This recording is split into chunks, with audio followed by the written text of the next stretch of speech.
sotladı, büyüğüne tutkun kıldı, ulanı qamoq jazolariga, o'lim jazolariga hukm qildi. Xitoyninki bu xil zulmi bugungacha davom qilyotdi va bu zulm kundan kunga taraqqiy qilib, bugun mana butun xalqaro jamoatchilik kundan kunga e'tirof qilayotgan rasmiy bir keng ko'lamli irqiy qirg'inchilik aylandi. Mana 1949-yildan buyon Sharq Turkistonda Uyg'urlarni asos qilgan yerli xalq tunji qitim bir mustaqil sotda Xitoyning ustidan shikoyat qilish, Xitoyning ustidan arz qilish fursatiga erishdi va tunji qitim bir xalqaradagi mustaqil sot Xitoy mustabid hokimiyati ustidan bu yerda sot ichibotida aziz qarindoshlar. Shuning uchun bu Sharq Turkiston xalqi uchun tarixiy bir kun aziz qarindoshlar. Sot bugun London vaqti soat 9'da başlandı. Yana az bir vaqt qoldi aziz qarindoshlar. Bilasizlar, bu Xitoy hukumati shu sotga keladigan shohidlar, guvohchilar bo'libmi lager shohidlar qaratgan psixologiyalik hujumlarni favqulodda kuchaytirdi. Hatto shu darajada razillashdiki, Baxtiyor afandim, siz matbuotlarda ko'rgansiz. Masalan, ba'zi lager shohidlarniki vatandagi burunqi yo'ldoshlarini, masalan, erlarni, masalan, Dolqin Aysa afandimninki hadisini, Qalbinur Sidiq xonimninki vatandagi burunqi yo'ldishini ekranga chiqarib, bularga bir psixologiyalik hujum qildi. Ba'zilariga hatto tunugin bu Sayragul Savodbay xonimi tunugin sotga qilgan so'zda shuni eslatdi. Masalan, Xitoy hukumati bir qancha kun burun Sayragul Savodbay xonimga Xitoyning bexatarlik organlari bevosita telefon qilib, sotga bormaysan, agar boradigan bo'lsang, sen nada bo'lsa ikki qo'lingni bir uytaki tiqib biz Jungo'ga qaytirib kelamiz, bizning kuchimiz bor, aqsh ko'kshi deb ta'did soldi. Bu xil ta'did bütün shohidlarga davom qilyotdi. Tunugin bu xil ta'did davom qilgan. Az qarindosh shunda bo'lishi qaramay 15 nafar shohid, ya'ni 4 nafar lager shohidni o'lchagan 15 nafar shohid Londonga keldi va bevosita sotda tunugin bir qismi guvohlik berdi va bir qismi bundan keyin guvohlik berdi. Bugunmi berdi guvohlikni. Bu sot 7-oyniki 6-oyning 7-kuniga qadar 4 kun davom qildi aziz qarindoshlar. Tunugin tunji sot to'p-to'g'ri 10 soat davom qildi. Tunugin 10 soat davom qildi. Tunugin chet el matbuotlarim intayin ko'pdi. Buni hozir bugun kelishga boshladi. Tunugin 20 dan ortiq mush chet eldagi nopozliq axborot vositalariniki muxbirlari hammasi bordi. Shuning uchun tunugin sot ichilayotgan daqiqalarning o'zida sot boshlanibla tunji bo'lib, bu yerda BBC axborot organi tunji qatim bu sotninki amaliy ahvoli haqida xabar berdi. Tunugin sotda bo'lib lager shohidlarniki sotda bergan guvohliklari nihoyat bu sot qatnashgan odamlarni intayin ta'sirlantirdi. Hatto men yanimda o'tirgan ba'zi muxbirlarning chet el muxbirlaridan kim ko'z yoshi to'kkanligini bu yerda biz ko'rib turdik. Mana yanimizda bir muncha chet el muxbirlari bor. Aziz qarindoshlar, bugün sotning 2-kuni tunugin bu 10 soat davom qilgan sotninki ichilishida xalqaro Uygur Sot Kollégiyesininki bosh sotchisi dangliq xalqaro tanilgan dangliq advokat Jeffrey Nice afandim bu yerda bu sotninki ichilish qurilish maqsadi haqida bir izoh berdi va bu sotninki Dunyo Uygur qurultayininki raisi hurmatli Dolqin Aysa afandimninki iltimosi arzi bilan qurilganligini tunugin buni alayda tilga ilib o'tdi va tunuginki tunji sotda Jeffrey Nice afandim boshlig'idagi 9 kishilik bağlash heyeti bu sotda qatnashdi. Chunki bu bağlash heyeti 9 nafar hammasi xalqaro tanilgan advokatlar, xalqaro tanilgan huquqchilar, sotchilar, professorlar hammasi. Undan boshqa yana bağlash heyetidan boshqa advokatlar heyetimi bor buningda tunugin ve bu savollarni intayin keskin bo'ldi tunuginki bu demisida. Bu yerda shunda bo'lsa aziz qarindoshlar, tunugin bu naq maydon programmamizga qatnashamagan aziz qarindoshlarimizga tunugindagi tunji qatimlik sotninki avval haqida qisqacha bir izoh berib o'tayli. Tunuginki tunji sot aziz qarindoshlar 6-oyning 4-kuni bu lager shohidi, ya'ni Gollandiyadan Ataydan Londonga yetib kelgan lager shohidi O'zbek millatidan bo'lgan Qalbinur Sidiq xonimninki guvohligi bilan tunugin London vaqti 9'da boshlangandi aziz qarindoshlar. Undan keyin bizning Sharq Turkistonlik qozoq qarindishimiz Ömer Bekali guvohlik berdi. Undan keyin Uyg'ur adliya arxiv ombirininki bu yerda sekretari Muattar Ilqut xonim Uyg'ur adliya arxiv ombirininki mush 2020-yillik va 2021-yillik mush shohidlardan guvohchilardan material to'plash, dalil isbot to'plash haqidagi dokladni taqdim qildi bu yerda. Chunki sizlarga ma'lum, mush xalqaro sud kollegiyasini dalil isbotlar bilan, guvohchilar bilan, shohidlar bilan ta'minlash xizmatiga buni yerimda o'tgan Baxtiyor Ömer efendim riyosatchilik qilgan Uygur adliya arxiv omiri mas'ul bo'lgan va shohidlar bilan guvohchilar bilan xalqaro Uygur Sot Kollégiyesi o'tirisidagi aloqani koordinatsiyonni Baxtiyor Ömer efendim saqlab kelyotdi va Baxtiyor Ömer efendimga rahmat aytamiz. Shunda o'zi aldirashtirib yana sizlar ko'rayotgan Dunyo Uygur qurultiyi to'rt televiziyasining bu naq maydon programmasining texnik ishlariga mas'ul bo'lib o'tiryapti. Alloh sizga qurultay nomidan rahmat aytamiz Baxtiyor Ömer efendim. Tünögün hakikaten ait hayacanlık bir gün oldu. Tünögün 10 nefer şahıs guvalık verdi. Bunların içinde mesela Kalbunur Sıdık, Ömer Bekali'den başka, Muattar Hanım var. Onun dikin bu Norveç'den gelen Portugal Talip Hanım var. Şivisiye'den gelen. Onun dikin bu Sayragül Savutbay Hanım var. Şivisiye'den gelen. Onundaki George Washington Üniversitesi'ndeki bu terörizm karşı mütehassisi Sian Roberts efendim tünögün guvalık verdi ve bu efendimninki tünögün belgel doklatımı ait sotninki tesir kıldı. Baxtiyor efendim bağla şehidininki olay dikkatini kozgıdı ve bu adamninki berdiği vaktimi fevkalade uzatıldı. Ait mühim bir meselede asaslık Uygurlarının terörist emesligini Uygur Milli Hareketi'nin terörizm bilen hiç qanday bir alakası yo'qligini qonun yo'llar orqali dalil isbotlar orqali tünögün bunu izohlashga tirishdi. Uningdan boshqa yana Gollandiyadagi Uygur siyosiy faoliyatlarimizdan Asiya Abdulahad, ya'ni Asiya Uygur xonimi bu yerda tor orqali guvohlik berdi. Shundaqla bu Ataytan Norvegiyadan bu Londondagi sotga guvohlik berish uchun kelgan Emanların tunuşluk Uygur ziyalisi Abdulli Ayıp efendim mi tünögün sotta bivasita guvalık verdi. Aziz qarindoshlar, bugün ikinci güne qadam qo'ydi bu sot. Bugün bu chet el muxbirlariga ait ko'p. Aziz qarindoshlar, birozdan keyin ekran keltiramizlar alda.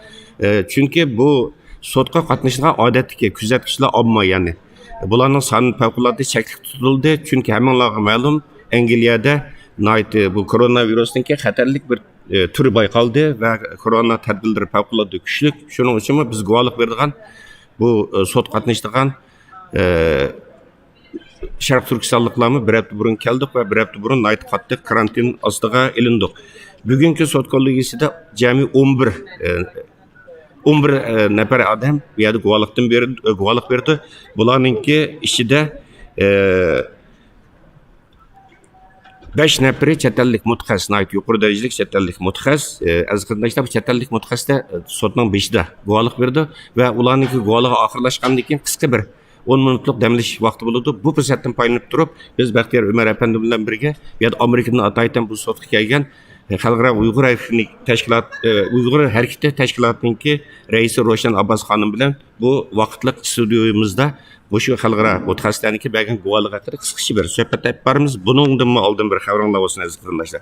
Bugungi sot kollegiyasida bu 5 nafar chet ellik mutaxassisdan boshqa yana Amerikadan Tursunoy Ziyoddin lager shohidi, Amerikadan yana Zumrat Davud xonim, uningdan Turkiyadan bu Meryem Roz xonim, yana Turkiyadan Shamshnur Abdug'upur xonim va Fransiyadan bevosita Londonga yetib kelgan lager shohidi Gulbahor Zellova xonim. Bular bugun sotninki tushdan keyingi qismida bular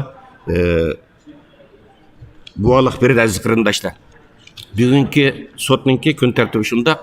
Bugun men ayt uzun davom qilishi mumkin, 8-9 soat davom qilishi mumkin va sot Xudoyim bursa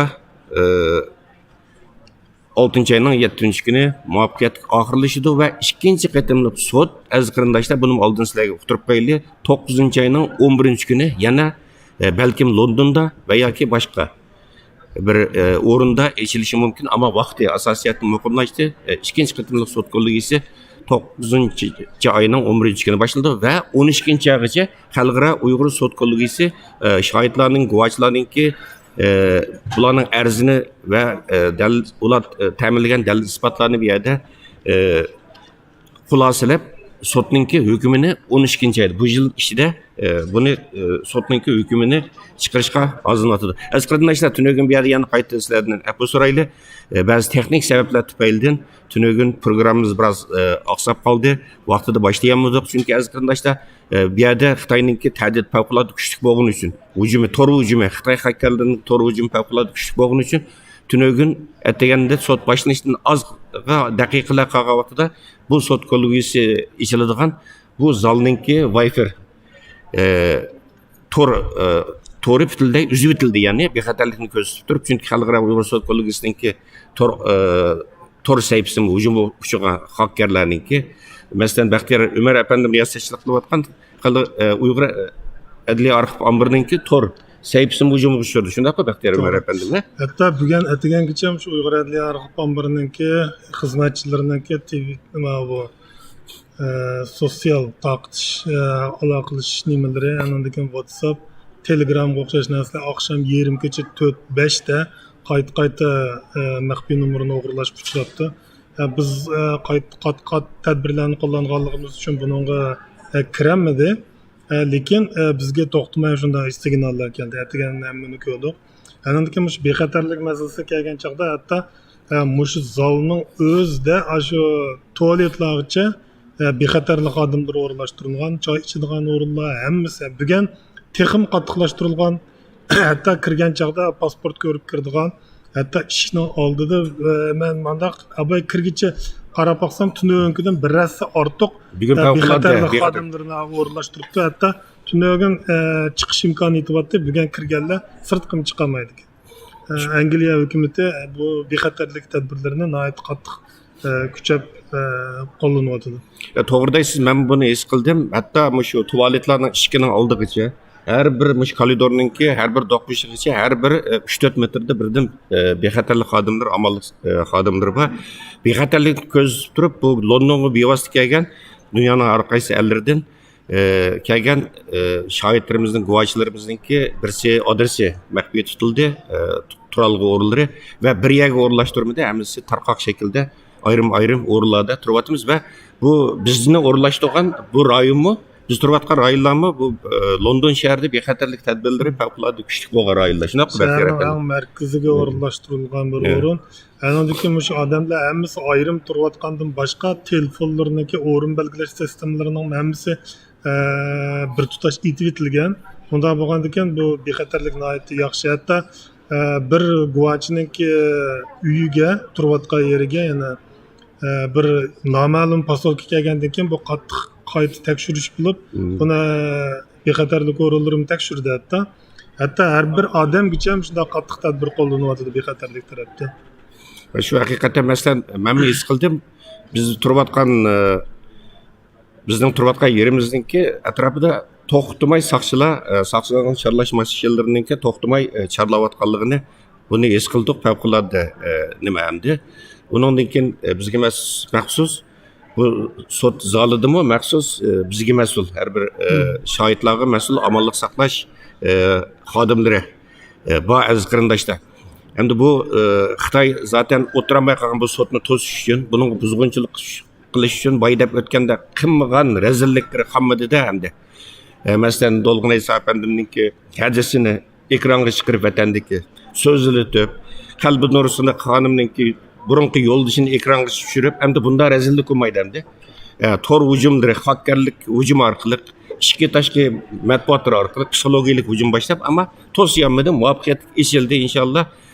Xalqimizningki baxtdaligi mushu ekran oldida turayotgan sizlarningki duoyinglar bilan bu sot muvaffaqiyatli ichildi. Aziz qarindoshlar, biz bu muvaffaqiyatlik oxirlashadi degan umid va ishonchdamiz va mushu fursatdan foydalanib aziz qarindoshlar, men mushu xalqaro Uygur Sot Kollégiyesininki qurilishiga moddiy va ma'naviy jihatdan yordam bergan va buni qo'llagan va bizga duo qilayotgan va mushu sotga ko'ngil bilib hozir mushu ekran oldida turgan sizlarga alayda dünya qurultiyi nomidan va butun Sharq Turkiston xalqi nomidan alayda rahmat aytaman. Aziz qarindoshlar, bu qatimki sotda guvohlik bergan va berishga hozirlanayotgan shohidlarimizninki millat tarkibiga qaraydigan bo'lsak, bu Sharq Turkistonda Uyg'urlarni asos qilgan butun millatlarninki hammasi bor.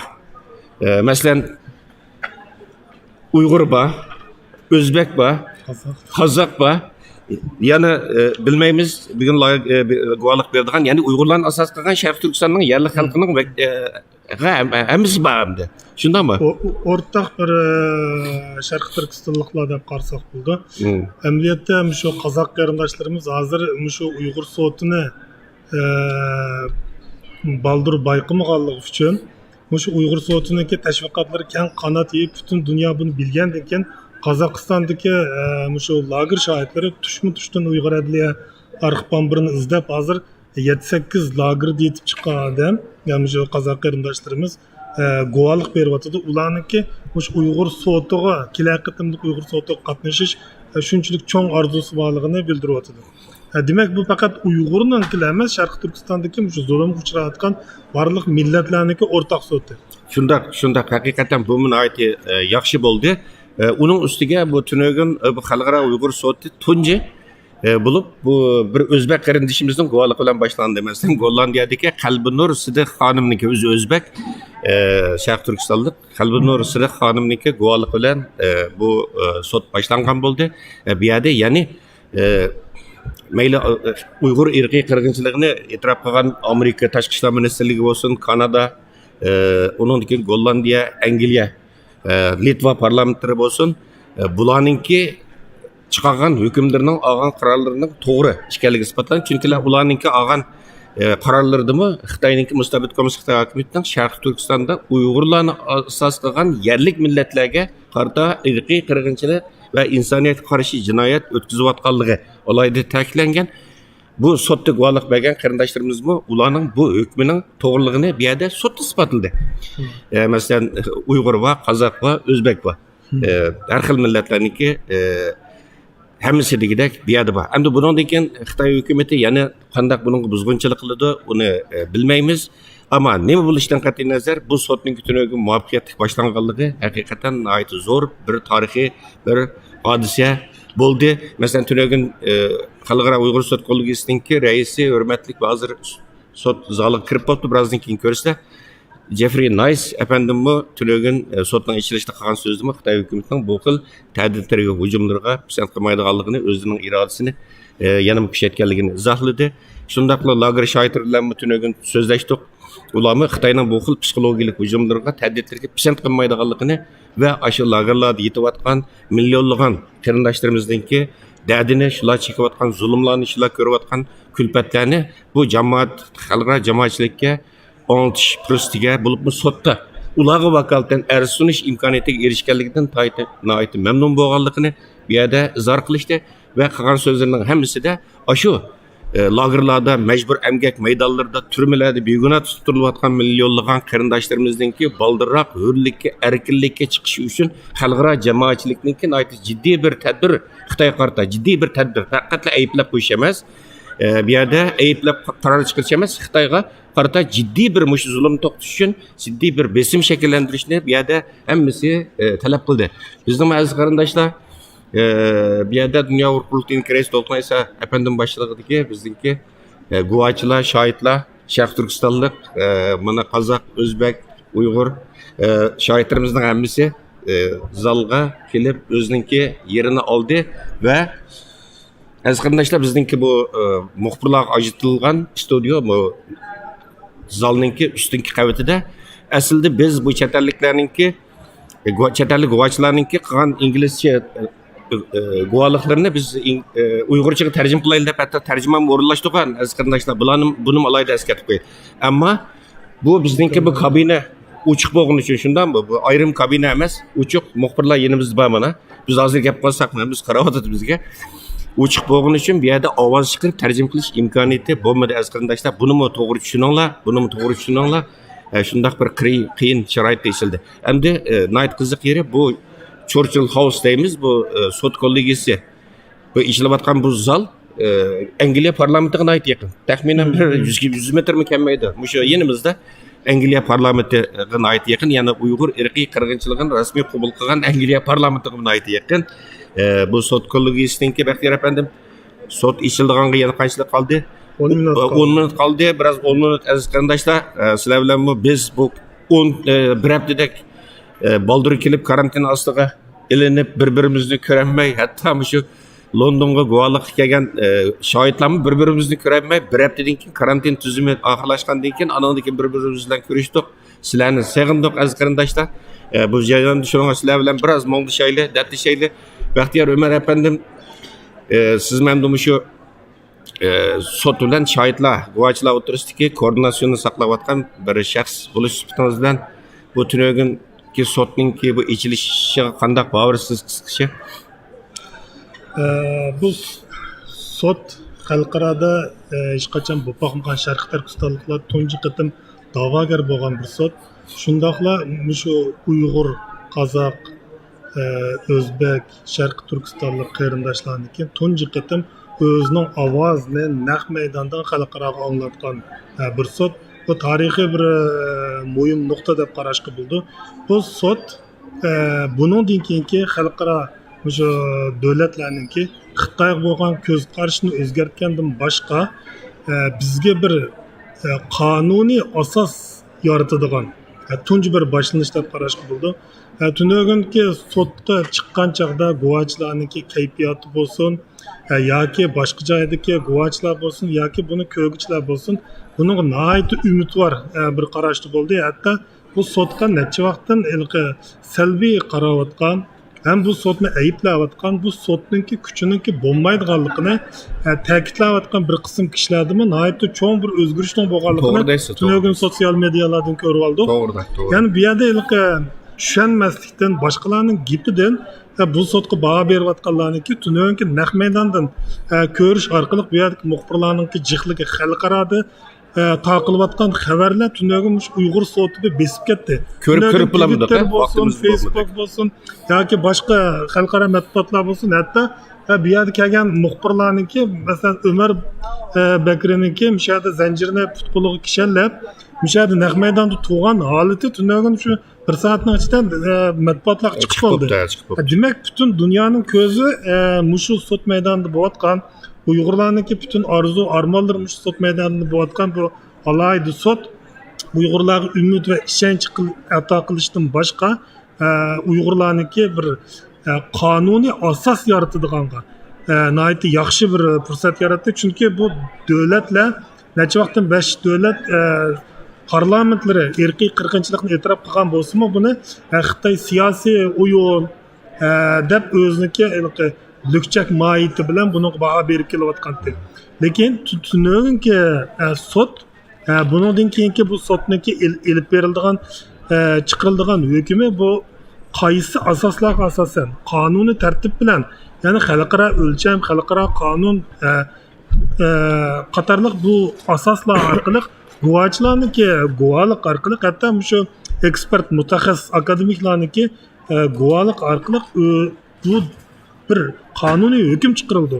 Nima uchun irqiy qirg'inchilik, nima uchun insoniyatga qarshi jinoyat, Xitoy zodi nimalarni qildi? Bir 9 sotchi, ya'ni advokatlar guruhidan tashkillangan bu sot biz odatdagidek bundaq tashkillanib qolgan, xalqaroda inovati yo'q yoki bo'lmasa dunyo Uyg'ur qurultayida bir qo'lliq planlab chiqarib qo'ygan bir nima emas. Xalqaronikimi o'ziniki mushu Xitoy hukumatiniki elib berayotgan irqiy qirg'inchilikqa qarta bir ro'shan ifodasini bildiradigan nihoyatda muhim deb sot deb qarashga bo'ldi. Bu yerda guvohchilarniki mishaga kelish orzusi nihoyatda kuchlikdi. Lekin birsi mushu Xitoyniki nas virus sababli, yana birsi bu guvohchilarniki qo'lida mushu raisi dokument, ya'ni o'ziniki pasportlari bo'lmaganligi sababli bu yerga kelinmadi. Lekin biz ularniki nihoyatda yaxshi tilak ham duolarni to'xtamay hozirgacha topshiryapmiz.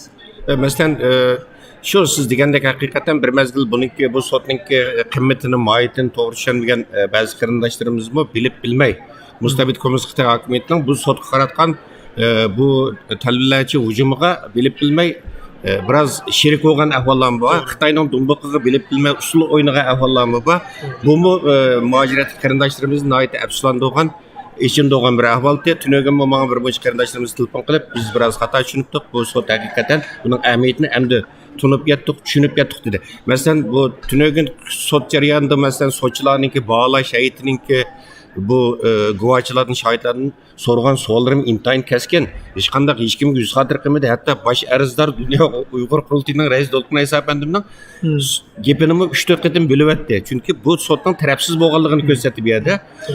Hech qanday bir tarafga bo'ysunmadi. Masalan, Xalqaro Uygur Sot Kollégiyesininki raisi hurmatli Jeffrey Nice apandim e'lon qilgan bayonot dedi Xitoyga agar biz Xitoyga qarshi emas, kel sen bu gaping bo'lsa materiallarni dokladingni ko'tirib kelgin. Agar bularning da'vatini yolg'on bo'lsa, sen bu bizning gapingning rostligini isbotlash uchun qatnash dedi.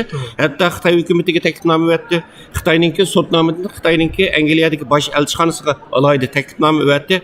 Ammo Xitoy shu tomning keyniga mukilib odam tillash, haqoratlash, tuhmat qilish taktikasi bilan bu sotga qatnashga jasorat qilolmadi. Jasorat qilolmadi. Bu sot Xitoyninki nimasi moyiti shu. Xitoyninki. Endi bu bu yerda nihoyatda ig'ir bu yerda meni ichindirdigini, g'azablantirdigini endi bu shu lager shohidlari bilan tunogin paranglashdik, sizin paranglashtingiz boydab o'tdik. Shu psixologik hujum, ta'did, haqoratlash, ajoyib rezillikni rezillikning hammani qildi endi Xitoy hukumati. Buningdagi lükçek mohiyatini oshkorlab o'zining bir lükçek bu yerda nihoyatda mafiya bir hokimiyat bo'lganini bu yerda bu ish qilayotgan hujumlar orqali bu yerda o'zining abdi bashirisini yana bu yerda isbotlagan bo'ldi. Bugun aytgan qo'yib qarasam butun matbuotda Xitoyninki ichki tashqi matbuotlariga to'shib ketdi. Shu sot haqidagi hatto debdi bu sotni teatr deb tema qo'yapti. Sotga guvohlik berishga hozirlanayotgan va guvohlik bergan qarindoshlarimizning hammasini artistlar debdi. Sotni teatr, buningdagi shohidlarimizni artistlar. Ya'ni Xitoyninki rezilligiga shu darajaga berib yetdi. Hozir yana tunog'inki yana bir xabar qaragan chog'da Xitoy o'ziniki xalqarodagi tashviqotiniki, ya'ni yiliga 10 milliardlab xarjlaydi ekan, lekin bu tashviqotning butunlay mag'lub bo'lganligini. Debdi, ya'ni Uyg'urlarniki shu ozgina pul bilan sanoqli kishilar orqali ilib borgan bu faoliyatlari Xitoyninki milliardlab, 100 milliardlab xarjlayotgan dunyodagi tashviqotini, hatto bularniki Konzi instituti olsun, Xitoy chet eldagi kichik tashkilotlar bo'lsin, o'quvchilar bo'lsin, butun Xitoy xalqini harakatlantirib, chet eldagi butun tashkilotlarni harakatlantirib ilib berayotgan shuncha cho'ng zo'r tashviqot qurilishini butunlay vayron qilganligini ham buning Xitoy tarafidan e'tirof qilinganligi tunagi xabarlarda ma'lum bo'ldi. Demak, Uyg'ur sotiniki hozirgi xalqarodagi o'rni bu butunlay tarixiy bir nuqtaga aylandi degan gap. To'g'ri, masalan ba'zi qarindoshlarimiz bu xato tushungan. Voy, bunchalar sotga pul yig'ib nima ish qiladi deb masalan Dunyo Uyg'ur qurultiyi safarbarlik boshlatgandan keyin bu qurultayning iqtisodiyotini yordam berish va dalil isbot bilan ta'minlash safarbarlik boshlatgandan keyin ba'zi qarindoshlarimiz nimaga bunchalar pul qajlaymiz, aqsh ko'kshi degan gaplar bo'lgan-ku. Masalan Jeffrey Nice apandim Xalqaro Uygur Sot Kollégiyesining raisi. Bu torbetida e'lon qilgan izohatim bor. Qarindoshlarimiz ko'rib baqsa bo'ladi. Shundaq saviyadagi bir sotni ichish uchun necha 10 million dollar hisobga eng az necha 10 million dollar dedi. Bizningki bu sotga yordam qilgan pulimiz taxminan bu sot 400 ming dollar atrofidagi bir xomchot bilan ichilyapti aziz qarindoshlar. Shu nihoyat haybatli bir zal, buning qirolari va hatto masalan tunangi Jeffrey Nice va 9 kishilik masalan Bala shahidninki rais advokat Hami apandim boshlig'iga bu 9 hozir bir-birlar kiryapti. 9 nafar sotchi hayiti bir tiyin olmaydi masalan. Bu yerda insonlik o'lmagan. Ya'ni Uyg'urlarning uchrayotgan, Uyg'urlarning asos qilgan yerli xalq uchrayotgan irqiy qirg'inchilikqa bo'lgan o'zininki hissdoshligini bildirish uchun bu yerda hech qanday haq talab qilmay buni qilyapti. Bo'lmasa bu advokatlarning soati necha ming dollardan boshlanadi advokatlar. Xalqaroliq donliq advokatlar masalan Jeffrey Nice apandim bosh sotchi bu sobiq Yugoslaviyaning prezidenti Milosevichni xalqaro jinoiy ishlar sudida sotlagan sotchi. Shunday donliq bir inson hamda. Bir konferanslarga berib bir yig'inlar qatnashib doklad berib qo'ysa soatiga necha ming nima oladigan dollar oladigan insonlarda. Anandaki mush sochlarniki tunogin so'rgan savollari hatto ba'zi masalan Mashan Robertga o'xshash Uyg'ur adliya arxiv ombiridan so'rgan savollarga o'xshash bu qiz sochlarniki bu yerga faqat shaklga emas tadqiqot orqali kelganligi. Hatto tunogin Uyg'ur adliya arxiv ombiridan so'rgan savolda majburiy emgak bilan mecburi emgek bilan o'zgartish o'rniniki qandaq bir o'rin ekanligini uning mohiyatini aytib berishini so'radi. Ya'ni loga bilan hozirgi emgak loga deganimiz biz Xitoy shu atalg'uda atab kelgan bu ilqi mecburi emgak bilan o'zgartiradigan turmida bu Xitoyniki burundan saqlanib kelgan bir tuzumi. Uygur Sharq Turkistondagilarni haqsiz emgak kuch orqali o'zgartiradigan.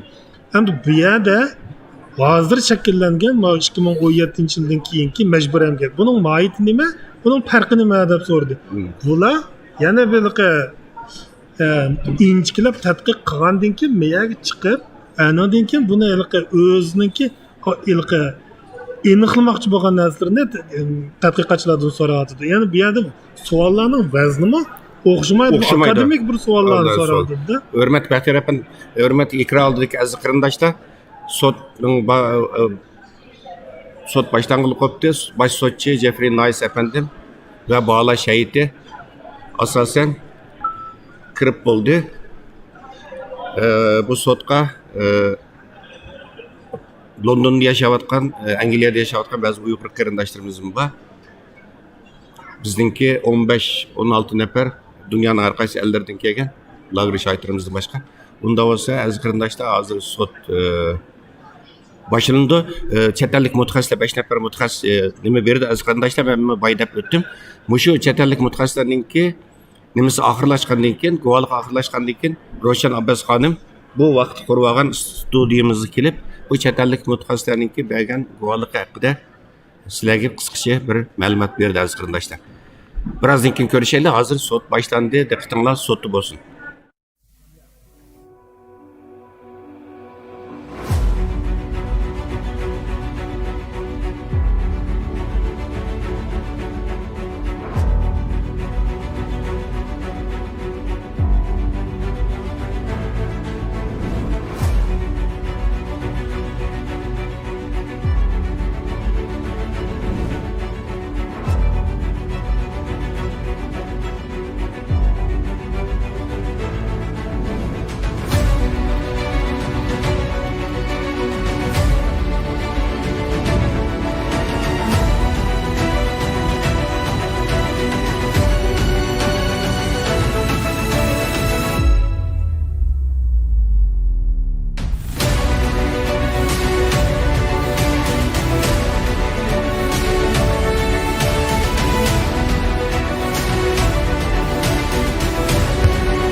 Morning, everybody. Morning. Morning. Morning, morning. Good morning. I gather the reason I'm repeating it is because I gather we sometimes don't speak properly into our microphones. So if you can't hear me, you really must say, because no point in your being here if you can't hear what's being asked or said. We've got different arrangement this morning, as you will detect. Council are sitting over there, and something different is happening over there. Mr. Sabi, will you explain the position and introduce us? Mr. Chairman, the morning session today is the joint report of the 5 experts that will give evidence regarding the report. The report starts at page 127 of your pack, and we'll wait for the experts to arrive and then we'll introduce. Experts are coming. Experts.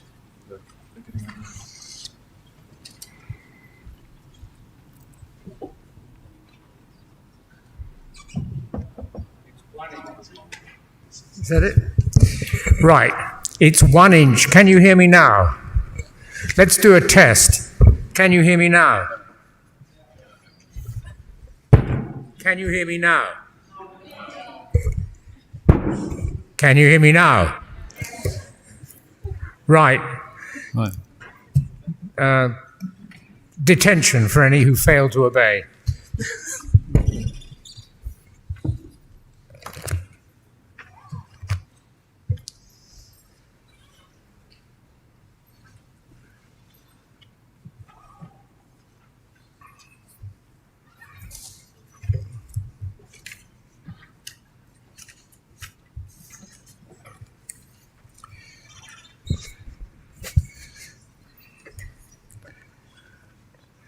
Good morning. Mr. Sabi, will you effect the introductions? Good morning. Our panel of experts today are Dr. David Tobin, Professor Rachel Harris, Professor Laura Murphy, Dr. Joe Smith-Finley, and Dr. Ryan Thorne. The procedure, as had been discussed and agreed, is that experts are introduced by counsel with a brief statement, and then they will have up to 30 minutes uninterrupted presentation of their report. If need be, the counsel will pose one or two limited questions to the experts, and the next expert continues. Once all the experts' reports are out, then the tribunal will ask questions. The tribunal have read your report. It's been submitted and it is with the tribunal. So in order to save time, I suggest that to the extent necessary, possible, limit the reference to your report that has been already read and put the highlights. First, I ask Dr. David Tobin. Dr. David Tobin is a Halsworth Research Fellow in Political Economy of China at the University of Manchester. Dr. Tobin has several years of fieldwork experience in Xinjiang with peer-reviewed articles on China's ethnic policy, political violence, and Han-Uyghur relations, published in scholarly journals and collected volumes. His book, Securing China's Northwest Frontier, Identity and Insecurity in Xinjiang, analyzes the relationship between identity and security in Chinese policymaking and its impact on Han-Uyghur relations. Dr. Tobin, please. So the report we produced for today is by 5 UK-based scholars. We've pooled our resources deliberately because we have very different specialisms. As you're hearing yesterday, this topic covers many, many issues, requires different disciplinary knowledge. So we've pooled those skills, but we all have a shared regional knowledge. So this was a decision we made in advance, and we decided to focus on information and analysis. We're not lawyers, we're not legally qualified, we're providing... I'm sorry, Tobin, it seems there is an echo. Can you bring the microphone closer to you? Of course. Perhaps. So the report we had produced is by 5 UK-based scholars. We pooled our different specialisms for the reason that we heard yesterday. This issue covers many, many topics, requires a distinct, different disciplinary skills. But we have significant regional knowledge and experience in the region. But we've focused on providing information and analysis that is relevant for those who are legally qualified. We are not lawyers, so we do not make pronouncements about international law, but we provided information that we believe would be relevant for those qualified. The plain title we've gone with, of course, state violence, rather than conceptualizing the violence, is for that reason. But also, when I interviewed Nairola Ilama, who will be speaking, she told me, while the world debates a word, we are dying. So we decided at this point, we're not going to focus on conceptualizing these actions. We're going to focus on the information that we think is relevant and people need to hear. So the report and research were structured by focusing on key issues of concern raised and highlighted by diaspora interviewees.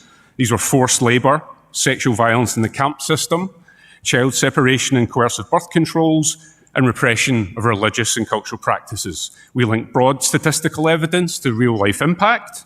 We present a comprehensive assessment of evidence drawn from official primary sources.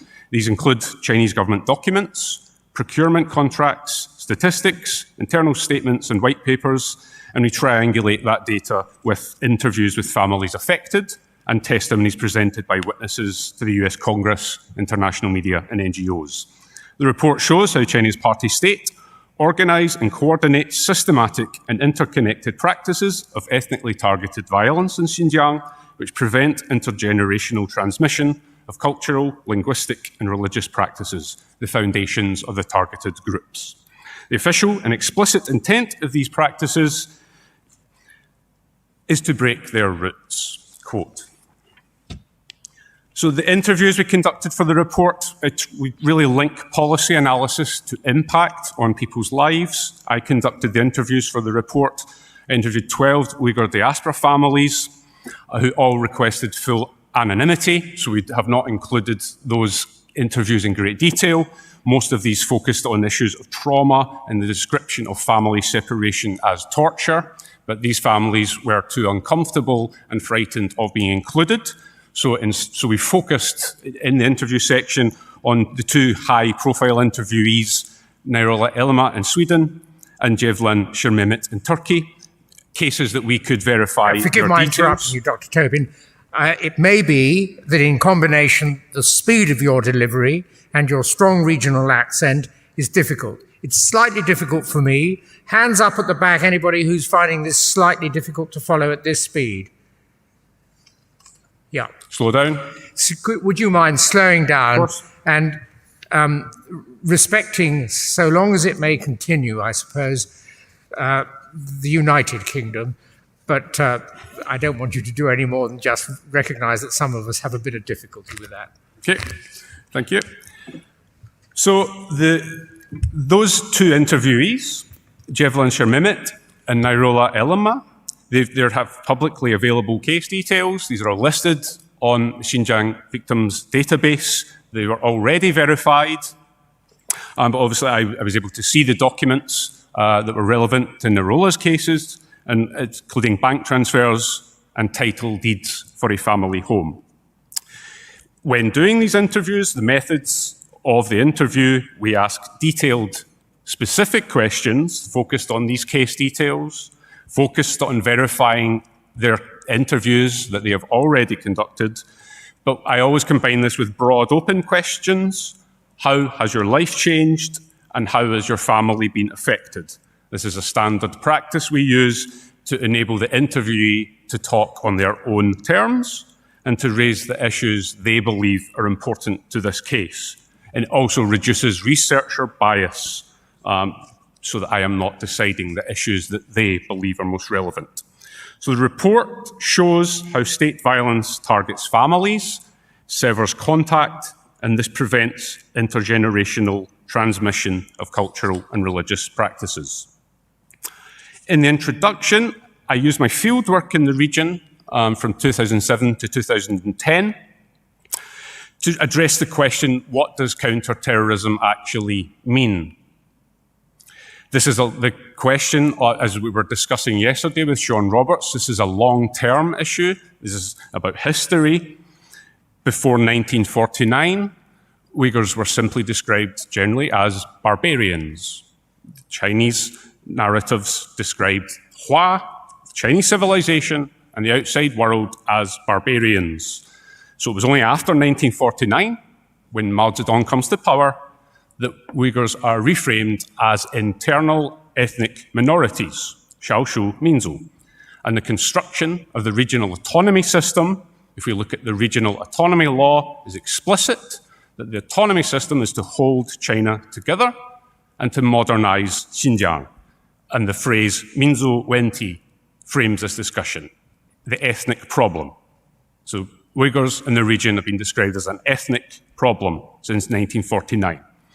Fast forward to 2017, in the spirit of the 19th Congress that you will have heard a little about, the term Xiaoshu Minzu disappears.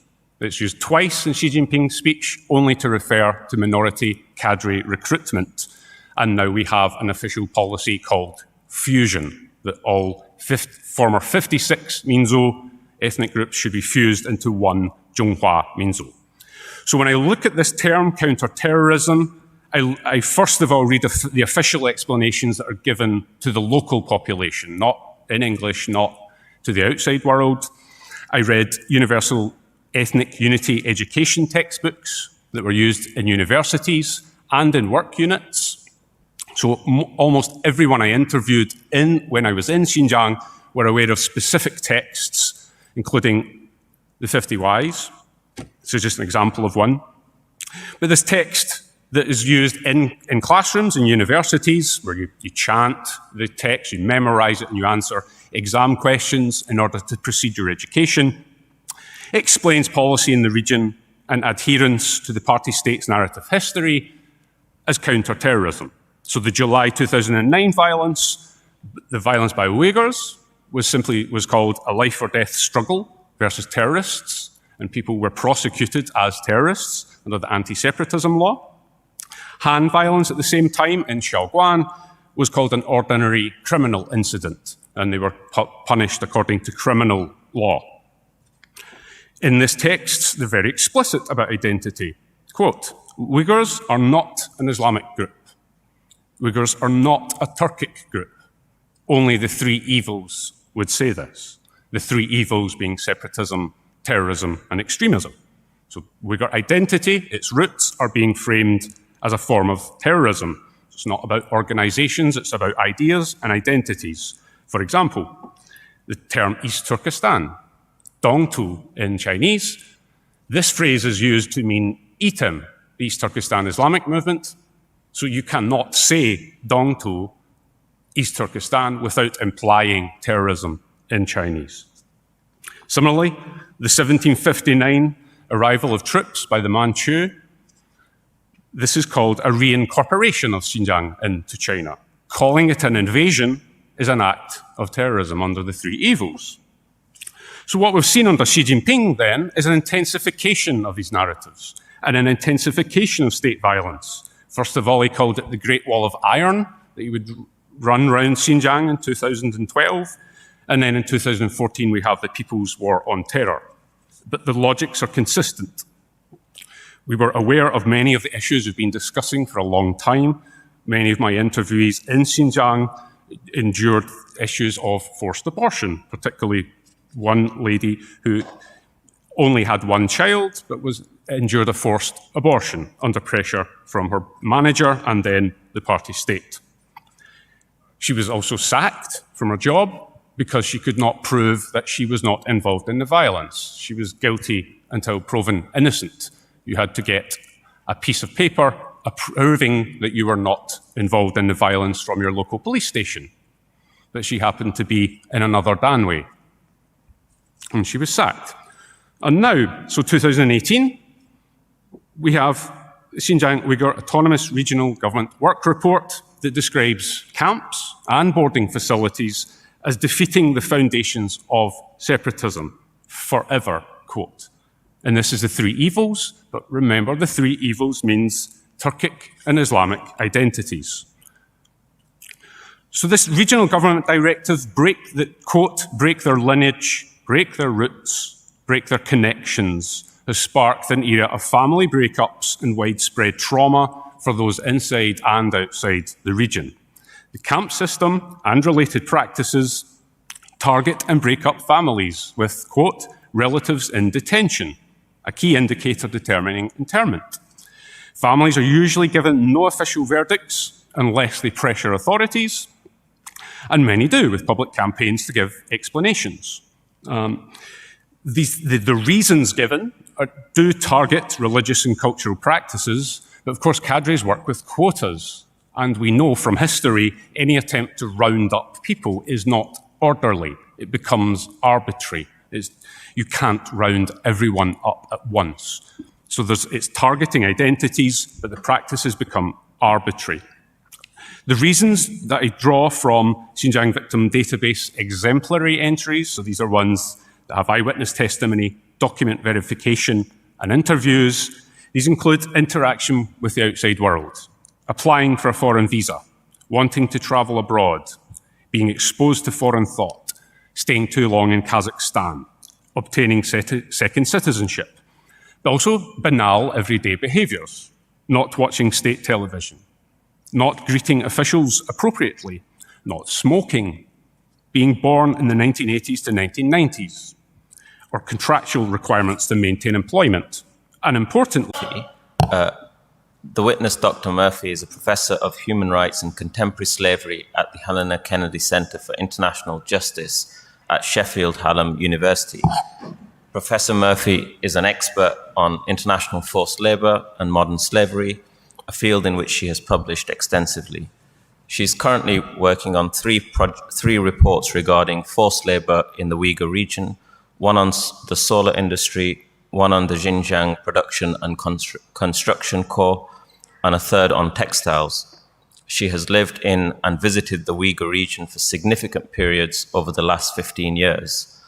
Professor Murphy's report on forced labor in the Uyghur region utilizes publicly available information in conjunction with first-person testimony found in advocacy archives and the media to map the supply chain from the Uyghur region to Uyghur and other international destinations.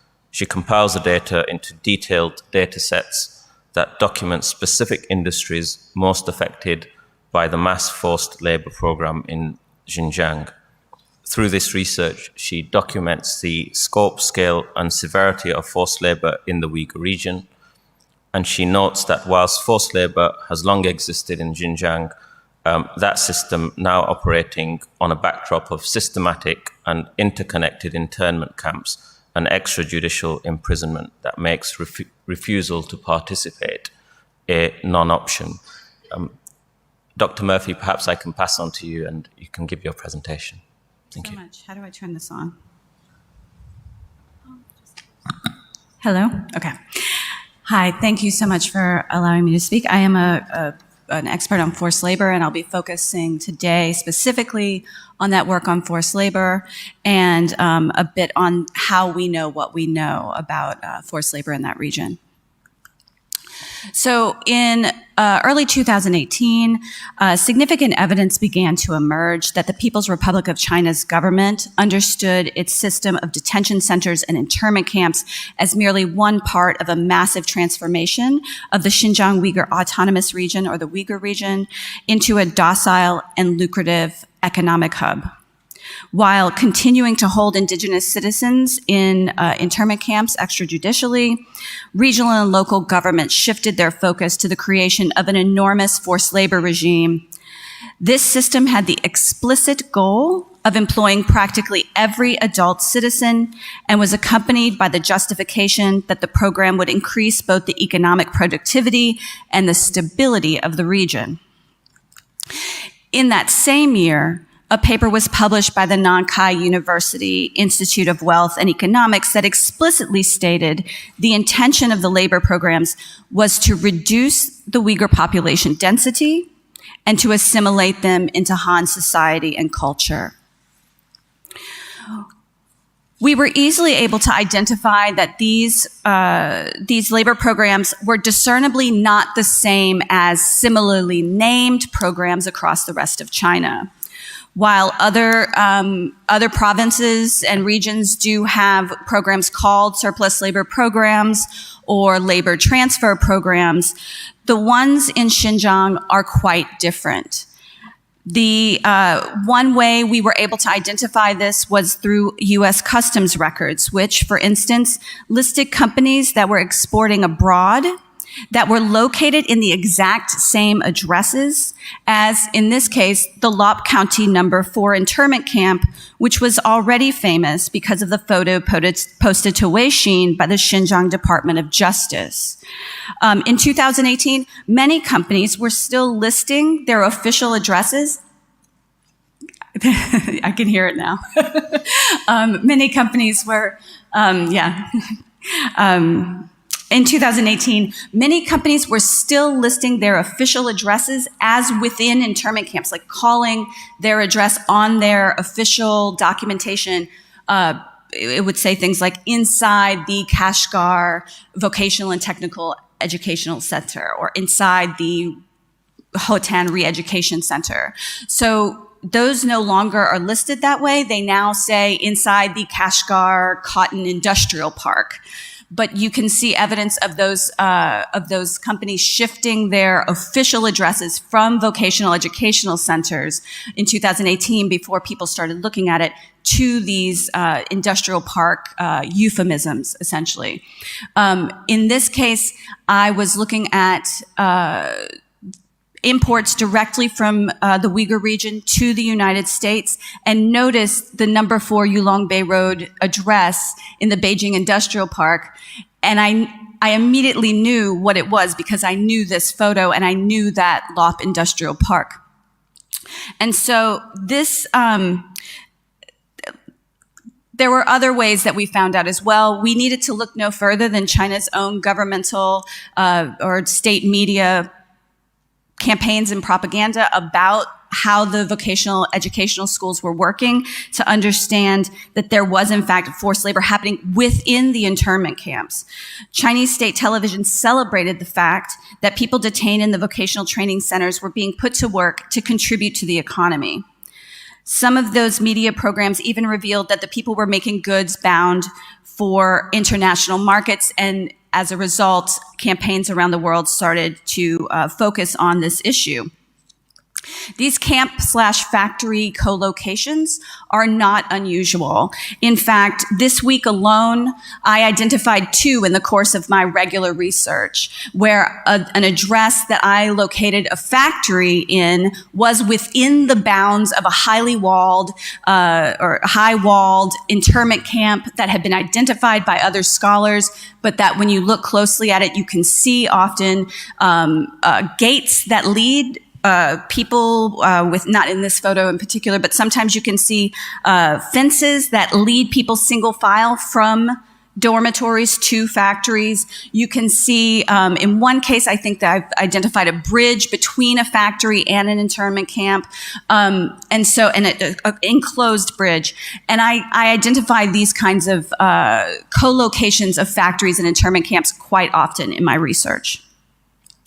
Satellite imagery reveals hundreds more of these kinds of camp factory locations. It is clear that if a person is in an internment camp, there is no choice but to do what they are told.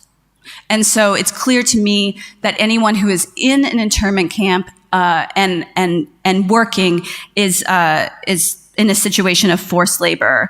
It meets every definition of forced labor internationally, human trafficking as well, modern slavery. It fits all these definitions. But internment camp forced labor is merely the tip of the iceberg. There are many ways in which, mechanisms by which people in the Uyghur region are being forced to work. One is this situation of internment, but also people who are supposedly released or ostensibly graduated from their training programs are often required then to engage in work in a factory or assigned to a factory as part of their release. There are also state-subsidized satellite factories that are incentivized to be built in small villages so that people can have a factory on their doorstep, quote unquote. There are state-sponsored labor transfers within the Uyghur region, and then there are much further afield labor transfers throughout the rest of the country. This is one case. This is Abdoueli Arish. He was a computer programmer, and he did like GPS. He was a GPS specialist. He was working on a GPS program that was in the Uyghur language before he was sent to the camps in 2017. He was only released under the supervision of his brother, who owned a grocery store and who promised that he would employ his college-educated, highly skilled computer programming brother at the grocery store where he could be monitored. He was not allowed to return. Abdoueli was not allowed to return to his chosen profession or choose his line of work.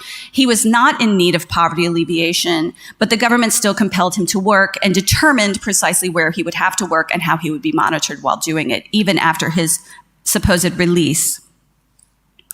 Even those who have never been to the camp are subject to these labor programs.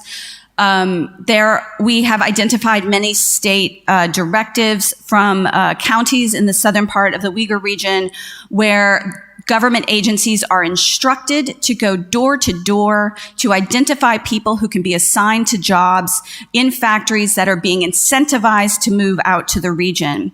In some places, individuals are rated on a quantitative point system that determines where or how they'll be able to be placed if they are considered. And we heard the same language yesterday, actually, interestingly. But if they were considered dangerous, they're put into a control category and sent for training, which could be an education camp or could be a daily visit from a cadre.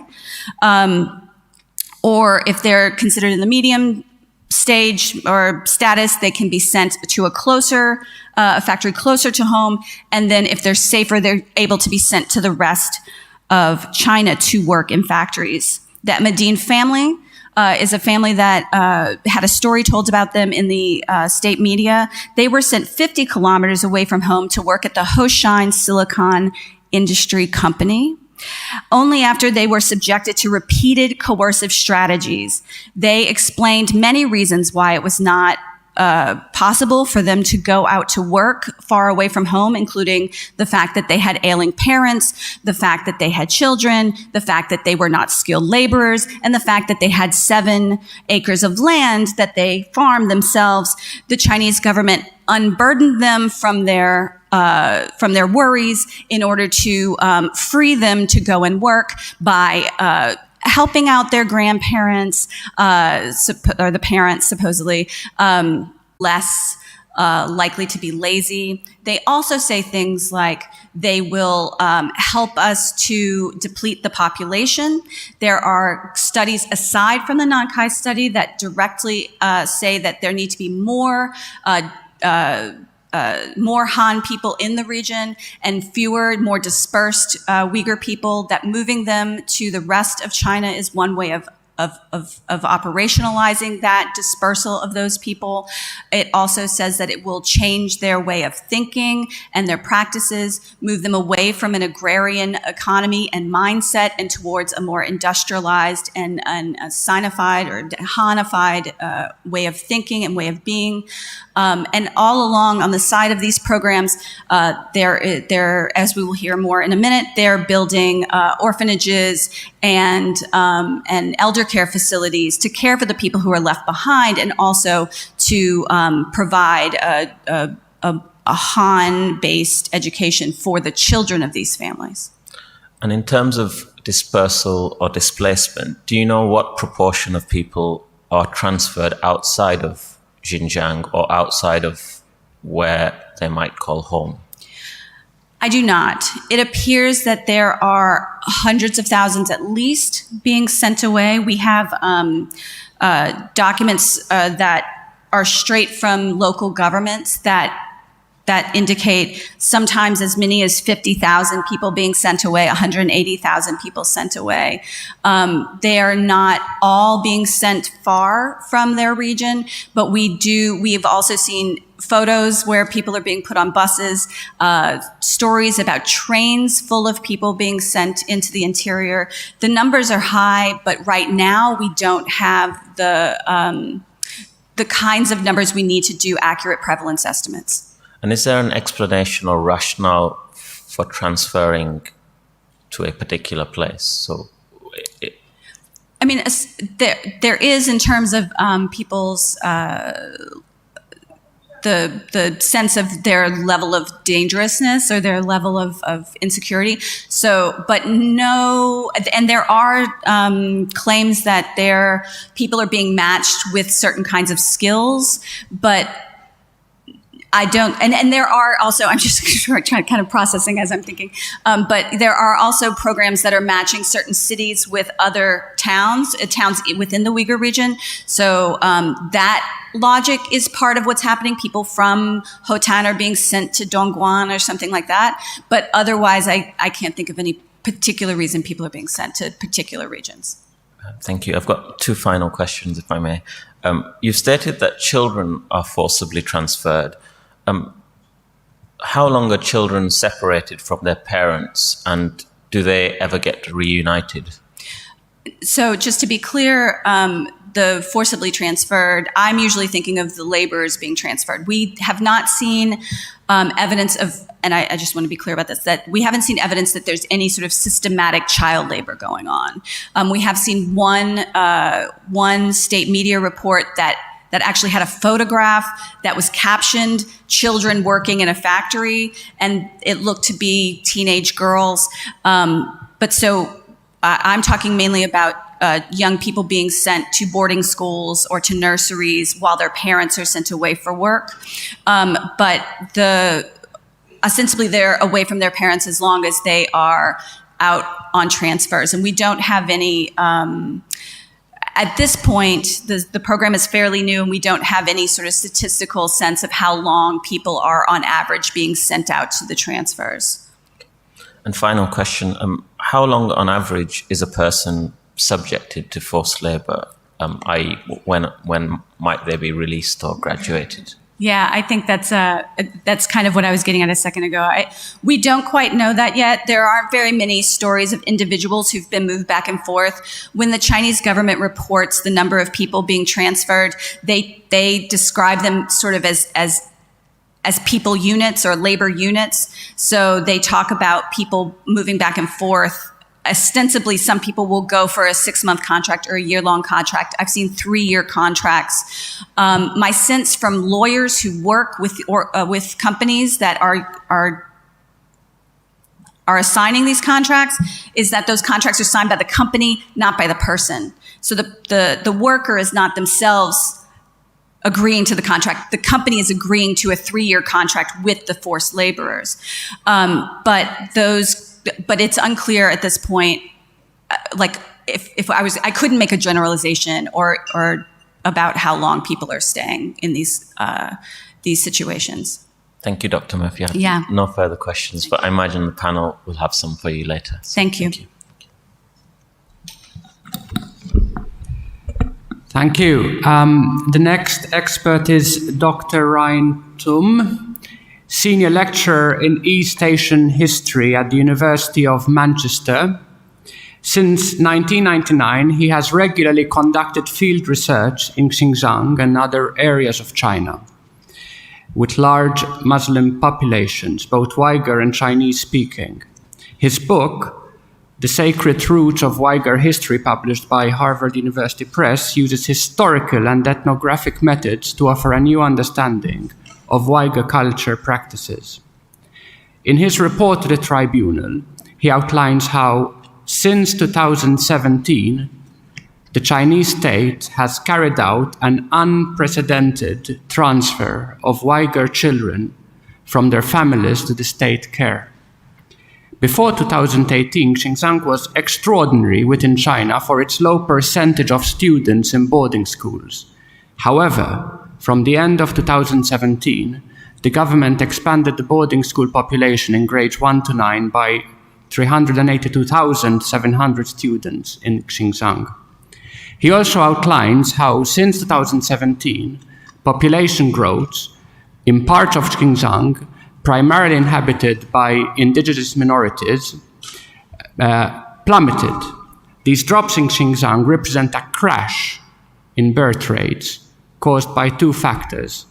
The first is restrictive state-mandated birth control practices with no parallel elsewhere in the People's Republic of China. The second is the mass internment of adults and childbearing age, which has placed internees in sex-segregated facilities for years at a time. So, Dr. Tum, over to you. Thank you. Hello. Thank you.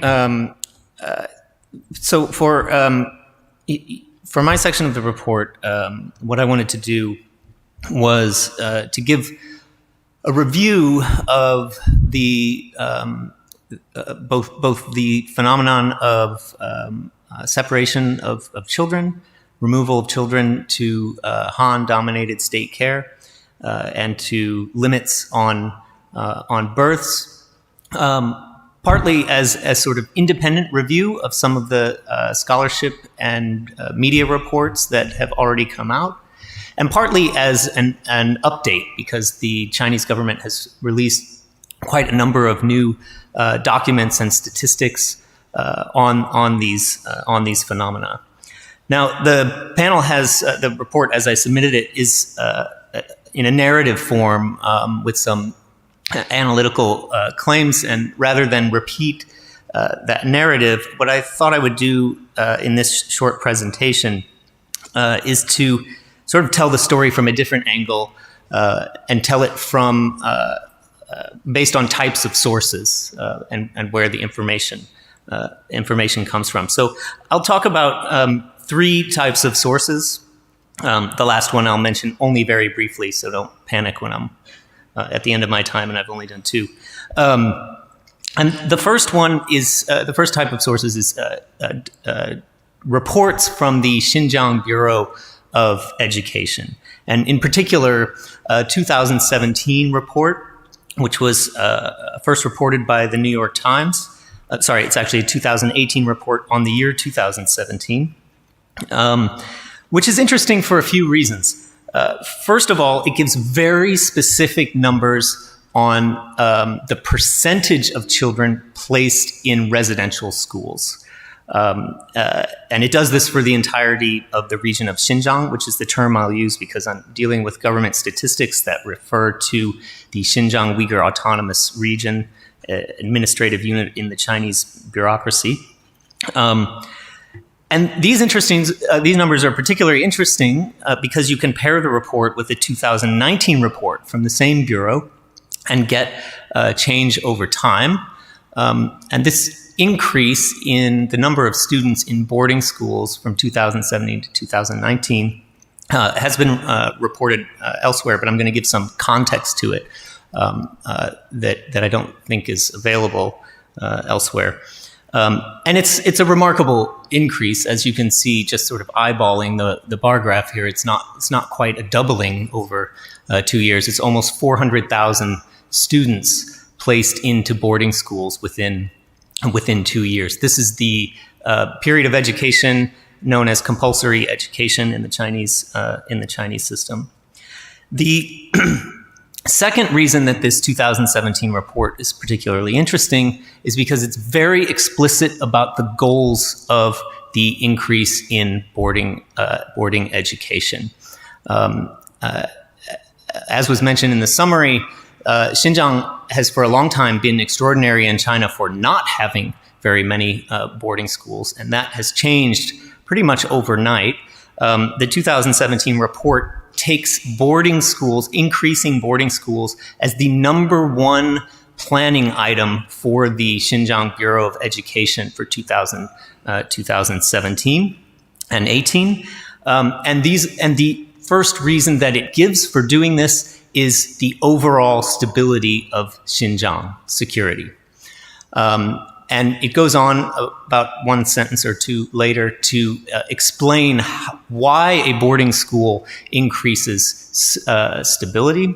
And that is that it, quote, creates a stable and peaceful learning environment for students, blocking the influence of the family's religious atmosphere on children to the greatest extent, and reducing the occurrence of teaching science in school, listening to the scriptures at home, with thinking and ideas suffering the shocks of moving back and forth. So this is an explicit statement that the goal is to interrupt the transfer of knowledge and customs from the parents to the children. The last thing I would like to point out about what's interesting in this report is that it's actually published in a larger report, over 200 pages, that includes reports from every provincial level education bureau in China. And it shows the distinctiveness of the educational policies in Xinjiang. The other provinces do mention building boarding schools, but they mention them with a very different purpose, which is to extend the reach of education. This is the reason that China as a whole has a large percentage of boarding is the economic transformations of the last 30 years, which have seen a lot of migration from the countryside to the city and have required consolidation of educational resources in towns that would be too far for students to commute to, and so boarding schools are built. This is the logic that's described in all of the other reports from educational bureaus, but they don't really focus on boarding actually all that much. And in fact, the unfortunate part about that is that they don't give percentages of boarding in their regions because it's simply not a priority. It's simply not worth reporting. But in Xinjiang, this is the main thing. One of the reasons that I wanted to focus on this is that much of the international media discourse on the separation of children from their parents has focused on orphanages. But I think, as you can see here, the boarding schools are an equally and perhaps even greater mechanism for this kind of separation. And I forgot to mention, This has resulted for middle school students in 49.5% by 2019 of all students in Xinjiang being in boarding schools. It's a remarkable percentage. 77% of compulsory age students in Xinjiang are from minority groups. Okay, the second kind of document that I looked at in this, and by the way, I recommend looking at the full 2017 report. It's linked in my report, and it has a lot of other statements about intent, getting more Han teachers, teaching teaching Chinese, having it as a language of operation in the school, not just a language of education, involving the home visits, which we heard about yesterday, as a way to push parents to send their children into these boarding schools. The second kind of document that I focused on was related to the orphanages. We don't have the same kind of government statistics for orphanages in Xinjiang. I have not been able to locate a document that gives raw numbers of students in orphanages. So what I did for this section was to follow in the footsteps of a report by the Associated Press, which looked through construction tenders, government calls for bids from construction companies to build new orphanages, and sort of repeated the research that AP did to actually provide you with the raw documents, which are in an appendix. And I located 44 construction calls for construction of orphanages. It's a slightly smaller number than AP found, probably because some of them have been deleted since then. These are posted on a semi-public database in the Chinese internet. And I also compared this to other regions, specifically to Gansu, which is a neighboring province. Similar population, similar economic profile, where there were only 16% as many calls for orphanage construction. All of this orphanage construction boom is happening while the Chinese government says that in the rest of China, there has been a nearly 40% decrease in the numbers of orphans. So clearly something different is happening in Xinjiang. One of the things that's different, of course, is the mass internment program. And there are numerous documents linked in the report, many of which were first brought to light by Adrian Zenz, which show the Chinese Chinese government bureaus at the local level dealing with the children of people, children of people who've been put into internment camps.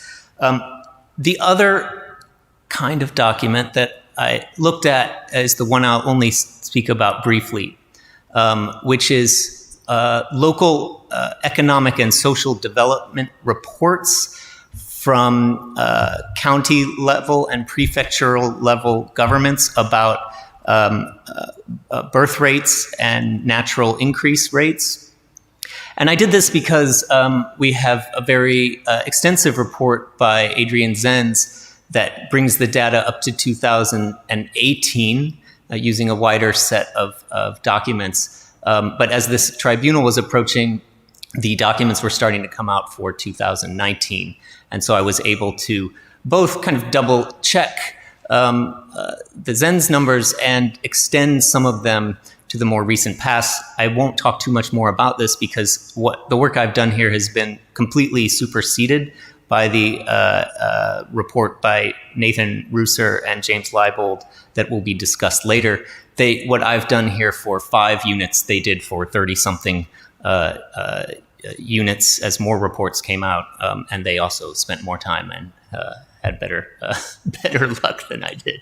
Did a better job.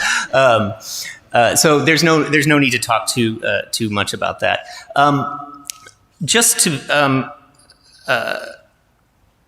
to look at things a bit from another direction, I also had to look through the most plausible, or I should really say least implausible, response from the Chinese government to claims about birth rates, and that is a study from an Urumqi academic, a Xinjiang Daxue academic, Lin Fangfei, who wrote an almost journal-length article attempting to pick apart the Zen's study on birth control. And I don't want to give too much time to it, except to say that it operates by omitting any response to major claims by the Zen's reports, manipulating data, making invalid comparisons, for example, saying Zen's claims that the population growth rate is higher among Han Chinese, but there are more Uyghurs in this region. Now, you can't compare growth rates to raw population rates. So it uses these kinds of things. Finally, I just wanted to point out that on their face, high boarding rates and compulsory birth limits exist both in the mainland of China and in Xinjiang. But the way that they operate, the goals through which they operate, and their effects are quite different. In the Han regions, boarding schools are theoretically not fully compulsive because you could go for a private school, but of course most people can't afford that. In the Uyghur region, of course, they're compulsory. But the more important thing is that for the Han students, these residential schools are teaching them in their mother language with instructors of their own culture. And of course, for the Uyghurs, it's in the language of the dominant group. The reasons I've already mentioned are different. For compulsory birth limits, the state messaging actually differs. The state is telling Han people to have more children, and they are telling Uyghurs to have fewer children. The penalties are different. The maximum penalty for Han people are fines and lack of social services. Of course, the maximum penalty for Uyghurs, and there are many Uyghurs in internment camps for having too many children, is arbitrary internment. And then there's the actual deviation on the ground from the policies.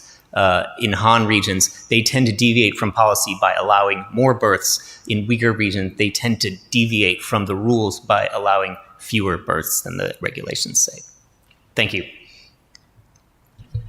Thank you so much for that, Dr. Tum. I've got two questions, if you permit, Chair. We heard from you how Xinjiang moved from being a region where there was a relatively low percentage of students in boarding schools to, from the end of 2017, a huge expansion of students in boarding school. And we also heard from you that the government's stated reasons for expanding residential schools in Xinjiang are notable both for their divergence from policy goals in the rest of the People's Republic of China and for their explicit assimilationist intent. And it is about this that I'd like to ask the first question.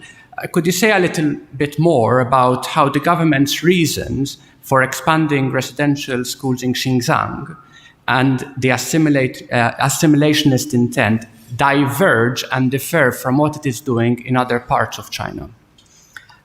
Yes, as I mentioned, the boarding schools, of course, are not expanding as quickly in the rest of China, nowhere near it. But in the documents where they talk about boarding schools, the rest of China, the reasons presented are to improve quality of education, to improve the reach of compulsory education. These are accessibility is actually not mentioned in the report for Xinjiang. Quality is mentioned. They do use some of the same language. For example, poverty alleviation is mentioned. It's mentioned in almost any policy report for Xinjiang. But as I said, the primary reasons are assimilation. And this fits in with larger ideological positions that the state has promoted, notably what Dr. Tobin mentioned, the turn toward official promotion of assimilation, often framed as a melting pot approach, which is a stark divergence from official approaches to ethnicity in China before, say, 2010, when there was a kind of careful curation of ethnic difference and promotion of ethnic difference and at least lip service to equality, there's been a turn in the sort of top-level discourse toward assimilation. Thank you for that. And my second and final question, in fact, relates to the other part of the report about birth rates. And it's a similar kind of question because I'm trying to understand whether what is happening in Xinjiang is similar to what is happening in the rest of China, or how is it different and why is it different from what is happening in the rest of China? So with respect to birth rates, your report states that the draconian state-mandated birth control policies in Xinjiang have no parallel elsewhere in the People's Republic of China. And my question to you is, why do you think that is so? Why are birth rates in Xinjiang different and having different policies from what is happening in the rest of the PRC? Well, the state gives numerous reasons. Some of them are cultural reasons. They frame, as so many things are framed, they frame having too many children as the road to extremism and terrorism. I personally suspect that this is more of a concern with population, with managing the ethnic proportions in Xinjiang. We've seen, for example, from the Nankai report, that there is an explicit interest in diluting the Uyghur population. This, I think, needs to be seen alongside a promotion of migration to Xinjiang by Han people. There are explicit policies of, quote, move to the south. The south is a kind of a catch-all term for the Uyghur-dominated areas of Xinjiang, and many of the policies we're seeing, including the boarding schools, it says this is part of a pivot to the south. So there is a new interest in moving Han people to the south at the same time that we see this birth rate change. And just to put that in a bit of historical perspective, in the late 1940s, less than 5% of the population of Xinjiang was Han. And over the following 3 decades, there was a massive program to move Han people out there, so that you go from less than 5% to around 40% by 1980. Interestingly, in the 1980s, the proportion stops moving. It hovers around 40% Han, 40% Uyghur in Xinjiang, all the way through up until, say, 2015, 16, 17. We don't know where it is now. I suspect it's changing. That hovering at one spot required a kind of balancing, because Uyghurs were having many more children than Han Chinese. So how do you maintain that? You maintain that by incentivizing migration of Han people to Xinjiang. So what we're seeing now is a simultaneous cutting of the Uyghur birth rate and continued promotion of Han migration. And it will be interesting to see whether those proportions change. Sorry, I went a bit long. Sure. Could I come with just one final quick question? You may be able to answer it or maybe not. And my question is, and why is the policy therefore to dilute the Xinjiang population, the Uyghur population and indigenous population? What is the final purpose? Why are they wanting to dilute it?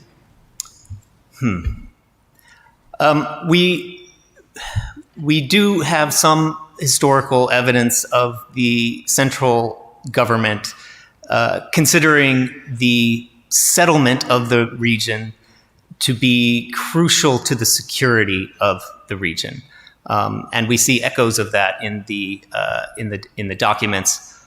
I would want to reread those before giving you a firmer answer, but that's something I'm happy to submit to the tribunal later.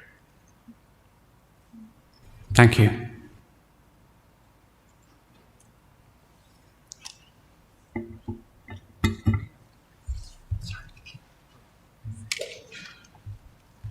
So with that, I will introduce the next expert, Professor Rachel Harris.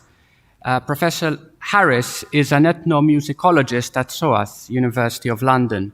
She has conducted fieldwork in Xinjiang, Kazakhstan, and Kyrgyzstan over a period of 20 years. She has researched and published extensively on expressive and religious cultures of the Uyghurs. Since 1995, she has conducted extended periods of ethnographic research in urban and rural areas of Xinjiang. In 2009, she began a research project on religious practices among Uyghur women and spent extensive periods working with rural Uyghur women in southern Xinjiang. In her report, Professor Harris makes make use of primary and secondary sources to outline the construction of a massive system of detention camps, officially termed concentrated educational transformation centers in Xinjiang. She also reviews several reports which indicate the use of widespread and systematic torture and sexual violence in these camps. Professor Harris, over to you. Thank you. Am I mic'd up properly? Bring it forward. Bring it forward a bit. Right, lovely. Okay, thank you very much for that. So let's see. Good. So you've had a chance to read my report, which is primarily a survey of available testimonies, and of course we've been listening to quite a few more in the course of this this event over the past few days. So I'm going to limit my remarks here to just a few reflections on my readings of the testimonies. So we know that women have been detained in numbers which are certainly in the hundreds of thousands. And these women detained in the camps range from village women to highly regarded academics, my own colleague, and her postgraduate students are among those detained. From these large numbers of women detained, we have just a handful of testimonies, and they come disproportionately from Kazakh and Uzbek former detainees. Of course, this speaks to the uneven possibilities of escaping the country. Each of these revelations, of course, comes at serious cost to those who dare to speak out. And I have to say here how much I admire their courage. They have to overcome notions of shame within the community, and they've been targets for Chinese agents who accuse them of lying, corruption, or being paid US agents. I should also comment that male detainees also, of course, experience some terrible violence in the camps, torture, and even sexual abuse. We know that from some testimonies. And men, of course, are detained in larger numbers than women. So I just wanted to note why perhaps we, are focusing particularly on women's experience. And I think, of course, there are particular aspects of violence against women, gender-based violence, what I've read as systematic sexual violence against women, which are relevant to the discussions that are ongoing in this tribunal. So just a quick word on background then. For years, we academics have been writing about the position of minority women generally in China and the practices of objectification, sexualization against them, these ubiquitous images of dancers that we see always smiling, always welcoming.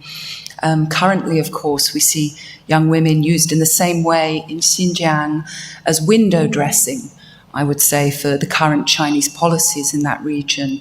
And we can see that from camp inspection visits.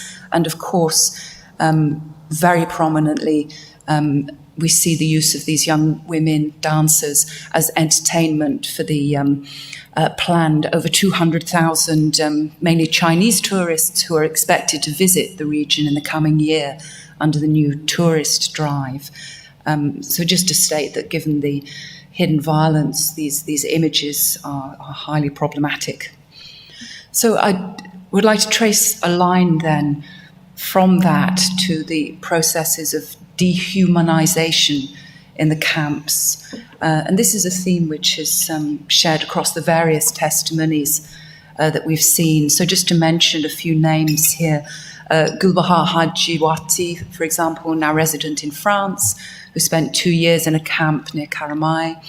And she describes her experience in terms of dehumanization and brainwashing, detailing things like having to memorize long tracts of political literature, to the forced sterilization, violent interrogations, and public self-criticism.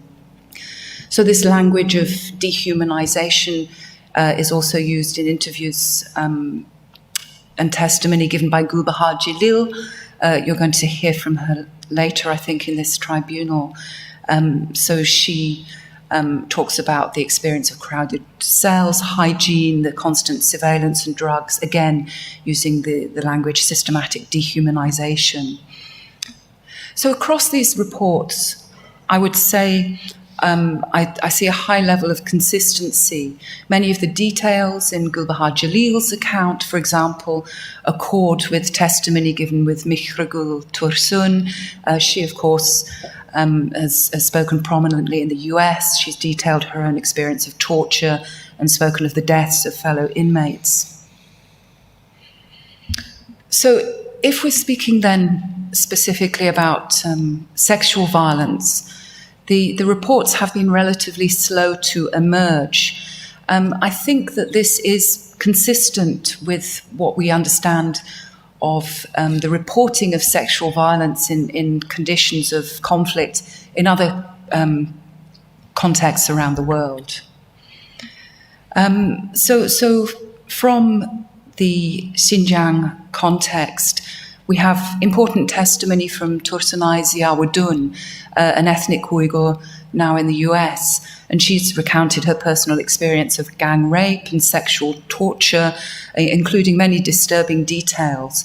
Like Saira Gul, who we heard from yesterday, she notes that women were removed regularly from the cells every night and raped. This testimony is also supported in interviews with Guzira Aulhan, a Kazakh detainee. She's spoken of how she was forced to strip and handcuff female detainees before leaving them alone with guards and camp officials. So her account struck me because it underlines the way that inmates of the camps are placed in positions of complicity with the system. They also share the guilt. Guzira also details a financial aspect to the abuse. So something we hear from several testimonies is this aspect of guards or officials paying bribes for access. We've also heard in the tribunal testimony from Kelbinur Siddiq, again, very shocking details. I'm particularly struck by two aspects of her interviews. The detail on methods of torture used, the 4 kinds of electric shock. This, again, is echoed by accounts from, for example, Tursunay. I would also note Kelbinur's comment, which I don't think came out yesterday. She cites one of her own interlocutors, a Chinese policewoman, who comments that rape had become a culture within the camps. So I thought that was striking. And one last mention of an interviewee then, a young Uyghur woman called Rukiye, who's based in Germany, who's given a very harrowing account of her own experience of rape and torture. She speaks of being held for long periods in an underground room filled almost to the roof with water.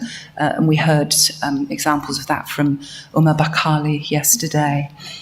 Again, Rukiya talks about bribery. She was released only because her family paid a large bribe to get her released.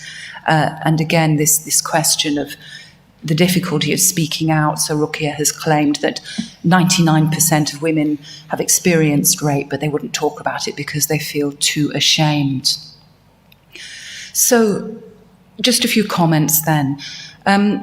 These descriptions, which range from daily life inside the camps, the nature and methods of the abuse. I do find them to be broadly consistent across different counts. These are provided by women who have spent time in different camps and who are speaking from different countries. So I consider these accounts to be broadly credible, and sadly I do think that they are likely to be representative of the experience of large numbers of women detained in the camps. So in our joint report, we've suggested that China's party state organizes and coordinates systematic and interconnected practices of ethnically targeted violence. So you've heard the testimony from my colleagues there already. I'd just like to make explicit what I think are the direct links between these various forms of gender-based violence. So the culture of rape inside the camps, the sterilization of women within the camps and outside the camps, and also I think we could make a link then with the reports of coerced marriage with Han Chinese men that we've been hearing about. So I would also suggest that the sexual violence in the camps is an integral part of the planned transformation of the Xinjiang region into a hub of the Belt and Road Initiative, and part of that drive for development. I believe that sexual violence plays a major role in the creation of a climate of terror, and that underpins the production of a large and passive labour force, which is being used, as we've heard, to populate the new factories which have sprung up alongside the camps, which are filled by so-called graduates from the camps, as well as transfers from rural areas. How am I doing for time? Okay. You think I'm done? No, I think I'm fine. I'll make a couple more comments then, if I may. Ooh, a bit of feedback. So, as we've seen in other contexts which have been designated as genocide, sexual violence is both an attack against the individual woman and also an attack against the ethnic group. In Yugoslavia and Rwanda, in the case of the Yazidis and the Rohingya, sexual violence against women has been used to humiliate, subordinate, and emotionally destroy entire communities. Violations against women's bodies and their reproductive capabilities have been dubbed a weapon of war against the whole ethnic group. So I would link that comment then to the testimony of women who have come out of the Xinjiang camps. They talk about the experience suffered by many former detainees of extreme trauma after release, feeling dead inside, being a shell, suffering from memory loss, insomnia, suicidal thoughts. There are also reports that many of those released into the community in Xinjiang are turning to alcohol or other forms of addiction. So just to quote Tursunay Ziauddin, it is designed to destroy everyone's spirit, she says, and I think that is significant. So just one final point. We've had quite a few questions about the question of intent and the level at which these policies are sanctioned or deliberate. I've ventured in the report to suggest that this widespread practice of gender-based violence must be at least condoned at very high level. So we know, for example, that the use of torture in detention centres right across China is well documented. Common methods employed accord, for example, with Omar Bakali's account that you've heard. And we also have reports of rape in detention employed specifically against other groups of women, so Tibetan nuns specifically and Falun Gong followers. Certainly, I would say in the case of the Xinjiang camps, the leaked internal documents shared with the New York Times in 2019, for example, do demonstrate the direct leadership of Xi Jinping in the development of the crackdown. We can trace those back to that series of speeches he made in 2014, this explicit call for a people's war on terror, and the specific call for the educational remoulding and transformation of criminals. And we also know Of course, we heard from my colleague Sean Roberts yesterday the direct role of Chen Chuanguo, also, of course, a member of the Central Committee or Politburo, if you like, and how he is the direct architect of many aspects of the system in Xinjiang, the grid social management system, and so on. So I'll leave it there. Thank you very much. Thank you, Professor Harris. I've got 3 questions, if I may. In your report, you survey a number of secondary reports and testimonies, but mainly from 2017 onwards, more or less. Now, you have conducted fieldwork in that region for a period of over 20 years, and you premise your report by stating that over this period, I have observed incremental levels of repression of the indigenous peoples. And it is on that I wish to ask you, could you just tell us a little about what you mean by these incremental levels of repression against the indigenous people? Yes. So already in the 1990s, I was observing a series of crackdowns against religious practice, for example. My focus at that period in the 1990s was more about cultural production, and so I certainly saw high levels of censorship in that time. So in the 2000s, certainly things began to get more difficult. I think a real turning point in terms of my personal experience of the region and the increasing securitization would be 2009. So I had the interesting experience of actually being in Urumqi at the time of the demonstration, the police crackdown, and subsequent interethnic violence which occurred in the city. And then was able to actually get down to the countryside in the south and saw the rollout of very high levels of securitization across rural Xinjiang at that time. So the mobilization of local police, checkpoints, arrests going on.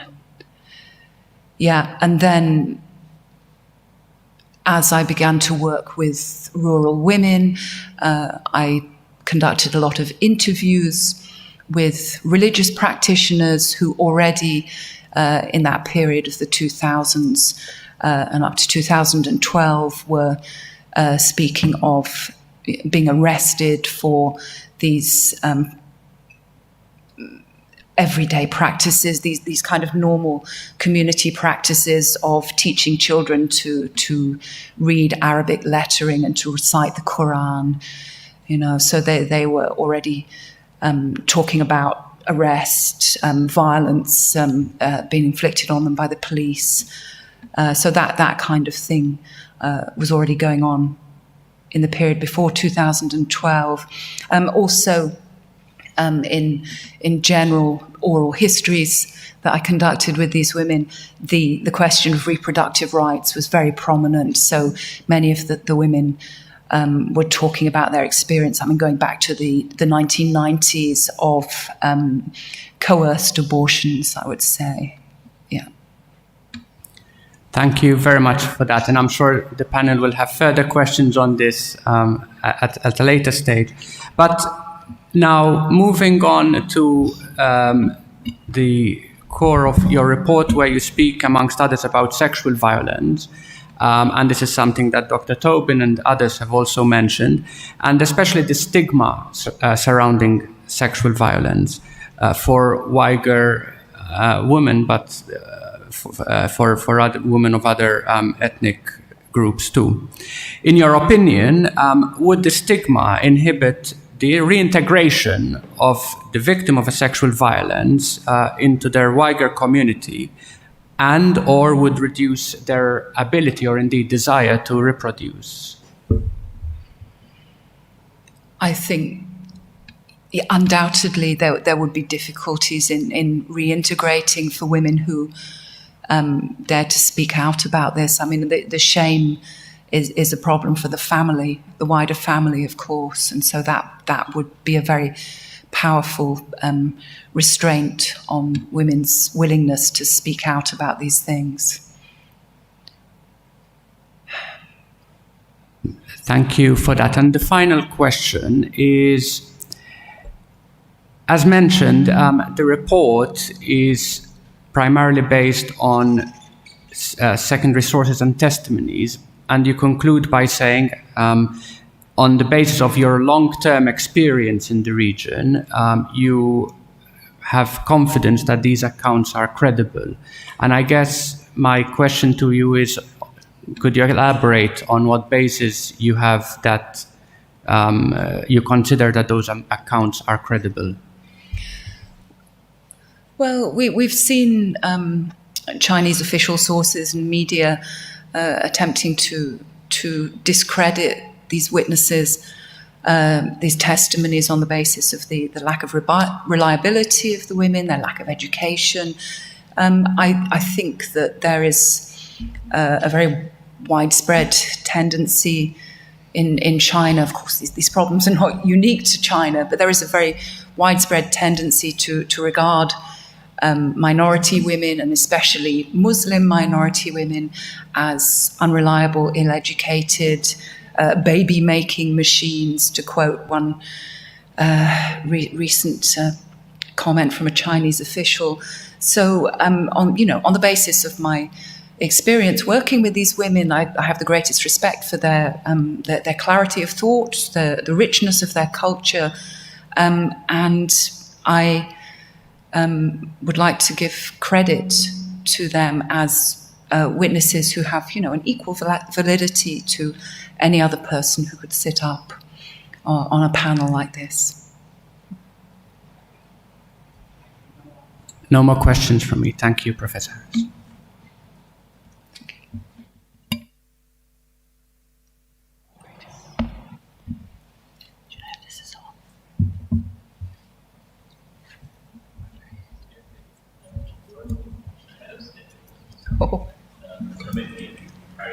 The next witness. Yes, absolutely. And then I think it'd be a convenient moment to break for coffee. Great. Thanks. The next witness is Dr. Jo Smith-Finley, who is a reader in Chinese studies at Newcastle University. Dr. Smith-Finley has conducted ethnographic fieldwork in Xinjiang for nearly 3 decades, publishing extensively on Uyghur identities and ethnic relations, Chinese state securitization of religion, PRC counterterrorism measures, state terror, and also political re-education.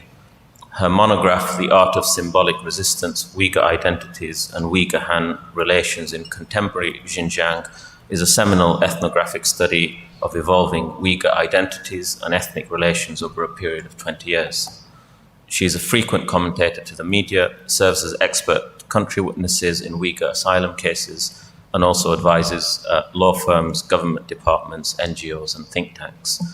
Dr. Finley has produced 2 reports for the tribunal, the first of which is on the destruction of religious practice and heritage, and the second of which is on cultural destruction, respectively.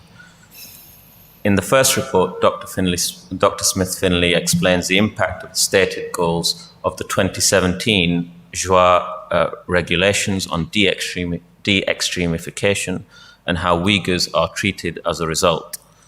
She notes the severe restriction in religious practice, both within and outside detention centers, destruction of mosques, graveyards, and other cultural symbols in Xinjiang. In addition to summarizing secondary source material available from the public domain, she draws on interviews and observations conducted during her 2 recent research trips to Xinjiang. In her second report, Dr. Smith-Finley catalogues the various practices employed by the CCP to ostensibly destroy cultural bonds of Uyghur Muslim society. These practices include homestays of CCP agents and officials, extensive behavioral monitoring trying to determine religiosity as a sign of disloyalty, and arbitrary internment for infractions.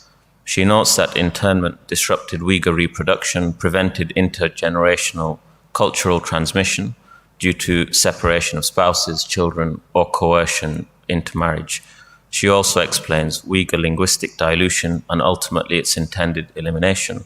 Finally, she sets out the intensifying drive to sinicize minority culture in all spheres of life. Dr. Smith-Finlay, we hand it over to you. Thank you. Thank you very much. Okay, so thank you for reading my report. I'm going to just summarise, hopefully fairly quickly, the main ideas. As you know, the report focuses quite significantly on my own ethnographic fieldwork, so particularly my two most recent field trips to the Uyghur region in 2016 and 2018. I'm going to bring some more photographs. I couldn't put all the photographs in the report, so I'm going to bring some more photographs today to show you, but the bulk of my evidence from there is from snatched conversations, the only way to have interviews at that time, photographic evidence and video evidence. We don't have time to watch any of the video evidence, but I can provide that at a later date if necessary.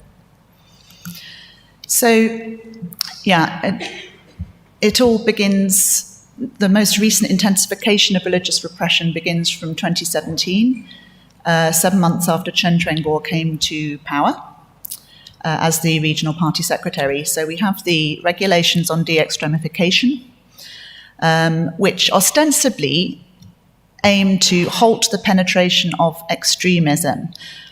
So we see things like making religion more Chinese, the sinicization of religion, establishing correct beliefs, correctly handling the relationship between law and religion. And this refers to a long-standing division in China between official and unofficial religion, legal and illegal religion. And the notion of correctly handling the relation, no, I've done that bit already. So as my colleague André Klimesh has written in 2018, what the party seems to be doing here, in fact, is seeking to solve the problem of to whom to listen, whom to trust, and whom to follow. So here the party is wanting the Uyghurs not to be following an alternative authority in the form of Islam, but to be following the CCP and CCP ideology.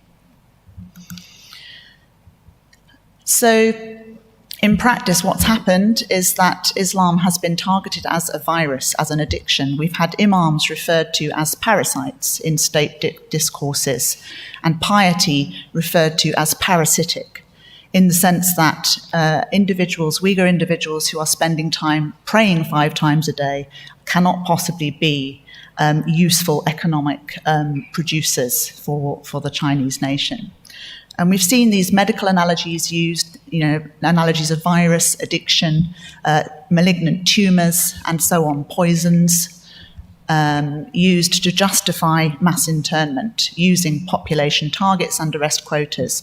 And actually, if you look closely at the regulations themselves, you can see straight away in Article 5, a direct reference to an annual target responsibility evaluation system, which refers directly to the targets and quotas that have been used to intern individuals. And in Article 14, a direct reference to educational transformation, which is, of course, a reference to transformation through education or political re-education, which consists of combining ideological education, psychological counselling, there's a euphemism, and behavioural corrections. You'll notice that the word correction appears a lot in state discourses in the last few years with regard to the Uyghurs. So what the state purports to be as a targeting of extremism is in practice what our colleague Darren Byler has referred to as a carpet bombing approach. It has been completely arbitrary. And this internment campaign has targeted anyone really who displayed a high level of piety or a high adherence to daily religious practices, everyday, ordinary, peaceful religious practices. The state itself has referred to it as an indiscriminate use of weed killer. So the state itself uses the term weed killer. You can't just pull out the weeds. You have to spray the entire field, I think is the rough translation of what the state has said.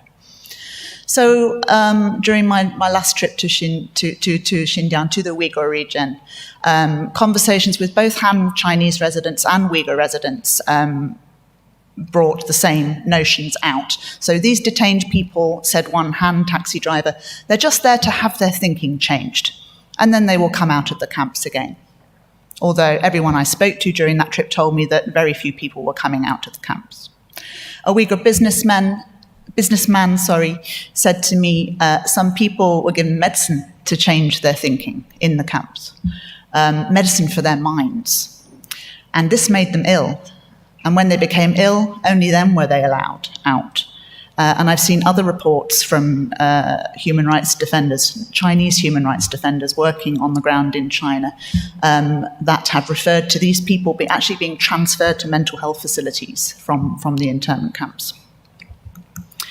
So what are the eligibility criteria for internment then? Not terrorist acts as you and I know them, but in fact everyday religious practices, growing a beard, regular prayer, inviting too many people to one's wedding, giving your children names of Islamic origin, looking too religious, reciting an Islamic verse at your funeral, at someone's funeral, washing bodies according to Islamic custom, holding strong religious views, allowing other people to preach religion, teaching the Quran to your children, asking an imam to name your children, attending the mosque regularly, studying or teaching unauthorized forms of Islam, praying at a mosque other than on the traditional prayer day of Friday, attending Friday prayers outside of your village, making the pilgrimage to Mecca, or possessing illegal religious content on a mobile phone or computer. And this can simply be a picture of a woman wearing a niqab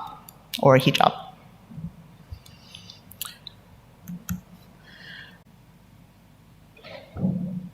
Okay. So moving to the Kashgar Old Town, we have a similar situation. All of the small neighborhood mosques are padlocked without exception, razor wire, barbed wire, framed posters of the de-extremification regulations on the outside walls, CCTV, and in some cases the mosques have been desecrated. Not in this case on the left there, but in many cases crescents removed from the domes, a desanctification. So again, through conversations, I asked people, where has the crescent gone? Did someone take it away? Sometimes people were too scared to speak out loud because the CCTV camera was right above their head. So they would nod and say yes, they took the crescent away, but they would not answer verbally because they were afraid of being recorded. Others were less fearful and said yes, they took it away, they took the crescent away. What was really noticeable, I'll just go back a second, what was really noticeable, if you look at that slogan across the door here, this slogan says, love the country, love the party, love the country. And this has replaced the earlier slogans which said, love the country, love religion. Okay, so it used to be okay to love religion as long as you loved the country a little bit more.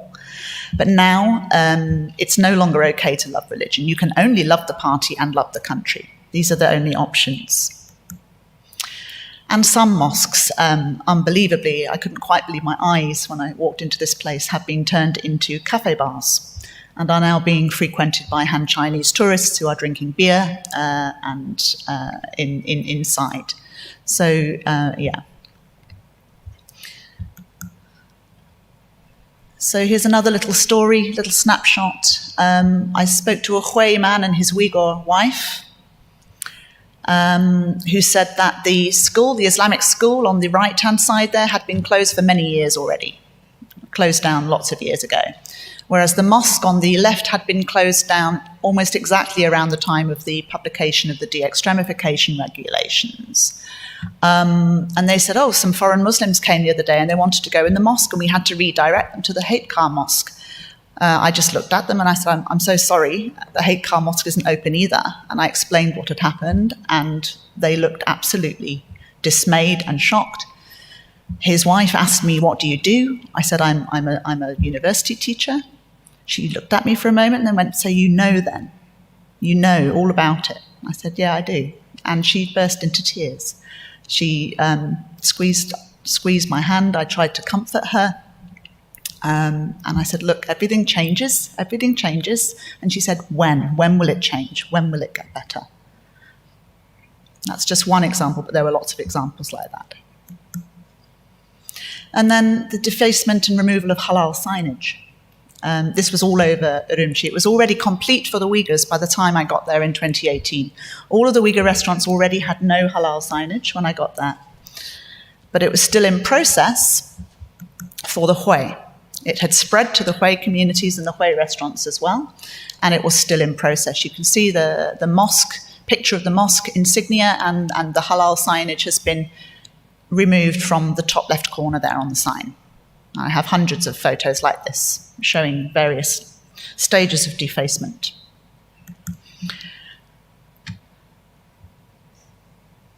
And on to other reports. These are not my reports. These are reports from other scholars, from my colleagues, Dr. Harris, Dr. Thum, and also from the Australian Strategic Policy Institute, ASPI.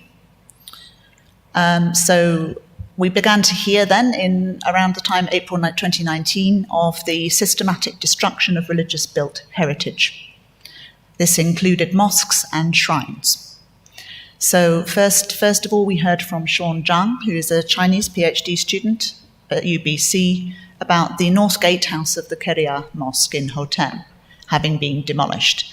And the satellite imagery came out to show how this had still been visible in November 2017 on satellite, but by April 2018, it had vanished. This gatehouse had vanished. And this is an example, as Dr. Harris has written, of what UNESCO calls strategic cultural cleansing, the deliberate targeting of individuals and groups on the basis of their cultural, ethnic, or religious affiliation, combined with intentional and systematic destruction of cultural heritage. Also, while I was in Kashgar, I visited the Buve Meryem Khenim Mazare, Bashkirem, on the instruction of Dr. Thum, who said that I must go and see what was the current situation with this shrine. When I got there, it was still intact, but it was deserted, it was padlocked, all of the votive offerings had been removed from the garden, and there was a massive convenience police station built right next door to it. Huge police station, probably about 10 times the size of the shrine. I couldn't photograph that. I hope for obvious reasons. I still got arrested.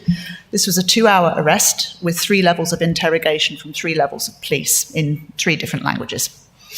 So I won't go into the details, but I can tell you about it later if you're interested to hear more. So Guardian Bellingcat also came out with a satellite-based survey, satellite imagery analysis, which documented in May 2019 more than 24 Islamic religious sites, partly or completely demolished. One of them was the Imam Asim Shrine, which showed that the shrine was empty. The mosque and the Hanukkah and other buildings had been torn down, and only the tomb remained. As with the shrine I visited myself, pilgrims' offerings, flags and pilgrims had all disappeared. And this is what the shrine should have looked like at a pilgrimage, on a pilgrimage day. So just to sum up on the shrines, again, I quote my colleague, Dr. Thum, nothing could say more clearly to the Uyghurs that the Chinese state wants to uproot their culture and break their connection to the land than the desecration of their ancestors' graves, the sacred shrines that are the landmarks of Uyghur history. And to quote our colleague, and especially Rachel's close colleague, Dr. Harris's close colleague, Raila Dawood, who was disappeared in 2017, if one were to remove these shrines, the Uyghur people would lose contact with earth. They would no longer have a personal, cultural, and spiritual history. And after a few years, we would have no memory of why we live here or where we belong.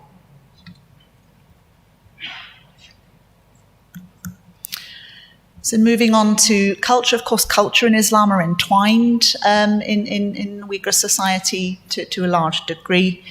But when I was walking around in Kashgar Old Town, there were a lot of padlocked homes. The parent generation was conspicuous in its absence. There were a lot of children around. There were a lot of grandparents around. Very few people in between. Which suggested immediately to me that those parents had been interned.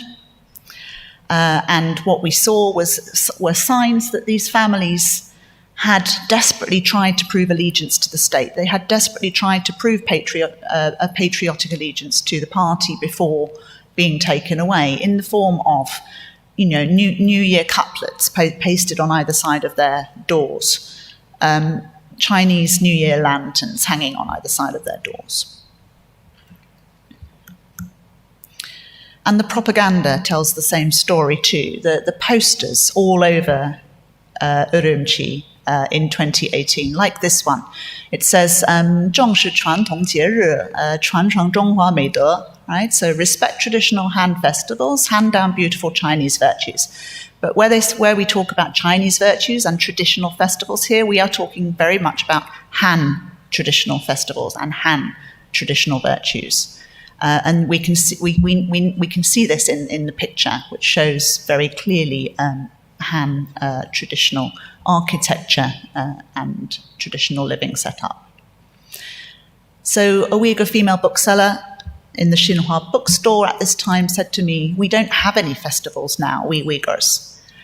No one dares even to say Assalamu alaikum, sorry, peace be with you, anymore either. It's just too religious." So on to language, very quickly. Coercive Chinese medium education is happening inside the camps and outside the camps. So outside the camps, as my PhD student is documenting now meticulously, we are seeing a slow linguicide, which has been taking place since 2002. In 2018, this was becoming very, very clear. You could see it everywhere. Most particularly in this picture I took of a poster outside the number 1 Urumqi primary school, in which this is a textile poster. You can see it hanging down the wall there. And the Arabic script has been literally cut out and then blacked over in that rectangle you see there. This should have been the Arabic script for Yaxhimusiz, for the greeting, hello. Almost like a cancer being cut out, I would suggest. So, and then children of doubly detained parents have been placed in securitized national education boarding schools, as we've heard from my colleague Dr. Thum, and we hear psychologically tortured. So in one report from ethnic Han Chinese human rights defenders working undercover, these are religious Christian human rights defenders who are working undercover for Bitter Winter magazine in China. They wrote about how children in classrooms were showing extreme caution when trying to speak and write in Chinese, almost as if they were skating on very thin ice. And in my most recent research, together with Dilmurat Mahmud at McGill University in Canada, who is a Uyghur scholar, Uyghur folklorist, we have been very closely analysing a set of textbooks that were revised and republished in 2018.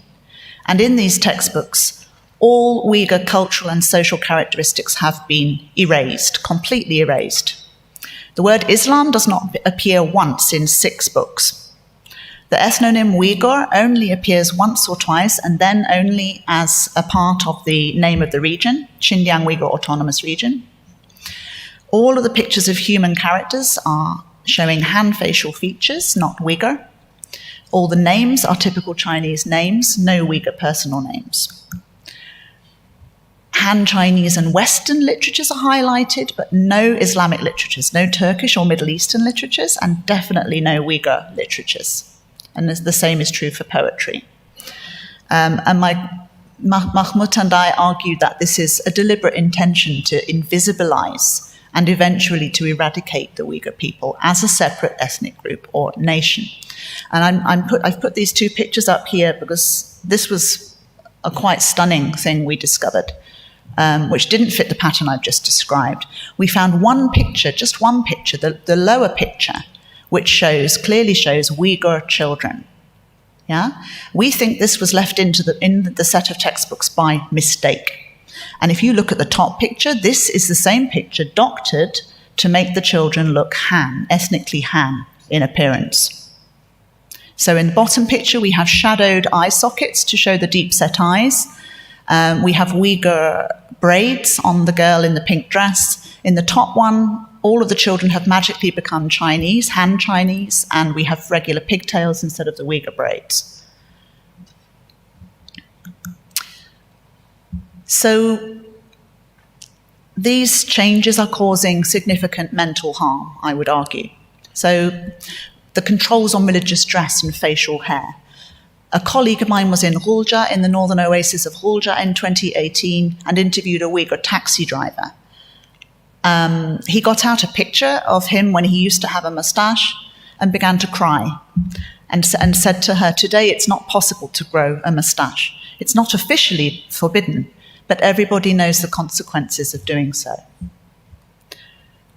I spent 2 hours talking to this young man in Kashgar, and he sang the Chinese national anthem to me in perfect Chinese. He also sang me a song in perfect Chinese that helped him to learn the Chinese tones, the 4 tones, the pitch in Chinese, in Mandarin Chinese. And then all of a sudden, he got some white sticky labels and began to recreate a beard on his face. Now, he's not aware of what's happening to him yet at age 6, but there is a significant psychological trauma, I think, in this community resulting from these restrictions. There was also the campaign to cut women's tunics and dresses, which was going on when I was in the Uyghur region in 2018. I didn't see any of it personally, but it was being reported at the time by Radio Free Asia and some Taiwanese news outlets, where women were having their long tunics and skirts cut short in the street, because wearing a long tunic and hiding your behind was supposedly a sign of religious extremism. And of course, this has been described as an attack on Uyghur women's dignity.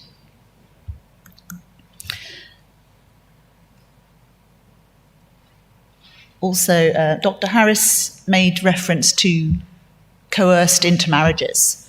The PRC has been aggressively incentivizing intermarriage since 2014 by offering couples money and material goods to encourage them and persuade them to marry persuade Uyghur women to marry Han Chinese men. And indeed, we've had a recent report last year in June 2020 from the Associated Press, where a mixed couple report receiving such incentivized goods. However, our colleague Darren Byler has published analysis of PRC state narratives, which suggests a significant level of coercion. So we have Han male migrants and security workers choosing a Uyghur woman in the region and then working with various arms of the local authorities to convince the families to agree. And when this is happening in a context where refusal will be labelled as extremism and will result in you being, or your parents being, interned in a camp, it is very difficult to refuse such an intermarriage. We've also seen the detention, the targeting of famous cultural figures, or killing the chicken to show the monkey, to use a Chinese phrase. So this is the deliberate targeting of celebrity and cultural figureheads. Again, it's a way of inducing terror in the community, inducing fear.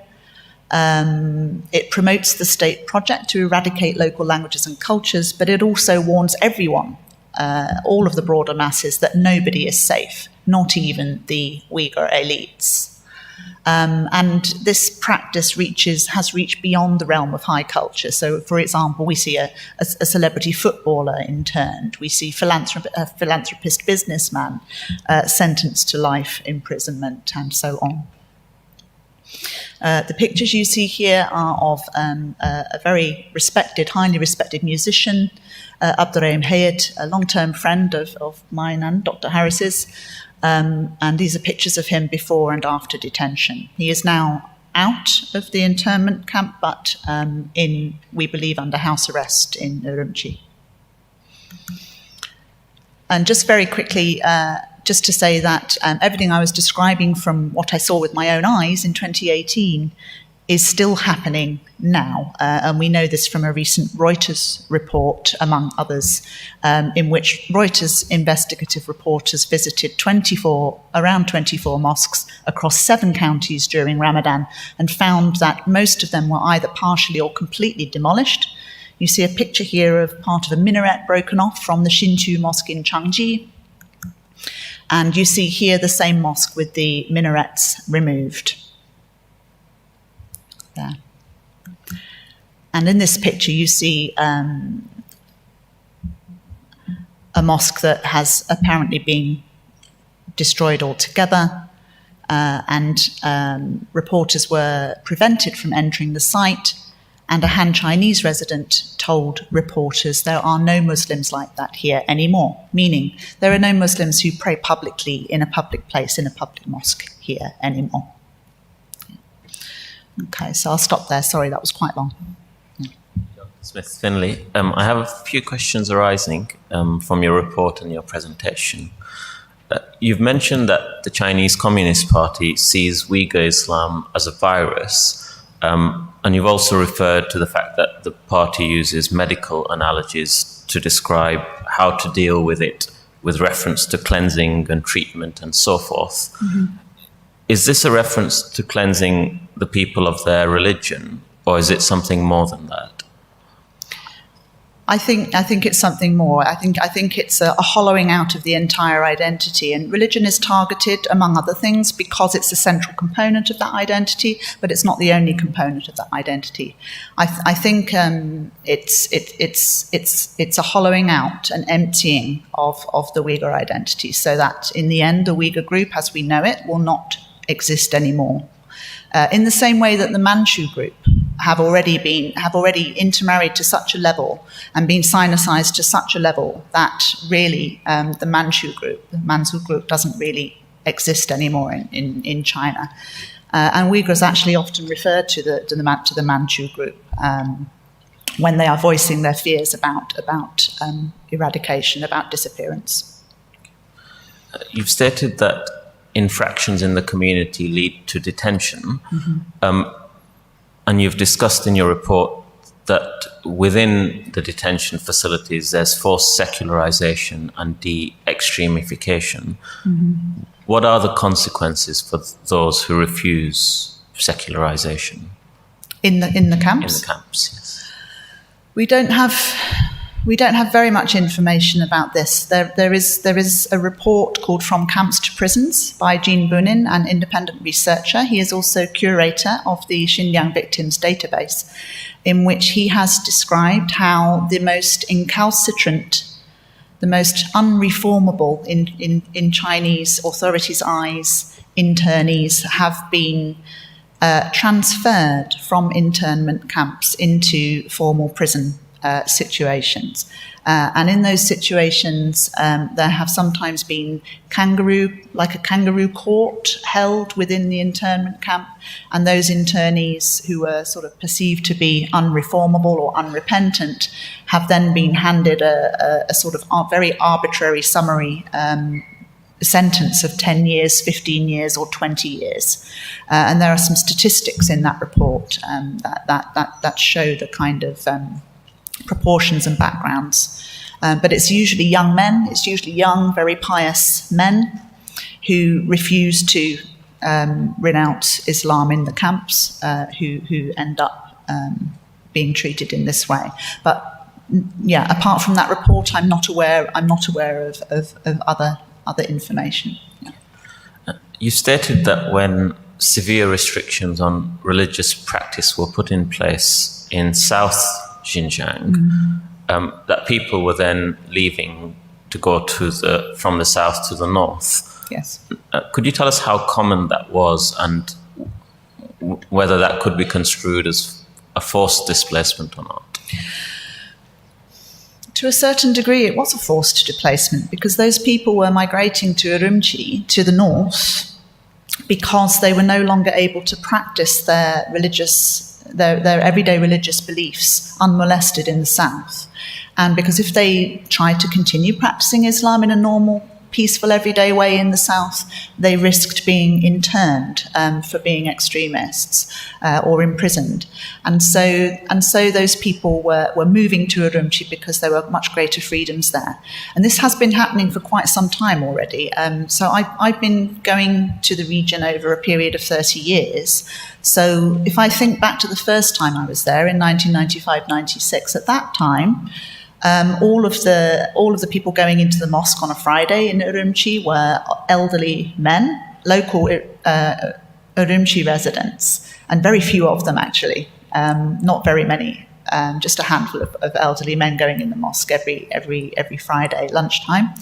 By 2002-04, as the local Islamic revival was picking up pace, it was very different. In Urumqi, the mosques had been rebuilt. They were 4 or 5 times the size, 2 or 3 story, with huge forecourts before them, and thousands of men of all ages going in and out. And a lot of those people at that stage had already begun to start to come up from the south, I think, but this intensified very, very much after 2009. After the demonstrations in Urumqi in 2009, and we began to see by 2016 when I was there. By 2016 we were already seeing restrictions. Sorry, I'm trying to get my dates right. We were already seeing restrictions in Urumqi whereby the women who had been wearing niqab and hijab and so on in 2002-04, in the 2000s when I was there, were no longer wearing those. What we were seeing that replaced by a sort of halfway hijab, a permissible hijab that the authorities would allow, and also a turban. We were seeing the women wearing a fashionable turban by then, especially the young women, which seemed to be allowed at that time. But by 2018, all of that had completely vanished.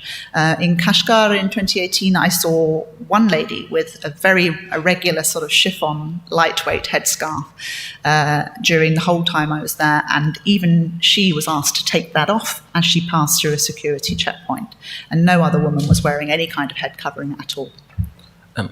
The severe restrictions you've referred to, of course, are now obviously have extended, as you've stated in your report, to Urumqi and the rest of Xinjiang. Yes. Has that led to a consequent pattern of displacement or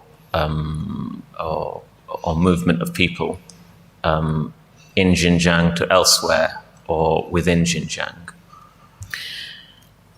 I did in recent years interview several Uyghurs who had moved to inner China from the Uyghur region, ironically, because it was easier to practice in inner China than it was in the Uyghur region itself.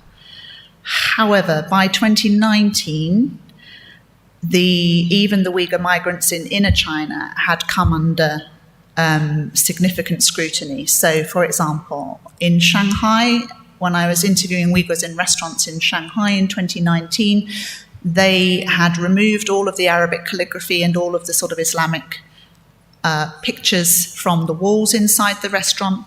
They explained how they were no longer able to go in the mosque. The mosque was just across the street, and the Hui Muslims were happily going in and out of the mosque without any problem at all.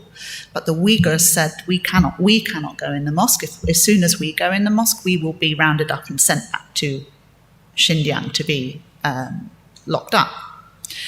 And they said they had Han Chinese political cadres coming into the restaurant once a week and checking up on them, coming to eat in the restaurant, but clearly coming for surveillance purposes. Yeah. Just 2 final questions, if I may. You've stated in the report that Uyghur cultural leaders have been detained. Yes. I think at page 189 of your report, you refer to artists, writers, poets, academics, publishers, singers, comedians, and athletes. Yes. It might be that there isn't details about this, but essentially how widespread is the detention of Uyghur cultural leaders? It's hard to gauge that. And as with everything, we know about what we know, but often it may just be the tip of the iceberg. So in the case of celebrity figures, the most recent report I've seen numbers about 435 known celebrity figures known to have been disappeared or detained or interned. Yeah.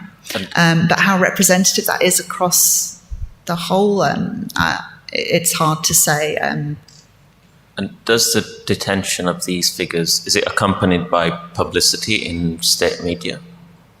Sorry? Is the detention accompanied by publicity in state media about the fact that they have been detained or not?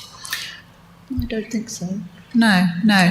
It's everybody knows the person has disappeared, so everyone in the Uyghur community knows the person has disappeared, and so the fear is instilled, but it's not lauded publicly in the press. No, not that I've seen.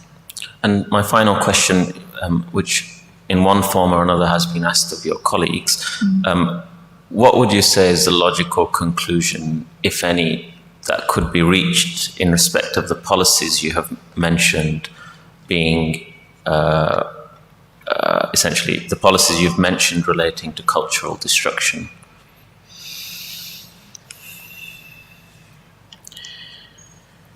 I think that what we're seeing is an identity castration.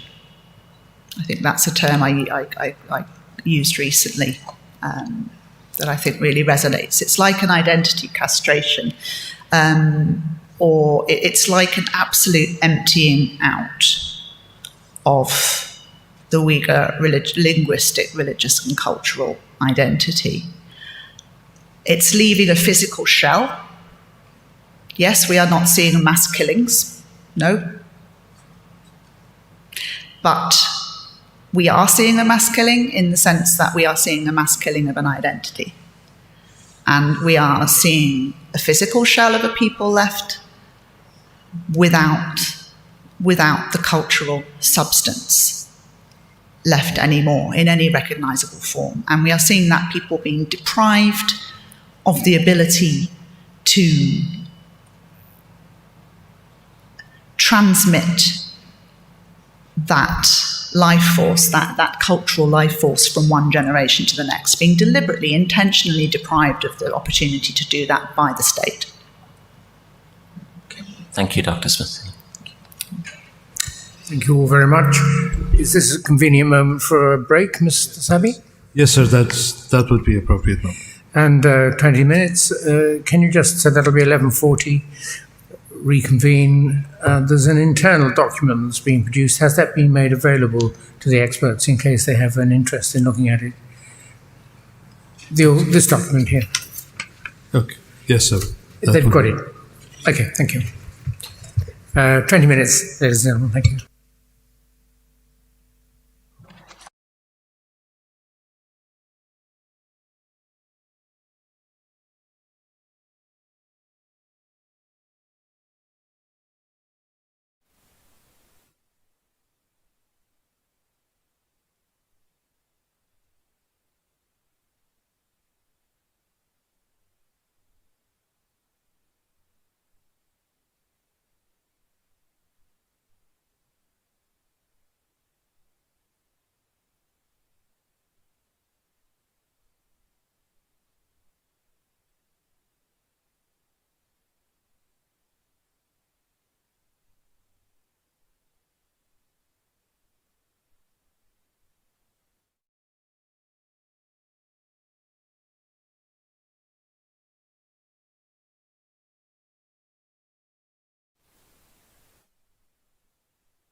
Uningdagi Sharq Turkistondagi bu mechitlarninki ko'ngil ochadigan Xitoylarninki sayohatchilarning tungi to'paq o'ynaydigan yerlarga aylantirayotganlik masalasi bizning mozorlarimizning qadimiy qabristonliqlarning chiqib tuzlanganligi haqida tafsili ma'lumot berdi.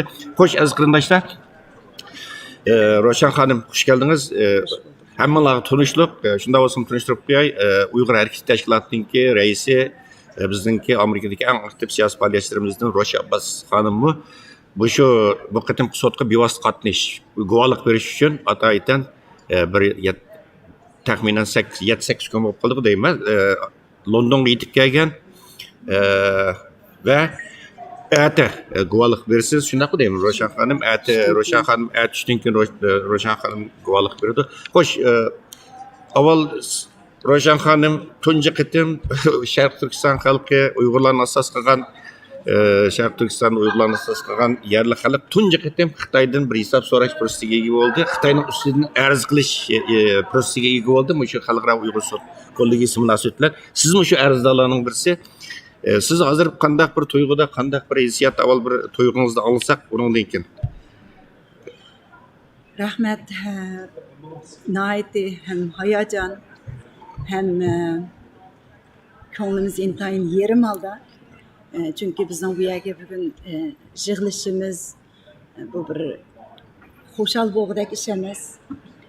Intayin jiddiyat ichida elib berilayotgan bütün bir milletimizningki ishg'oliyatda qolgan 49 yildan boshlab Xitoy kommunist hukumatining Sharqiy Turkistonda elib berayotgan jinoiy qilmishlari, mana bugungi kunda bo'lsa irqiy qirg'inchilik bo'layotgan bütün jinoiy qilmishlarini sotga tortish va o'zimizningki xalqimizga, millatimizga, vatanimizga, urug' tuqqanlarimizga ega chiqib, shularningki Xitoy hukumatidan shularning taqdiri va hozirgi vatanda bo'layotgan irqiy qirg'inchilik to'g'risida Xitoyni javobgarlikka tutish, sotga tortish uchun bu yerda biz bugun mishaga kelishga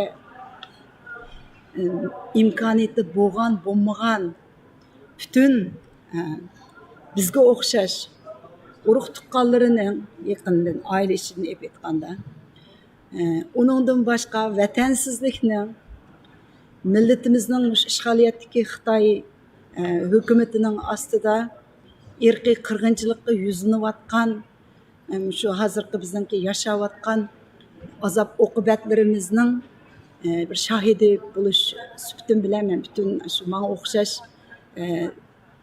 ovozini chiqara olgan va chiqara olmagan bütün qarindoshlarimga vakolatan keldim deb o'ylayman.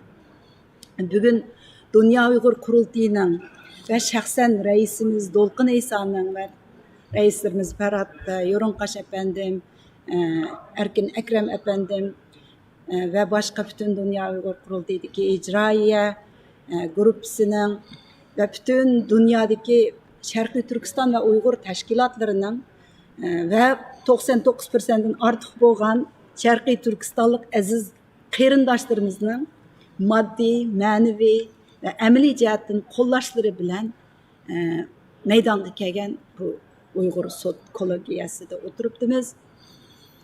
Bunun için hakikaten bu biz hemimizin ait hayajanda.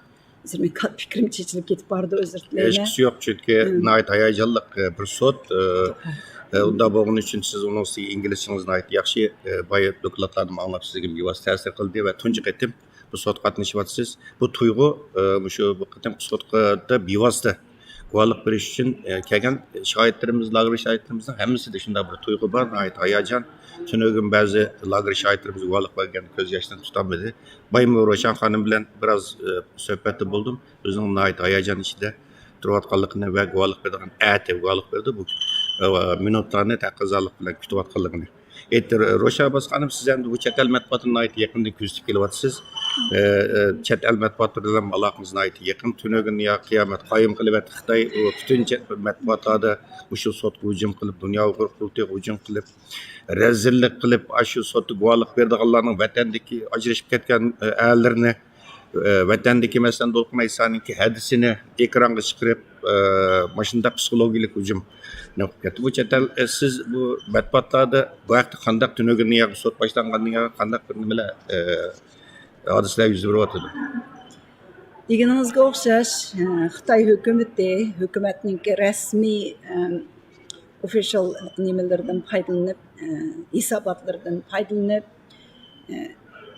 shu shahid berayotganlarga va sudga va dunyo Uyg'ur qurultiyiga tarafdan hujum qilyotdi. Xitoyning zuvani bo'lgan Global Times bo'lsin, xalq gazetlari bo'lsin, dunyo Uyg'ur qurultiyini bölgünçü tashkilot qalayimqanchilik qilib beryotdi. Hatto bugungi bo'layotgan shu hashamatlik sud maydonini, shu sot kollegiyasini bo'lsa, sud jarayonini bo'lsa, dunyo Uyg'ur qurultiyi press media nimasi qildi, matbuot yig'ini ochdi deb turib shundoq tashviqot bu sot emas, tashviqot yig'ini ochdi deb turib hujum qilyotdi. Uningdan qolsa qiziqarligi Xitoy tarafdan tilasa, ya'ni ba'zi manbaga deb o'tgan 99%dan ko'proq Sharqiy Turkistonlik qarindoshlarımızın ichiga kirmagan ba'zi bir qarindoshlarimiz yana bir tarafdan hujum qilyotdi.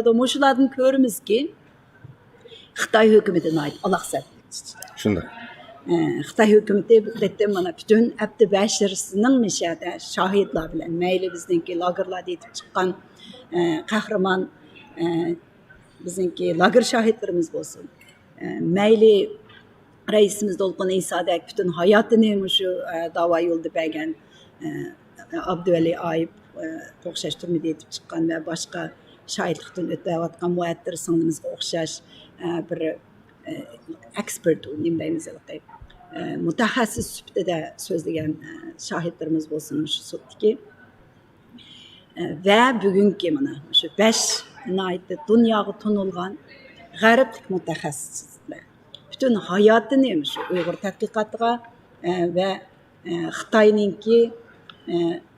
Xitoyning Sharqiy Turkiston elib berayotgan siyosiy har turli elib berayotgan siyosatlarini tadqiq qilib kelgan uzun muddat hayotini shuningga bergan mutaxassislarimiz yaqinqilari 10 yil 15 yil bo'lsa yana boshqalari masalan Josimiz Finley xonim Xitoy demebadi qo'ydi jazo berdi shu jazo bergan ichida 30 yildan ortiq Xitoyning Sharqiy Turkistondagi siyosatlarini tadqiq qilib kelgan bir mutaxassis mana shundoq nurg'unlagan mutaxassislarning shohidlarning oldida Xitoyning jinoyatlarini mishada dunyoga anglatayotganimizdan qanchalik rohatsizligi, qanchalik buningdan ansirayotganligi va qo'lidan keladigan bütün taktikalarni ishlatib hujum qilayotganligini ko'ra olamiz.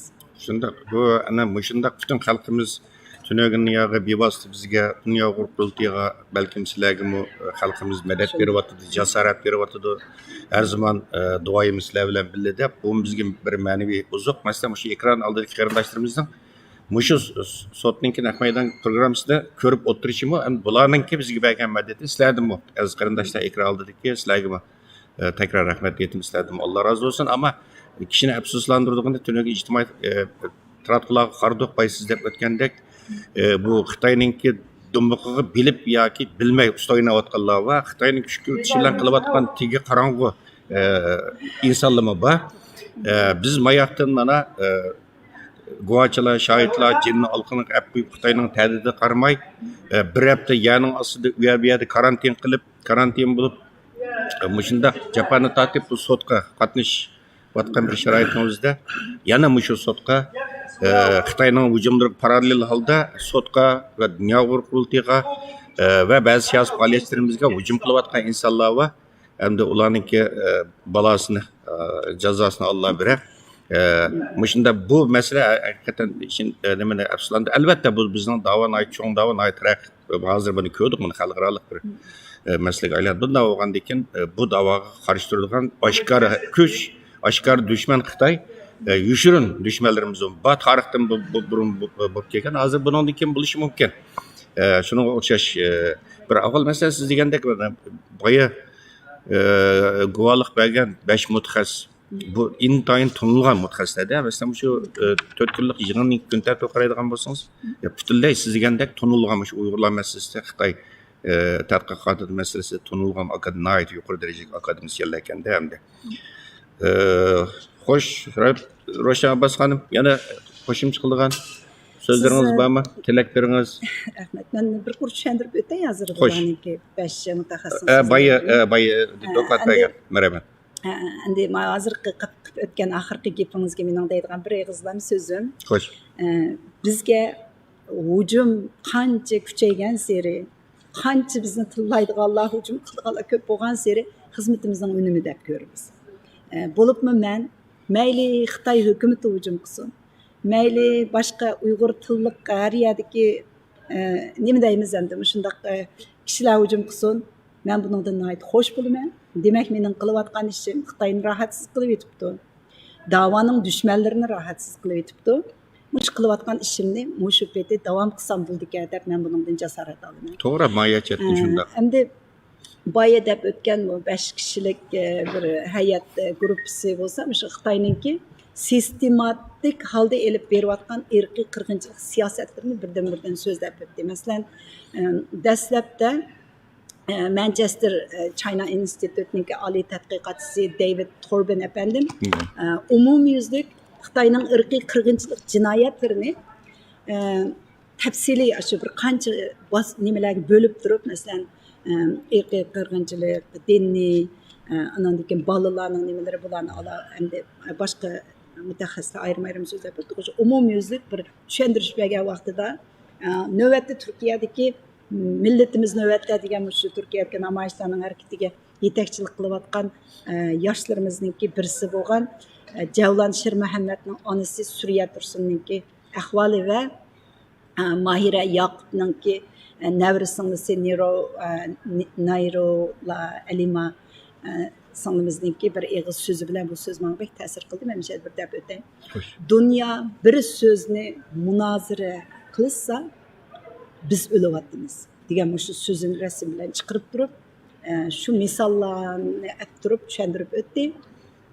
Ya'ni bugun dunyo xalqi, dunyodagi g'arb demokratik davlatlari bu irqiy qirg'inchilikmi emasmi degan bu bir so'zni talashib, shu bir so'zningki yakunini chiqarish uchun buni munozara qilishayotgan bo'lsa, Uyg'urlar o'lyapti degan bu nihoyatda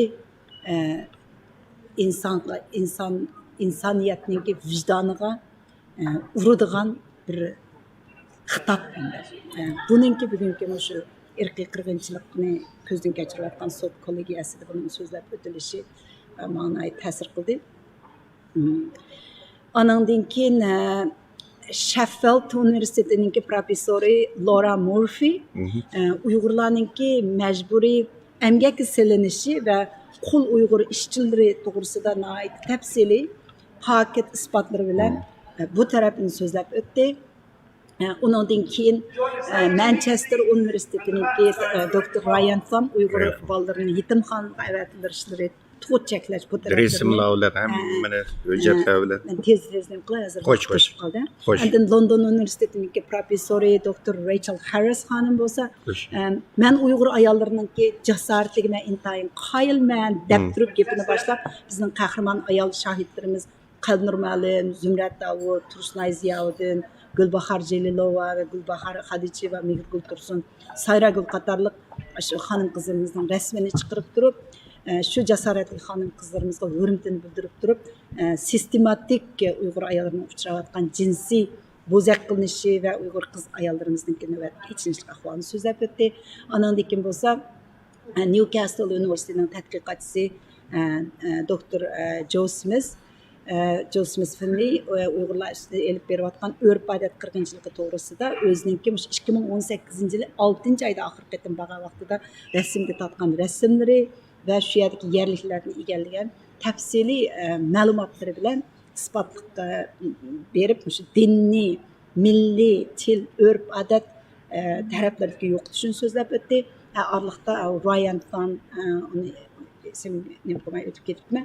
Doktor Ryandan bo'lsa, Uyg'ur ballarınınki shu yetimxonalarga avatilishi va majburiy tug'ut cheklash taraflarini so'zlab o'tdi. Demakchi bo'lganim, mushu 5 professor Birleşken Devletler Teşkilatı'nın irqiy qirg'inchiligidagi shu kelishimga 5 nima bor? 5 omil bor. Mushu 5 omilning birisi bo'layotgan bo'lsa bir millatning ustidan, uni irqiy qirg'inchilik deb ataymiz degan Birleşken Devletler Teşkilatı'nınki treaty'si bor, shu kelishimsi. Shu ningdagi 5 nuqtani so'zlab o'tdi. Rahmat, Roşan Abbas xanım. Bu bayı çünkü İngilizce bədi, onda oğandakı nurgun qarindaşlarımız İngilizce yok, qarindaşlarımız bilenmedi. Bu 4-5 mutaxassisninki nəhayət yaxşı şəriləb bədiniz. Sizin barınızda zor köygüçlərimiz mi? Bu 5 ali dərəcəlik mutaxassisninki bəgən guvalıqlarını mı? Dim xəbər tapqan oldu. Bu ekraldı qarindaşlarımız olqalda. Sizə rəhmət etmə və ətidiki guvalıqınızға muvaffəqiyyət diləyəm. Xalqımızın duası hər zaman siz bilan birlə. Rahmet sizin muhabbet kahve için. Rahmet, hürmetli televizyon köylüler. Birazdan kim başında. Bugün Nakmaydan programımız ağırlıkta kesilmeydi. Ağırlıksız devam kılıyordu. Tünögen teknik sebepten oturdu bir kesilip gidip kaldı. Şuna iki kısımı birleşik mecbur olduk ama bugün programımız bütün gün kesilmey devam kılıyordu. Şuna ekrandan ayrılmalı az arkadaşlar. Bugünkü sotninki birazdan kim Uygur şahitlerimiz guvalık verdi.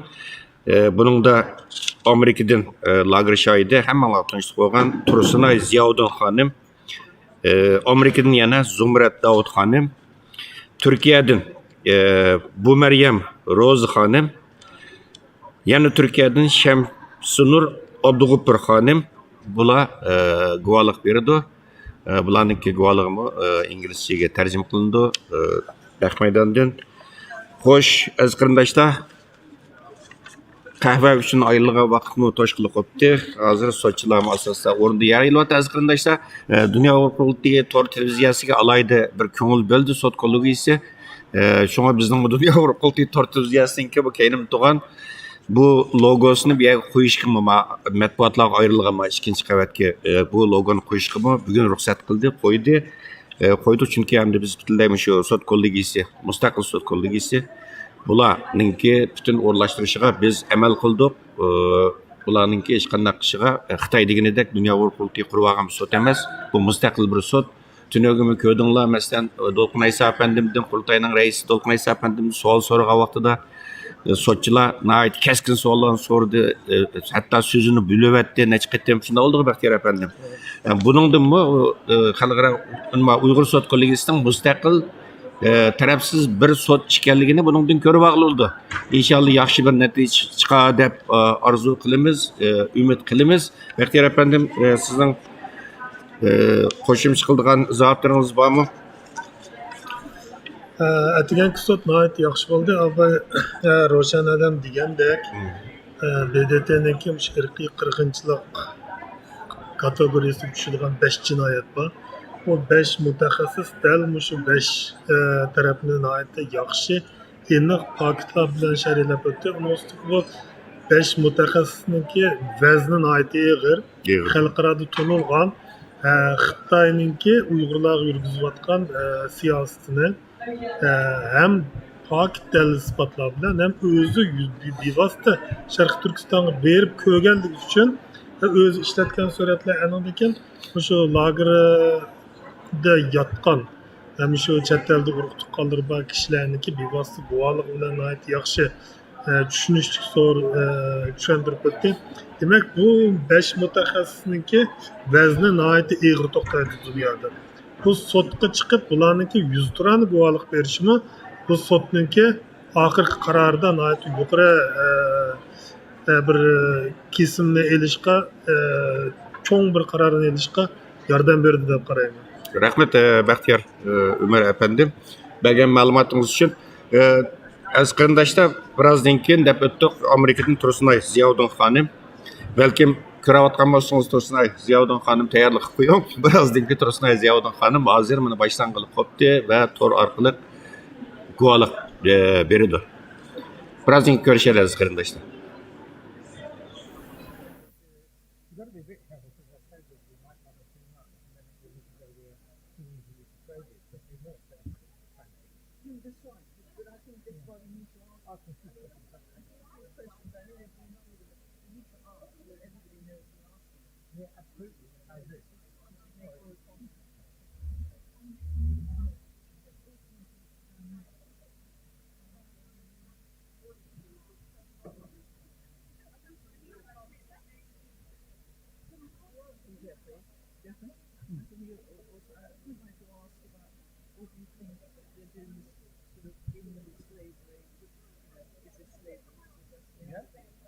Why not? I mean, I don't think there's nothing stops us asking all the questions we want to ask. Is it slavery? What's the test for slavery? What's the difference between I was thinking, what's the difference between door knocking and what do you do to get people to go to work and Jehovah's Witnesses? But I wouldn't say Jehovah's Witnesses, but what is the difference? Something like that, but I thought it would ask. No, I don't make confused with something else to ask.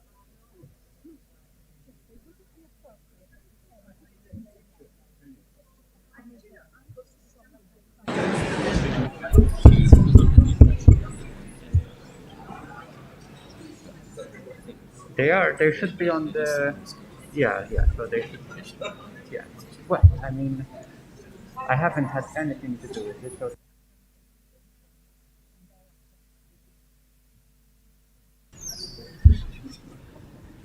Now we just sit back and relax.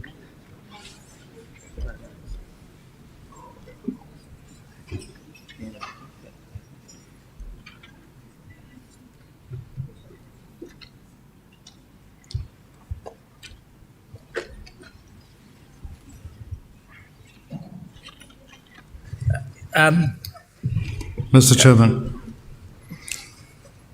we are at your disposal. Well, The rest of the session would be for the questions of the panel to the experts. Thank you, Dame Parveen. Thank you, Sir Geoffrey. Thank you very much indeed. We enjoyed your presentations earlier on. Could I just ask Professor Murphy just one or two questions, if that's all right? So in your statement, you started by saying voluntary. I mean, what do you think is the use of the Chinese use the word voluntary? What do you think they mean? Is this working? Hello? Okay. In many of the documents I've seen in just the last year or so, the Chinese government has, and local authorities have turned to using the word authority, I think, in a defensive, using the word voluntary in a sort of defensive posture against claims against forced labor, claims that they're using forced labor in these programs. When we see sort of corporate publicity about it or state media reports about the labor transfer programs, the celebration is of the ideological readjustments of the people who are being subject to the labor transfer programs. And so while the stories tend to be or are often about people who are explicitly unwilling to participate in a labor transfer, the success story being told is that through the concerted efforts of cadres and other government agents and private labor agencies as well that are subsidized by the government, that people who were previously unwilling to go to work or previously unwilling to accept the government's largesse, quote unquote, that they have been transformed, re-educated, and are now voluntarily joining. Those efforts seem to me to be quite clearly coercive and so consistently going back to people's houses and telling them they need to be re-educated if they don't, and the constant threat that to resist these state-sponsored programs are tantamount to being affiliated with terrorists means that people that what the Chinese government is calling voluntary and celebrating as a process of creating voluntariness is in fact a systematic program of coercion. Sorry, I beg your pardon. So the words enforcement and enslavement, what do you think are the pointers to slavery? So when we talk about slavery as either a sociological or a legal definition, there are kind of different ways of thinking about it. So if you think about it in terms of a sociological definition, say perhaps what Kevin Bales talks about, Professor Kevin Bales at Nottingham talks about slavery being the process of a person's experience being that of being compelled to work against their will, under threat of violence without the ability to walk away. And I think all of those markers are there for this case, that the people who are being subjected to these programs are going unwillingly. They are being subjected to forced work. They're working. That's an important aspect of it. And that they are, that there's under threat of violence, the camps, of course, and that they are unable to walk away. Some of them are actually behind fences and walls. Others of them are so extraordinarily isolated that there would be no way to get out of it unless someone were to transport you. And so these programs meet that sort of sociological definition that is about the experience of the enslaved person. At the same time, we have definitions that are, say the UK modern slavery law, or the Palermo Protocol on Trafficking, or the ILO Convention on Forced Labor. Well, some of those focus on, not the ILO Convention, but the others focus on the criminal act, the program, the state, or the person who inflicts slavery on someone. And typically those definitions hang on three categories or three characteristics of slavery, and that is force, fraud, or coercion. In the UK, it's often called deception instead of fraud. But in this case, I think that all three of those characteristics are met. There are many cases in which people are being forced by being held within the fences of the internment camp or in the fences of the factory. Fraud, they're being promised that they can go back. They're being promised that they'll be paid. And in some cases, people are paid, but in other cases, people are not. And then coercion, they're being coerced through these systems of agencies that go after them time and time again. So all of those possible definitions of trafficking, slavery, and forced labor seem to be met. All the characteristics seem to be met, in my opinion. And in terms of that, China did sign the Palermo Protocol. How do they explain what they're doing? I can't possibly fathom how they would do that. Yeah. Okay. And also, when you talk about forced labor, do you refer to slave labor as well as the low-paid, in inverted commas, labor? Yes, so most definitions of slavery, there's a lot of debate about what constitutes slavery. And some people would suggest that the definition of slavery hangs on whether or not a person is paid. There are testimonies to the effect that there are people who are in these systems of labor transfers who are not, in fact, being paid or being paid a pittance. There are testimonies to the effect of people being in what we would call debt bondage. That is, that they are told they owe money for transportation or for housing at their place of work, and therefore never make the money that they're promised. But I would also say that most definitions of slavery do not hang on this question of payment. They hang on the question of voluntariness of labor, and the ILO definition, for instance, of forced labor is like this, that it is an unwilling coercion to work, and so, or a compulsion, a compulsory work. And so, so the question of pay is not as relevant, because even if the person is paid, they don't have the right to spend it as they like. They don't have the right to come and go as they please. They don't have the right to choose their work, which is a right given to humans by the Universal Declaration of Human Rights. Apropos the money, does any of it ever reach the family who presumably wouldn't have any money to survive on if they were detained? Chinese government reports suggest that people are sending money back home, and that's sort of a method of poverty alleviation. However, we don't have we don't have any first-person testimonies that would suggest that that's happening. And in fact, we have very little ability to know anything about what's happening to workers there because no auditors, no researchers are allowed to go into the factories, no journalists are allowed to get close. And so we can't independently verify whether or not people are getting paid or whether or not they're sending, what's the word I'm looking for, the money back home to their families. So we can't know. Okay, thank you very much. Just going back, you just said that you can't go back in again. I just wonder how you corroborate the evidence that you've given us. Is it, because a lot of it is secondary, a lot of it is got from articles. How do we know that's true? Well, a lot of what I'm using to describe the systematic nature of these programs is drawn directly from government directives, government documents. And so these are typically local level government documents that instruct labor agencies on how to operate the labor transfers and that instruct them to systematically ensure that everyone who can be employed is employed.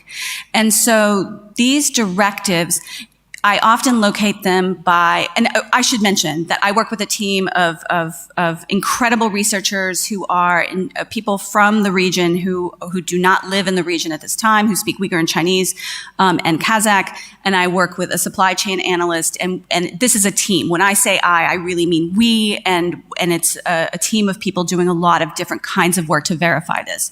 But when we locate a media article about these directives, those directives are typically celebrated or promoted through many different media sources, and then we track down the original government directive that comes from some regional government. This is the public regional directive.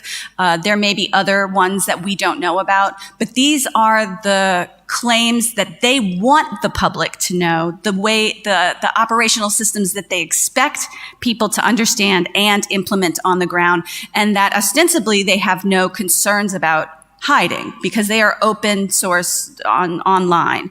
And so the main contours of, or what we understand about the main contours of this system is drawn directly from government evidence. Thank you. So have any of you actually been into a camp to see what goes on within the camp? No, I don't know anybody who's done this. No. Not the last not a camp. Professor, have you been into a camp? And see, so nobody in the team has been there, so it got it all secondary. And you were talking about, having been arrested a couple of times. Is there a problem about seeing anything, presumably since 2018? Has anybody allowed to go in and look, investigate? I do know of one person who, a social auditor, who in 2016 or 17, she says before the wall came down, was allowed to inspect a factory in Xinjiang. But since then, they have not had any access to that region. So I know my time's almost up. One just last question. You mentioned quantitative point system in your talk. Could you just explain that to us? Over the course of the last 4 years, I've seen, and these folks probably know more than I do about this, but I've seen a number of different kinds of quantitative point systems. Early on, there was a form that was found online that was, showed like different practices that would determine the status or outcomes for people who were of ethnic minorities in that region. The one that I'm speaking of specifically is one that's about assigning people to different forms of labor transfers or to education if they're deemed dangerous. But there are a number of different ways that those points are amassed, and apparently working in a labor transfer is one way to gain points, which of course, again, is a system of coercion, because to lose points could mean going into internment. To lose points could mean worse treatment for your family members. But there was one other thing I wanted to say about the points. Oh, but those points are also accrued or lost through these incredibly invasive visits of Han people, which are often implemented by companies themselves. So we've investigated several companies that have programs within their company where they move Han workers out to the Xinjiang region to do the more technical parts of the jobs because they have, the educations that they have, and then those people are required to go into the homes of Uyghur people in that region to educate them on Chinese thinking and ideology, to gear them up towards working in factories, and to monitor them and assign them these points. But just following a really last question, the Xinjiang Production and Construction Corporation, is that a government or a commercial organization? It is a paramilitary corporate conglomerate that runs its own cities, owns 14 publicly held corporations, and has probably 4,400 additional entities under its investments portfolio. It is, I think, what you might call an archipelago government. It runs satellite cities across the vast region of Xinjiang, but it is also the local government in those places, while making tons of money on the labor transfers and the people they govern. Professor Osler. Thank you. Dr. Tum, could you please explain the difference between orphanages and boarding schools in policy documents and in practice?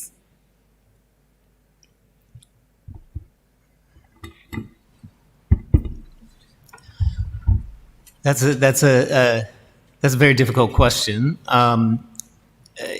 The orphanages are obviously aimed at children who are thought to not be able to return home. Boarding schools, we don't have a lot of information about how boarding schools are operating in the last 2 or 3 or 4 years, but if it's anything like previous periods and like the situation in other parts of China, some boarding schools would allow the children to return home on weekends. Others would allow them to return home only on during holidays, whereas an orphanage is conceptualized as someone being permanently raised there. The orphanages are also they're considered a part of social services. So they're often paired with elder care institutions, and in a large number of the construction bid documents that I've submitted, they're actually soliciting bids for simultaneous construction of an orphanage and an elder care facility, which hints at the possibility that the internments and the forced labor, the forcible population movements of the labor program are leaving not just children without family support, but with the elderly without family support, and that these are seen as linked issues by the state. Thank you. And is there a link between the 2017 policy document from the Xinjiang Education Department, the one that set out to isolate children from their families, and any documentation you're aware of from the Ministry of Education in Beijing? Yes, that report is actually published by the elementary level education division of the Education Bureau in Beijing. It is a collection of reports from each of the provincial level education bureaus published by the Beijing Department of Education. And do you know the extent of children's placement in residential care when only one parent is interned? That is a difficult question to answer that we don't have, I think, systematic data for, and would probably be best asked to Dr. Zenz when he presents, because he's done quite extensive research on the question. Okay.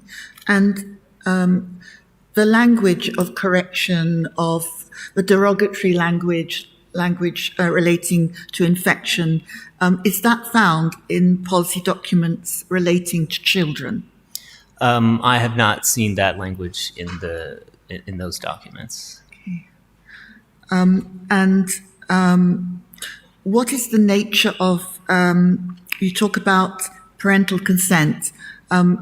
What is your data suggests that this is, that transfer of children is taking place without parental consent, or indeed children's own consent? That's a good point. Well, first of all, this is compulsory education, and when the state changes what type of school you are compelled to go to, of course, compulsory education is common around the world, that families would be compelled to send their children to school. But what we're seeing here is that the nature of the schools is being changed. So the families are still, once the schooling is changed to a boarding system, the families are still compelled to send their children to those facilities. We have just a kind of a handful of first-person testimonies. Actually, they're family testimonies from people who have escaped the region. Those are found in the Xinjiang victims database, but they're not particularly numerous. Here we face the kind of usual barrier of access to data. Thank you. Given that Chinese is used not only as the medium of instruction, but also of communication, do you have any evidence from parents or children of communication difficulties between the generations? Yeah, absolutely. This is something that the last time I was in the region was December of 2017. And the goal of changing the medium of education and administration in the schools to Chinese, the goal of 100%, has been around for quite a long time, sometime before 2008, and it's moving slowly at first. But you could already see the effects in periods when I was there doing field work. People would complain that they had trouble talking to their children, or that their children didn't know their mother language well. And I believe you can find some, this was not the goal of my fieldwork at those times, so I didn't keep notes on those conversations, but I'm pretty sure I've seen them on media reporting, quotes from people talking about this as well. And given that children are separated from their parents, that they are using a different language of communication to one they are familiar with, and experiencing a curriculum, as your colleagues have explained, that is not reflecting their own culture and experience, do you know of any evidence on children's mental health and psychological well-being? There is some talk about concern for mental well-being of children in some of these state documents, particularly when they're talking about the so-called hardship students, which can be a range of can refer to a range of hardships, but is often specified as a product. One subset of hardship is having your parents in one of the indoctrination camps. So mental health is a focus of some of these state documents, particularly for the so-called hardship students. But of course, this is a very recent policy, and we don't really have access to information about what has happened to children in the last 2 years who have been are being raised and educated in these schools. And if you had to respond to the argument that, what would you say to the argument that the increase in boarding provision, let's leave aside orphanages in the region, constitutes a kind of leveling up of provision with other areas of China? I would say that there was no need of boarding in order to give educational access. Xinjiang, and especially the south of Xinjiang, where the Uyghurs are the majority, has not seen the proletarianization that the rest of China has seen with the concurrent hollowing out of rural areas. The population until, it's hard to tell what's happened in the last 2 or 3 years, but until then, the overwhelming majority of Uyghurs were small, independent, small farm operators. So there was really no problem of needing to concentrate educational resources in light of closing schools in the countryside into the towns. There's no evidence of any need for it, and in fact, it's counterintuitive, and it's actually a major unnecessary expensive resources. So that's what I would say, is that it doesn't fit the needs of resource provision that they're talked about for the interior of China. Thank you. Turning to coercive birth control, you referred to Uyghur women being allowed fewer children than the official entitlement, and we've heard that from witnesses. Are there any statistics on this phenomenon? I don't think we have any comprehensive statistics. It's not something that the government would measure, and we're really dependent on the state statistics for these comprehensive numerical measures of things. And it's also something I think that happens within a drive to meet quotas rather than a drive to meet regulations. There are apparent quotas for birth rates in various local regions, and those put pressure on people on the ground to sort of bend the rules against sort of national policy. Those quotas seem to emanate from either the region or Beijing, but what that means is that they're not keeping track of these things that go sort of against the official policy. Okay. Was there a 2020 census? There was a 2020 census. I don't believe the data is out yet. I think there's a preview or something. And was Uyghur a category in that? I don't know. There's I think more relevant would be the 2020 Xinjiang Statistical Yearbook, which generally provides more fine-grained data for Xinjiang. And in that, they have eliminated ethnic categories in much of the data.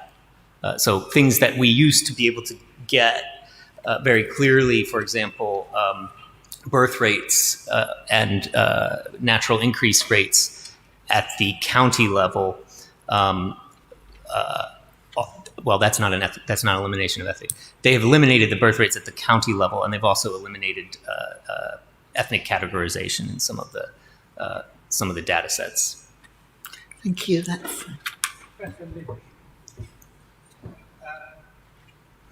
Professor Harris, could I just start off asking you, or perhaps other members of the panel, for a little bit of quick background information to help provide the context in which torture and sexual violence to women is occurring? And first question is, how many female camps do we think there are in Xinjiang? Sorry, is my mic on? Yeah. No, I'm sorry, I don't have those kind of statistics at my fingertips. I'm sure we can find the info. Does anyone have any idea? Yeah. I would say that Adrian Dings will know the answer to that question when he speaks. So the number of camps, the range of estimates on number of camps is from 150 to over 500. And I've seen estimates of the sort of gender balance of camps being somewhere, 60-40 or something, maybe 30-70, 70-30 women. Okay. So 30% of that number, roughly, because after an initial period of improvisation, turning schools into camps and things like that, where there were some mixed gender camps, it quickly was settled out into separate gender camps. So I think you could, if you want a rough estimate, 30% times 250 or 300, 400 camps. About 100, say. So, and how many camps do we actually have reports of torture rooms being present within them? Well, that's not on, is it? Oh, yes, it is, sorry. Yeah, so we have quite a limited number of accounts altogether. And this, of course, is due to the extreme levels of secrecy which are surrounding the whole system. Sure. Yeah. No, I'm just trying to get at, obviously, if there are torture rooms created in all these camps, it absolutely implies central organization and by design. Whereas, so I'm really trying to ask whether you think it's reasonable to generalize from a very small number of cases to the generality of all of the camps. Of course. No, I mean, I understand that this is a big problem. So all of the researchers working in this sphere have had to be extremely creative with their forms of evidence. If you want that kind of hard evidence, then I think, again, Adrian Zentz's work on procurement documents is probably the closest we get to some kind of sense of what has been ordered, what has been built. And that kind of evidence, of course, has to be read in tandem with the experience of the people who've come out of them. But of course, very small numbers we have because of the difficulty of people leaving the country, the impossibility of speaking out while you're inside. All of that. No, I fully understand that. With regard to the rape culture that you referred to within the female camps, do we know whether a similar rape culture exists in the prison services in mainland China, in both male and female prisons? Yeah, no, that again is an interesting question. On the comparative look that I've taken at the evidence, I've only come across suggestions of a practice of rape against female inmates occurring against Tibetan nuns in particular, and Falun Gong practitioners. So these are, special groups. So not a widespread practice across the mainstream population, no. Okay, thank you. I don't know whether you can answer this, but I'd like anyone who has more information about the drugs that are being forcibly administered. Do we have any idea what these drugs are? We believe that they are designed to halt menstruation. And why do you believe that?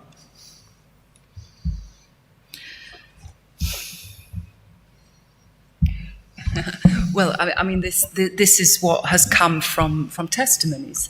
So women who have come out of camps and given testimony have, on several occasions, independently stated that they believe that these medicines, these drugs, were being given in order to stop their ability to to have children, to sterilize them. I mean, I don't doubt that that's what they believe, but stress and weight loss are two major causes of cessation of menstruation. So I wonder how you get beyond that. Is there any procurement data? Because these are massive amounts of these drugs that are being administered. Is there any procurement data on drugs from pharmaceutical companies within China? I haven't seen any data like this, and I know that there's been a lot of interest in it, and there have been efforts to find it.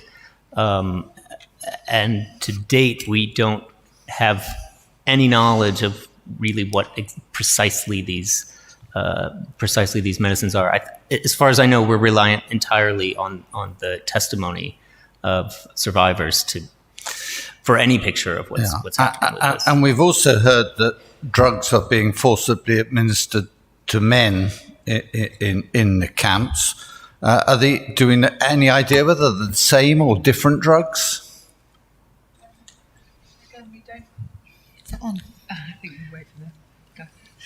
Again, we don't know exactly which drug it is, but we have some reports, some doctors' reports from the Xinjiang Victims Database, where former internees have had medical checks after coming out of the camps and have been found to be sterile after exiting the camps. There are a limited number of such reports linked within the Xinjiang Victims Database. Yeah. That was after medical examinations in Kazakhstan. It was. I'm not quite sure what sort of examination would tell you someone was sterile beyond the fact they weren't menstruating, but we'll leave that for a moment. This was regarding men, was it not? This was men, sorry. So aspermic, presumably, is what you mean. Weather reports he interviewed a number of Uyghur men who claimed to be impotent after taking medicine, but there is no medical examination. Okay, thank you. And with that rape culture in existence, one would anticipate that there would be massive outbreaks of venereal disease. Do we have any evidence for that?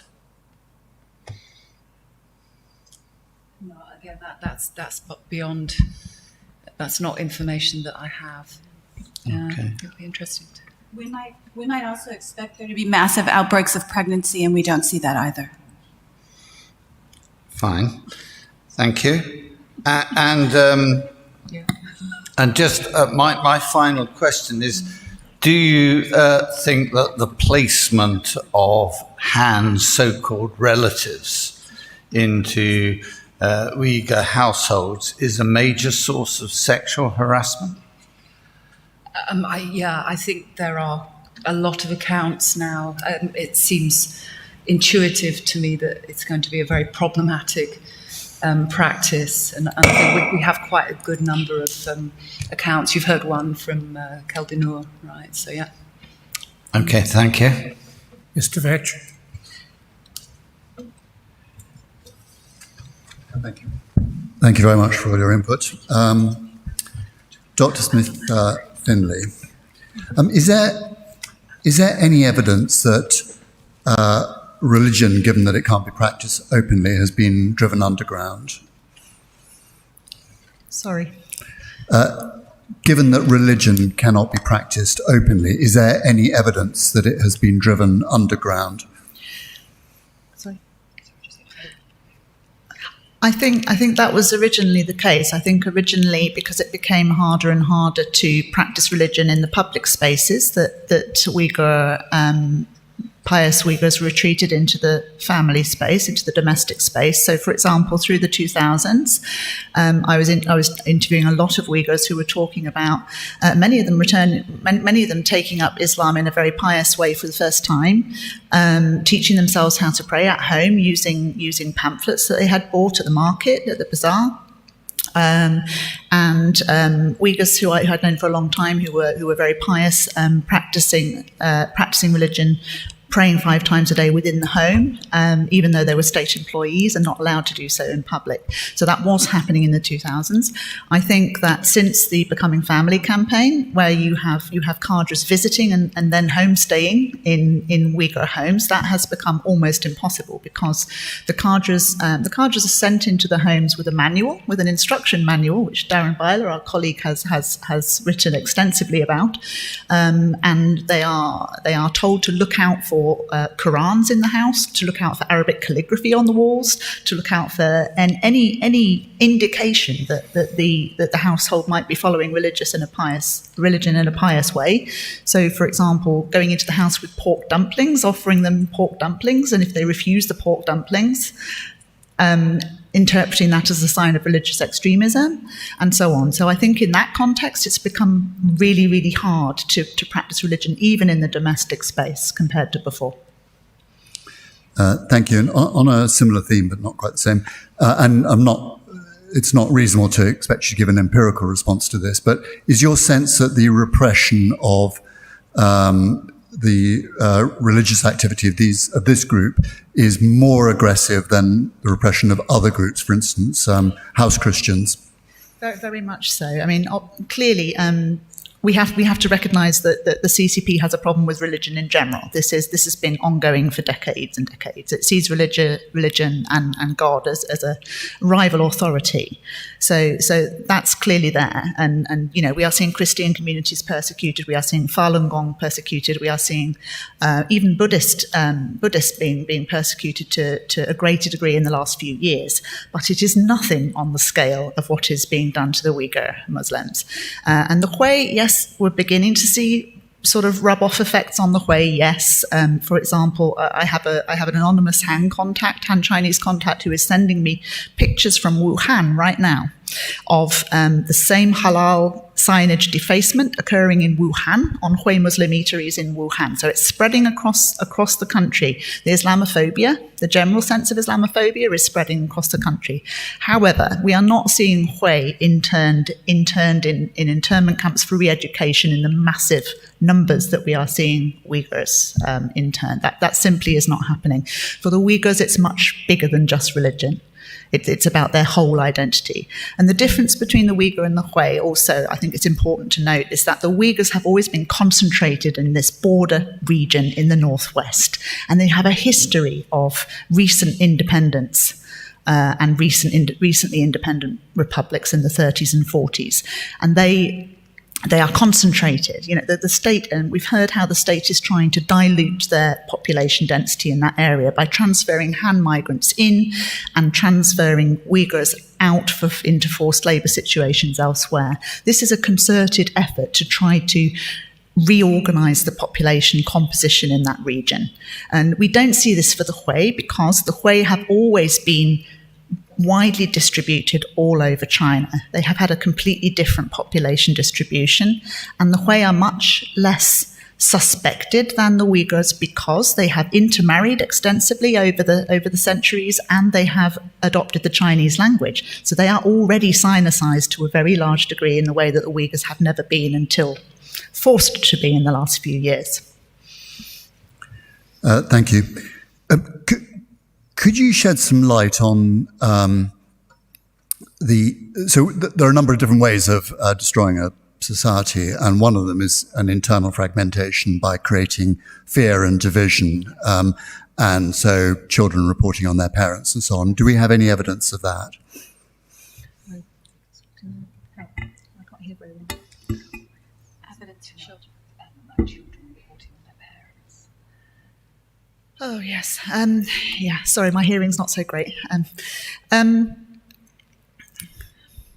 Yes, we've had reports from Associated Press investigative journalists, for instance, about how children in boarding schools and in schools have been asked about their parents' religious practices. And so Han Chinese teachers in those schools have been trying to find out, for example, whether parents have been on the pilgrimage, whether any of the extended family members have been on the pilgrimage, on the Hajj, whether their parents are praying at home, regularly at home. This is another way in which they prevent religious observance at home. And in one case reported by the Associated Press, a sort of an innocent child informed on their uncle, and the uncle had been, without realizing, mentioned that their uncle had been on the Hajj, and it was an unofficial pilgrimage, and he was subsequently arrested and taken away to an internment camp. That's just to give one example. Thank you. Could you, do you think the characterization of certainly recalcitrant people within, as the state sees it, within this group, as viruses, illnesses, and so on, is that commensurate with descriptions used elsewhere in other cases, such as Rwanda, cockroaches, rats, and so on? Very, very much so. Very much so. We have seen, since the onset of the People's War on Terror, so-called, in 2014 in the Uyghur region, we have seen extremists, but of course extremists here just means pious Uyghurs, described as rats since 2014. We've seen a progressive dehumanization, really, of the Uyghur group, whereby so they're now being described as people who have ideological illnesses, mental illnesses, people who have viruses. In a state discourse, a state media piece, sort of official state media piece, long essay that I analysed for an essay I wrote a couple of years ago, we see a really terrifying discourse describing imams. Well, so-called wild imams. By wild imams, they mean unofficial imams, imams not trained by the state. We see them referred to as parasites. We see pious Uyghurs referred to as parasitic because they are not active, economically productive citizens, because they can't be, because they spend too much time praying. We see discourses of the infiltration and penetration and contagion of Islam. It's all in this discourse of halalification. So within the de-extremification regulations, you see a lot of talk about halalification. The state seems to be very scared of what it calls halalification, the spread of halal practices beyond simply abstention from pork into other areas of life, and then infecting the rest of Chinese society. And I think this dehumanization, this has been discussed in great detail by Dr. Roberts, who spoke yesterday. He speaks about this in a lot of detail. Thank you. My last question is, if you destroy the language and the cultural base of a group such as this, correct me if I'm wrong, but in shorthand, as you described it, identity castration, can that group survive, in your view, as a recognizable group? It's very difficult. That's a really good question, isn't it? It's very difficult to eliminate a group permanently and for good. As we've seen, groups can recover at a later date. We've seen this with certain Native American groups, First Nation groups in Canada. We see new policies allowing the indigenization of education in universities in Canada. We see groups in Australia regaining new rights to a certain degree, not to a great degree, so it's very hard to eliminate a group altogether, but I think the Chinese state appears to be going about that goal in a very orchestrated, systematic, concerted manner. Thank you. That's it, Chairman. Dr. Tobin, before I let us all embark on the last 30 minutes of questioning, I think a couple of things should be said. First, on behalf of all my colleagues, without expressing any conclusions, thank you for a presentation that is remarkable in its clarity and in its power to illuminate. Second, as you in charge of this, and having heard contributions and questions, is there anything you would like to add, correct, interpret, particularly on matters of intent? Thank you. The question of intent, when I engage with that in my work, I do not, when I discuss intent and when I discuss continuity of intent, it's not to suggest policy has not changed. It has changed frequently throughout Chinese history. So what I try to do is show the underlying narratives of dehumanization that are present in each era. What we see in 1949 is obviously the establishment of the regional autonomy system that's framed as holding China together and modernizing the region. Of course, this is after promises of independence.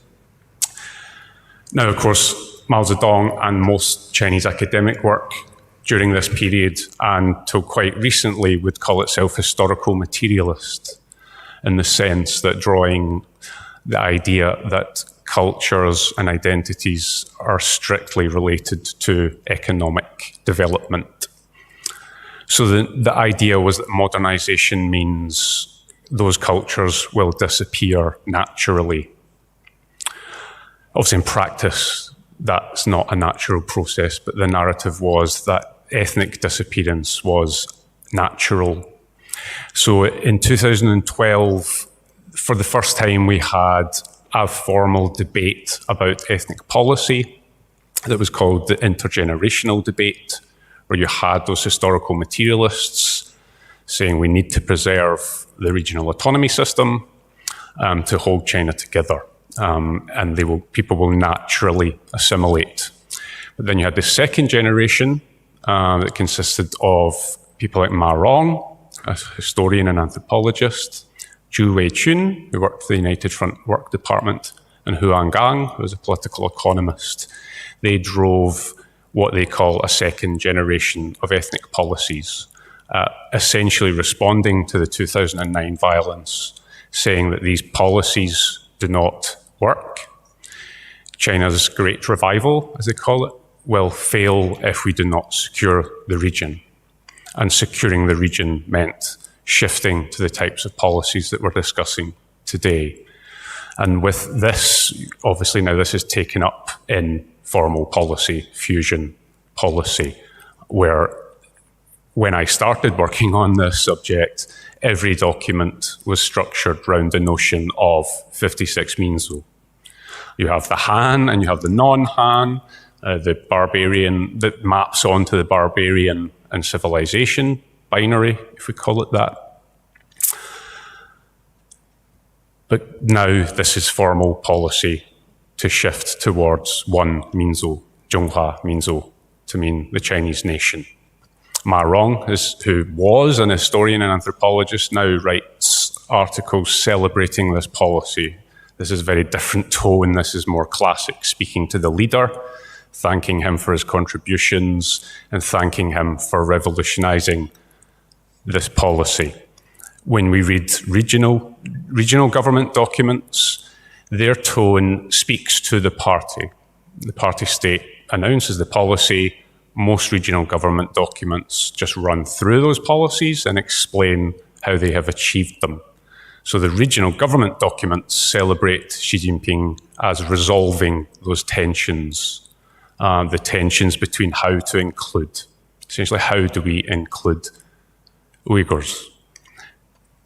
So inclusion was always violent in the sense that it was to lead to ethnic disappearance.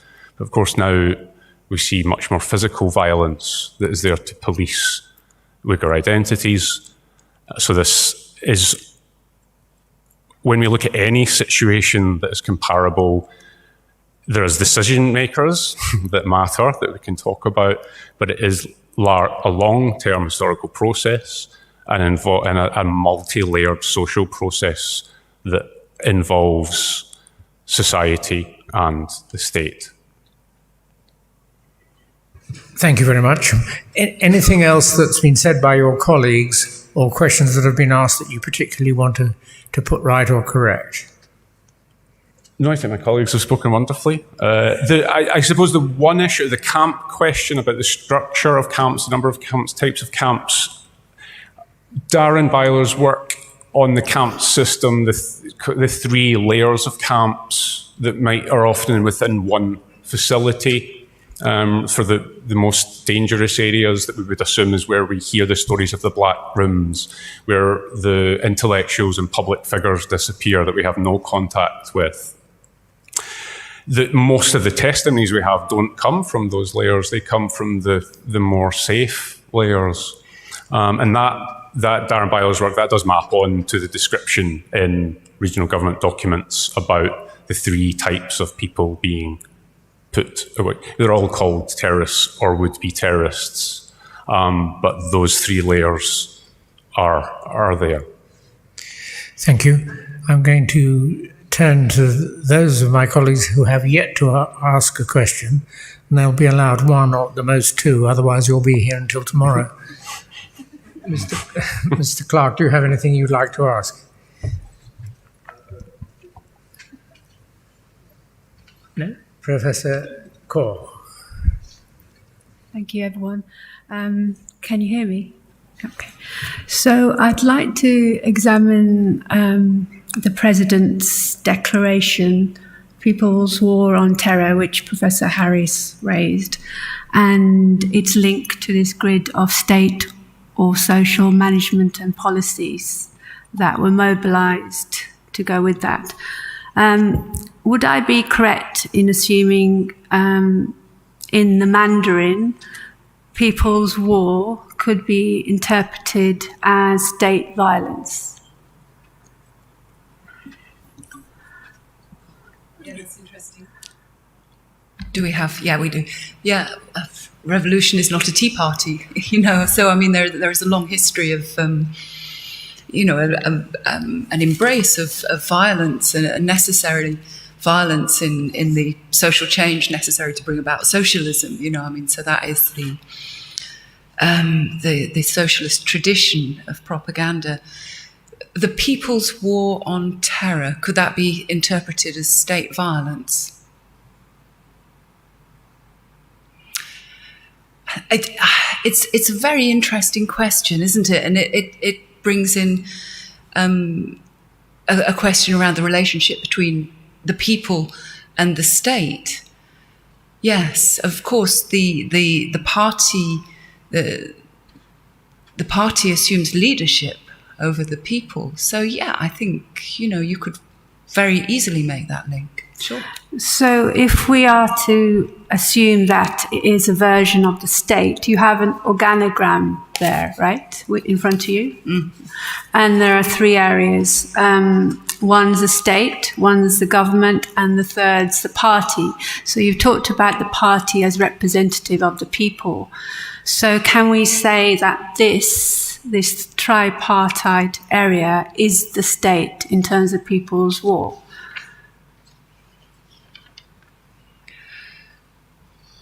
Yeah, I mean, it's an interesting and complex diagram. This I'm not an expert on the structures of Chinese governance. I would probably refer you to a colleague such as Andre Klimesh, perhaps, who has studied this, or Dave Tobin, indeed. We use the phrase party state because there isn't really much separation between party and state. So obviously we study these types of diagrams when we do sort of level 1 Chinese politics, and when we show how the party state presents itself. So it is actually important because, I mean, in my teaching, I take diagrams from Xinhua News, the ones that are used in China, and we discuss those institutional frameworks. And usually I would involve Chinese students in the conversation to ask, what, do you think it works like this? Does it? And the answer is no, of course not. The answer is either it's guanxi, relationships. This is just formal, and then you use your guanxi to work through the system. But also, people would say there's not really a distinction between party and state. Like I said, the regional government, I mean, the autonomous regional government responds directly to the state council. It does not have as much autonomy as the provinces. The provinces have some economic autonomy, but the autonomous regional governments do not. So when I suppose when we go back to the Hu Jintao era, so it's 10 years ago when we taught those diagrams, usually when you then go to talk about formal decision-making power, which I think would matter here, you would point to the Politburo Standing Committee, and that would be it.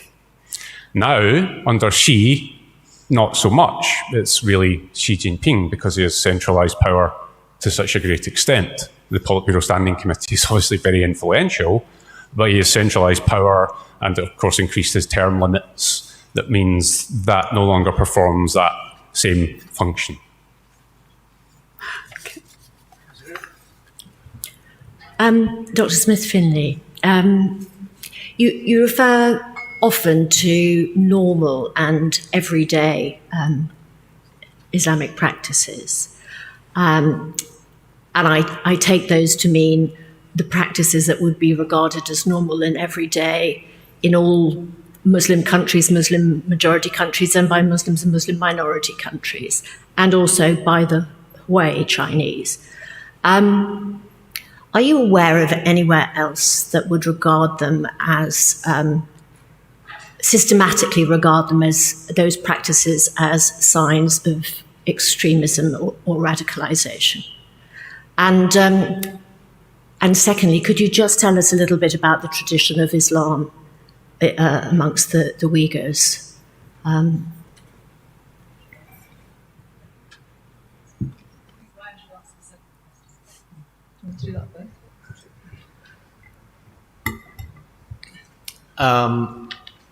Well, you probably won't be surprised to hear me say that it's diverse within Uyghur community.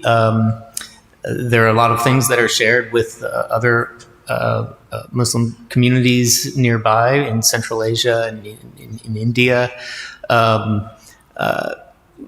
Usually people, when they answer this question, will first go to say that it is from the Hanafi legal school of the Sunnis, which is an overemphasis on law because there are not really a lot of decisions being taken by most Uyghurs on narrow questions of legalistic, literalist Islamic law. Until this recent turn, after which there's not much public practice, I would say that Islam was very much seen by a lot of Uyghurs as just something integrated into daily life, not as a separate religious vocation, but just a sort of normal pattern of life and correct knowledge. So it involves, for example, visiting your parents' graves on a Thursday. It involves making the proper gestures before you eat, like people might say grace in many Western countries. Greetings, like when people say in English, bless you after you sneeze. All of these things are part of Uyghur Islams.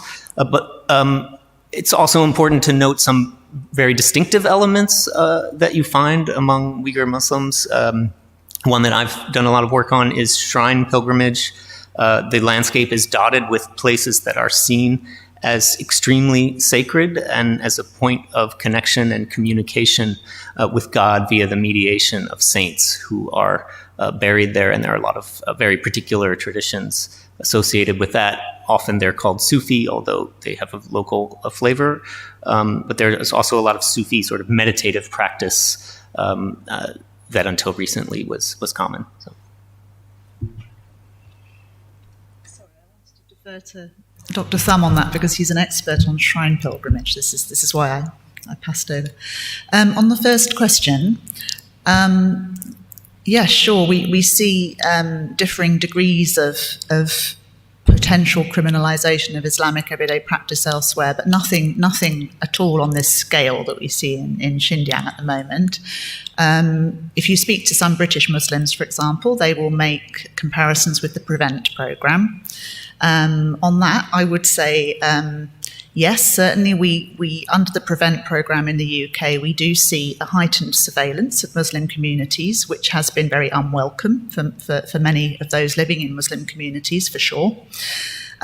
What I would highlight as a key difference between PREVENT and the preventive internment and re-education that we're seeing in Xinjiang is that with PREVENT in the UK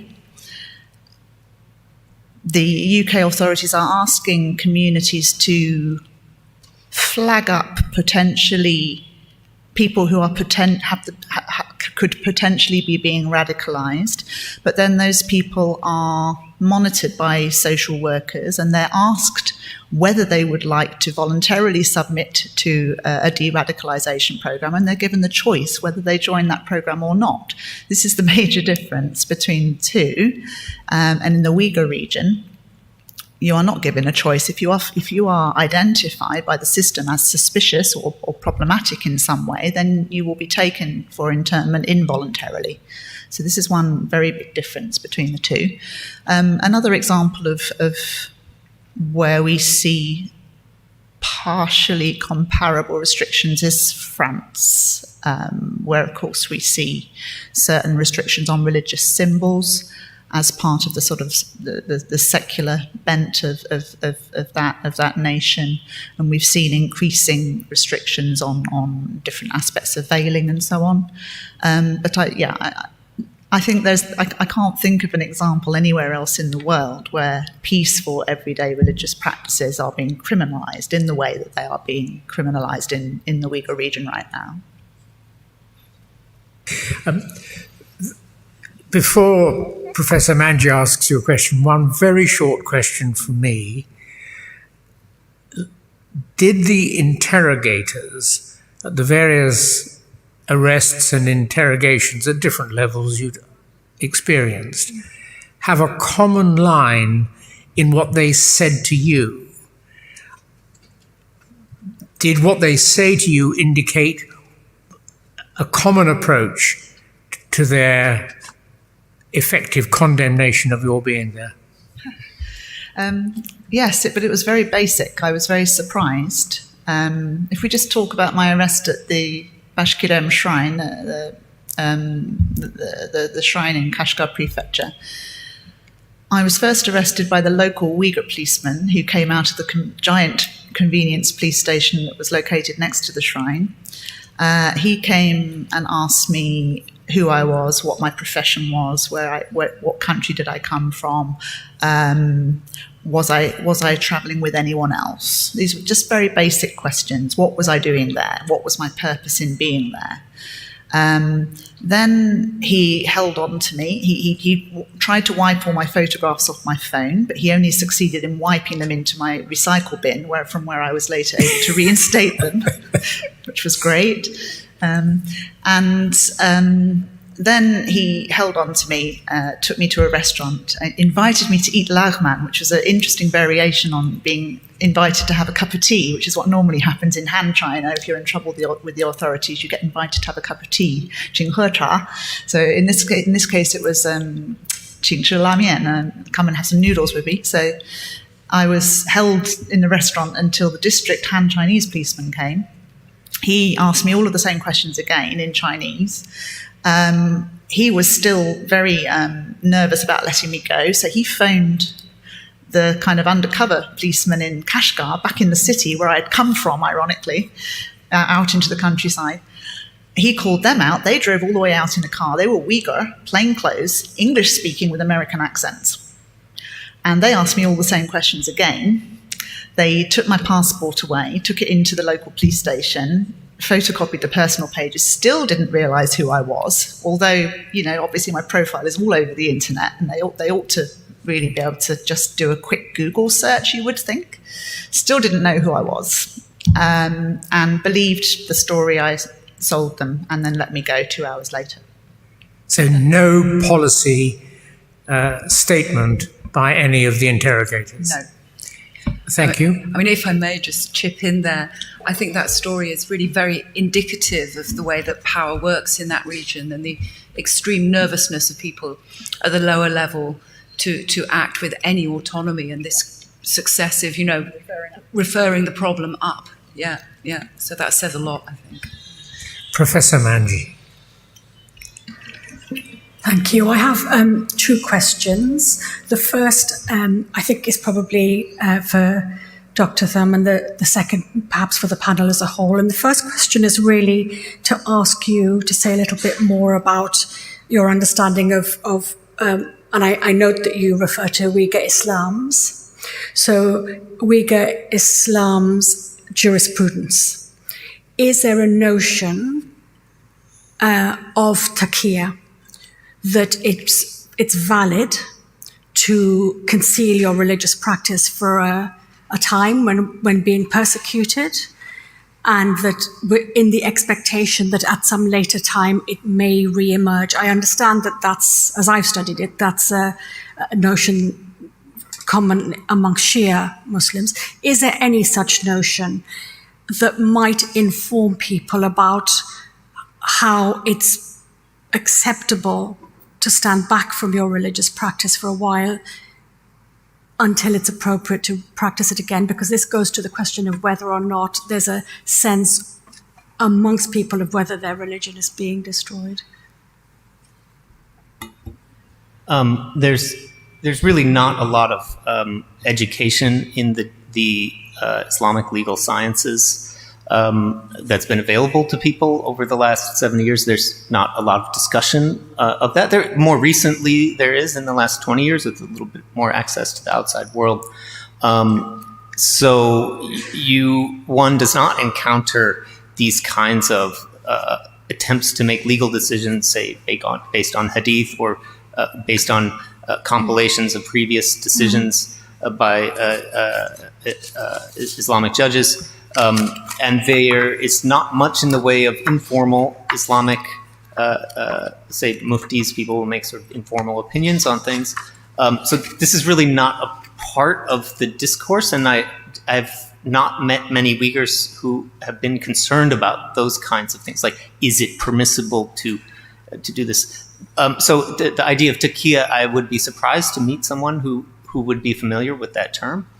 Nonetheless, there's a kind of you frequently encounter people who have their own informal understanding and rationalization. I mean, that's just quite common. Well, I will say this out loud, but in my head, I will say the opposite, or something like that. And in fact, there's a foundational sacred history of a king who's considered considered the first Uyghur Muslim, Sultan Satuk Khan, who was commanded by his father to build a Buddhist temple. And then with each brick that he laid, he said, I am actually building a mosque, silently to himself. So there are models for this. That's a very widely known story, but it's not framed in terms of Islamic law. And it's certainly not within the people as an understanding. I'm sorry, I don't understand. So the notion of taqiyya isn't, I understand that it's not taught to the people because there aren't schools of jurisprudence, but it's not in any way indigenous to the people's way of understanding themselves, not necessarily through jurisprudence, but perhaps through folklore. Right. Well, that's what I meant to get at with the Sultan Satuk Khan, is that through folklore, as you might call it, histories, things like this, that it is something that we could derive or could be derived. Yeah. Thank you. That's really helpful. My second question is really for all of you, and that is a question relating to the census question. And you say that the data sets have eliminated the ethnic categorization Uyghur, and I'd like very much for us to understand why. I would relate that straight away to the fusion policy. It maps straight onto that. Like I say, when I first arrived in Urumqi, I was using those statistical yearbooks, and I was shocked that I could walk into the shop that is essentially for cadres and wander about and ask what are cadres reading.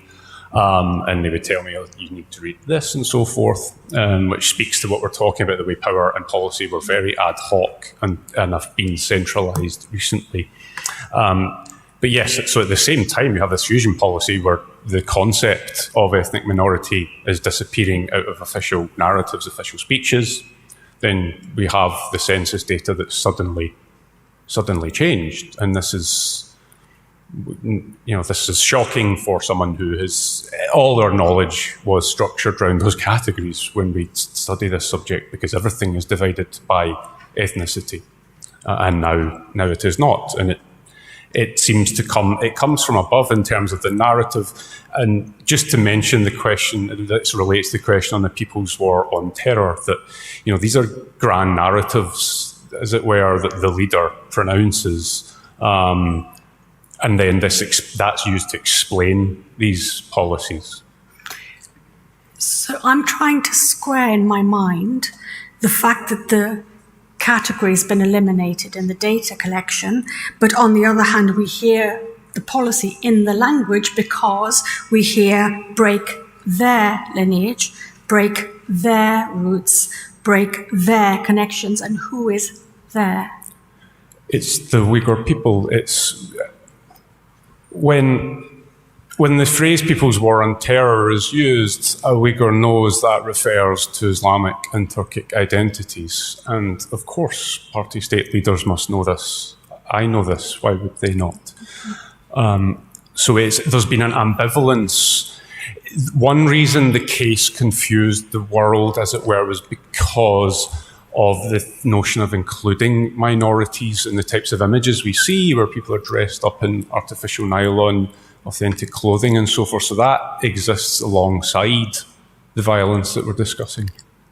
Thank you. If I can chip in. Reflective of Professor Harris's comment about the inability of subordinates to make decisions and the fear around that. And this is a question for all of you, and I'll leave it to you to respond.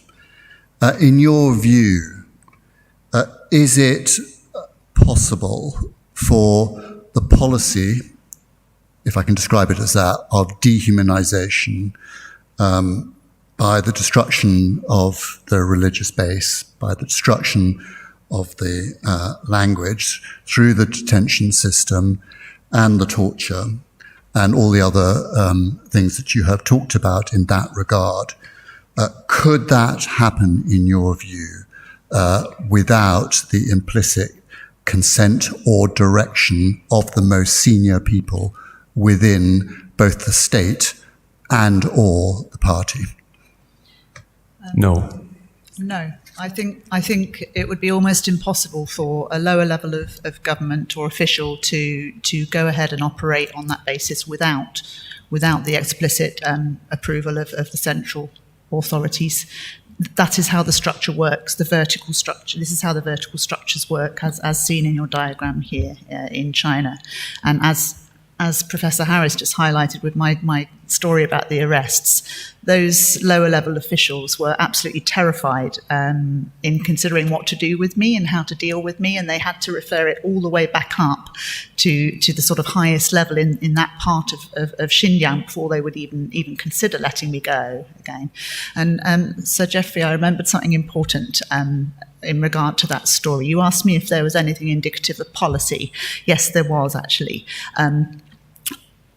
The plainclothes policeman who came from Kashgar city, who came out, repeatedly said to me, "You do understand, don't you, that this area, this shrine, is not open for foreign visitation? That's very important. 不对外."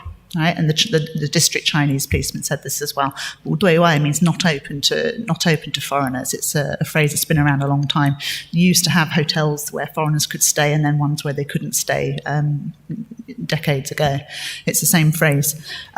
So yes, it indicated a sort of the idea that those rural areas and those religious sites that had not been flagged up for touristification, for Disneyfication, for tourist visitation purposes, were completely out of bounds for foreign researchers. Yeah. Thank you very much. I've got two questions. The first one's medical. To follow on from what you were saying, Dr. Smith-Finlay, you said all the detainees have medical checks. I just wonder, are there any data or indeed is there any documentation of long-term medical problems apart from the mental side? I mean, this is not a long-term phenomenon yet. The earliest testimonies we have from people coming out of detention are really from 2015. I think your questions on the medical side are really very useful, and I think that there's obviously need for some research to be done on this. Well, I wish you would do some, because I've asked these sort of questions before. One of the problems, obviously, is the mental side, which is ghastly. But taking on what you were talking about, men are sterile. Well, are they sterile because they've got aspermia, in other words, no sperms, or are they impotent because of depression? And clearly, depression is going to be one of the major causes of what happens. I mean, it must be. Cause you have to understand the extreme difficulty of conducting any kind of research that would have scientific validity through your understanding of methodology, because of the problems of access. Yeah, no, I'm sure, but in terms of disabilities, in terms of what they've done, and fractures, or have they mutilated, amputated, have they done other things? And again, so we have the very limited number of people that we're able to engage with outside of China, and the extreme difficulty, obviously, of asking those questions through official channels within China. So I think we can go some way, perhaps, to running a project that looks into procurement orders, perhaps, again, that kind of very careful combing of government data that's freely available on the web. But thank you. The other question is really about religion, really. Do we know what the reaction has been worldwide of the worldwide Islamic community to what's going on to really taking away religion in Xinjiang? This question is quite commonly asked when we give presentations. It's interesting. I'm not sure about the idea of the worldwide Islamic community. I think we should distinguish quite carefully between Muslim majority countries and their governments, and then communities and groups and people. Obviously there's quite a big problem with the response from the governments of Muslim majority countries. Many of them are themselves, of course, quite abusive regimes, with their own kind of human rights issues to mask, and many of them have very direct relationships now with China through the Belt and Road Initiative. So there has not been a kind of massive outcry from those governments. In terms of communities, just speaking of the Muslim communities in this country, there's been fantastic support. Sorry, this is my ignorance, but the Muslims in Xinjiang, are they Sunnis or Shia? Sunnis, yeah. Thank you. Right, well, I'll have a quick glance to see if anybody's not going to forgive me if that I thought as much. Mr. Clark, one last one. Since I haven't asked one before. I was just going to ask, in thinking about the personal testimonies that we heard yesterday, and in fact the ones that we are going to hear in the future, I'm not sure immediately coming to mind that there are any that talk about the forced labour aspect. A lot of them talk about, obviously, the detention centres, their treatment inside that, and their departure from the country, but not those who've experienced forced labour. And I wonder whether any of you had come across personal cases where there is witness statements about the forced labour regime. One reason we don't have so many testimonies on that is that often the forced labour sections are for those considered safest. So they're not people who've escaped. So many of the people who have escaped have not been doing forced labour. The accounts I have of forced labour are from people discussing their family members. There are several maybe about 10 or 12 that have been collected across various different journalists and databases of direct first-person testimony of people working in factories through these forced labor programs. But they're not enough for us to make broad generalizations. And one of the things that I think we should be very aware of is that in the process of asking questions about first-person testimony and its availability, what we're really doing here is interrogating the question of why we don't have access to more people, why we don't have more access to data, why we don't know the medical outcomes of the people who are there, why the Uyghur ethnicity has been erased from the data sets that are coming out. I think the more important question here is why can't any of us see what is happening there? And what we do have is a number of people who've been extraordinarily brave to come out and talk about their experiences, knowing that their experiences are being erased by the minute. And so what we can do is rely on those as best we can to understand what's happening. And these few people who've talked about their experiences of work suggest that they were unpaid, that they were unwilling, and that they were only able to leave because of some special dispensation, and that other people remained in those factories. And I think we need to take that evidence and the other evidence of the first-person witnesses very seriously. Right. Dr. Tobin, thank you all very much again. You will appreciate that the panel is composed, amongst others, by several academics whose expression, as well as the expression of the lesser members of the panel, are very genuinely made. And Mr. Sabi, can I thank you and whoever else on your team was responsible for negotiating with Dr. Tobin and others to put this on for us. The tribunal is much indebted to you. 2 o'clock? 2 o'clock is fine. Thank you very much, all of you. Great performance. Thanks.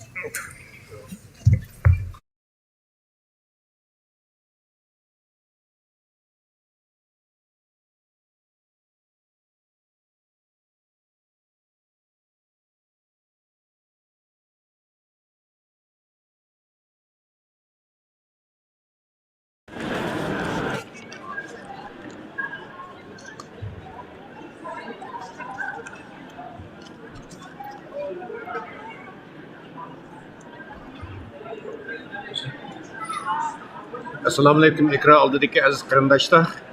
Sot hozir tushlik dam olishga chiqdi. Shu fursatdan foydalanib turib, ekran oldidagi sizlar qarindoshlarimiz bilan qaytib didorlashaylik. Sizlarni ko'rdinglar, sotni yaxshi bir shaklda, unumli bir shaklda sot davom qilyapti. Aziz qarindoshlar, shu sot haqidagi naq maydon ko'rinishini savrchanlik bilan anglayotgan, buning ko'ngil bo'layotgan ekran oldidagi butun qarindoshlarimizga takrar minnatdorligimizni bildiramiz aziz qarindoshlar. Xo'sh aziz qarindoshlar, birazdan keyin endi tushdan burun asosiyatdan bu chet-ellik mutaxassislarningki nimalarni oldinglar, chet-ellik mutaxassislarningki xitoyshunos, uyg'urshunoslarningki doktorlarning guvohliklarini oldinglar. Buni Ro'shan Abbas xonim qisqacha sizlarga biroz yo'ritib bergan bo'ldi. Endi hozir tushdan keyingi qismida nihoyat muhim, tushdan keyingi qismida aziz qarindoshlar butunlay Uyg'ur şahitler guvohlik qildi. Uygur guvohchilar şahitlik berdi aziz qarindoshlar. Birazdan keyin Amerikadan Tursunay Ziyoddin xonim lager shahidi tunji unut tushdan keyin guvohlik berdi. Bundan keyin yana lager shahidi Amerikadan Zumrat Davud xonim bu yerda guvohlik berdi. Shundaqla Turkiyadagi bu Maryam Rozi xonim va yana Turkiyadan Shamsinur Abdug'ofur xonimni birazdan keyin guvohlik berdi. Tushdan keyin guvohlik berganlarninki hammasi aziz qarindoshlar Uygur. Aziz qarindoshlar, shu sot tushlik dam olishga chiqqan fursatdan foydalanib turib, biz shu Uygur tashkilotlari uchun Uygur tashkilotlarida xizmat qilayotgan chet-ellik do'stlarimizninki shu sot haqidagi bir ta'sirotlarini, qarashlarini olamiz hozir. Tunagunning yog'i bizningki Şarkı Türkistanlı kırındaşlarımızınki bu vaktiki sot tahqiq təsiratlarının düşençilerini aldığında hazır çetelliklerinki bu vaktiki karıştırının bir anlap bakaylı. Merhaba. Koy. İyi. İyi. Şey.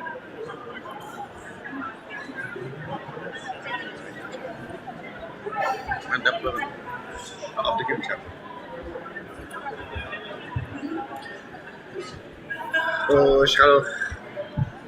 Az kırındaşlar, ben bu köp ictimai taraflarda köp görgen buluşanlar mümkün. Bu iki bizimki Uygur Milli Hareketi, Uygur Müstakillik Hareketi hizmet kılıvatkan çetellik dostlarımız. Bularınki bu yenimde otagan Coin Stop efendim, Dünya Uygur Kurultayı'nınki Brüksel İşhanası'nın direktörü ve Dünya Uygur Kurultayı'nınki Avrupa Parlamento'daki hizmetlerine mesul olaydı vekili adaydan bu sotqa katılış için Brüksel'den bu London'a gidip geldi. Julia Hanım'la köpünçüler turistler ikrarlar köp çıkıdı, meetingler, konferanslar köp çıkıdı çünkü özü hemen turistik olan bizden aktif siyasi faaliyetçilerimizden Roşan Abbas Hanım riyasetçilik kılmakta Uygur Hareketi Teşkilatı'nınki ammi faaliyetlerine ve teşkili işlerine mesul direktörü özü bu Uygur Milli Hareketi hizmet kılmakta tercümanlıklar yapacağız. Kelam fikir. Hoş. Bu kızımızda tünögün sotun tunji günü guvalık payga vaxtıda ködünler. Bizdenki bu fidakar yemeğini içivatkan kızımız.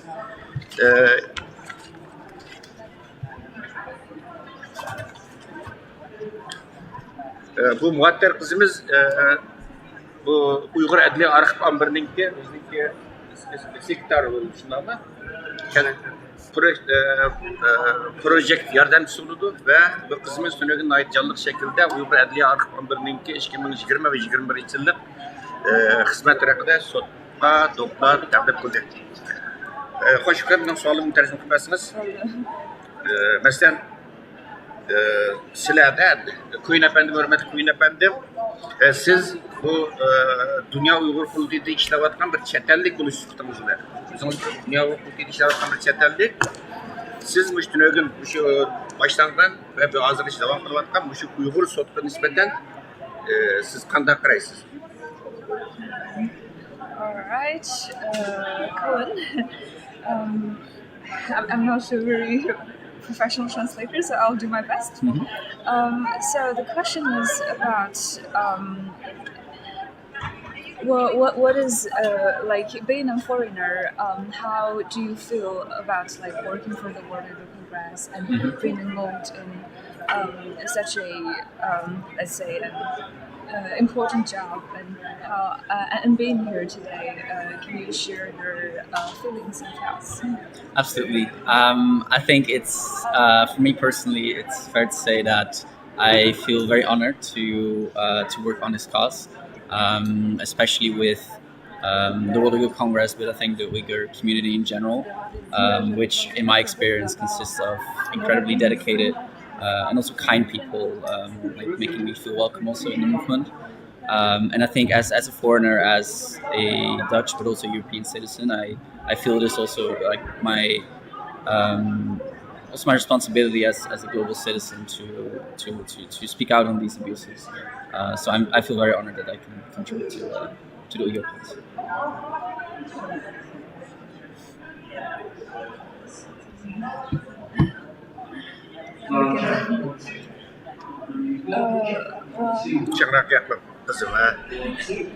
Rahmet, ben bu yerda bo'lganimdan bak xursand bo'ldim. Dünya Uyghur Kurultayı'ga buncha töhmatlarni Töhmet qilyapti Xitoy. Ya, bunaqa emas. Uyg'urcha tarjima World Uyghur Congress'ga men mashinchilik contributionlarni qilganimdan bak xursand bo'ldim. Ham xush bo'ldim. Meni mana shu World Uyghur Congress ishlab chiqaruvchi mana shu tashkilotga Uyg'urlar shundoq welcome welcome qilib nim aldi, and then men bir Dutch Gollandiya citizen ham Yevropa citizen ham xalqaro citizen bo'lish sababim uchun bo'lganligimda bu meniki mana shu ishlarga mana shu bo'layotgan human rights violationlar bo'layotgan nimaga mana shu gap qilish menga bir responsible derim. Biz boshqa Uyg'ur tarjimon topsak bo'larkan. Men Uyg'urchani yaxshi qilolmayman. Hurmatli ekran oldidagi qarindoshlar, bu qizimiz Norvegiyadan kelgan, Norvegiyada cho'ng bo'lgan, unda bo'lgandan keyin asosda Uyg'urchani yaxshilayotdi. Mana bu shunday so'zlash orqali to'g'ri tushuninglar. Ko'ndirimiz bu qizlarimizni Uyg'urchani bag'an sari yaxshi o'tib ketib bordi. Nima qilma, hech qisi yo'q.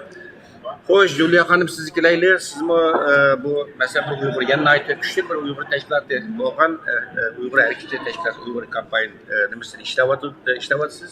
Siz qanday ta'sir etdingizlar? And Julia, you are working for another very strong Uyghur organization, Campaign for Uyghurs. Can you also share your thoughts for being here today? And what do you feel for during the tribunal so far? And please. Yeah, I think quite similar to Cohen, it's really an honor to be here and witness something that I would really consider to be a historic occasion. I really feel that being involved in the Uyghur cause has been an honor for me as well, and I feel that I do have a moral responsibility to be involved, having been in China myself and seen just a taste of what the Uyghur people are going through. I think it obligates anyone with a conscience to be involved on some level. And I'm quite privileged to be able to be involved professionally and be spending a lot of my time on that with people that I have an incredible amount of respect for. I think the people that we're witnessing speak at the tribunal, it's no exaggeration to say, are some of the most courageous people in the entire world. And we don't get very many good, strong examples of role models internationally right now. Just look at celebrities selling out to China. So it's quite the contrast to see them. Yeah. Okay, men meningimi o'ylaganlarim Cohen'ga belki çok o'xshaydi. Bu bir tarixiy voqea, tarixiy bir ishga biz witness bo'lib turibmiz bugun. Men bu yerga kelganligimdan belki xursand bo'ldim, ham xush bo'ldim.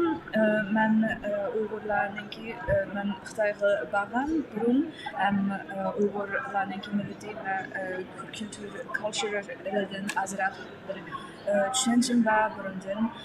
Men bu ishlarga aralashib o'zimniki tuhfamni qo'shganimdan belki xush bo'ldim. Ham mana shunday atrocities ularni peshidan kechirayotgan Uyg'urlar uchun ovozimni qo'shganimdan xush bo'ldim. Ham bu yerda mana shu zalda turayotgan har bir sudchilarga belki ham kelgan guvohchilarga belki respect rimba hurmatim bor. Rahmat Juliya xonim, Cohen efendim, sizlarni damilinglar biroz bu alay damlish vaqti bularni damasin. Ko'p rahmat, thank you. All right, thank you for both for speaking, and let's take a break first and probably come back soon. We can find a professional translator. Good job being thrown. Yes, thank you so much. Hurmatli qarindoshlar, hurmatli ekran oldidagi muzokarachilar, sizlar ekrandan ayrılmanglar, chunki mana bu suhbat qilaylik, zalning ichida hammasi so'tchilar hammasi zalning ichida tushlik tomoq yeyotdi. Biroz barang turum. Şu sohbetimizni davomlashtirish biroz afsus bo'ldi. Aziz qarindoshlar, bugun naq maydon programmamiz uzilmaydi, toki sotda oxirlashgan qadar davom qiladi. Shunga ekrandan ayrilmanglar aziz qarindoshlar. Bizga biroz vaqt aram oldigan sizlardan uzr so'rab ruxsat so'raymiz. Ekrandan ayrilmanglar. Sot başında ve sot tushdan keyingi sotda foyda etganimdek 4 Uygur guvochi, 4 xonim Uygur guvochi tushdan keyingi sotda guvohlik berdi. Thank you.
clear all this out.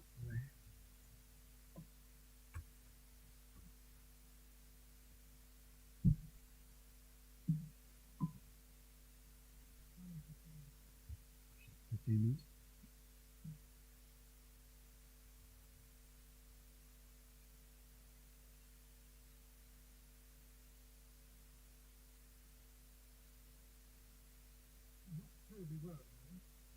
this working?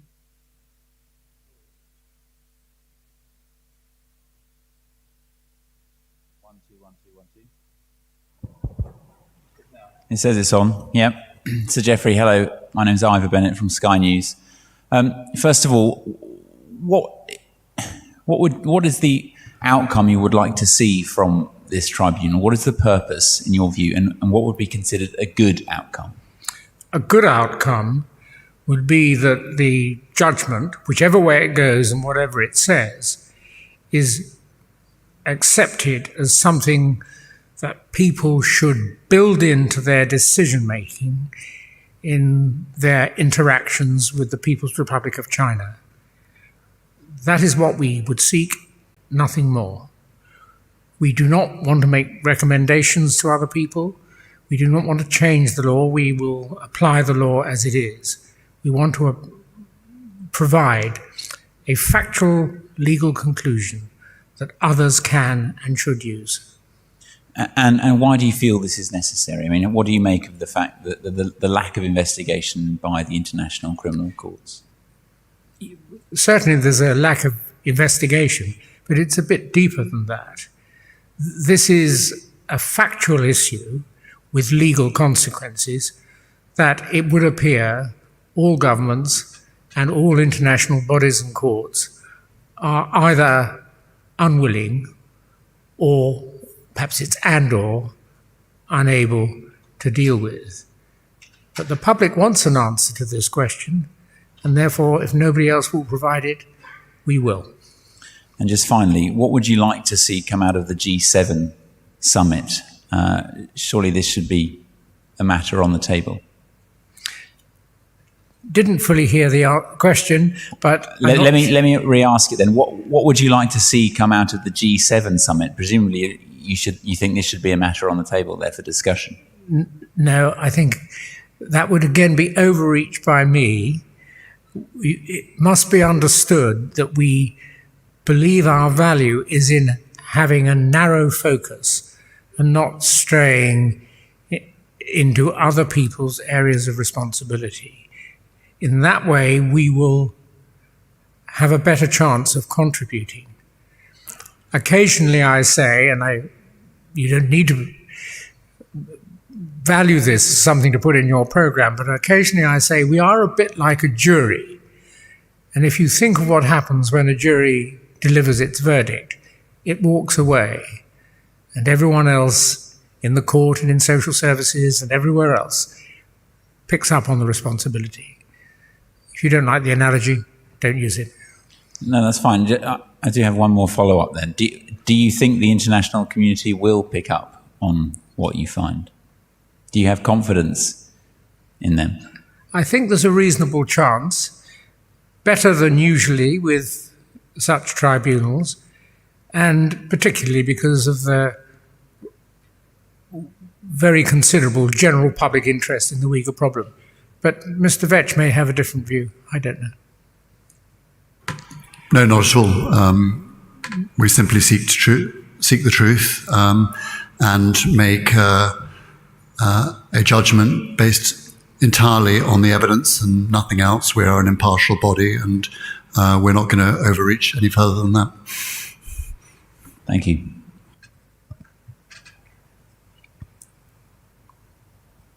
Hello. I don't think you can see me, but you hear me. My name is Iveta Vancakova. I'm from SGG organization from Prague. I just wanted to ask you, how did you choose the testimony? And my second question is if there is any possibility you could include some more testimonies on September, because I'm also in contact with the Uyghur, Australian Uyghur. I think you've heard about her. Her husband was sentenced for 25 years into prison. So I think maybe she could be also a good testimony. I'm afraid I didn't hear all the questions, so I'm going to ask Mr. Vetch to deal with it. And if there's anything you want to add after he's finished, I'll come back. Yes, the reason why we're having two sets of hearings is because there is the opportunity for additional witnesses, both fact and expert, to come and give their evidence. And the result of this set of hearings may stimulate, may draw out further information and further witnesses and further evidence. And if I can just add to that, one of the duties under the rule of law, as very generally understood, is to hear the other side. So far, the People's Republic of China hasn't cooperated and hasn't done anything except fail to answer our several letters that have invited them to be a party to these proceedings. So it's very difficult for us to find the other side, to know what the other side is. But in the gap between June and September, there's a better chance that someone, if not the PRC, if they wish to, will be able to inform us of what the arguments against what we've heard may be. Thank you. Hello. Hi, I'm Brett Lee. I'm from the Demographica Network. What has the reaction been from the People's Republic of China since the beginning of the tribunal? And is there any likelihood of a representative of the PRC giving evidence in September's hearings? The reaction of the People's Tribunal has been in part simply to pay no attention to us. Then after a time, it appears it did pay a little bit of attention to us, and occasionally negative things were said about us. And then it imposed sanctions on several bodies and individuals, including on this tribunal. So that's as far as it's gone. At all times we've said, well, we actually haven't said anything to the ordinary press commentary. I think the only time we've said anything was when the sanctions were announced. And we simply said, well, that is not going to have an effect on us. It won't permit us to make adverse inferences against the PRC simply because they've imposed sanctions to the extent they have. And we repeated our invitation to them to take part. And all of that is a reflection of the fact that we're working in accordance with the principle, sort of general principles of the rule of law, that if allegations are made, then it's appropriate to deal with them by evidence that is presented, not to make easy and improper inferences against the other side, the party named as culpable of whatever it is alleged. So that's all part of the same thing. And in terms of hearing from a representative from the PRC in September, is that likely at all? It's a bit of a guess, but if I were to say, I don't think it's going to happen, that might encourage them not to come. I would encourage them, if they happen to see your output on this, to come and to explain if they have particular criticisms of either individuals or if they have particular criticisms of theories that have been advanced by experts, come and present them. See what Mr. Vetch thinks. No, nothing to add to that. Thank you. Hi, I'm Eloise Bishop from Yet Again. What will the process be for putting the findings of the tribunal together? How will they be announced? Well, the tribunal members are put together already, and they are the 9 people you saw on the dais today.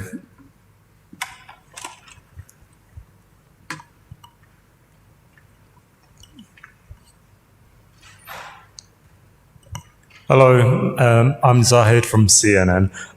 Just one question. What protections are in place for the witnesses after they give their testimonies? Because they're giving it on such a public platform. I don't know if there's anything in place for them afterwards. If there are, it would be inappropriate to say what they are. You can rightly assume that we've been mindful at all times of safety of those participating in this tribunal being an absolute priority. You will have heard from at least one or more, possibly two witnesses yesterday, how if their testimony is accurate, of course we've made no assessment of anyone's testimony so far, but if their testimony is accurate, then they have themselves made made firm decisions about where their inclination or duty to ensure that things are related in public stands in contrast or in balance with other duties that they have, either to themselves or to others. So to some extent, individual witnesses have made their own security or safety decisions. But, and I think Mr. Vetch can add to this probably, we have at no time overlooked the safety of any individual. Nope, again, nothing to add to that. Thank you. Would anyone like to ask any follow-up questions? All right, thank you all for coming. Thank you, Sir Jeffrey. Thank you, Nick. You done?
Where did I put my papers over there?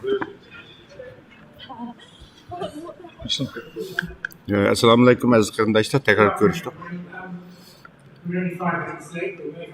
3 kunlik sot başlandı 2 gün. Hazır Amerika'dan Tursunay Ziyavuddin hanım guvalıq verdi.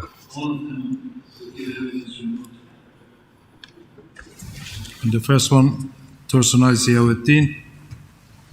Mr. Abraham would deal with that matter.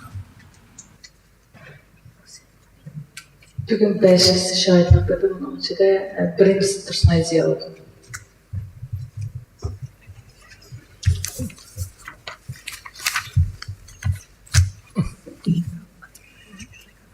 Sorry? I don't think I took them out.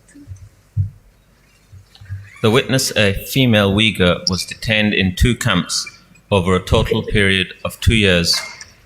In one of the camps, she, as well as others, was severely and repeatedly beaten and raped under interrogation by policemen.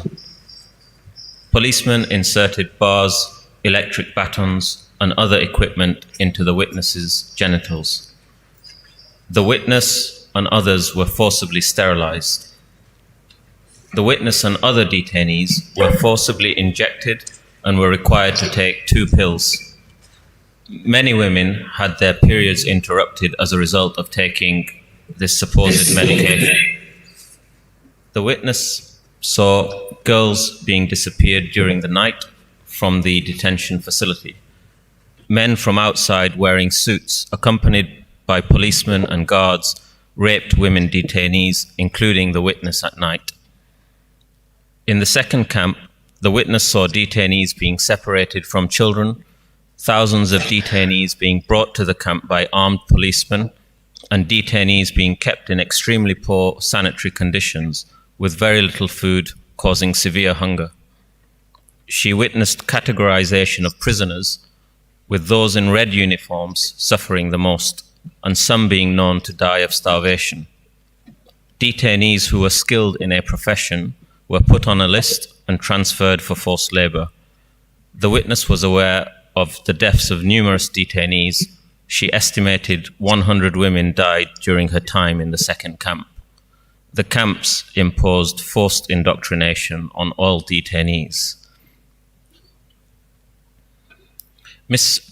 Ziyavuddin, I have a handful of questions before I ask the panel to take over. I'll begin with my first question, if I may. Can I just check that that the interpreter is listening and you're able to understand the interpreter? Yes, I am, sir. I am an interpreter. Yeah, I'll begin to interpret now because I didn't want to interrupt you. Tursunay Hanım, siz bugünkü şu sot mahkemesideki birinci şahit, hazır birinci şahit.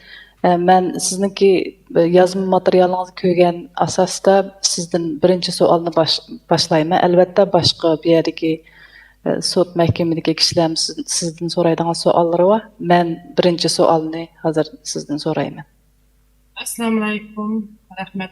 Assalamu alaikum. Bugünkü bu sot guvalıq beriş üstüge iyi boğalamdan şuna tasarlandım. Hem bu bugünkü sotun Uygur Sot Kollégiyesi'ne hanımlar, efendiler, sotçu efendim, hem ona köp rahmet etdim. Hem vatanımız Şarkı Türkistan'daki tayının cezalarında türmelerde bir günah yetatan kıyırımdaşlarımızın avazı bulup muş fırsat iyi boğanlığımdan aşla üçün, aşlanın namıdan yani bir dedim hem ona rahmet etdim. Assalamu alaikum. I am Tursunay. I am very excited and very emotional to be here today. I just wish to thank Honorable Judge and the tribunal team for giving me this opportunity to testify and be the voice of the millions of people that are suffering in the camps as well as in the prison in East Turkestan. Thank you. Ms. Ziyavuddin, you've stated in your witness statement that you were forced to take medication and pills. Can you tell us how many of the detainees were forced to take these pills? Siz yazma materialınızda depsiz, sizlerge müştaq soğlanğan şerde qamalğan kişilerge nisbeten kişilerge mecburi doğrulan işgüzgen dep. Sizin bilişinizce qancha kişi, qancha adam şundaq mecburi doğrulan içki mecburlanğan? Asası hemmimiz bunun üstüne. Ben bu şu kadar da üzerine şu doğru ne? İşte ben şu okuldan. Silindim ama. All of the detainees took that pills, medicine, including myself, and had injection too. You've mentioned in your, forgive me, I think the witness would like to continue. Davamlaştırmakçı mısınız? Fakat aşı 60'tan ötken kişilerge asası anca iş kızılmaydı. Onun olduğu tören yaşlıklarına annesi. The over 60 years old detainees are not took the medicine, but under 60 years old, all of them took the medicine. In your statement, you've referred to other contraceptive measures. Could you tell us how many were forced to take these other contraceptive measures? Siz muş yazma materyalınızda depsiz tuğut çekleş usluplarını kullanğan tuğut çekleş eslihelerini işletken dep. Sizce qancha kişi aşındaq tuğut çekleş esvapları yoki tuğut çekleş usullarini kullanışqa mecburlanğan? Ben turgan kampının içinde 50 yaştan tüven ayağlarının hemmisi mecburi Thomas operasyası, Thomas üzük seliş, ben kuvala buldum. Ben hatta o üstlerge ben mi çıktım, lekin ben iğirce derecede tayak yiyenliğim sebebini kan tutmayı ben operasya kılış mümkün olmayı ben operasya kılmay kaldım. Lekin özüm közüm bilen 3-4 gün bütün ayağlar açtım.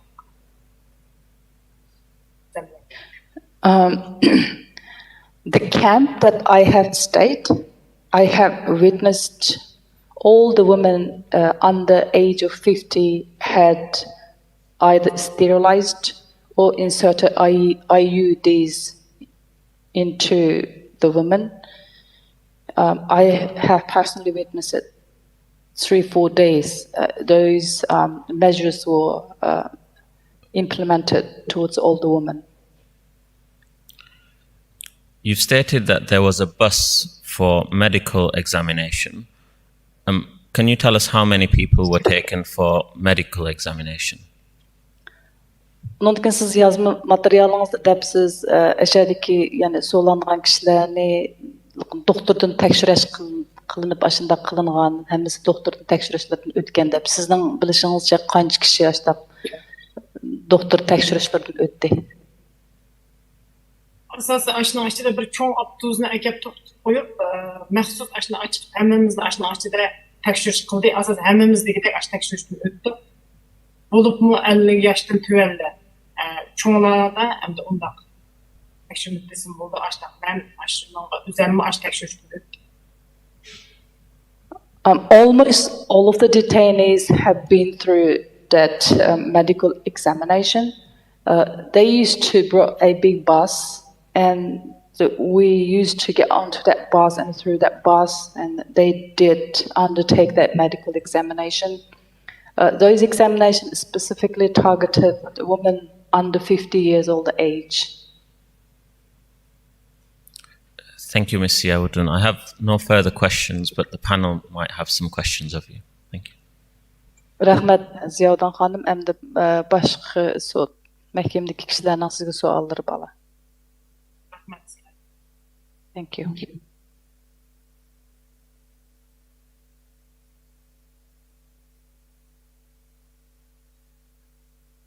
Thank you, Shirasa. Thank you very much. Nice to meet you. I've got a few questions, and I'll go through it chronologically. Are you happy to answer questions on everything that is in your statement? Mening bir necha sualim bor. Rahmat Tursunay xonim, sizni bu yerga ko'rganimdan mamnun bo'ldim. Men birdan sualni so'ray. Dastlabda siz shu o'zingizniki yozma materialda bizge tapşırgan degan sözleriňiz hakkının hemmesine sual sorsak cevap bere alamsiz. Yes, I do. Thank you very much. Can I just ask, what's your occupation and do you have any children? Sizningki xizmetiňiz, kasbingiz neme? Neme xizmet qilgan? Ballaryňyz barmy? Mening kasbim yek ticaret boldum. Özüm kiyim tikiş dokunim bolgan burun. Lekin keyin kasbim almashtirib sestralık kasbida sestra boldum. Qozog'istonga chiqqandan keyin 5 yil. Lekin özümning balam yo'q. I originally a private business person. I used to own a clothing shop. Later, I have changed to my profession to nursing. After I went to Kazakhstan and stayed in Kazakhstan, I became a nurse. I don't have children. Thank you. At your first detention, what was the reason the police gave you to take you into the camp? Sizni birinci qitim şu jazalarga so'lgan vaqtda ularniki şu jazalarga sizni so'lashdiki sebep nima ekan? Sebebi mening Qozog'istonga borganligim. The reason I was detained because I went to Kazakhstan. The person who gave the order from the top, who was he? Şu yuqurdan shundaq buyruqni bergan kishi kimdi, ismi nima? Men uni yuqordan qandaq buyruq berganini bilmaydim. Lekin bevosita aşı o'zim mas'ul Wang Pian degan saqchi aşı kelib hujudidan kutib ketdi, meni apirib lagerga apadi. Shu chaqda aşaga borganda meni aşı Qozog'istonga chiqqanlik sabab ekanligini shu yerga borganda bildim. Men u yuqordan qandaq buyruq berganini men bilmaydim. I don't know about the person's name who gave the order from the top, but I know the police who's particularly responsible for me. His name is Wang Ping, and that policeman told me after they arrested me and after they took me that the reason that I was arrested because I went to Kazakhstan. Thank you. The food that gave you food poisoning, you said it was bad. What did you eat? Siz aytibsiz shu bergan tamoqlarni aytib nachar deb, nacharlikdan hatto tamoqdan zaharlanish ahvoli bo'lgan menda deb qandaq tamoqlarni berdi sizlarga? Suyuq bir qari guruch o'xshash bir narsadan suyini beradi. Unimkin bir mo'ma deymiz yerda. Bundaq tomraq mo'ma yoqtirman. Buni ash qattiq bir mashina pishagan ashtaq bir manti uning o'zi pek kichik. Lekin ba'zida beradi, uni ba'zida bermaydi. Shu ochlik sababidan birida ashtaq bo'lib, men ig'ir dard ash qozon yonlig'ida shu bir oydan keyin o'shimga ketib chiqilgan. The food it's very watery black rice kind of soup and also a very small steamed bun. So that was the food, and it's very little as well, and it's very hard. It's just like kind of cooked in the machine. That's why I had digestional problem, and I got sick, and later I got fainted. Thank you. You were then sent to hospital. Can you tell us what the hospital was like, and did you see a doctor? Ondan keyin sizni doktorxonaga buyuribdi, doktorxonaga akitibdi. Siz shu doktorxona, siz borgan doktorxona qandaqdi? Shu doktorxonani tasvirlab bera olamsiz? Mumkin o doktorxonada siz bir doktor bilan ko'rishdingizmi? Doktor sizni ko'rdimi? Shu doktorlar ko'rishdi.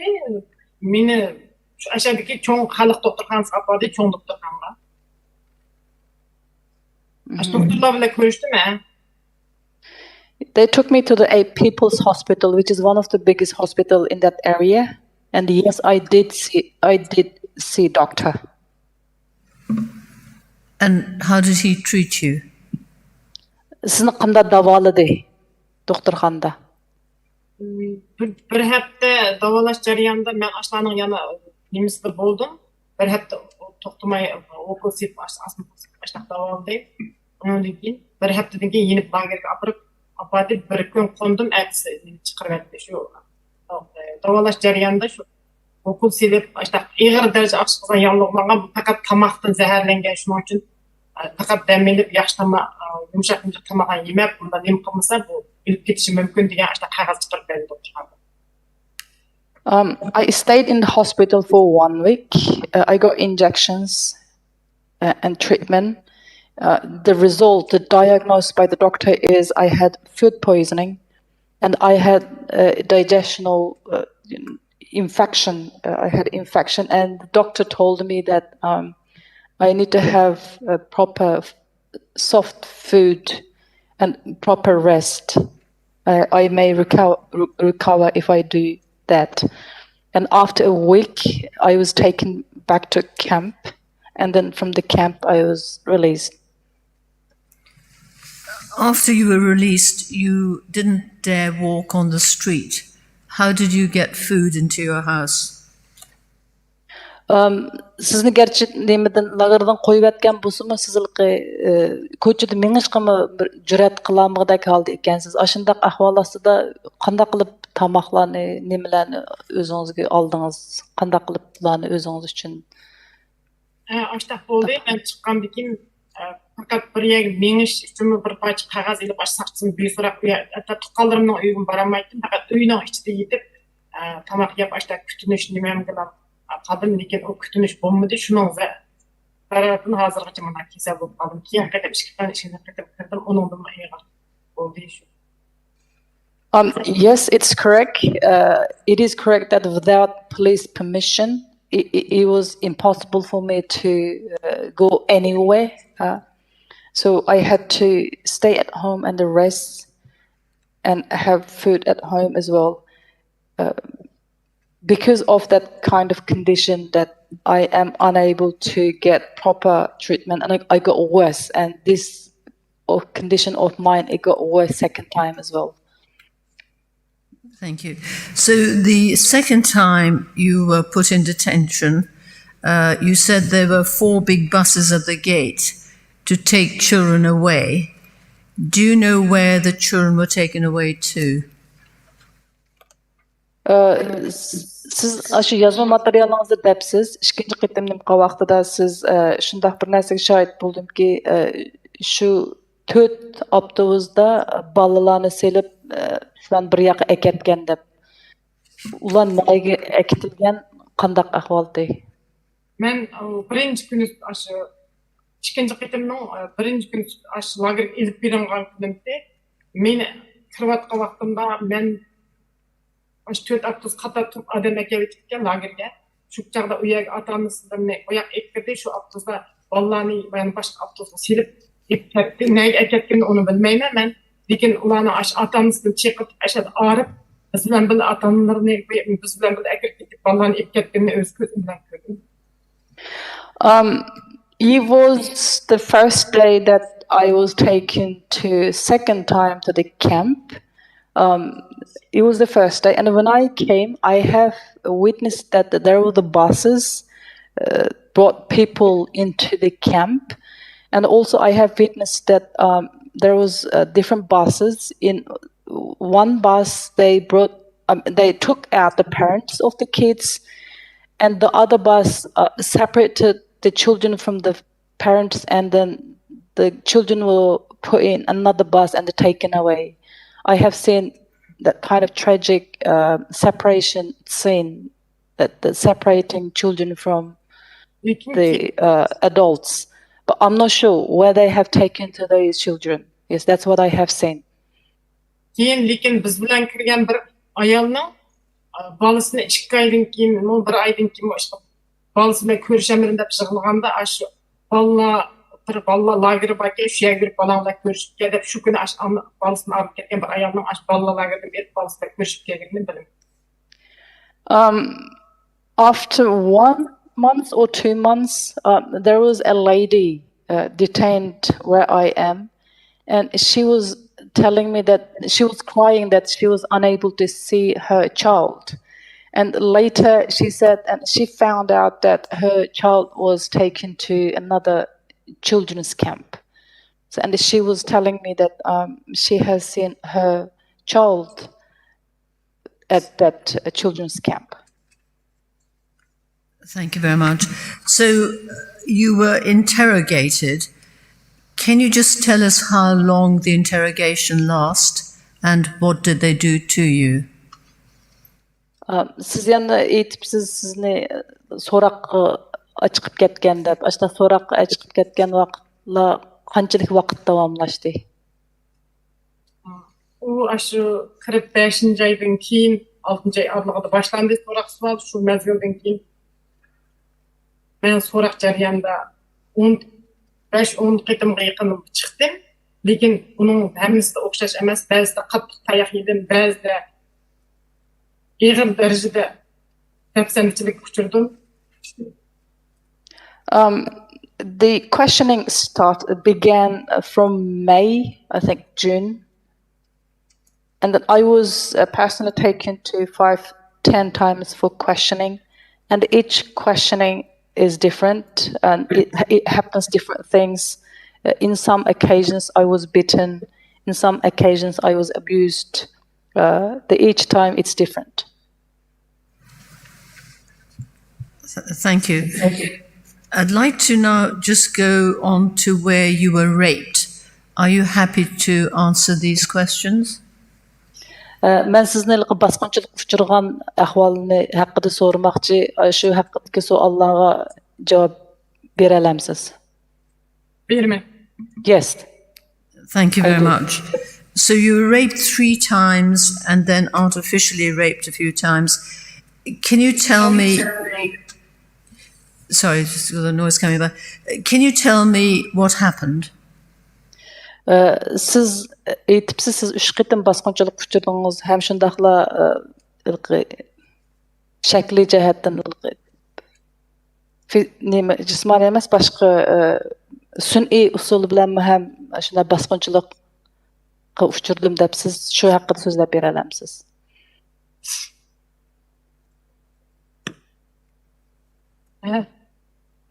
Shundaq bo'ldi. Please take your time. Yes, that's what happened. Ben için bir hayatımdan cismen ölgen bir günü ben değiştim o. Hatta oylaştım o kokulan bir nerse başta beni sorak çıkanda birinci gittim. Çıkış gittimde kattık sorak jarayonda ulan hemen ançıl ayında eğer anmadım. Meni fakat deydiğini rast kep kıl deydiğin. Fakat Қазақстан turgan vaqtında qandaq tashkilotlarga aloqang bor deb ashta so'roq qilib bir qitim qattiq darajada urib etdi. Mening hech qanday tashkilot bilan aloqam yo'q, hech nimani bilmayman desam, bir saqchi kelib tepib urib qo'saqlarimga ashta qon ketgan darajada ashta bo'ldi. Bir qitim kech soat 12dan keyin it's very difficult for me to even think about that night.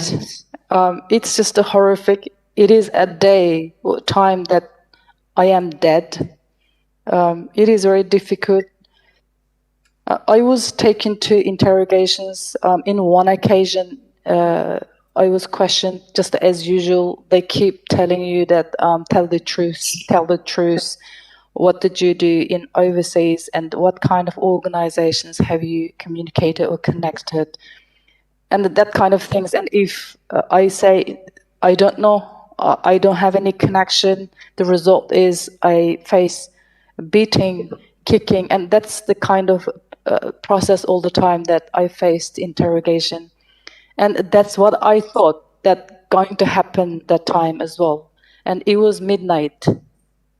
Tamamlaştım. Bir günü keç saat neçe olduğunu bilmeymen. Devamlı kızlarını açtı, keç saat çıkıp gidip. Bazıları kayıtıp gidetti, bazıları kemeyti, açtı devamlı şatkan bir mezgilde. Benim açtı kısmım çıktı, benim yanımda bir kız bilen çıkımızda ip çıktı. O 20 yaşlı bir kızdı. It was the thing is the situation that the girls taken away always happens during the night, and it was that kind of night for us as well. And one night they called my name as well, and also another girl that stayed with me, and she was a young girl, just over 20 years old, and they called our names. Ola açtı forma kiygan, birisi kostyum buril kiygan, og'ziga maska taqgan bir ashta odamlar davomli ashta kelgan. Meni aşkısı bilan birga ep mangdi bir so'ra ep bordi. People who called us is one was wearing a suit and also wearing the mask, and also another people, the police who has uniform. They took us from our cell and took us to a interrogation room. Bir çağda aş so'raq uyning endi bir qarang uy batdi. U uyning lekin va bir qizil chiroqni yo'riq uçib turibdi, lekin aniq bilma uyda kamera yo'qdi. Balışda akirib bir uyga tekshirib, ashta qildi bir ayol bilan bir mayaq uyga butun badaningda bundaq temir asfalt yoki bo'lmasa bir nimalar bormi istab butun badanimni yashtirib ashta tekshirib qildi. Uni shu vaqtda meni yonimdagi qizni oyoqdagi uyga kirib ketdi. There is one dark room just next to the interrogation room. They took us to interrogation room after they took other girl to that dark room, the next to the interrogation room. And in other room, I was gone through checks, kind of checkups. And also, I know that that dark room is definitely there is no camera. It looks dark. O kızını fikir plan bir men tekşirip açıp çıkıp aş uydan avaz çıktı değil mi? Anlattı. While I was going through the checking in that room, I heard that screaming sound of the other girl from the dark room. Men onu so'raq qilib urayotgan o'xshaydi deb o'ylabdim. Uning keyindan saqchi ashta kirib ketgan harbiy forma kiyganlar. Lekin bir chaqda mayoq qarang uyga kirdi. When I heard that screaming sound from the dark room, I thought she's been tortured and she's been beaten, because I have seen 2-3 military uniformed men gone into that room. I simply thought that she's been tortured and just beaten. Then I was, after my checkings has completed, I was also taken to the other dark room. Menim uyga kirgan chaqda berib men o qizning nim bo'lganini bildim. Then I realized what has happened to her. The personally myself, I was in another dark room. Thank you. Can I just ask whether she got any injuries when she was artificially raped? Siz mındaq sun'iy holda basqınçılıq qilgan vaqtda siz jismoniy tarafdan ziyonkashlikka uchradingizmi? Siz o'zingiz ne şu kuni ashta asbob ishlatdi. Uni lekin basqınçılıq uchirdim. Boshda asbob ishlatgan u asbob pek qo'rqinchli shu asbobdan keyin mening ashta qon to'xtamay, oldidim tayoqdan qon to'xtamay ashta og'rigan. Shundan keyin ig'ir darajada qon to'xtamas kelishli qoldim men. That equipment is just horrible. They used that equipment first. When they used, and after, and also I also physically raped as well. But because of using the equipment, I had bleeding. The bleeding was non-stop. Thank you. Was she injured anywhere else? Yani başka yerlerimiz mi işte ziyan, zahmet uçurdu mu? Başka bedenimizin başka yerleri mi? Ona işte tamgı süzdürüp urup hatta bedenlerimizden işte okşaşan kalmışlar. İşte horlayıp lekin takatla bunu basıncılıkta to'xtab qoldi. Ular odamni qo'rqsiz turg'usiz holatda o'shdan ketgan holatda so'rab akib tashlaydi. The thing that the horrific thing that happened to is just not only just a simple rape. It's just extreme inhuman torture. Not only they just rape you physically, they will also kick you, put you on the wall, you know, hit you on the wall. They bite your body just like dogs. And I'm really sorry. It's just horrific. It's not something just simple rape. It's just absolute inhuman torture. Thank you so much for telling us about that. I'm very sorry to have asked it. Can I just go on to perhaps slightly happier times? When she was released, she rented an apartment with a man and a woman who lived with her. Why was that? Sizni kechiring, bu savolni so'rab sizningki yuragingizning og'ritganimdan sizni qo'yib atgandan keyin siz bir yerda ijara qilib o'tiribsiz, keyin u ijara o'tirgan vaqtida yana ikki kishi siz bilan birga turibdi ekan deb o'sha ahvollarni so'zlab beramiz.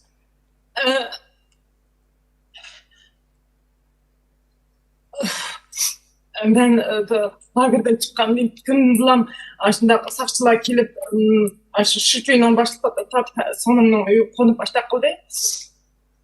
Şu günün ayetsin başladı beni başka bir yer icari oturuş mecburladım. Uy taptı oturdum. Şu günün başladı bir ayarla devam. Ben bunu turdan konudan ulaştık koydu.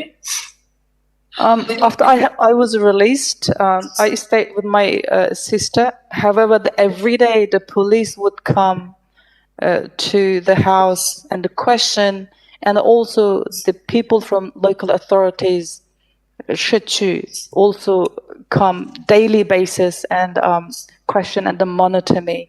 And later they said that I have to move to different place.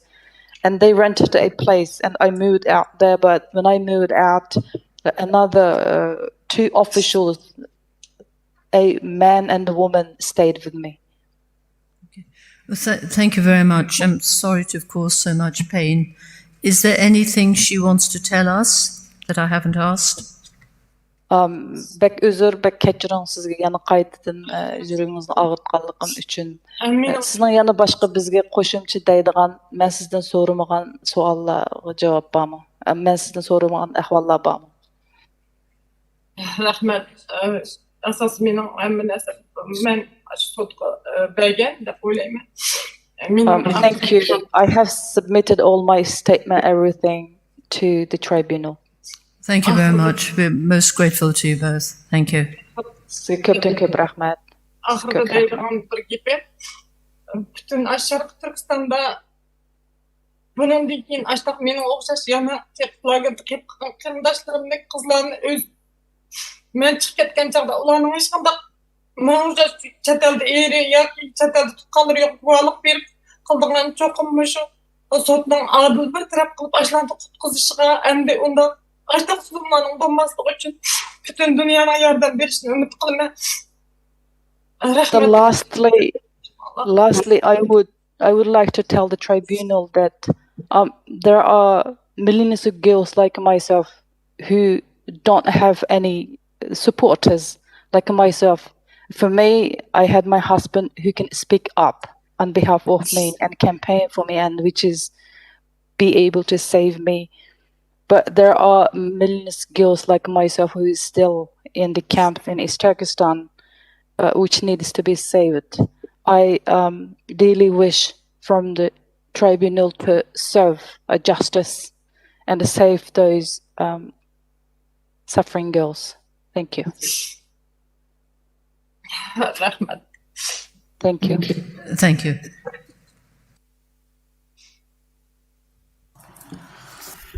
Could I just ask? Sorry, me, you, me. Okay.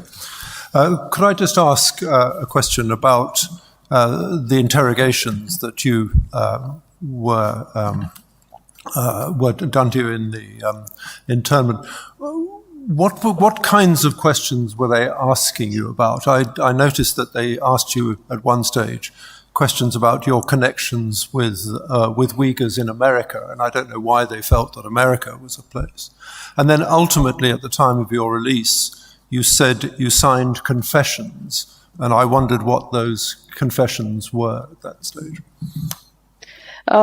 Men sizden sizden sual sorak kılgan ahvallar hakkında bir sual sorsam deyme. Birincisi sizden soraydıgınım siz yazmanızda aytıpsiz. Sizden ularning so'rig'ini sizning masalan Amerikadagi Uyg'urlar bilan aloqang bormi, Amerikadagi organlar bilan aloqang bormi degandek savollarni so'rdi deb. Ular nemishki Amerikadagi Uyg'urlar yoki Amerikadagi organlar ular haqida sizden undaq savol so'raydi. Bir. İkincisi onunkin sizni jazo lagerdan qo'yib etgandan keyin ba'zi bir o'zingizning tövbenamelarga qo'l qo'y deb, shu qo'l qo'ydirib olgan deb. Shular haqida menga deb bersangiz. Başta birincisinde. Birli men emas, onun içindeki fakat chet elga chiqib kelganlarning hammasi shu savolni so'raydi, to'xtamay. Deydigini chet elga chiqqandan keyin sen qanday Uyg'ur tashkilotlarga aloqang bor? Masalan, Arabiya Qadir bilan qanday aloqang bor? Amerika sizlarni quturtib bizni bo'lmishda nima qilyapti? Terrorchilikqa hammalarning nimasi bor? Bütün shu savol, uning ichida faqat chet elga chiqqanlarga faqat shu savolni to'xtamay deydi. Meningdim shuni o'xshash so'ragan. The question of asking Uyghurs about the connection with the Uyghurs outside and especially the Uyghurs in the United States it's very common. It's not only just myself. Any Uyghur who has traveled overseas after they detained or arrested, that's the question that's been asked by the authorities. They always ask. They think that the U.S. government is instigating kind of issues, and they are doing, kind of supporting Uyghurs kind of stuff. So that's the question, always saying that whether you have any connection with the U.S., you have any connection with the Rabia Qadr in the U.S., or you have any connection with the Uyghur organizations. That's the question for every Uyghur who has traveled to overseas. Keyingi sual undan keyin siz chiqqandan keyin nimaga tövbenamega yoki Allohga qasamnomaga qo'l qo'yganingiz? Ular shuni aniqlab, lagerdan chiqmay turib, chiqma degan kunni butun tövbani bir 2 soat nima qilish burunqidagi buni urib so'qmay so'roq qilib turib hamma narsaga bundan keyin chiqqandan keyin lagerda hech qanday narsani unutib ketdi. Lagerda bo'lgan narsalarning hammasini faqat umringda ko'rmagan narsa bo'lsa, bu shikdan chiqqandan keyin bütün narsa mishada qoldi, sen boshqa odam bo'lsa degan narsalar qo'yib bu ata Qozog'istonga chiqib ketgan vaqtimda ashtaq narsalarga bütün video qilib meni so'zliga so'p yaxshi yashayapman, egizib ashtaq qilib yasab ashtaq oldi. Ata mening tuqqanlarimga ashtaq qilib qo'l qo'yg'izib majbur amnisdan uyga birdan meni apirib mangdigandim 5-6 kun burun Qozog'istonga. Agar sen chiqqandan keyin lager to'g'rilib yaqsang bütün narsani, bütün tuqqanlaringni mush jazoga tortildi deb ashtaq aytib qoldi. Ularning u birdan bir qilg'ash. That confession, the signing on the confession letter or promise letter is implemented to every detainee who would be released from the detention. Like just a few hours after I leave from the camp, after my decision was made to release from the camp, and they would bring you in and they talk to you, not like before, like with the torture. This time they become a bit polite and nice, and they say that you have to sign this paper, and this paper is you're never gonna talk about the camp after you leave from the country, and you promise that you have seen nothing, and you promise that you didn't hear anything about the camp and what's happening there. So you have to completely promise. If you don't promise and if you not sign on the letter, they won't let you leave. And not only just myself, and even before I leaving from the country for Kazakhstan about 5-6 days earlier, they also asked each of my relatives to also sign on the same confession or promise letter. They're saying after that, and then they told me that if I talk about the camp after I leave from the country, and that they will punish my relatives if I do so. Like if I spoke out, and my relatives and all family members are hostage for the Chinese authority.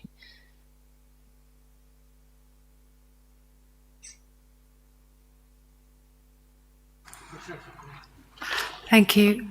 There are some accounts out in the media which the PRC have also picked up on that you claim no direct rape or abuse or harsh treatment in some reports and in others that you do. Can you explain why we have these different accounts? Xitoy Xalq hökumətininki bəzi bir sözləri var siz haqqınızda degan məsələn sizning uchragan basqınçılıq, yaman muomala, ağır muomala, ham shundaqla sizga qaratgandaq tug'ut cheklash degandek shunday ahvollar narsada bundaq mavjud emas u ahvol sizning deganlaringizning hammasi yolg'on deb shundaq degan ahvollar siz bunga qanday qaraysiz? Bununla hech qanday qarmayman. Xitoy hech qanday narsani rost demaydigan aniq. Mening uningdan qo'rqadigan hech qanday Xitoyning paketim bor. Mening u yerda begunohdan sotlangan butun lagerlar o'zim yotgan lagerni bilaman. Agarda xalqaradan cho'qim odam boshlab berish to'g'ri kelsa, men hozirmi o'zim qo'rqishdim. Men chunki jismim, ruhim hamma narsani o'ltirib bo'lgan Xitoy. Men faqat hayot ishga ko'zim bo'shab taqirab yashayotgan bilan dunyoda bir umid uchun kichkina bir bo'lsa haqiqatning borlig'ini ko'zim ko'rib o'lib ketsam deb yashayotgan odam. İş bundan bununki insanların bizga o'xshash qo'lliq ko'maslik uchun hayot yashashni bel bog'lab yashayapman, lekin mening butun jismim o'lib bo'lgan shuning uchun men o'limdan yana bir Xitoydan qo'rqib qolmayman. Men borman, lagerni ko'zlayman, begunoh muddatsiz qamoqda so'nib ketgan qizlar nomi ismi bilan bilaman. Men butun hammasini birdan so'rab chiqa olaman. Men hech nimadan qo'rqmayman. Chunki Xitoyning yolg'onchiligidan men hech qachon uningdan baribir men uchun nima desa, uni men hech qanday uningga nima qilmayman. I don't surprise because PRC always lies. Whatever they say is always lies. If especially if you tell the truth, the lie the agitation gets even more. And I don't surprise of that one at all because I am not afraid of anything. Although you can see me physically, I'm standing, I'm talking, I'm speaking, but in reality I am dead already.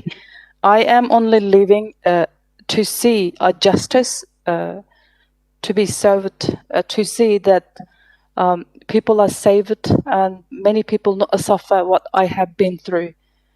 That hope keeps me alive, and that's why I am alive. I'm not afraid of doing anything. If international community interested in to investigate and interested in knowing the truth, I am happy to go there and to show the camps that where I was detained, and to show or tell the people that who were sentenced for life, sentenced to prison innocently. I know everything, and I can show the world if you take me to where I come from.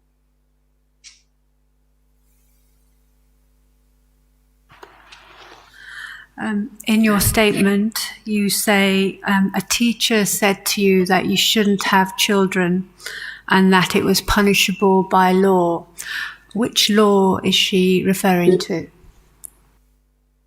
Siz aşı yazma materialınız depsiz, o'qituvchingiz depti, sizlar undaq bola tug'sanglar bo'lmaydi. Agar ashunda bola tug'sanglar, qonun bo'yicha jazolansizlar deb. U davatgan u yerda sizga aytgan u qonun nening qonuniga? Kimning qonuniga? Xitoy hukumatining hozirgi Xitoy kompartiyasining aniq chiqargan qonuni u faqat lagerning ichida emas, butun odamga sirtdimi? Men borganda men sirtning o'zida ikki ayolga guvochi bo'ldim. Qo'sig'ida tug'ay deb qolgan bolalarni majbur boshqalarga berib etishga yo'shirin majbur bo'ldi. Chunki ashbalni tug'sa yo'ldishi 10 yildan sotlanadigan buyruq bor. Bir bolani ortiq o ayolning ikki bolasi bor. Masalan, buyruq aniqlab chiqarib qo'ygan edi. That law is Chinese Communist Party's law. It's Chinese government's law. It's not only exists in the camps, it's everywhere, even outside of the camps as well. If anyone has any kind of more child that government designated, those people get punished. Personally, I have witnessed it. The two people, one lady was almost having a birth, almost due birth, but she has to give away the child. She has to abort, and another one has to give away her extra child to other people. Otherwise, that family get punished. Like I know clearly, if that lady gives birth to her own child and keeps the baby, and her husband will be sentenced for 10 years prison sentence. So it's China's government's law. It's everywhere applied for Uyghurs. Sorry, just to clarify, she's saying this to you and you have no children, right? Your uterus has been removed now, hasn't it? So I'm just trying to work out which law she's saying that's referring to you. Sizga nisbatan aytgan vaqtda manda aytganda siz o'zingizning bolasi yo'q, sizning bolayotganingizni ilib ashundaq ahvolasida u o'qituvchining sizga degan u qonuniy u qandaq qonunni sizga davatidi ular. U qonun o'qituvchining degan qonuni ashning ichida maxsus dars o'tadi bizga har xil. Masalan, dinni to'g'riliq, din yog'an, islom diniga ishonmanglar. Kommunist partiyaga ishlaysizlar, butun narsa yog'liq chekmaysizlar, Qur'on o'qimaysizlar degandek ashta darsdan bir muallim keldi, uningga yana ballaq bo'lmaysizlar degan bir kelib ayrim o'tadi. Xitoy darsida ayrim shuning ichida bir muallim kelib ashta maxsus planliq tug'ut degandek nimada ashta hozir burun pul to'lab unda qilib ashta bola olsanglar bo'ladi. Hozir endi mutlaq unda qilishga endi ortiq bir bola tursanglar cho'qim 10 yildan 6 yilgacha sotlasizlar degan nimani ashta dars o'tgan. What I'm talking about, that law is in the camp there's a classes. Like one class, it's specifically about planned birth policy of Chinese government. Another class is about religion. You know that we have to denounce our religion, and we said we promise that we don't believe in any religion or God, and especially the statement that I was talking about, that it's the class that we learn about Chinese government's birth policy. And in that class, the teacher taught us about the Chinese law, saying that, previously, like if you have any extra child, it is beyond the planned birth policy, and you can pay the fine or you can just pay the money, you can get away with it. But nowadays and from now onwards, it's just impossible, and it's punished by law. If anyone have more than the baby is more than what government designated, and those families get punished. That's the law. That was the law that the teacher was teaching us in the class. At paragraph 11 of your statement, you describe an elderly or old woman being badly treated, forced to take off all her clothes or nearly all her clothes, instructed to do so by a policeman. Who gave that instruction to the policeman? Sizniki yazma materialingizning 11 paragrafda siz bir yaşangan ayolninki nayti depsentlik muamelesiga uchirganligini depsiz, ya'ni saqchilarning o ayolni majburiy holda kiyimlarini sep tashlab deb ashundaq qilganligini yozibsiz. Mushu buyruqni kim shundaq qilishga, ashundaq ishni qilishga kim shu buyruqni bergan? Kim buyurdu ularni shundaq qil deydiganga? Bu buyruqni kim berganini bilmayman, lekin o saqchilar ixtiyorsiz u yerda hech kimning qo'rqmagan holda, lekin men kirayotgan chog'da bo'lgan ish, men eshikdan birinchi kuni ib kirgan vaqtimda qatorda tizilib turgan bir yosh ayol, men uningki bo'lmay ashta uchimiz minimum shu qatorda kirgan chog'imda kiyimlarni yechib bundaq ratlab ustingizda bir qo'l kiyimlarni ib qoldi-ku, shu chog'da mo'mayni kirgan chog' uzun ko'ylak bor-ku, shu yashtirib ko'z oldimda ashta qilgan.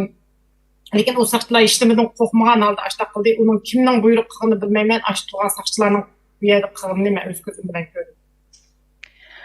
I don't know who ordered those policemen to do such a things.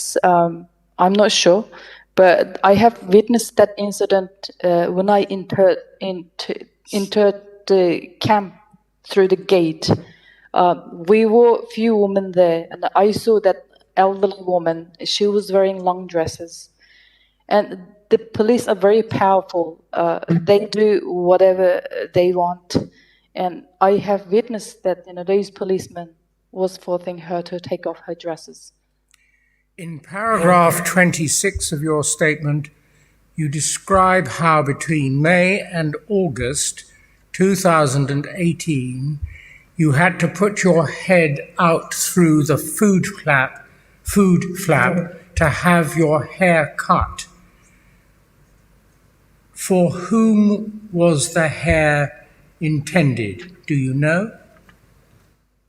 Sizning yazma materialingizning 26 paragrafda 5 ay bilan 8 ayning o'rtaligi 2018 yili siz chichingizni tushirib shundaq nemidan chiqirib mundaq qo'y deb ashundaq nem qilibdi, ashda bir ish bo'pti. Sizlarning shu chechinglarni tushirib ularni kimga berdi ekan, uni nega ishlatdik, nega qo'ydi ekan, kimga berish uchun, kimga nem qilish uchun undaq chechinglarni tushagizibdi ekan o chog'da.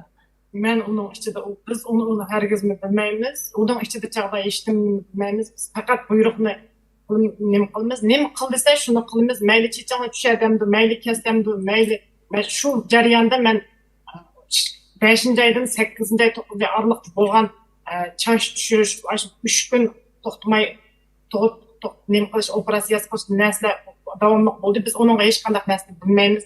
Çıkıp haltığı silip çiçimizni eshikdan chiqib turib kesib qaltiq silib aketganini ko'rdik, undan boshqa bilmaymiz.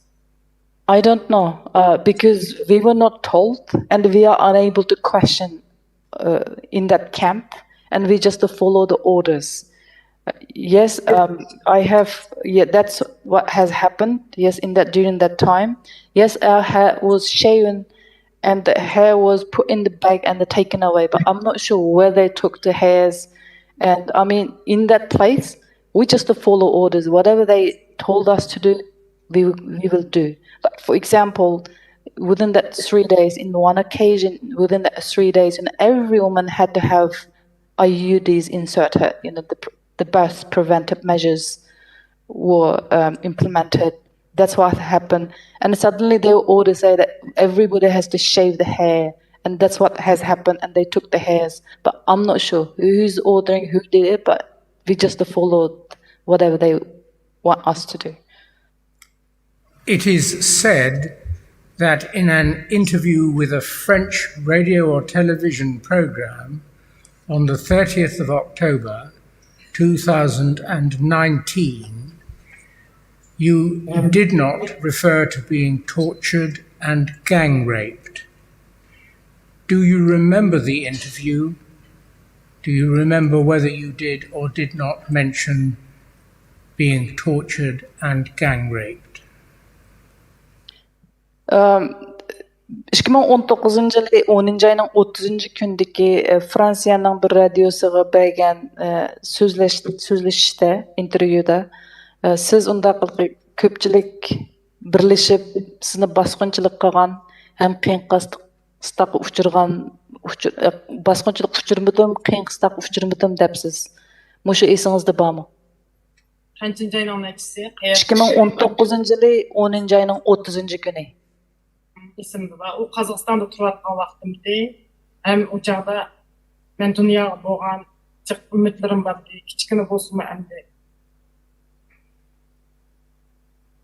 Bu yerda qiyin qisqarlarni endi oilam bor, yo'ldoshimning tuqqanlari bor. Bu yerda men jiq narsalar tarafdan men bo'ldi. Ham Xitoyning qismimi bak chiqdi. Bu yerda Qozog'istonni har vaqt men chiqarib yetmayotgan u chog'larda men mumkin emas undaq Bekçik kısımlar uçurap giderdim bir yerde onu ben inanmadım.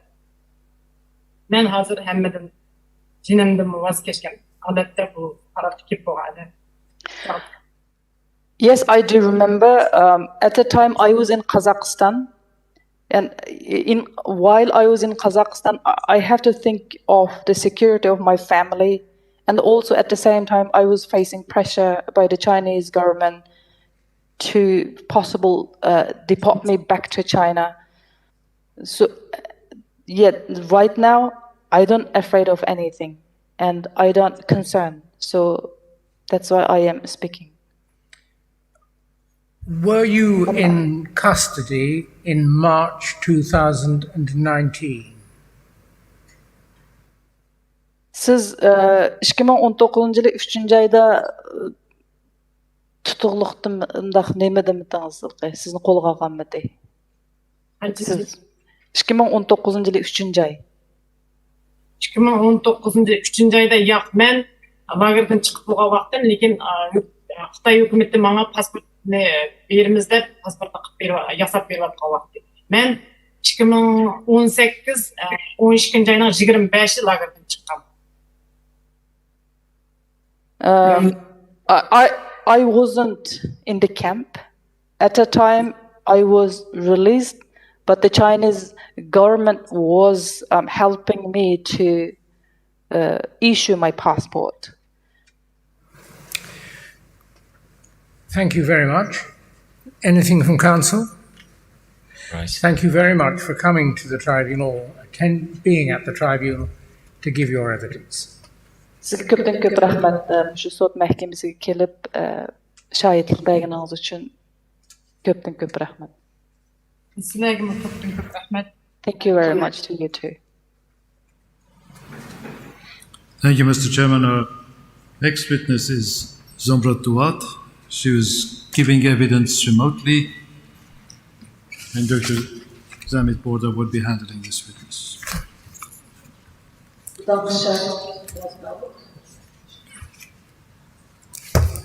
Thank you. I will begin with a short microphone. Hello. I will begin with a short description of the witness statement. This witness, a Uyghur, was placed in an iron tiger chair with her arms and feet chained, and she was beaten during an interrogation at a police station. The accusations against her were about certain money transfers from Pakistan and that she had traveled abroad. She was later taken to a detention camp where she was regularly beaten.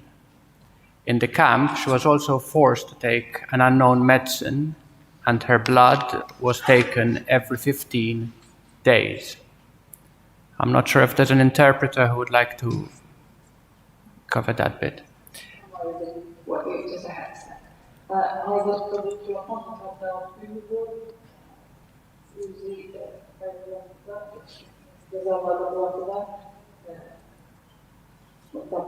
Urundukka, ceza orundukka otağızıp ve yolbas orunduktan taygırçı. Otağızıp kolları, putlarını zincir bilen bağlagan alda kıyın kıstak uçurganlığı, Pakistan'dan bir pul sağan aşındak münasebet bilen keyin yana tayak yegenligi muşu hakkında kıyın kıstaklar uçurganlığını bayan kılgan. Within the camp, she was also regularly interrogated about her religion, and she was beaten because she refused to say that Allah did not exist. After her release, she was forced to share her family home with a family of 4 Han Chinese. She was also forced to undergo sterilization, which continues to cause her long-term medical complications. I have 3 questions for the witness. And the first is this. Could you speak in a little bit more detail about the kinds of medical tests that you were forced to undergo before you entered the camp? Zümrət xanım, sizin aldığım şu sualdan başlayayım. Birinci sualım, siz neme ceza lagerda vaxtıda mecburi halda iş güzgen doğrular hakkında şu hakkında cevap verip başlasanız. Salam. Beg your pardon, can you just repeat last part of the question as well? Sorry, I was... Yes, I'll repeat the full question. So could you speak a little bit more about the medical tests that you were forced to undergo before you entered the camp?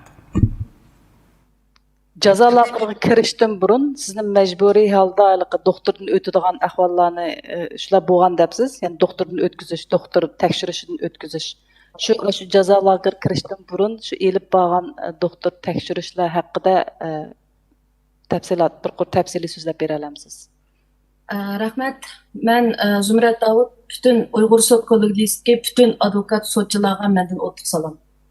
Thank you. I am Zumrat Daoud. I would like to thank everyone within the tribunal. Thank you. Сақчықанаға іліп беріліштен сақчықандан мені лагерға іліп беріліштен бұрын мені ашындақ бір әрби ішчіге сақчы киім, үстіге әрби киім киіп, doktorның қалпыны киіп алған бір doktorxanaga іліп berildim. O yerda şu yüzümüzde skanerlaş, anadan keyin kan elish, 10 ta barmog'imizning izini oldi, anadagi ovozimizni oldi, bir mikrofon bor.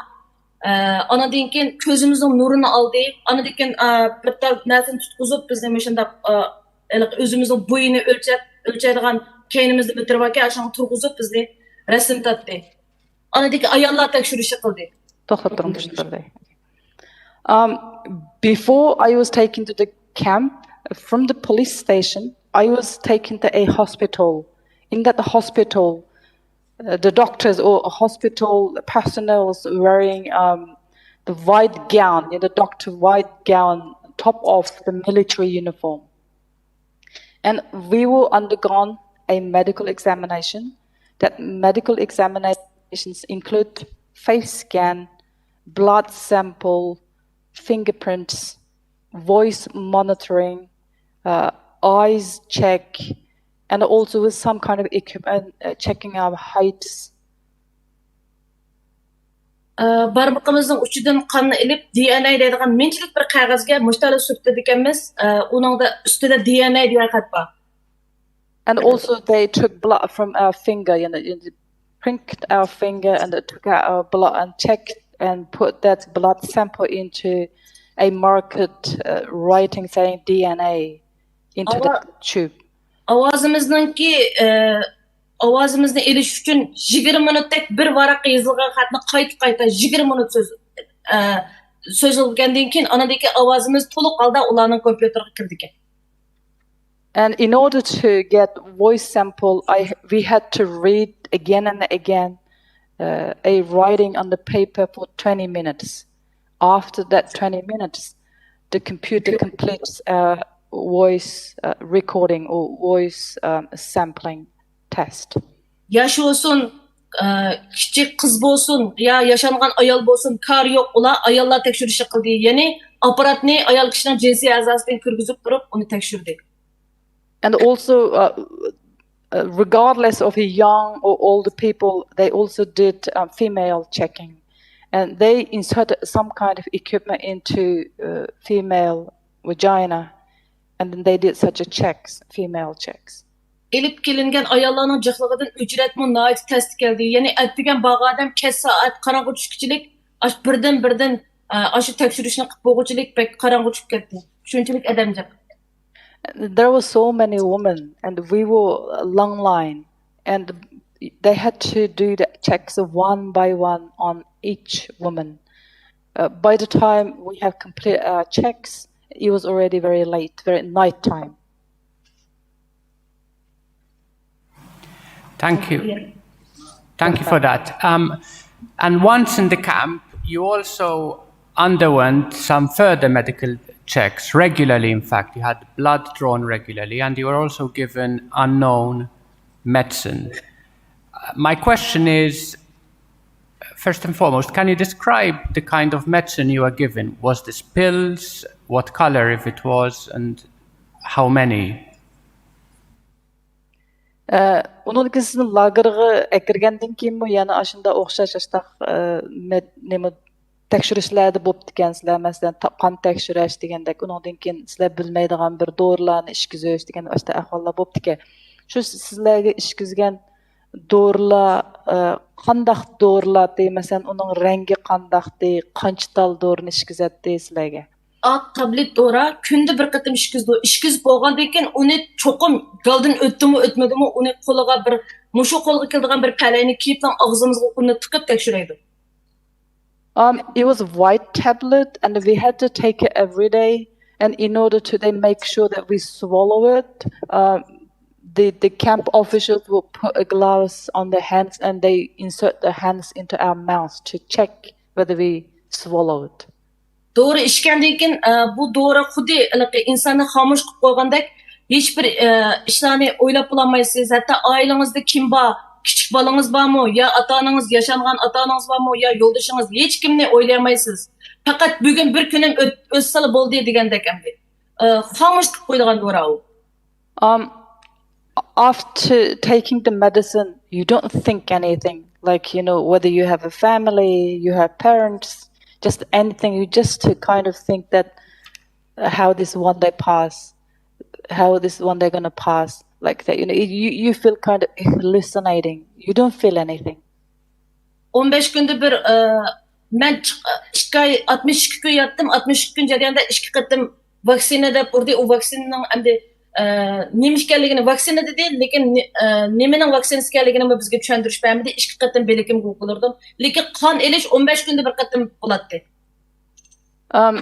I stayed in the camp for 62 days. Within that 62 days, I have vaccinated twice, but I'm not sure what kind of vaccine it is and what it is for. And also, the blood taking happen every 15 days, once in every 15 days. 15 günde bir qatim qon olgandimi bizga qarshi tarafda u ukolniki shpritslari, olgan potolkalari hammasi sirtda biz faqat shu xo'zining ishigining kichik bir ishigidan qo'limizni chiqarib beramiz, o tarafda qanchalik qon olganligini bilmaymiz. Jig'nining uzun turgan, qisqa turgan vaqtidan o'ylaymizki bizdan jiq oldi, bizdan oz oldi deb o'ylaymiz. And also, we don't know how much blood they're taking out from us because we are inside a cell and we just to pull out our arms through the hole of located on the cell door, and we don't see how much blood they taking out and what are they doing it. We only kind of guess that the time that they took to take out the blood and it stopped. We said if we stay longer and we think that they took more blood from us, and if we stay short and we believe that they took less blood this time. Thank you for that. Now I'd like to understand the beatings that went on in the camp and the reasons for which detainees got beaten. You say in your statement, for instance, that you met an old woman who had diabetes and you felt sympathy for this woman and gave her some of your food, and for this reason you got beaten hard. What kinds of behaviors in the camp got detainees beaten? Sizni tayoq yegan ahvollaringiz haqida bir ahvol egallamoqchi. Siz o'zingizning yozma material debsiz bir yashangan ayolniki diabet kesili bo'lganligi uchun shuningga o'zingiz hissdoshlik qilib o'zingizning tomog'ini shu ayolga berganligingiz sababidan sizni qattiq urib yetibdi ekan. Siz qattiq tayoq yegan ahvolda masalan u jazo lagerining ichida qandaq ishlarni qilsanglar yoki qandaq bir nima ahvolda sizlarni urdi, tayoq yeysizlar, qanday ahvolda sizlarni tayoq urish jazosini berdi, nima ish qilsanglar. To'g'ri, men kirib aytsiglar bo'lgan ish bu. Men bilmaydim u yerda o'zimiz yemagan tomoqni boshqalarga o'tinishning gunoh ekanligini, hatto ularning qonun qoidasiga rioya ish ekanligini bilmaydim. Men shu o'zim u opash yaşangan 67 yaşlarda bor. Saudi Arabistonga haj qilib borgan opashgan. Shu haj qilgan shaxsiy haj qilganligi uchun tutib kelingan. The incident happened just the next day that I was in the camp because I didn't know that just the sharing of food is also crime or also punishable crime in the camps. So I didn't know that woman was 67 years old lady. She was detained just because of she went to Hajj. And since I didn't know, I just shared my food. And that the sharing the food was also crime to be punished in the camp. Diyabet kesili bo'lganligi uchun kindikining ostiga vukul urilgan insulin. And that lady, because of diabetic, and she had to have insulin. Beshi qiyib, ko'ngli ilishib, uning ichida tamoqqa quzg'u to'ymaganligi uchun, mush quzg'um to'ygan bo'lsa, mushta bo'lib ketmaydi. Muşundaqlıqı əgəşmi kasalliklərim bolmaydı, muştabak biyaram bolmaydı degan gapni men degan anglağandan keyin men özüm yeydigan ikkital mo'mini opashqa berdim. U ichida hamma yerda aparat bo'lganligi uchun ular meni mo'mini berganligimni, boshqalar o'tilganligimni ko'rib qolgan o'xshaydi. Shuning bilan ham bostirib kiriblam qo'ldagi rezinka kaltak shunda uzunlikdagi. Ashning bilan ikki saqchi erkishi kirgan paytida kirib qo'squmga dumbamga tepib qattiq oyoqlari bilan ashunda ig'ir urvatdi. The lady was complaining about she's having kind of dizziness, and she was kind of hoping that if I had more food, I may have not have these complications because of my diabetic condition. And after I hearing that, I just couldn't stand, and then I shared my 2 buns with her.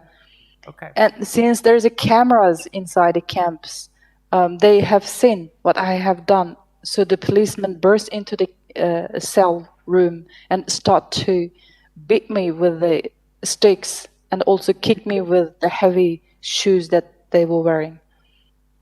Thank you for that. Sorry, I will let. Do you want to finish? Xudo deganligim uchun sen xudoringni topay, xudoring nochus mening oldimda sirab kelsin deb texmeydim tayoqni. And also I was beaten even more severely, just as simple as said Why Khuda, which is oh Allah. Just because simple I said that, and then they said, oh okay, to find your God, go and find your God, and I got even more beaten severely. Thank you for that. And I'm sure the panel will have further questions about the camp. But my final question now really relates to when you were released and you returned home, but you were paired with a Han Chinese family. And really, I'm just interested in getting whether you know or have more information about this family, their background, their profession, whether they were from Xinjiang or whether they came from further afield. And balki sud mahkamasining boshqalarning suollari bor, lekin mening eng oxirgi suolim sizni jazo lageridan qo'yib bergandan keyin Xitoy oilasi bilan tupir tuqqan qilib qo'yib qo'ygan shu ahvol haqida bilmoqchi. Shu sizni tuqqan qilib chetib qo'ygan shu Xitoy oilasininki ularning kelib chiqishi qandaqga, ular o'zi nerdan, shu rayon o'zidanmi, ular qandaq ishlar bilan nima qiladigan oila ekan, shular haqida so'zlab bersangiz shu Xitoy tuqqanlaringiz haqida. Bo'ladi. Bizni turmadan chiqqandan keyin har qanday Uyg'urning qo'liga mush bayroq chiqarish bir nimasi berdi. Biz Xitoylarning qandaq Xitoy ekanligini biz tonimaymiz. Aholilar komiteti o'zi bizga o'rlashtirdi. Yana qilishqanday xotin kishiga erkishni, erkishga xotin kishini o'rlashtirdi. Mana bu mening oilamga kelgan, menga tuqqan bo'lgan Xitoy shu. We don't know. We don't know about the background of that Chinese family. We don't know who they are and where they come from. The local authorities, the suburban local authorities, they just allocate the Chinese family to become the Uyghur family's relatives. This is for every Uyghur family, especially after we released from the camps. And also the worst thing is when they allocate a Han Chinese family as a relative, they allocate man to woman, woman to man. They mix like that. Bir ailege birden emas, bir Uyghur nüfusuga birden. Yani men Xitoyniki şu bizning nüfusta 3 bola, men 4'imiz bolsa, 4'imizning birden hatta 5 yosh kirgan qizimning Xitoy tuqquni bor. And that family allocation is really interesting. It's not like, for one Uyghur family is one Han family as a relative, allocated as a relative. It's for one individual Uyghur, for one Chinese family. Like, for example, in my family, even at 5 years old, my daughter has relative, one Chinese family relative. Mana bu mening 9 şu çağda 10 yaş kirgen kızım, bu 19 yaş kirgen, onun Xitay tutkunu. For example, this one in this picture, then my daughter was 10 years old, and that's her Chinese relative, male Chinese relative, 19 years old. Bula öyde bir ayının içinde çokum 15 gün bizim öyde yatıdı.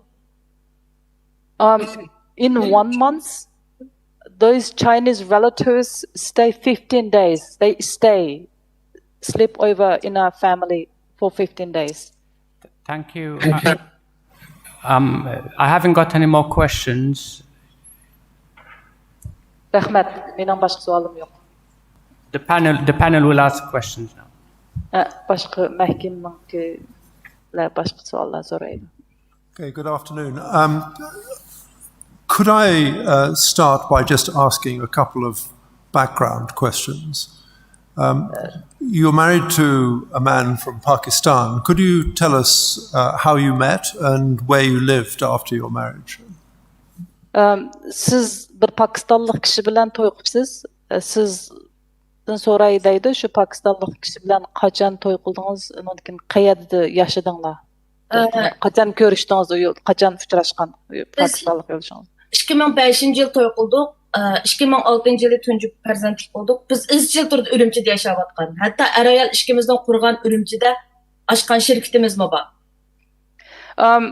I got married to my husband in 2005, and I had my first child on 2006. And we continuously lived in Urumqi, and both my husband and myself has our own business in Urumqi.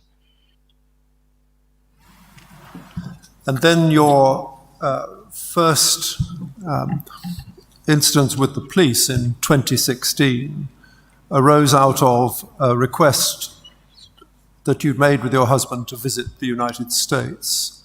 One of the points raised by the police was that you've done a reasonable amount of traveling before. You'd been to Japan and Singapore as well as Pakistan.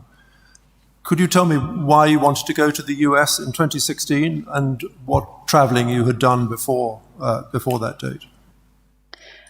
Sizniki saqchi bilan uchirganligi meseleleringizde bir meselelerning u yerda o'tirib chiqqan ahvoli sizniki 2016-yili Amerikaga sayohatga berish uchun iltimos qo'yganliginglar, undan keyin sizning burun Yaponiyaga, Singapurga, Pokistonga safar qilganligingiz mushularninkimi sabab bo'lganligi ashlan deyilgandingiz deb ekansiz.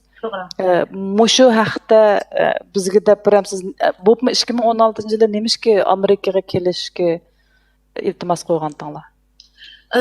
Yo'lishim mushu import eksport tijoratini qilib mushu elektr saymanlarni og'aylari bilan Shenzhenda tijorat qilish jarayonida mushu Amerikaga bir savdo ko'rgazmasiga keldi hamda viza iltimos qilib. Yo'lishim 2014 viza iltimos qilib Amerika vizasini olib, bu Amerikaning shunchalik go'zal, bek chiroyli ekanligini deb degandan biz mana er-ayol sayohatga chiqishni o'ylashgan. Biz Amerikaga ko'chib kelish, yo bo'lmasa Amerikaga ko'chman bo'lish hech qachon o'ylab boqmagan. Chunki biz Urumchida nihoyatim yaxshi egilik tiklab, ashunda hayot kechirayotgan. Shuning bilan 2014 yo'lishim viza olgandan keyin 2016-yilisi bizning ko'rib beqish maqsadida 2016-yili bolalarim va men Amerika vizasini iltimos qildik. Amerika vizasini Okay. Yeah, my husband, he had his own import and export business, and in 2014, my husband had his this business, and he was in Shenzhen. While he was in Shenzhen, he had because my husband's business is electronic equipment import-export business, and in 2016, one of the business exhibition has happened in the United States, and at the time he got U.S. visa, and he went to the United States in 2014. And afterwards, he told us that the United States was such a great, beautiful country. And when it came to 2016, after hearing how the United States looks like, and we thought that why don't we just go visit and see? we didn't have our plan of migrating to the United States or living in the United States at all, because we had really good life in Urumqi. We simply just wanted to visit and sightsee, to the US. That was the reason that we applied for US visa in 2016. Thank you. In that same year, you say in your statement that the Chinese authorities requested Uyghurs to return to their place of origin. Was that a law, and what did it mean for the population? Onun için yani o'xshash 2016-yılda siz yazma materialingizda depsiz Uyg'urlarni har kim o'zining kelgan yurtiga qaytsin deb ashundaq gap bo'ldi deb. U Xitoy hukumatining qonunimidi u qonun ashtaq chiqqanmiki. Uyuqsuzda bir qor bo'ron kelgandek 2016-yılı Ürümçide men shu yashab kelyapman. Ürümçide ashundaq her shaharnikini o'zining yurtiga ketsa deb Ürümçi zodi qaqasib qaynab ketdi. Qashqarga ketsa, yana bir shahar, har qanday shaharning o'zi. Moving forward, 2 years later, you were detained by the authorities. You had in the meantime had a number of items of surveillance equipment put on your phone and other things. But what was the reason that was given for your detention, and what do you think the real reason was that you were detained in March 2018? Siz depsizde mushu ishlar o'tib ketgandan keyin sizni qo'lg'apti, ya'ni siz so'linibsiz.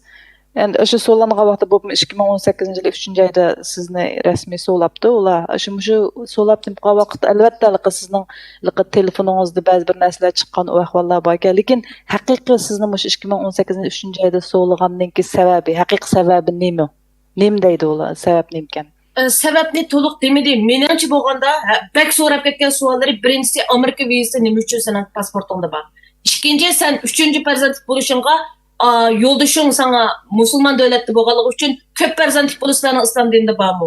Seni yo'ldoshing zo'lab ko'p balliq bo'lsa sabab bo'ldi yo bo'lmasa sizlarning dinda shunda ko'p bo'ladi deb sana dars o'tganmi? Sen 3-chi farzandni nima uchun tug'ding? They didn't clearly say what was the reason that I got arrested, but the main questioning and the main suspicion, or I believe the main reason is, number one is I had US visa. Secondly, I had my third child, and my husband is a Pakistani, and they will keep saying that because he's a Muslim, did he educate you about the religion? And did he educate you whether have more children in your religion is a good thing? So whether have you been influenced by your husband or by your religion to have more child? I believe this too is a main reason, I think. Now, while you were in detention, you were severely beaten and suffered serious injuries, including dislocation to your ankles. How long did it take you to recover? Because presumably it was impossible or nearly impossible to walk with dislocated ankles. Siz shu so'laqti vaqtingizda jazolarga vaqtingizda qattiq tayoq yeb shunday ahvollar bo'lib hatto sizning mavu ho'sh yo'q demdiq shu chiqib ketibdi ekan-da. Mushunda ahvollarda mangmoq naytda qiyin hamda odam mengish. Sizning mush butunlay shu tayoq zarbalaridan aslingizga kelishga qanchalik vaqt ketdi? Qanday qilib aslingizga keldingiz? Mening men azaldan endi mushundaq simiz atlikdim. Men shu 62 kun turish jarayonida 18 kilo o'riqlab ketdim. Belikim, qo'sqim, ikki yotamning go'shi xuddi qo'nchoqliq ichida paxta avatgandek ashdan tushib ketdim. Chiqqandan keyin kallamni joyida emas. Yo'ldoshim kunda menga mashqlarni qildirdi. Piyada deydi, ashdan qilib yurib, hozir sal aslimga keldim. Bo'lmasa burunmisimiz adam ichimdagi qo'nchoqning ichidagi paxtani avatgandek ashunda bek sangilib ketgan badallarim. Yeah, I am recovering still, but after I released from the camp, it was just extraordinary for me. Although I spent 62 days in the camp, I am originally a bit kind of overweight, but I lost 18 kilograms within 62 days in the camps. And after I came out from the camp, my condition wasn't good at all. But my husband supported me a lot, and he kept telling me to exercise and to do many things. And until today, I am recovering. Thank you. You mentioned that the cell you were in was subject to substantial fluctuations in the number of people there. I think you said between 37 and 20. What was the reason why, do you think, the numbers of people in your cell changed so much? And did any of the people who left the cell come back? Did you see them again? Deymi siz depsizmi yazma materialingizda sizningki siz turgan shu kameradagi turmidagi shu turmaning uyidagi odam so'langan odamlarning soni kashkicha o'zgarib turadi deb hatto 37 dan 20 ga qadar shunday farq debchi. Shu o'zgarish jarayonida masalan yo'qolib ketgan odamlar keyin yana qaytib keldimi, ko'rdingizmi? Shunday ahvollar bormi? Masalan chiqib ketganlar qaytib kelgan ahvollarni ko'rdingizmi? Az. Kelganlari bor, lekin az. Ularni turmani boshqa bir cho'ng boshqa yerga olib o'tamdi yoki nega ketdi bilmaymiz. Keladi qaytib kelganlari, lekin anglashtirishdagi maqsadi birsiniki gaplarini bak bilib ketdi demdiki, birsi bilan ishorat bizniki qilib qo'ymaydi uning ichida. Shundaqdimi birsimizga ishorat qilib ketdi, bundaq uni buni qilib turib gap qilishib olamiz azroq. Hatto bir narsa yotmaydigan vaqtlarimizga qilishib olamiz. Shu chaqda endi birsidan ishga bak bilib ketdi demdiki, shunga bizni amlashtirib yana bir kamera biznikini anınğa aşında amlashtirdiganlar bor. Aşında amlashtirdi. Lekin haqiqiy bunda oqshimisi ya keshligi bularni so'roq jarayonida so'roq qilib atisiga mang deb chiqib ketganlarni uni bilib aql bo'ldi farqlandik. Ular chiqib ketdi kelmaydi. The ones who come back is less. The more won't come back and we don't see.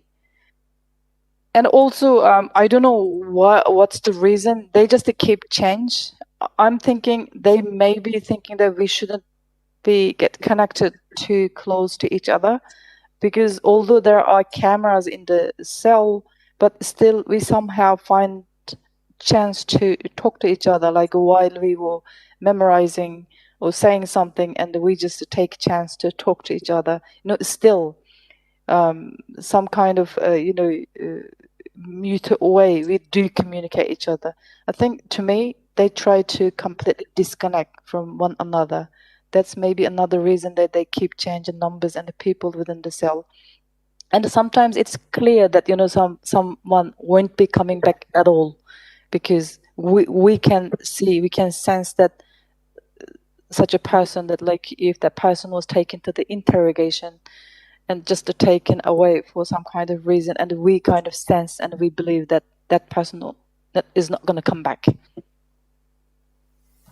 And what were the conditions in the cell like, particularly when it was at the top end, when there were 37 women in the cell? Shu nimaninki kameraninki shu turm uyninki ahvoli qandaq deb bo'libmi u yerda odam jiq vaqtda masalan 37 odam bir kamerada. Ashta vaqtda ahvol qanday? Ejiptlar bizni ishtirib kirgazgan vaqtida siz bir hojatxonaga kirgan o'xshayman deb qolasiz. Shunchalik puroqchilik eshikdan kirsangiz hatto bir o'birnining o'ltirdigan masalan nimasi bor. O'birni qildigan yami etik emas. Masalan bunda tam to'saq emas. Siz o'birnida hojat qilayotgan vaqtingizda qolgan 37 odam bo'lsa 36 odam sizning cho'ngini qilyapsiz, kichigini qilyapsiz, hammani ko'rib tura oladi. When you enter into the cell through the door, you feel like you are into an open toilet. It's just extremely smelly because there is a toilet inside. There is no privacy at all. There is no kind of thing that can divide the toilet from the other people. Like if one person going into toilet, the rest of the 36 people can see whatever you've been doing. So it's just extreme and smelly, horrific condition. İşkay turuş jarayonida men bir qatim munchaga tushmadim. Ham tushgan odamlarni ko'rmadim. I stayed in the cell for 2 months, but within 2 months, I didn't take shower at all. And I didn't see anyone else also taking a shower. Aparatlarda küzüp turalaydı. Hatta o işçideki adam emas, aparatta mı sakçılar, işçideki mahpuslarının şu hacetxandaki işlerden tatip körüp turalaydı. And there is a camera inside the cell. The camp officials can monitor every move of the detainees within the cell. Like it includes you are in the toilet. Now you say that in your statement that you are sure that many other Uyghur women were subjected to rape while they were in the camp. Can you tell me the basis for your believing that? Siz yazma materyalınızda depsiz. Ben çokum işinmen ki o cazalığının içinde ayalla baskınçılık uçuraydı dep. Şu aşında deydiğen bir asasınız var mı? Akşamız çıktı da kızlarını. Şunçilik çıraylı kızlarına çıktı. Yaşlarına çıktı. Çıktı da o kızlar kirgenden keyin ya ölüveriş qamı bizden qurbetimiz yetmeydi onun içinde. Ya ağamç yok, ya pichak yok. Ular özümüzde bağ bo'lgan quralımızda özümüz işletidi şu. Bejarlar qo'llarini tishlaydi. Ularning ashundaq bir xo'rliq uchirganligi aniq 100% chiqib turdi. Qanchalik o'zlarining mehnat to'p ketganligini isbotlash uchun yuz ko'zlarini tatlaydi, qo'llarini aytidi shunday qilib. Ham bilaklarini tishlaydi. O ijrishli amalni ko'rganlardan qiz bolalarni bosqinchilik uchirganligini bilalaydi. I mean, it's very obvious. The most beautiful young girls were taken away during the night. And when they come back, their condition is horrific and unbearable. That anyone who witnessed such a situation, and it's very obvious that those girls were faced rape. Because of the kind of guilt feeling or kind of extreme abuse, those girls, you can see, I witnessed they were biting their arms, hands. It's very obvious that the condition of those girls tells you that they were raped. Hatta mush dinga itaat qilgan, burundan tatib 5 vaqt namoz o'qigan hadis singillarimizni bir ochimizni ashta qilib ustiga siyib endi taratala sizlar musulmonlar tarat elib namoz o'qiyotganlar taratala deb tepaga siyib shuni menga deb berdi.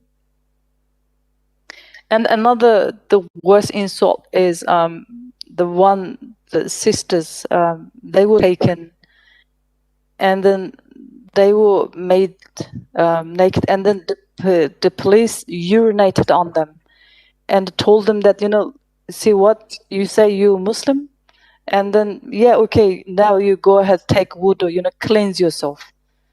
Since you're Muslim, that's what you're supposed to do, aren't you? And they urinated, told them that. And it's just extreme torture. Now, before you were released, you were forced to confess to having what was called extremist religious ideas. Can you say what those extremist religious ideas were that you confessed to? Sizni qo'yib etishdan burun sizni oshqunliq diniy ideyarim bor deb shuningga tövbe qil debdi. Sizni shuning uchun ashtaq tövbe qil, ashtaq nimam bo'ldi deb. Siz bu nima bu oshqun ashtaq diniy ideya degan nima bu yerda? Masalan, meni qanday bo'lib boshqa bo'ldi deganda, men shu birinchi qatim kirganda Xudo deb aytdim emasmi? Uni ashta kirgizib oldik bu. Mashunda Xudoga itoat qildi, Allohga itoat qildi deb bizga dars o'tgan vaqtida bizga aytdi, bu islom dini sizlarning din emas, bu sizlarga kirilgan mikrob yoki bu bir kasallik deb tushuntirdi. Men shu chaqda hamda yangi kirganligim uchun ashada jazolangan vaqtimda Xudo deb chiqib ketdi og'zimdan. Shuning bilanlar menga shuning ichidan bu meni ashunda atilib ashunda yezilib mangdi. I was accused as a religious extremist just as simply because when I first faced that incident, that torture, and I speak out loudly saying that God, that made me that I am extremist. And also in the teachings, they keep saying that the Islam is a virus. And so the religion is a virus. So I was already classified, or I was already kind of designated that I'm extremist, just as simply saying that the God, that word. Now, immediately prior to your release, your husband had gone to Beijing to argue for your release from detention. And he spoke to the authorities there, and you say in your statement that the authorities decided to release you. Can you tell me which authorities they were that decided on your release? And you also said that they paid for your air ticket back to Urumqi. Ondan keyin nima sizning yozmangizda deb siz yo'ldoshingiz Beijing berib sizning qo'yib berilishingiz haqida xizmat ishlabdi deb. Ondan keyin xizmat ishlagandan keyin sizni hukumat doiralari qo'yibdi deb siz. Shu hukumat doiralari degan qaysi hukumat doiralari sizni qo'yibotgan? Ondan keyin shu hukumat doiralari bilet ipadi, qaytish bileti ipadi deb siz. Shu sizga bilet ipaganlar qaysi hukumat doiralari?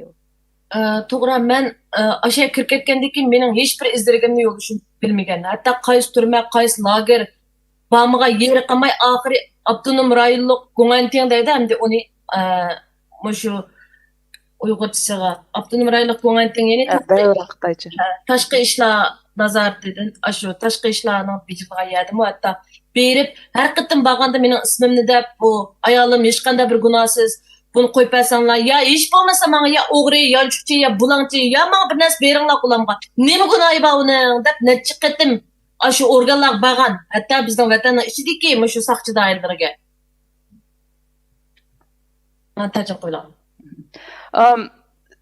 After I was detained, at the beginning my husband didn't know whereabouts of me. So that's why he went to Xinjiang Uyghur Autonomous Regional Public Security Office, Foreign Affairs Relations Office, and also police stations, a regional police station, and asked about my whereabouts and I told them that I'm completely innocent and why would I be detained or just disappeared. Nurg'un qatim berib mening izdagimni qilolmagandan keyin bu oxiri o'zininki Beijingdagi, ya'ni Beijingdagi Pokiston konsuliga berib o'zining ayolining begunoh tutib ketilganligini yo'ldoshim emas, yo'ldoshim qatorliq nurg'unlari. Masalan, biz u yerda bilishimizga, masalan, Pokiston to'y qilgan ayollarning hammasini degidek bizni ba'zanlarni jiqsini chet elga bog'langan deb amaliyot to'y qildi, o'zi bergan Junqa xalq jumhuriyatining to'y qildi bilan yashayotgan xalqni chet elga bog'langan deb nurg'un Pokiston ayollarni tutib ketgan. Mendan boshqa yana. Not only since my husband, he didn't get any result about my whereabouts and my condition through the local authority in Xinjiang, even the public security office. Then he went to Beijing and met officials in Pakistani embassy. And he told the Pakistani embassy officials that his wife, which is myself, disappeared. And told them that I am innocent. And not only just my husband, and there are many other Pakistani citizens. The wives are legally married to Uyghur women. All went there and asked, pressure on the Pakistani embassy, to asking them to help to release or find those wives who disappeared. Pakistan konsulining oldiga borganda birinchi qatim borganda yo'ldoshim va yo'ldoshim qatorliq bir nechasi borgan. Borganda bular shunday chiroyli qilib biz avtonom rayonlik Guanganteng bilan aloqalashyapmiz.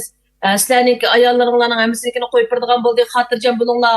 Sizlar borsanglar ham ayolinglar chiqib bo'ldi, ammo deb bularni bir qatim aldab yo'lga sababga o'chaq adam jiq beribdi. The first time they went, not only just my husband, again few other Pakistani citizens who's looking for the wives, and the Pakistani embassy officials told them nicely and politely said that we have spoken to Xinjiang Uyghur Autonomous Regional Public Security Office, and they said they're going to release your wives, so please go back to Xinjiang. Ondan keyin shu bir qatimliq berib Qaytqandan keyin yanala mening izdak so'rg'im bo'lmagan. Ya'ni hech kimning u yo'ldoshim emas, yo'ldoshim qatorliq uningki nurg'un og'illarning ayollari qo'yib berilmagan. Shuning bilan yo'ldoshim ikkinchi qatim, ya'ni mening bir oydan ortiq yotgan vaqtimda anandan keyin ikkinchi qatimliq Beijingdagi yana Xitoy konsuliga meni yana hech qanday amali bo'lmaganini qo'yib bermaganligini deb ikkinchi qatim shu qo'yib berishdan burun ikkinchi qatim bordi. And after he came back, again, not only just himself with other Pakistani husbands, and still I wasn't released. By that time, I was already in detention for over 1 month. And then my husband went a second time to Beijing to demand my release again. U yer borgandan keyin yaxshi muomalaga uchirmagan endi u konsulga borgandan keyin qarashamagandek yoki ichga kirgazmagandek ishlar bo'lgandan keyin ashada yo'ldoshim vaqirab turib men mishada muxbir chaqirman. BBC, CNN ya bo'lmasa Washington Post men mishada muxbir chaqirib men nima ko'rsam ko'rdim, ikki qatim keldim, sizlar meni rad qildinglar, kirgazmadinglar. Men mishada muxbirlarni chaqirib butun ahvolni deyman, begunoh ayolimni akirkatdi deb deyman. Deb u yerda shu azraq varangchilik qilgan endi. And after, when my husband went a second time to the embassy didn't welcome him at all, and they were kind of really rude and didn't allow him to in even. And then after that, my husband said that I'm gonna speak to media about my wife's disappearance. I'm gonna call on BBC, CNN, Washington Post. I will give kind of press media coverage about my wife's disappearance. Xuddi bularning bag'ini shu bilgandek u birdamning ichida konsuldagilar u bizningki avtonom rayonlik qo'ng'anting bilan aloqa qilishib manda birisi keldi degan mishadim qilgan ismi palana degandan keyin birdamning ichida avtonom rayonlik qo'ng'antingdan yo'ldoshimga telefon kelib sen hech qanday muxbirlik ko'rashma, hech qanday odam bilan ko'rashma, sening ayoling bugun nerdan bo'lsa yenib kel, atlikka chiqirimiz gapimizga deb yo'ldoshimni. Excuse me interrupting. Can the witness please finish this answer and answer questions shortly? Mümkün deydi, mau cevapni bergan vaqtida javob qisqa bo'lsin deydi, uzrab ketmasin deydi. Faqatlam so'ragan savolimga javob bering. Bo'ldi. Ona deyinki ikkinchi qatimda shu muxbirlarni ko'rishimiz degan vaqtida shu qo'rqib ketib, avtonom rayonlik qo'ng'antingdan qaytib kelsin deb qaytib borgandan keyin meni chiqarib berdi. Demek bildim qo'ng'anting oldima amsa Okay, the second time after my husband said that he's going to talk to media, and at that time, just like the autonomous regional public security office knew what's going to happen, and they rang directly to my husband and told him that they're going to release me immediately, which is told him that he should come back from Beijing immediately to the region. So the Chinese authority, which is Chinese public security, bought tickets for him, and he came back from Beijing to our region. Thank you. Can I just ask one last question? You were forced then into a sterilization procedure, which was announced by an order being read out. Can you say where that order came from? Which authority issued the order? Sizni tug'mas qiladigan operatsiya qilish uchrabsiz. Shu operatsiya qilishdan burun sizlarga bir buyruqni o'qib beribdimi, shu buyruq keldi deb. Shu buyruq tug'mas operatsiya qilish buyrug'i nerdan keldi? Qaysi hukumat shu buyruqni beribdi? Avtonom rayonlik hukumat dedi. The order was coming from the autonomous regional government. 4 short questions. 4 qisqa savol. In the detention center, with shackles on your feet, you and 80 to 100 others were taken to a hall where there were pictures of Xi Jinping.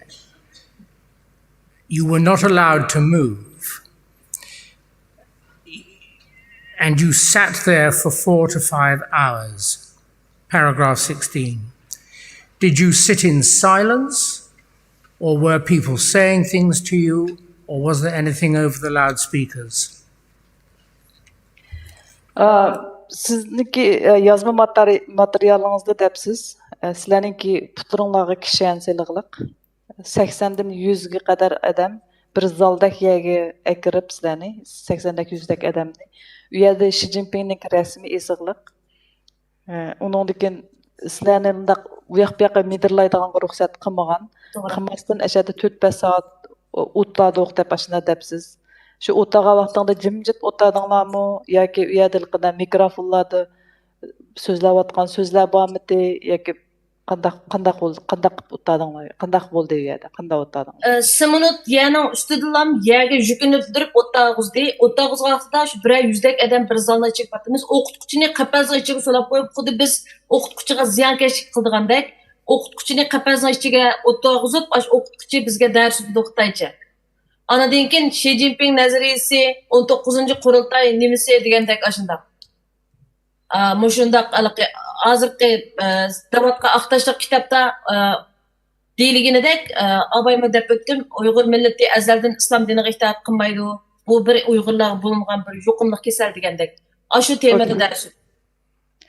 Okay, yeah, it was kind of place. It's cement floor. We sat on the floor. And there was a teacher, but the teacher was separated from the students. And the teacher was in the cage. It's just in the cage-like place. And then in that class, there was a Chinese language teaching. And there was teaching of about Chinese National 19th Congress. And just in the white book, China's white book said, there is all the theories saying that we shouldn't believe in Islam and we shouldn't believe in religion. Yeah, that kind of teachings will happen. One of the other women who you thought had been assaulted in prison told you that after she had been undressed, the guards had urinated on her. Is that correct? Sizningki shu yozma materialingizda depsiz. Yana bir raqamdaq ayol haqida. U ayolni jazolagerdiki shu saqchilar, shu bexatarlik odamlari yalang'och qilib, kiyimini silib, undan keyin u ayolning ustiga siyibdi. To'g'ri. Shunday qildi debsiz. Shu to'g'ri. Abayda turgan ayol shu. To'g'ri. The woman that I have mentioned earlier, that's the woman. Yes. When you had a Han Chinese family living with you, were you obliged to treat them well, including by shopping for them and answering every question they asked of you? Sizni Xitoy oilasi bilan tuqqan qilib bir uyda nima qilgan vaqtingizda siz u Xitoy oilasini yaxshi muomala qilishingiz, ularga kerakli narsalarni setib berishingiz, ular so'ragan har qanday gap savolga javob berishingiz shartmidi? To'g'ri, bizga buni aholilar komitetidan cho'qim ularga yaxshi muomala qilishimizni, yotgan ko'pisining hatto tutadigan dizdan tortib cho'tkisi hammasini yangidan erishni, ularga yaxshi muomala qilishni, har qattim ular so'rag'a vaqtida javob berishimizni aytdi. Yes. We have been ordered from the local authorities to do everything for them, including all the questions that you asked. Yes. My last question of you concerns the death of your father on the 12th of October 2019. When was the last occasion before October the 12th of 2019 that you knew of his being in good health? Men dadınız doğruluq so'rayman. Ya'ni dadınız 2019-yil 10-ayning 12-kunchi kuni olamdan o'tib ketibdi. Eng oxirgi qitim sizning dadingizning sog' salomat ekanligini anglagan vaqtingiz yoki salomatligini bilgan vaqtingiz qachon? Men 2019-yil Amerikaga kelib 9-ayning 27-kunisi 23-mi 27-simi esim qolib. Şu günüsü ben New York'ta guvalık verdim. Ben aş New York'a manga vaktımda ailemdekilerin telefonunu tapşırıp algan. Gep kıma, hatta avazıma var şu öydekilerin ki avazıma ep koygan. Dadam sakçıxanada artık gep kıma fikam ne iş kılatkan bolsam toxtat dedi. Ben toxtamadım. Toxtamay kettiverdim New York'a. Boldu ya hemmanla okşaşma üçün. Dadamın şu, qeyrindaşlarımın şu, bütün Uygur halkı şu, ben guvalık vermişsem bulmaydı dep, hemmisini videodan jüp çıkarıp ettim, alaqılış applerden. 10. ayın 12. günüsü, yani 10 neçki ötkendeki Allah'ım, saqçıxanda dadam deyip telefonga akılırım, 10. ayın 12'si bir Xitay hoşlandı dadamdan tükep ketkenli haberini aldım. O Xitay hoşlanma ilik qilib, senin dadam türmede saqçılarının tarafında ölüp gitti dep diyeldi o. I don't remember, is it on September 23rd or 27th, 2019, I went to New York for testifying. Just before I traveled to New York, I had the telephone message from my brother saying that please stop whatever you're doing, whatever you want to do, just stop it now because my father in police custody. And after 10 days, 12 days, and I have received a phone call from my Chinese neighbor telling me my father passed away in a police station. So that because of the person is Chinese and be able to tell me that my father passed away at police station. Thank you very much for coming to the tribunal to give evidence. Köp rahmet şu mahkemeye gelip şahitlik kılganыңızdan. Madam Interpreter, thank you very much for your assistance. My pleasure. Thank you very much to you. Mr. Hamid and your colleagues, the last question, and I'm not going to deal with the detail because we have the answer, related to information known to you that it has been alleged by the PRC, and I quote, that her father died of heart disease after living a normal life, was never interrogated or detained. We'll now take a break. Sorry, is that correct? Yes, that's correct. You've covered those questions in the questioning. Okay. Do you want me to translate? No, don't bother with that. That's fine. Thank you very much. All right, thank you. We're going to take a break, but first, sorry. Yes, Mr. Zamibora. A quick note that we have support teams in the office and any witnesses who may need it will be offered that support, Chair. In the office there? Yeah. Yes, yes. We're going to break now for 15 minutes. I'm sorry we're running late, 4:15, but I think Mr. Vetch wants to say something first. A very quick bit of housekeeping. I understand from counsel that there will be some potentially distressing images that will be put up on the screen during the next witness's testimony, so please be advised of that.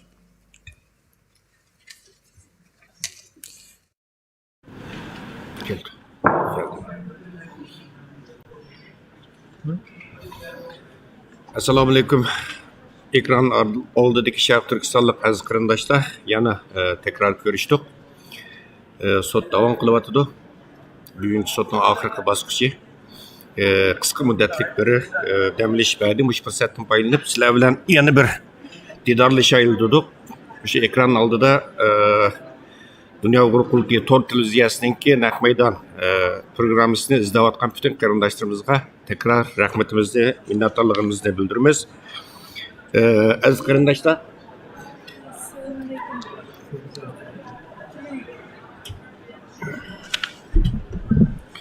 qarindoshlar, boya lager shoirlaridan Amerikadagi Tursunay Ziyodin xonim bilan Zumrat Davud xonimninki yuragimizni larzaga soladigan, laqti qiladigan guvohligini oldik. Hammamizning ko'ngli yerim bo'ldi, hammamizning ko'ziga yosh keldi.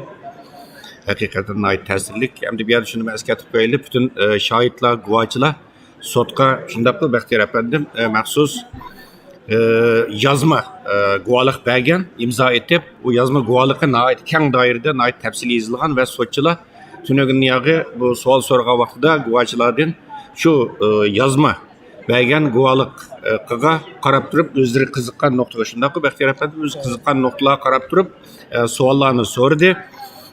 Aziz qarindoshlar, birozdan keyin qisqa dam olishdan keyin Turkiyadagi 2 nafar lager shohidimiz bu guvohlik berdi, 2 nafar xon.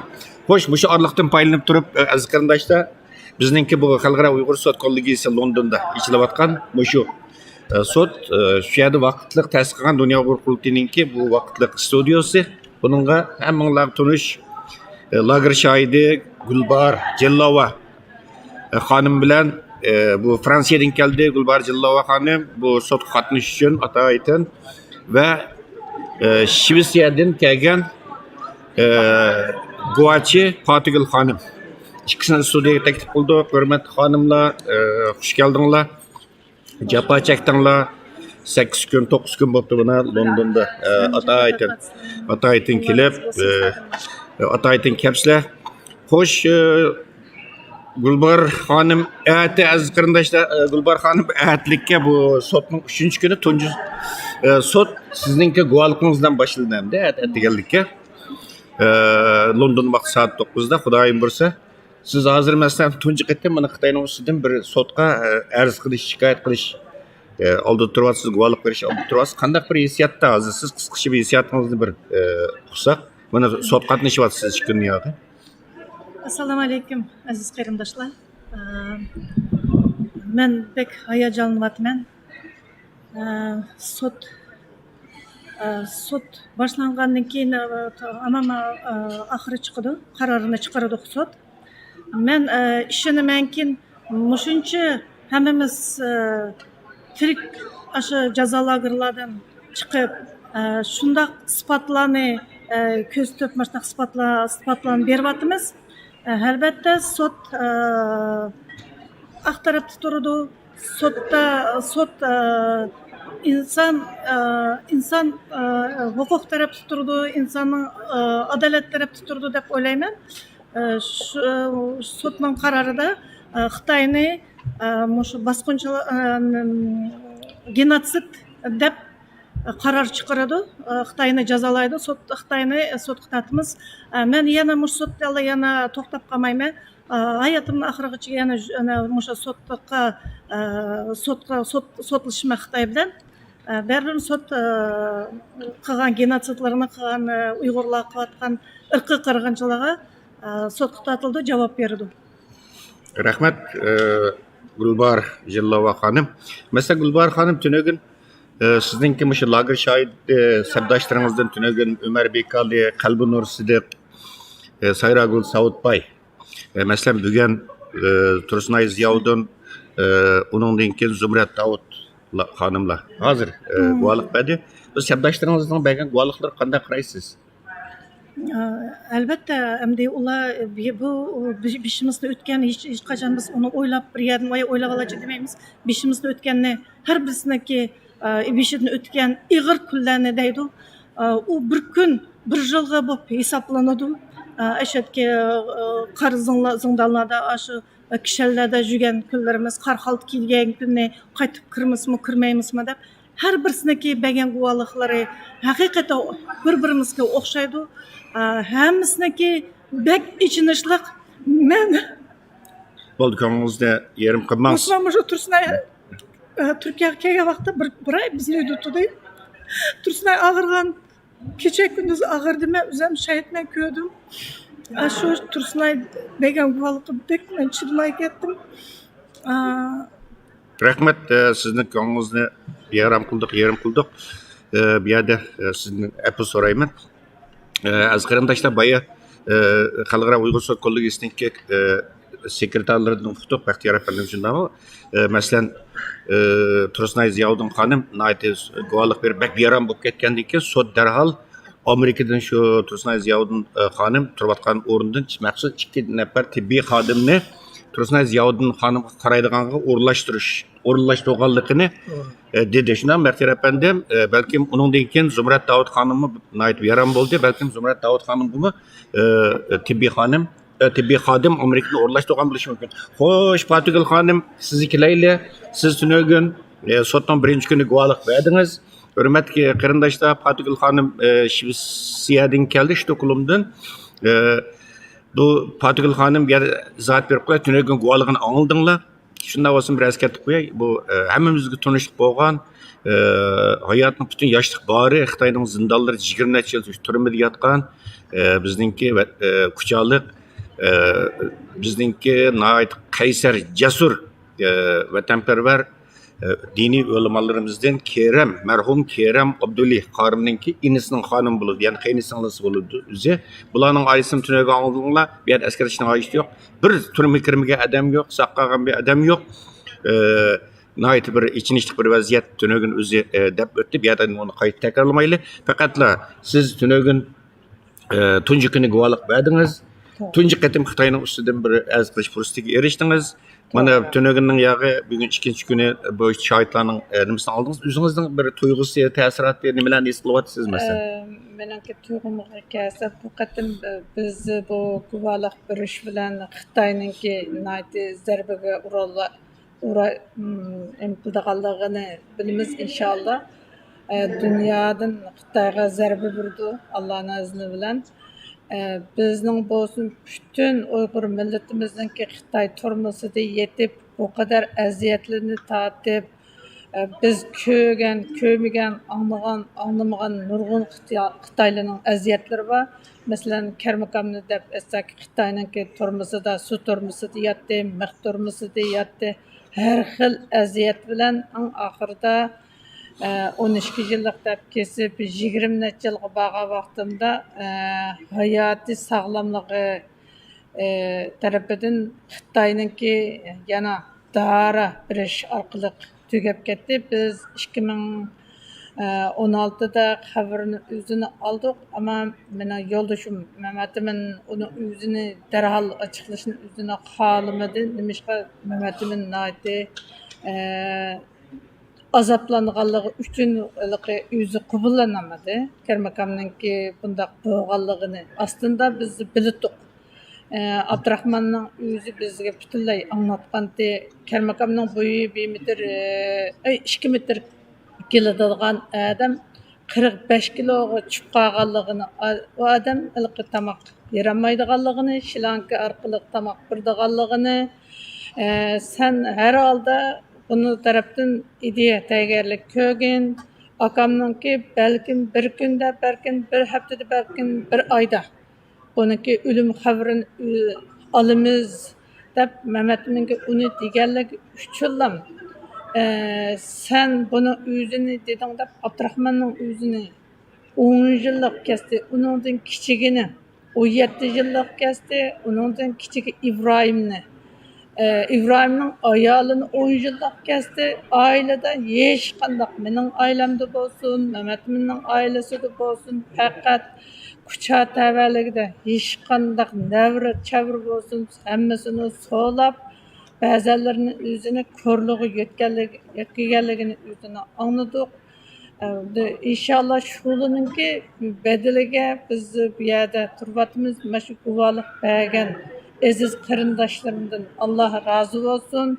Shularninki turmada yotgan tuqqanlarning o'zini sog' salomat chiqish uchun mening bo'lsin bütün Uygur millatimninki tuqqanlarini, ota-onasini, balalarini o'zini qutulishdan chin ko'nglimdan tilayman. Bana bu fursatni bergan bütün dünyadaki beni tinchayotgan aziz qarindoshlarımga chin ko'nglimdan rahmat aytaman. Allah razı olsun. Siz bana söz hakkı berganligingiz uchun sizdan ko'p Allah razı olsun. Allah ecringizni bersin. Siz biz bilan o'xshash Angliyada muhtar efendim bo'lsin, boshqalar bo'lsin, hammalar biz bilan o'xshash mishada jafo tortyapsizlar. Sizlarning Allah ecringizni bersin. Sizlarga kuch-quvvat bersin. Sizlar buningga masalan muhtar efendim buningga birinchi meni o'zini dunyoga tunishtirib, o guvohlik berishimga sababchi bo'lgan adam. Sizdan ko'p rahmat. Allah razı olsun. Rahmat Patigul xonim, nayte chiroyli ta'sirli so'zildingiz. Albatta ekran oldidagi hurmatli muhtaram televizor ko'ruvchilarimiz nayte ta'sirlandi. Şöyle cesaret kılıp Xitay'ın bu köp tədilleri boldu sizge elbette tabii oldu. Hemme'laga şu cesaret kılıp özünüz bir hanım durup Stockholm'da Atay'dan bir yerge geldiniz. 9-10 günün yağı şu London'da bizlerle turbatsız ve sizin bu cesaretinizge rahmet. Allah sizge teknik güç kuvvet versin ve sizge bir şekilde işki şerait hazırlap bergen hürmetlik yoldaşınız Muhammed İman Qarımğımı tekrar Muşu televizyon köygüçlerimizge muhacirat yaşayotgan qarindoshlarimiz vakolatdan tekrar rahmetimni bildirmay, hurmatli Gulbar Jalolova xonim, ate sizga muvaffaqiyat tilayman. Ishini men butun muhacirat qarindoshlarimizdan ekran oldida turayotgan butun qarindoshlarimizdan duosi sizlar bilan birga sizga atlikka muvaffaqiyat tilaymiz. Biroz choy-poy ichinglar hozir boshlig'lik bo'libdi. Rahmat.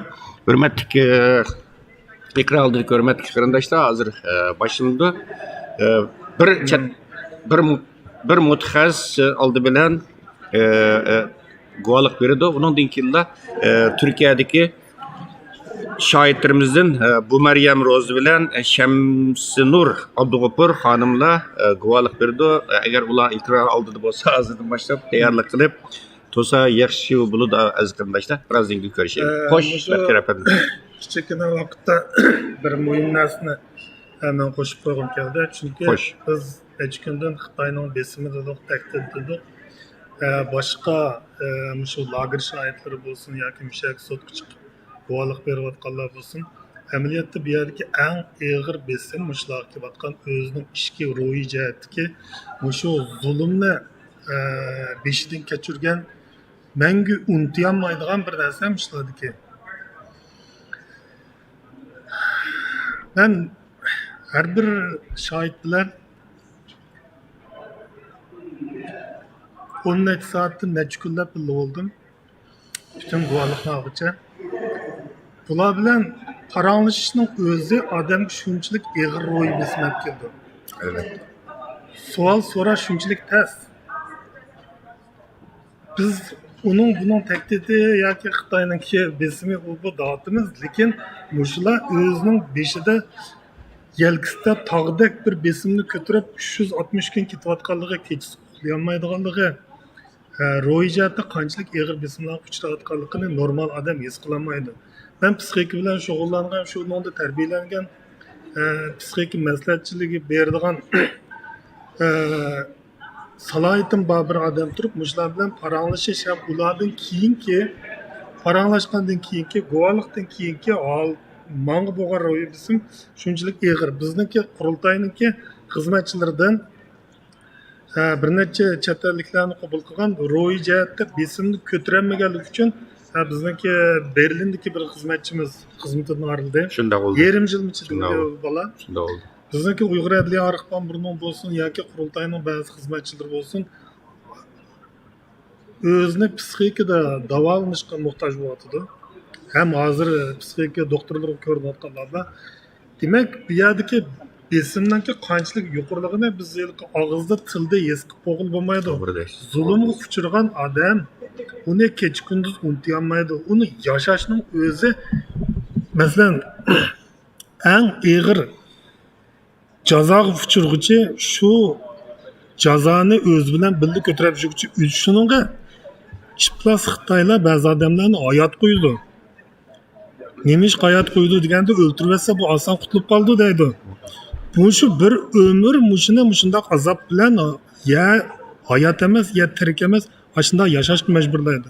Tursunay Ziyovuddin xonim abay nimam o'lgan abay to'g'ri. Men jismim allburun o'lgan, men faqat kichikkin umidda Uyg'urlar nima yetkazayman, qanday yordam qila olayman deb yashab ketdim. Amaliyotda shu lager shohidlarining hammasi shunday. Butun o'zining urug' tuqqanlarini, hatto butun jamoatini yo'qotgan, ulardan ayrilib qolgan urug' ota-onasidan ayrilib qolgan lager shohidlarniki hammasi shunday. Shuningga biz to'g'rida naq maydondan degan sutni taqityapmiz. Ko'rish nisbatiniki ozligi odamni haqiqatda ichindirdi. Sirtda muhacirat yashayotgan Uyg'urlarniki mushunda bir muhim fursatni kichikina vaqtdan chiqarib namoyishga chiqmasin, boshqa ish qilmasin, uyda o'tirib ko'radigan mushunday bir fursatni menimcha nurg'un odam mush lager shohidlarining og'zidan chiqqanini anglamadi. Har bir lager shohidiningki video guvohligining o'zi 4-5 soat. Bularni qisqartgandan keyinmi biz 4 soatlik, 3 soatlik videolarni maxfiyatlik uchun saqlab qo'ydik. Bu sotdan keyin Uyg'ur adliya arxivi bularning hammasining naq maydon guvohligini, ya'ni o'zi bevosita bergan guvohligini, tafsilotini dunyoga oshkorlaydi. Mening tavsiyalarim butun Uyg'urlar bunga diqqat qilish kerak. Ham o'zimizning duosi, yaxshi tilaklari bilan mush lager shohidlari ham bundan keyin sotga chiqadigan guvohchilar bilan birga bo'lishimiz kerak. Rahmat Baxtiyor efendim, nəhayət yaxşı, güzel izahladınız, nəhayət yaxşı təsvirlediniz. Ben fikrinize to'liq qo'shilaman. Her halda ekran oldidagi aziz qarindoshlarimiz bilan o'xshashtirib olsa kerak. Masalan, bu yerga 4 nafar lager shohidi bevosita Londonga keldi. Kelgandan yağı ko'rdim, meni ko'nglim yaram bo'lib uxlayolmadim ben. Chunki hammasi ro'yi jihatlar emas, jismoniy jihatdan nəhayət ig'ir ziyonkashlikka uchraganda. Masalan, birisi su yo'q, chalib chiqqan mo'mini yeb, oshqozonni yara qilib olgan. Yana birisi kishan bilan putiga kishanlim bilan bog'lab shu do'ng'aytib qo'yib, belining putining nimasidan ketgan. Masalan, Sayragul Savatbay xonimni tunuga mong'olmay ashunda ikki qo'ltig'idan yulab ashnaq qildik. Masalan, hozirgi Gulbar Jillova xonimni bu nihoyatda ig'ir ham doğru bilan o'rtudi hamda. Gapning o'chig'ini qilsak, doğru bilan o'rtudi. Bular yana jasorat qilib shuncha yaladin bu yerga kelib bu sotga qatnashyapti va Baymo Tursunay Ziyoddin, Zumrat Davud xonimlarmi dedi. Bo'libmi Tursunay Ziyoddin xonimning so'zi nihoyat ta'sir qildi bu yer sotchilar va bu yerda sot qatnashgan kishilarga. Ya'ni mening jismim o'lgan, ammo xalqimga bir xizmat qilay deb saqlab qolyaptim o'zimni. Bu nihoyat obdan bir javob. Amaliyotda shu Sayragul xonim bilan Gulbar Xotavachi xonimning ikkisining kitobi chiqdi.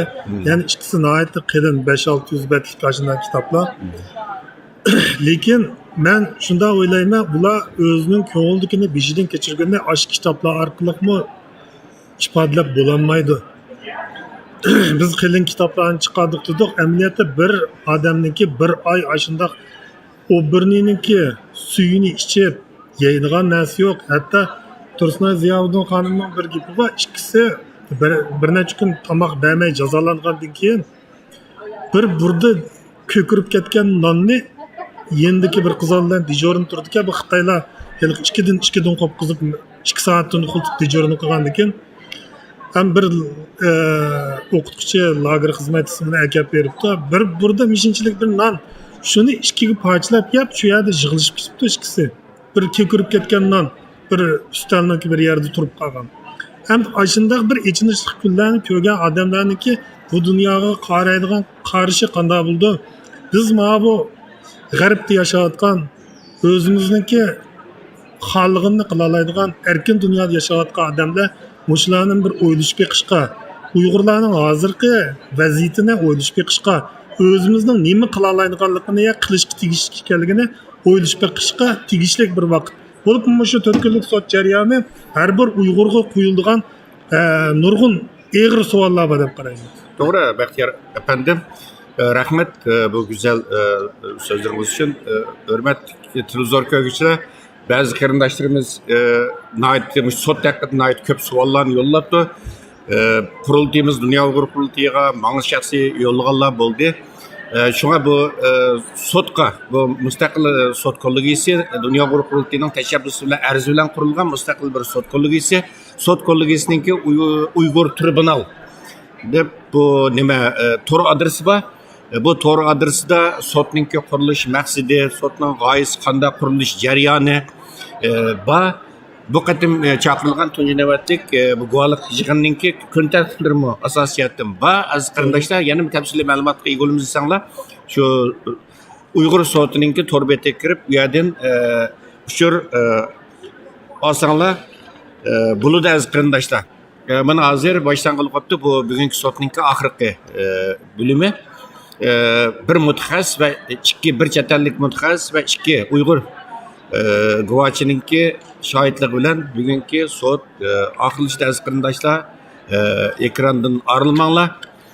Yana qayta takrorlab qo'yay, atlikim yana rasmiy sud 3. kuni qadam qo'ydi va attigan London vaqti attigan soat 9 da sud rasmiy boshlandi, ammo biz Dünya Uygur Qurultayı Tor televiziyasi naq maydon programmamizni sotdan bir taxminan 20 soat va yoki 20 minut burun boshlaymiz va sot rasmiy boshlanishdan burun sizlarga sot haqida va bo'layotgan hodisalar haqida sizlarga tushuncha, izohat va ma'lumot berishga tirishimiz. Aziz qarindoshlar, agar so'raydigan savolinglar bo'lsa, mushu hozirgi YouTube sahifasiniki ostidagi fikr yozgan yerga o'zinglarningki savolini, fikrlarini yozib qo'ysanglar. Bo'ladi aziz qarindoshlar, biz buni attigan yog'i Baxtiyor apandim bilan bu yerda o'tirmiz. Baxtiyor apandim texnik ishlarga mas'ul. Şuna bir yerda naq maydondan program berayotganimiz uchun nurg'un qiyinchiliklar duch keldik haqiqatan. Xitoyning hakkerlari to'xtamay hujum qilyapti. Tas qoldi buzib qo'yg'ili bizning naq maydon programmamizni to'xtab qolgan avvallar bo'ldi. To'g'ri tushuninglar aziz qarindoshlar. Şuna hamda bizmi biroz jiddiylik ichida ishlayapmiz. Ba'zi gap so'zlarimiz sizlarning qo'lingizga yoqmaydigan nomuvofiq gaplarni qilib qo'yishimiz mumkin. Bunimi to'g'ri tushuninglar qarindoshlar. Chunki mana hozir biz gap qilyapmiz, shu damlash vaqtini foydalanib atrofdagi muxbirlar hammasi bizga qarayotdi. Mushunda bir ish, mushunda bir qiyin vaziyatda nima qilyapmiz? Masalan, qurultayning bu logosini, Dünya Uygur Qurultayı Tor televiziyasining bu logosini birinchi kuni akramgan tuq, Allohga ruxsat etib, bugun ikkinchi kuni buni akrab kayniga qo'ydik aziz qarindoshlar. Xo'sh, bunda bo'lsa Baxtiyor apandim sot boshlang'ili qopti. Diqqatinglar, sotdi bo'lsin aziz qarindoshlar. Tekrar sizlarga rahmat. Sabr bilan ko'rganinglar uchun.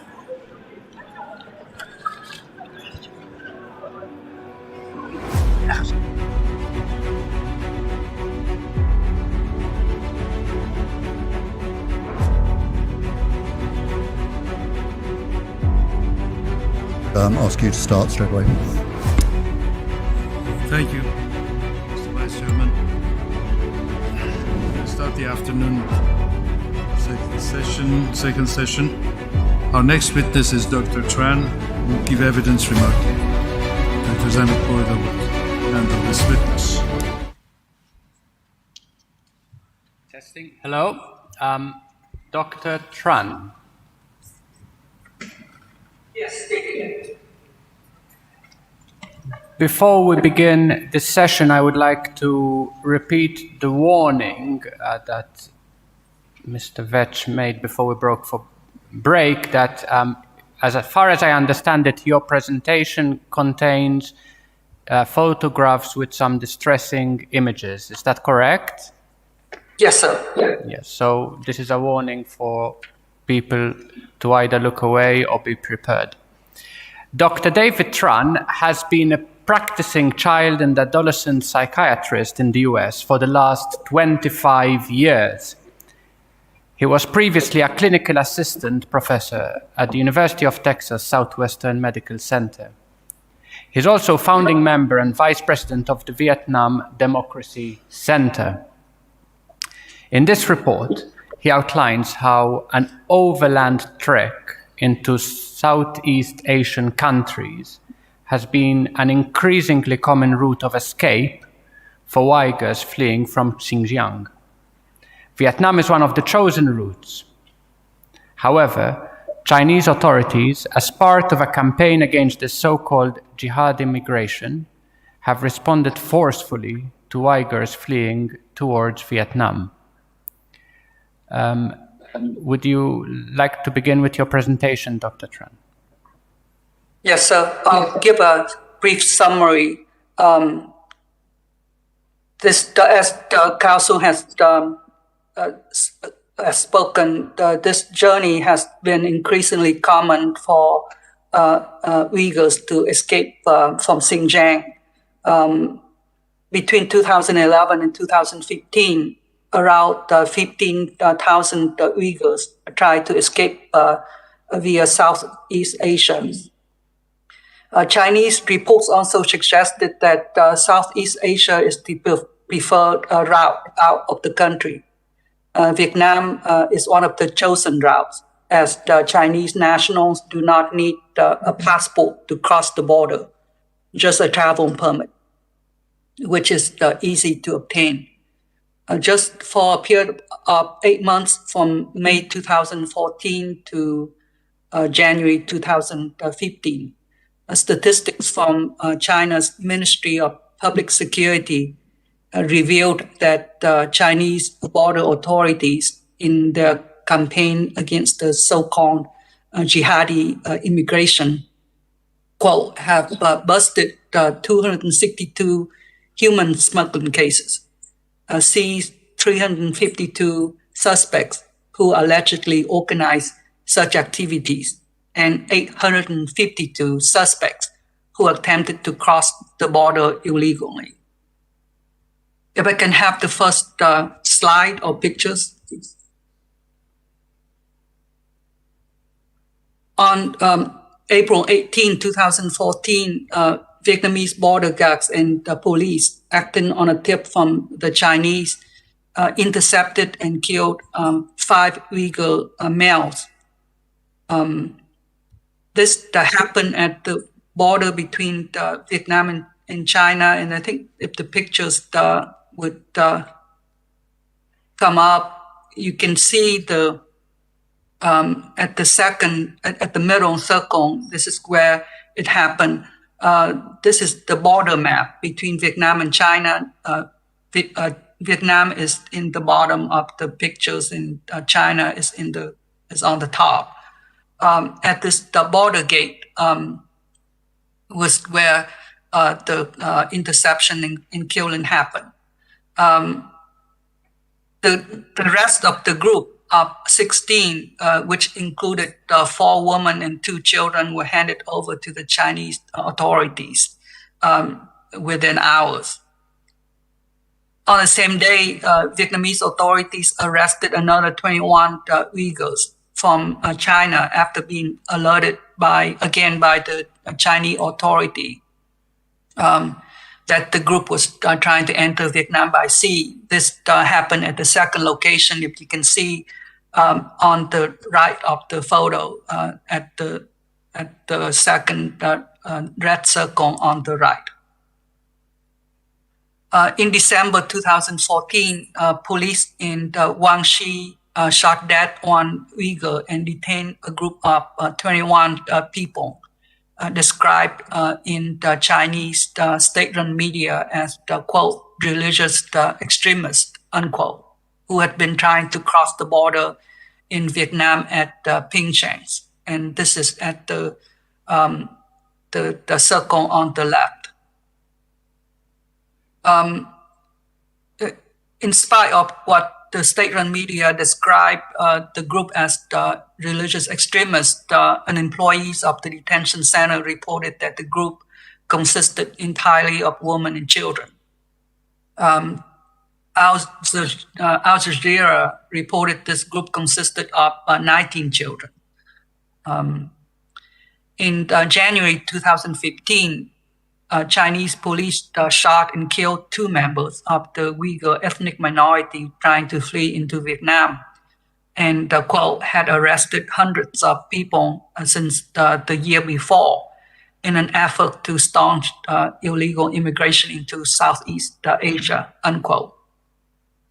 The police was seen in pursuit of a 3rd suspect who fled into an area near Guangxi's Pingshan city.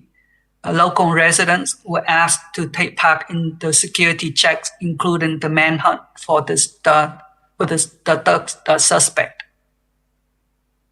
Chinese authorities are known to encourage the local people in southwestern China to report groups of Uyghurs traveling together.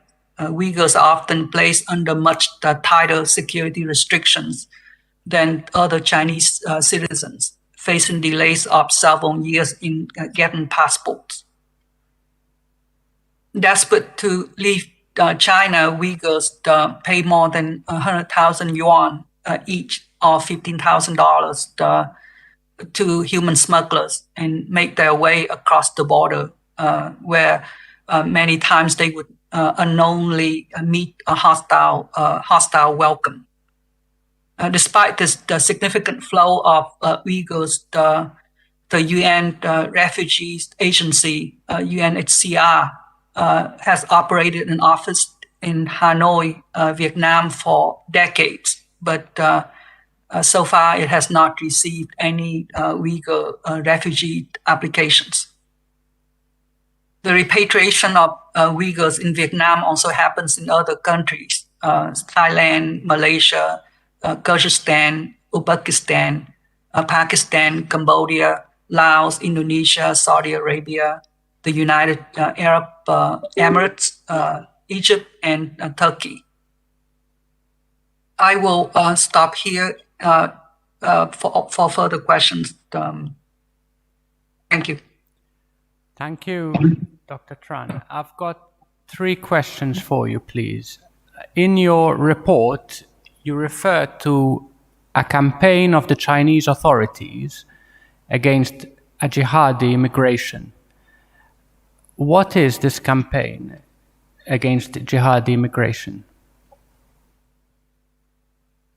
My understanding is that they believe that these are terrorists, and they have tried to shut down the immigration of the refugees from China into Vietnam and other Southeast Asian countries. I think this an effort that to stop that migration.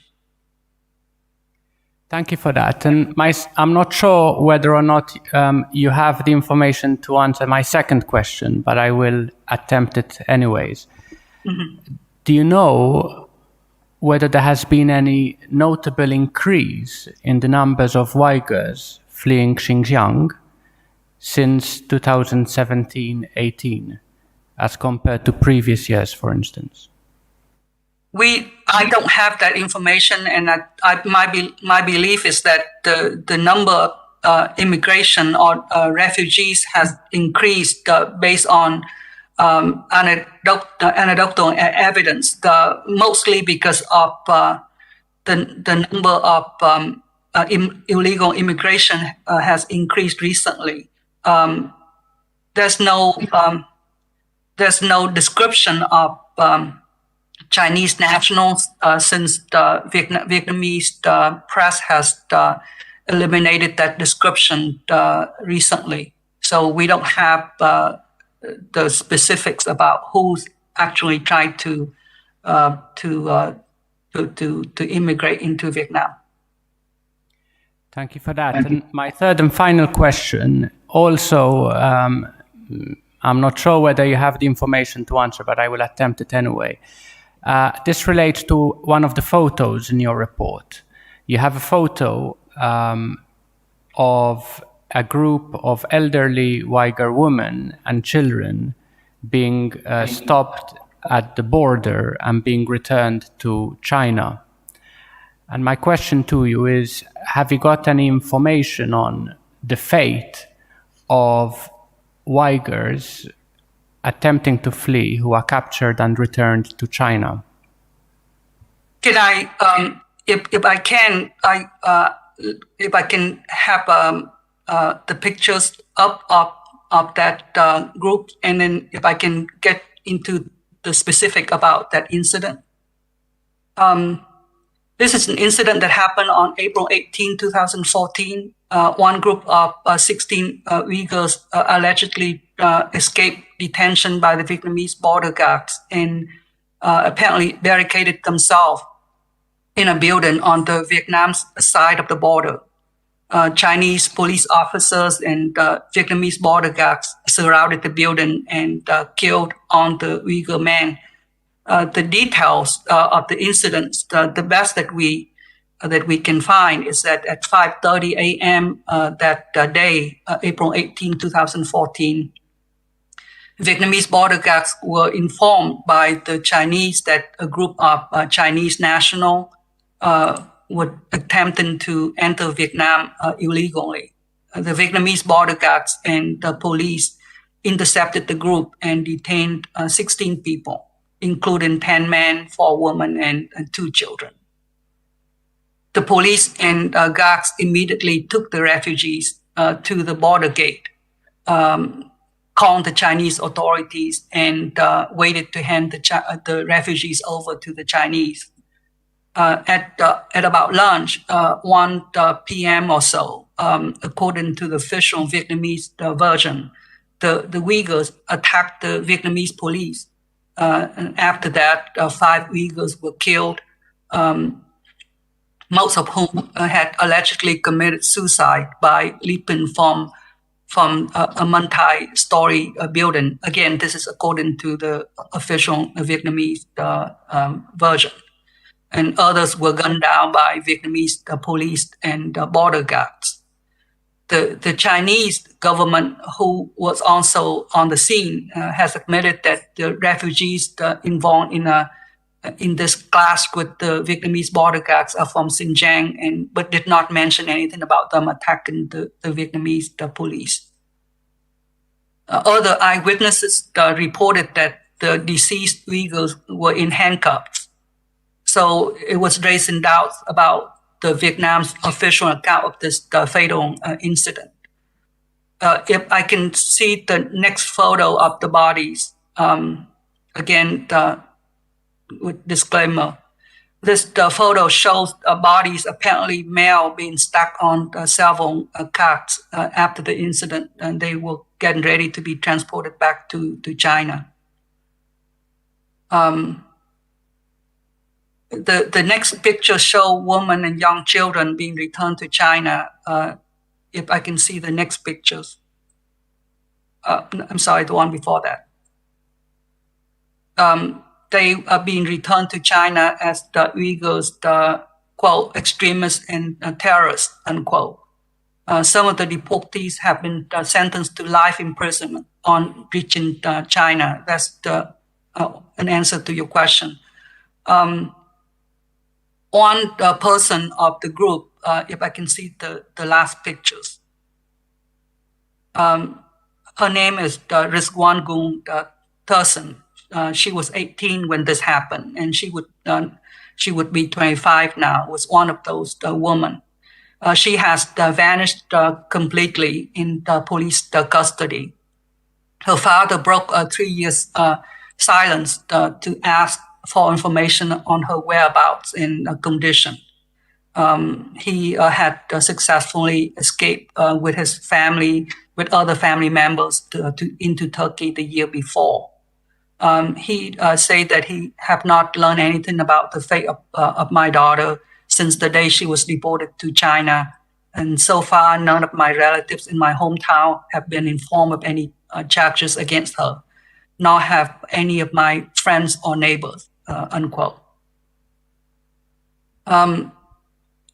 According to their families, not just in this incident, but other incidents, many of the Uyghurs who were detained by the Vietnam's authorities or returned to China have disappeared while in custody, and nothing have been heard about them. Thank you, Dr. Tran. That's very helpful.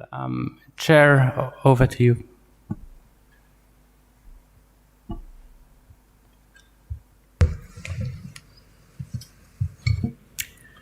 Dr. Tran, you are, I believe, a medical doctor in the United States of Vietnamese heritage. Can I ask? Yes. Can I ask why you, how you came to pursue this line of inquiry about Uyghur migrants into Vietnam? My organization have been working with groups within Vietnam about to promote democracy for Vietnam, and this came just by accident. Some of the groups that we're working with were given information about the plight of the Uyghur, as we were talking about that. As the investigation of Uyghur genocide was coming into the news. So your interest related to aspects of democracy in Vietnam? Yes, ma'am. And could you tell us more about the sources for the information that you've given us in your now and in your report? What are your sources for this information? Some are from the contacts we have, and some are from the groups that we're working inside Vietnam. I'm sorry, I'm not at the liberty of giving out their names. So would you say that this is, that you feel that the facts that you have outlined are thoroughly verified? Yes, we have verified through a couple sources. You tell us that a reason that this has become a route out of China is because you just need a travel permit to come across the border into Vietnam. Could you tell us more about how that works, how people obtain a travel permit to come? I'm sorry, I don't have that information. And at the border, there's presumably Chinese border authorities checking documents as well as Vietnamese border authorities. Yes, ma'am. You provide information in the report about the increase of trafficking. They say hundreds of people are crossing using traffickers. What can you tell us about the traffickers?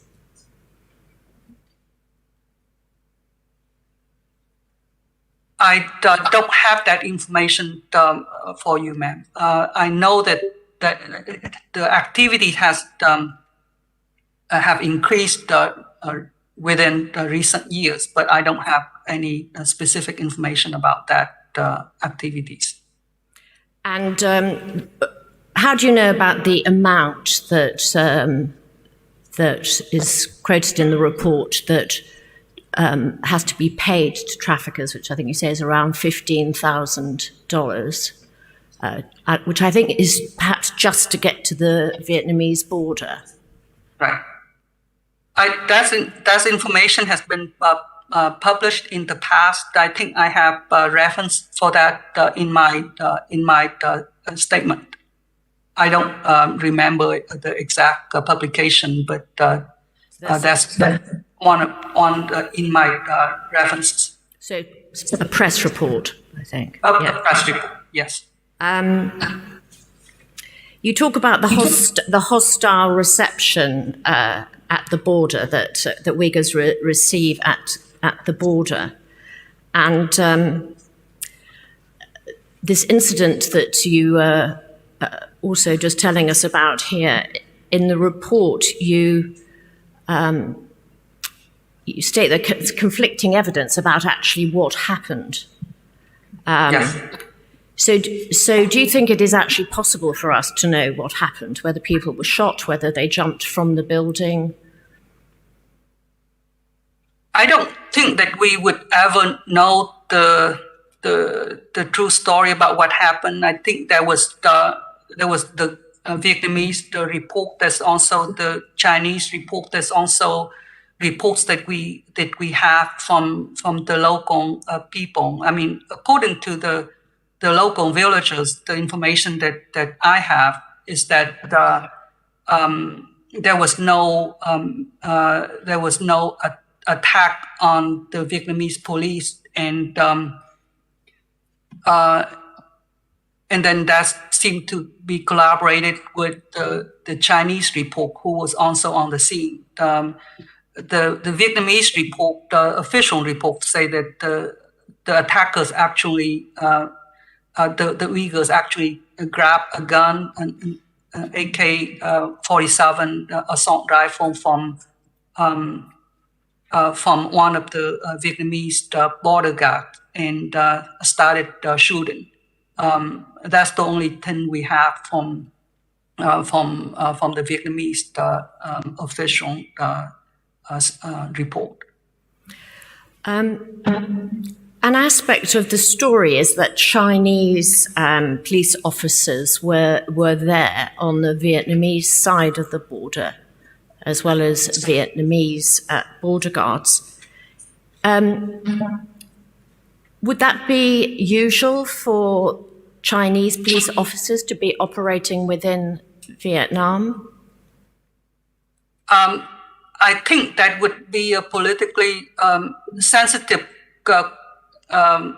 question to answer. I think that they should not have been there. But the reports that we have is that they were there on the scene after being called by the Vietnamese side, and they actually assisted in the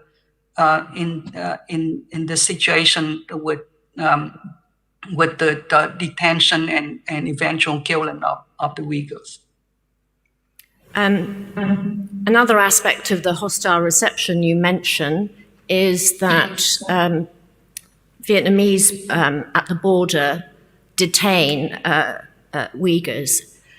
Do you have any evidence whether other nationals of China are detained at the border with China? The information we have is that the border is actually very porous between Vietnamese, between the Vietnam and China, and actually not many were detained or arrested. Most of the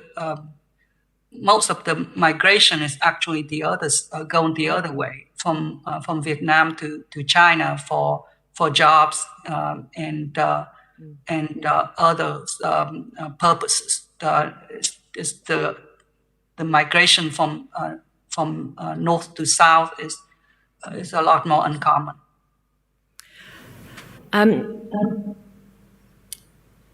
You talk about the Vietnamese press being quick to cover up the 2014 incident. Can you tell us how you know that? First, we saw initial reports of this in the official news, and those were quickly taken off and is no longer available. If you search for information regarding this incident, it's known as the back function border gate incident. And there's no mention of it anywhere on any official websites. We know that Vietnam, like China, they have strict control of the press. So there's thousands of news and press in Vietnam, but they're very similar in the way that they present information. And I think if we search for it now, there's no pictures, no images, no information regarding this what happened. Okay. You mentioned in the report that families say that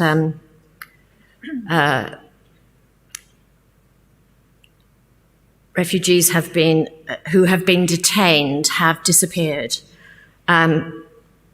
while in custody, either in Vietnam or once returned to China. How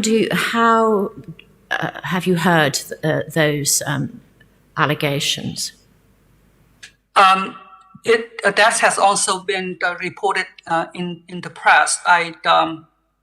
There's the references to those to that question specifically. I don't remember it was the report by the Radio Free Asia or another press agencies, but I can give you that information if you would like. Thank you. And that those reports specifically say people have disappeared in Vietnam as well as once returned to China. Yes, ma'am. So perhaps just as a bit of context, could you tell us a little bit about the relationship between China and Vietnam. You mentioned that you feel that this evidence, the quick return of bodies and the other cooperation suggests that there is a Vietnam-China deal on the Uyghurs, which you say is in contravention of international law. So could you perhaps tell us what the broader relationship is between Vietnam and China, the economic and political relationship between the two countries? They're both communist states, and their political structure and are very much similar. Is controlled. Vietnam is controlled by the Vietnamese Communist Party, much like China is controlled by the Chinese Communist Party. I think relationship, especially regarding the internal security, they are very closely connected, and they assisted each other in controlling the population. Vietnam received assistance from China in this aspect, from the technical support to financial support that they don't have. So I spoke about this problem because it's in a way is a violation of international human rights and humanitarian and customary law. It prohibits states from transferring or removing individuals from their jurisdiction or effective control when there are substantial grounds for believing that the person would be at risk of irreparable harm upon the return of that individuals. And that can include persecution, tortures, ill treatment, or other serious human rights violation. And under international human rights law, the prohibition of this refoulement is explicitly included in the Convention Against Tortures and Other Cruel, Inhuman, or Degrading Treatment or Punishment, and also in the International Convention for the Protection of All Persons from Enforced Disappearance. So we see this as a human rights violations of the Uyghur people, and how this policy is being played out in Vietnam and other Southeast Asian countries. Thank you.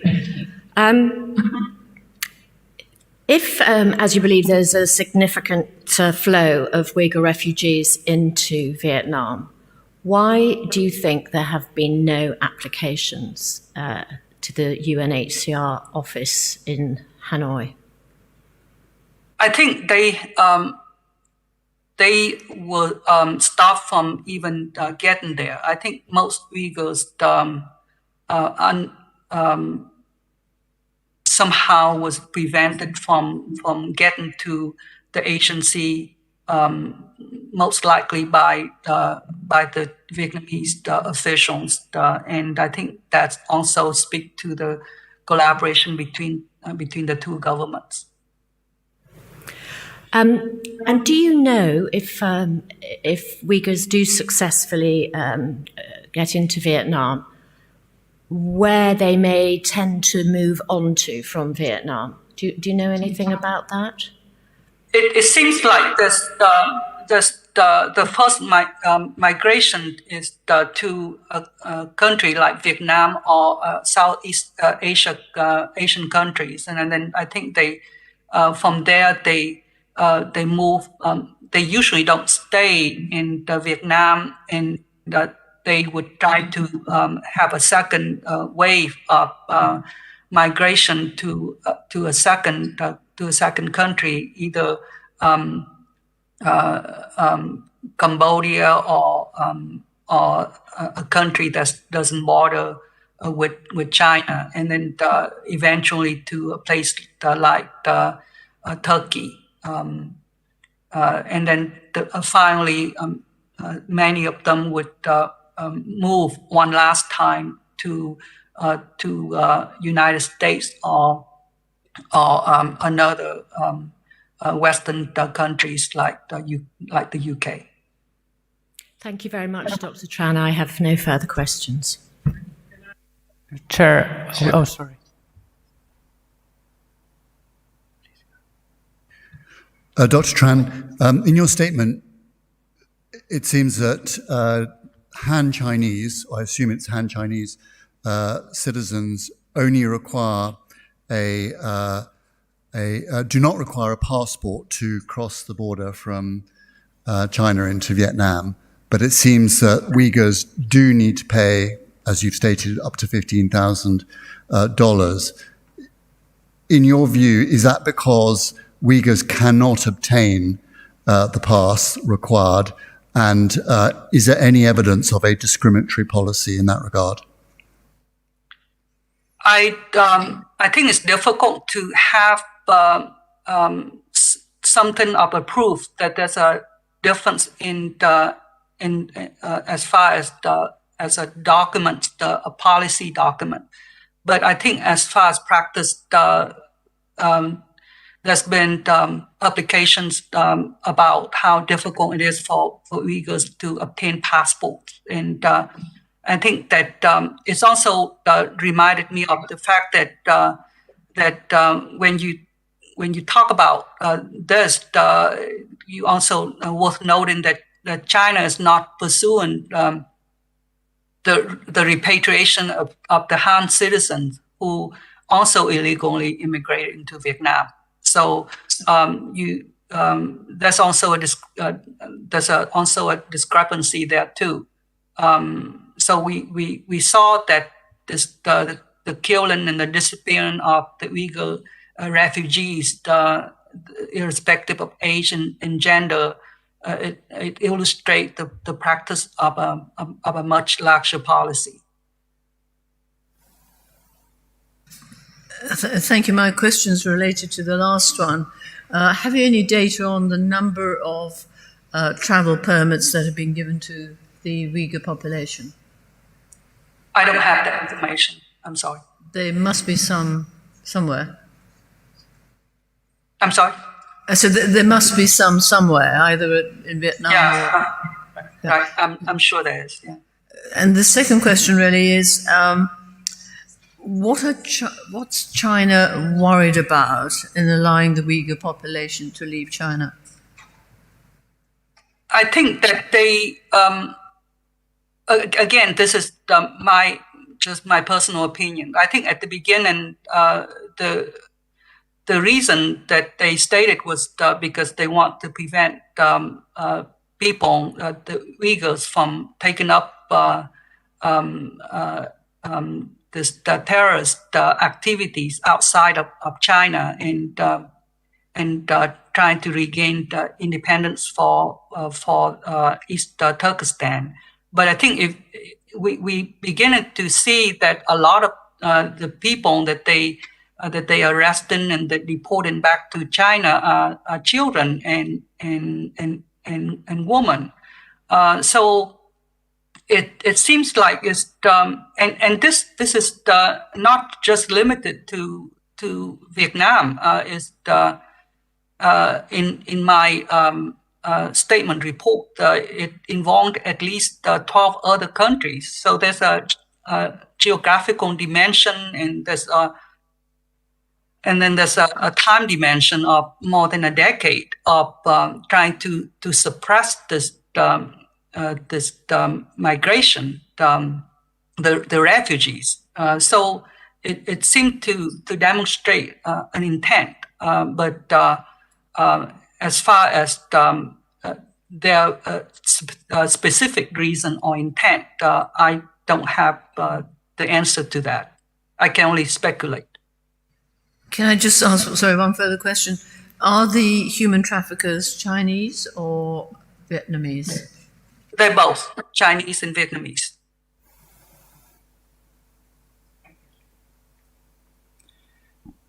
Chair, can I ask one supplementary question? Thank you.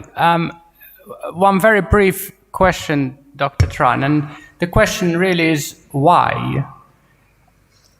Why would a Uyghur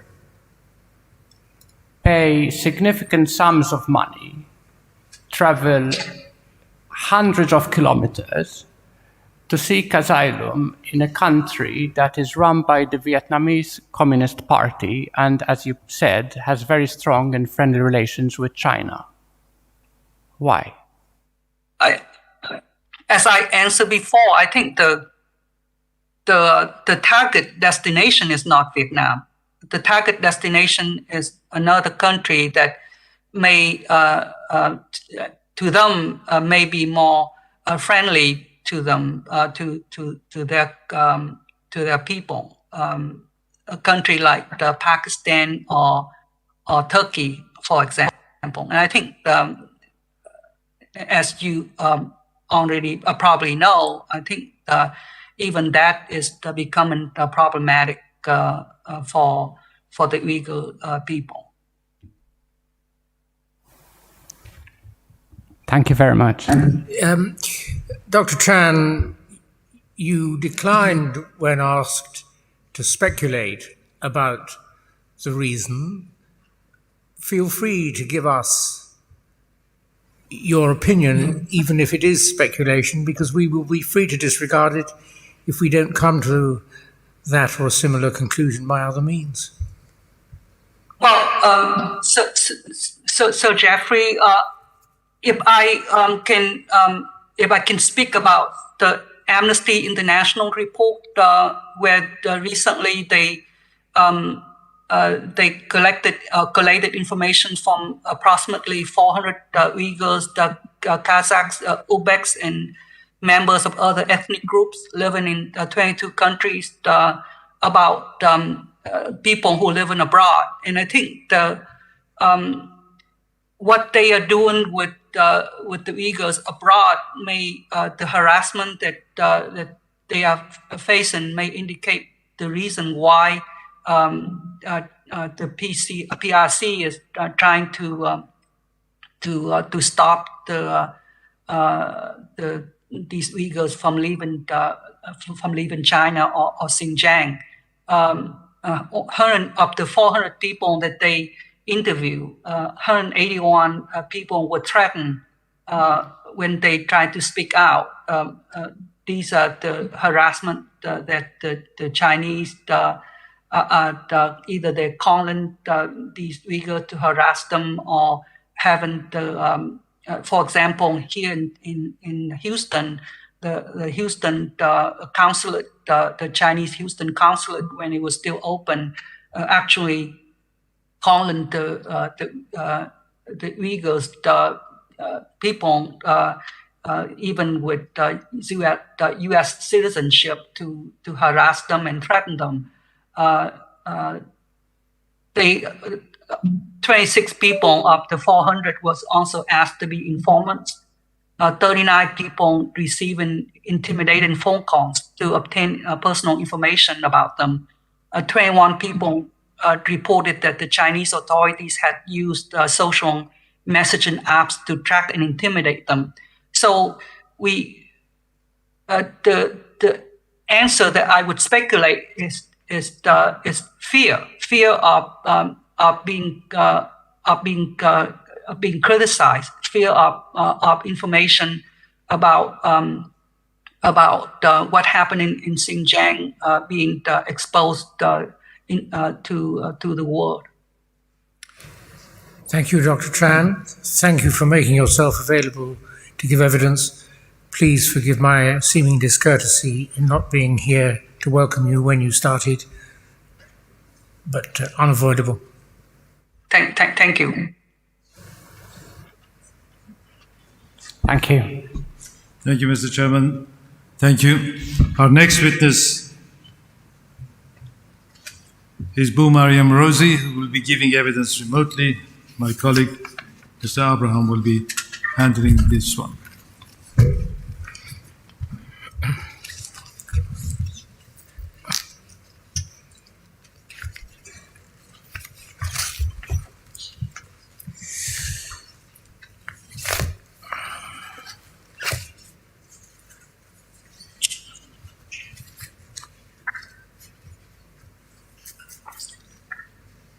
The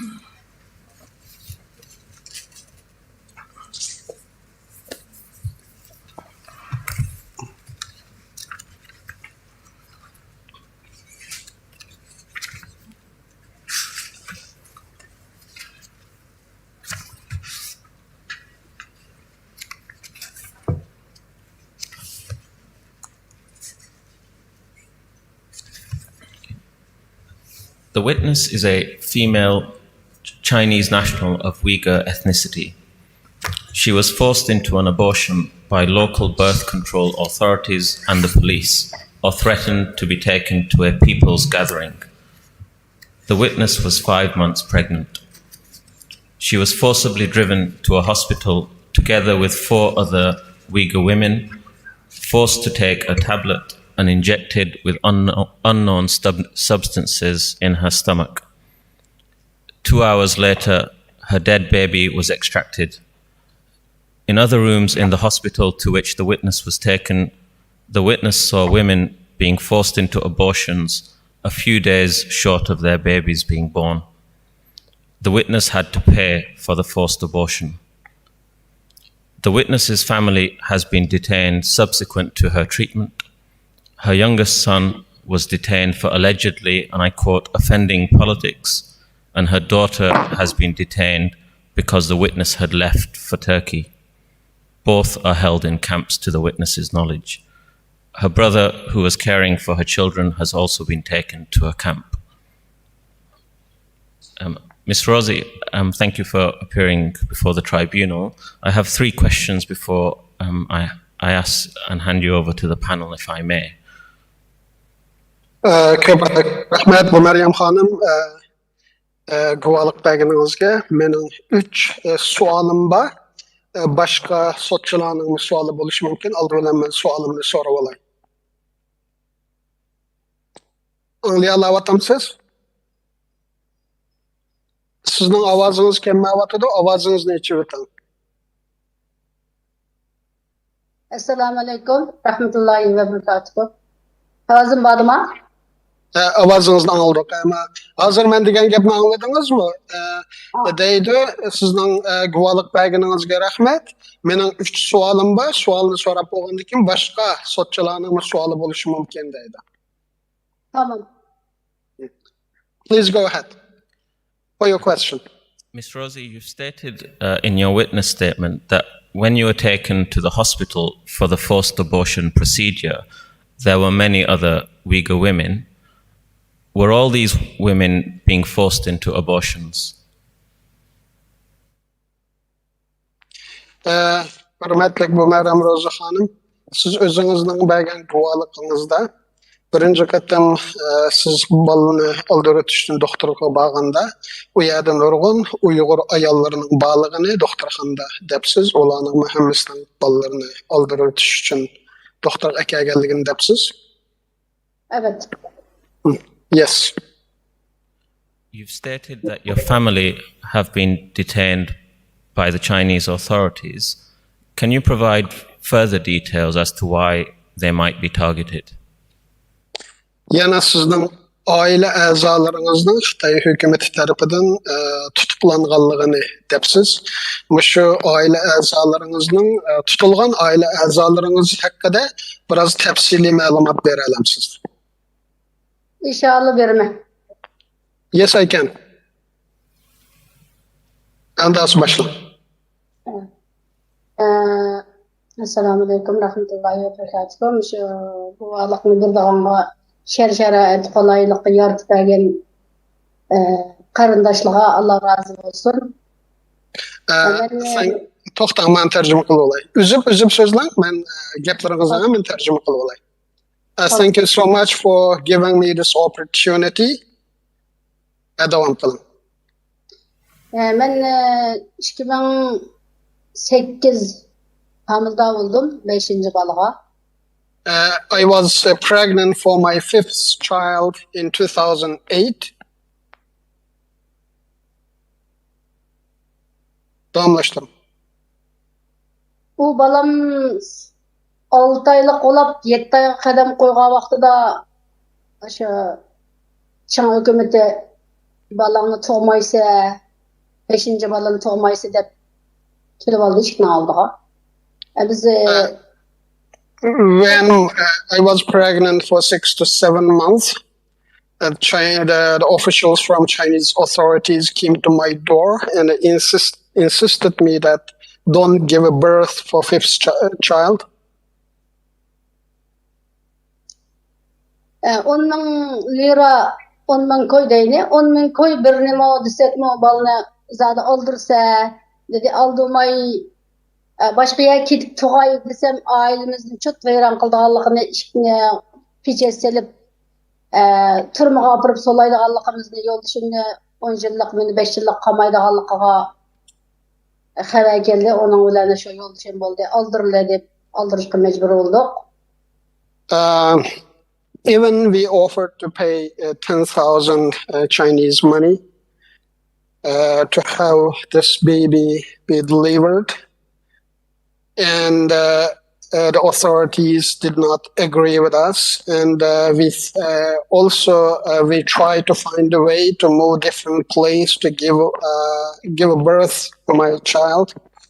It was impossible, and we were threatened that our entire house properties be sealed off, and my husband would be given 10 years imprisonment, and I myself would be given 5 years imprisonment because of the threat and the danger we faced. And so my husband agreed to abort my 5th child. Bunun ne ki balını tug'maydiganligiga ishni oldiga kelib olgandan keyin endi aldırışqa mecbur olduk. O balını pul bermesek uni bedi. Hech nima qilmasak unamagandan keyin aldırışqa mecbur olduk. Ishni oldiga Uygur saqchidan birisi, Xenso saqchidan ikkisi mashinani olib keldi. Hadab mashinaga chiqdim, yo'ldoshim chiqdi. Boshqa mahalladan 5-6 xotinlarni oldi. Qashqar shahar onbonliq saqlash doktorxonasiga aytdi. O doktorxonasiga bizni 6-7 ayolni ayrim uyga aytdi. Yarım saatdan sonra bizningki dijitaldan duarni berdi, yedik. Yani yarım saatdan keyin anandakin qo'syiqimizga, kindikimizga o'qildim birdan u demda qag'alini qanday qildi bilmayman. Amina shu kindikimga o'qilni o'di 1 saatdan keyin bola tushdi, bola yig'lab tushdi. As I stated in my testimony, after the officials visited us repeatedly and asked to abort the child, and we didn't have any choice. And so one Uyghur police and the 2 Han Chinese police came by car, and they took us inside the car, and also they took other Uyghur women in different cars, and we were taken to hospital. And in the hospital in Kashgar, I was given pills and I was injected, and within an hour or so, I aborted my baby. And I don't know too many other information how other women have gone through. Miss Rosie, forgive me for intervening. I wanted to ask about your family who've been detained. Do you have any further information about why they've been detained by the authorities? Hürmetlik bu Meryem Rozi Hanım, men sizden şu aile azalarınız hakkında sorgandım. Bu sualni ma uçurlarının hemmisi sizden guvalıqınızda ba.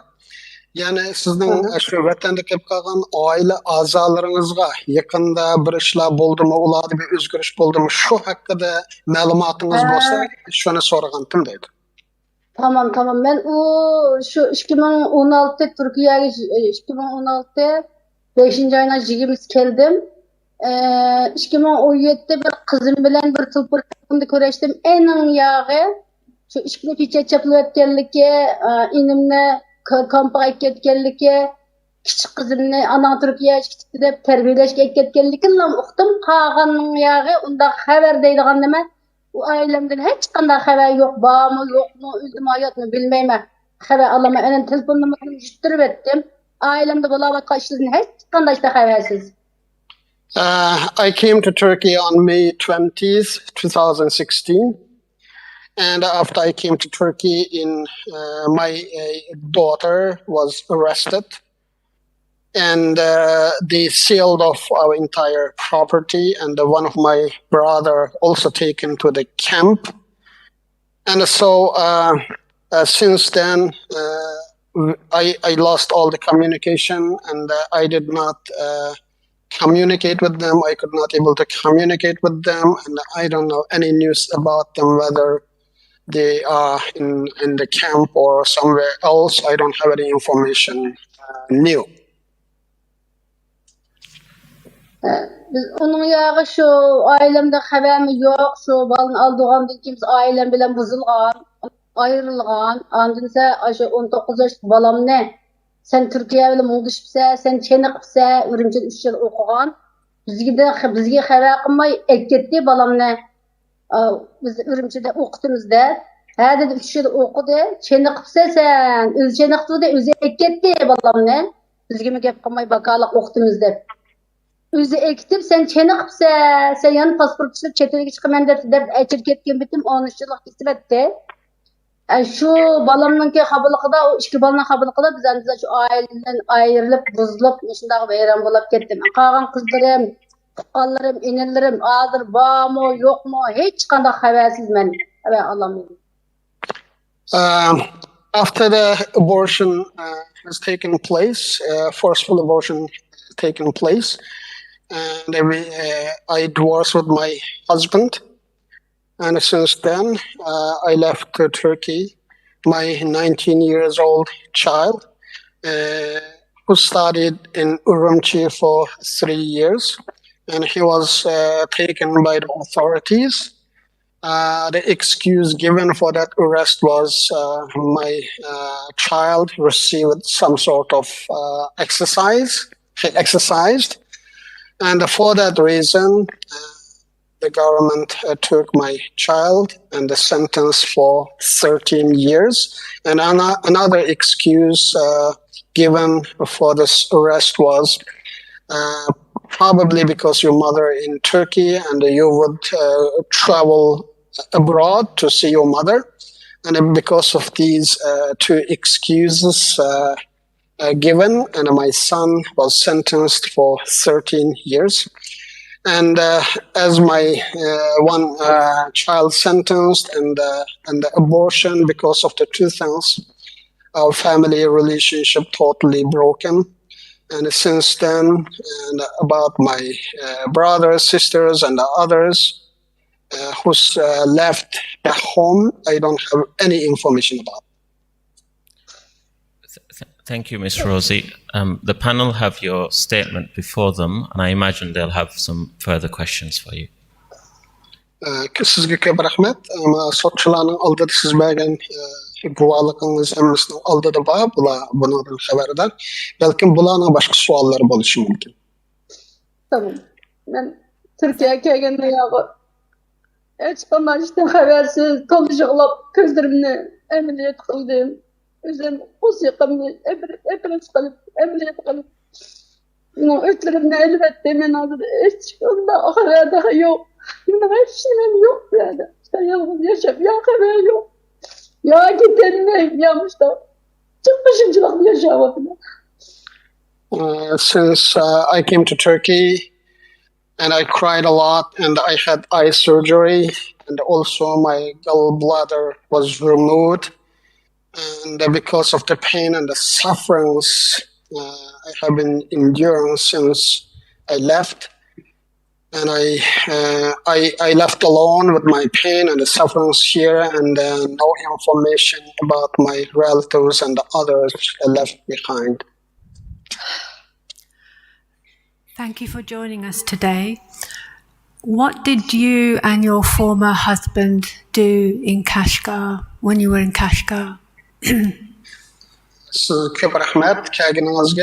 Siz ve burunqi yo'ldoshingiz Qashqardagi vaqtinglarda nima ish qilyaptinglar, ya'ni kasbinglar nima edi deb so'rayapti. Kesbimiz bizde bir hanımdı. Jigin moya var. Hatta işkelerle batık balık uşak. O ağzı tırmaçık etken balam mektapta. Özümüzden kılattık o dihançılıkını. We used to be peasants, and I and my ex-husband own 20 more land. One more is, I think, 666 square meters. So roughly we can calculate that it is 13,000 square meters land. And I and my husband owned nearly 13,000 square meters land, and we used to cultivate these lands. At that time, my all children were small. So you left your property and your land behind. That's been taken over.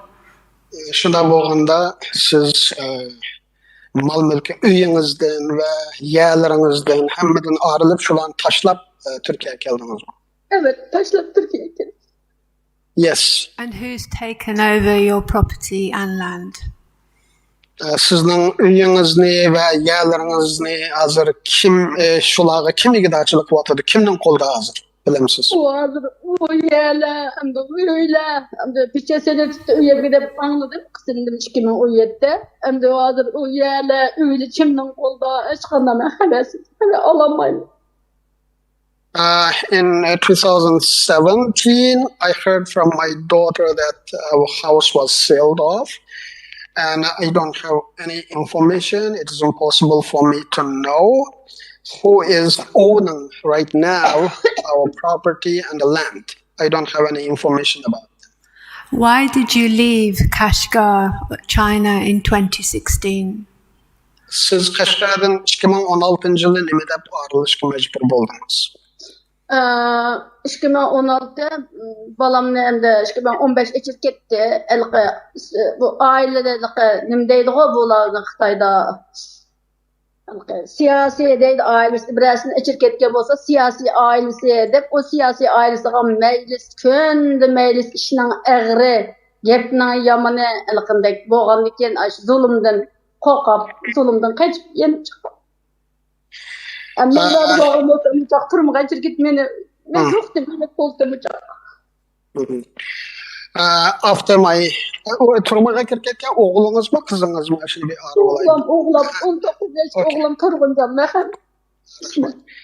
After 2015, one of my son was detained by the authorities, and I left in 2016 and I came to Turkey because my son was arrested with the offenses that were political nature, and the whole family we have to suffer because our son was detained, so-called, with political crime.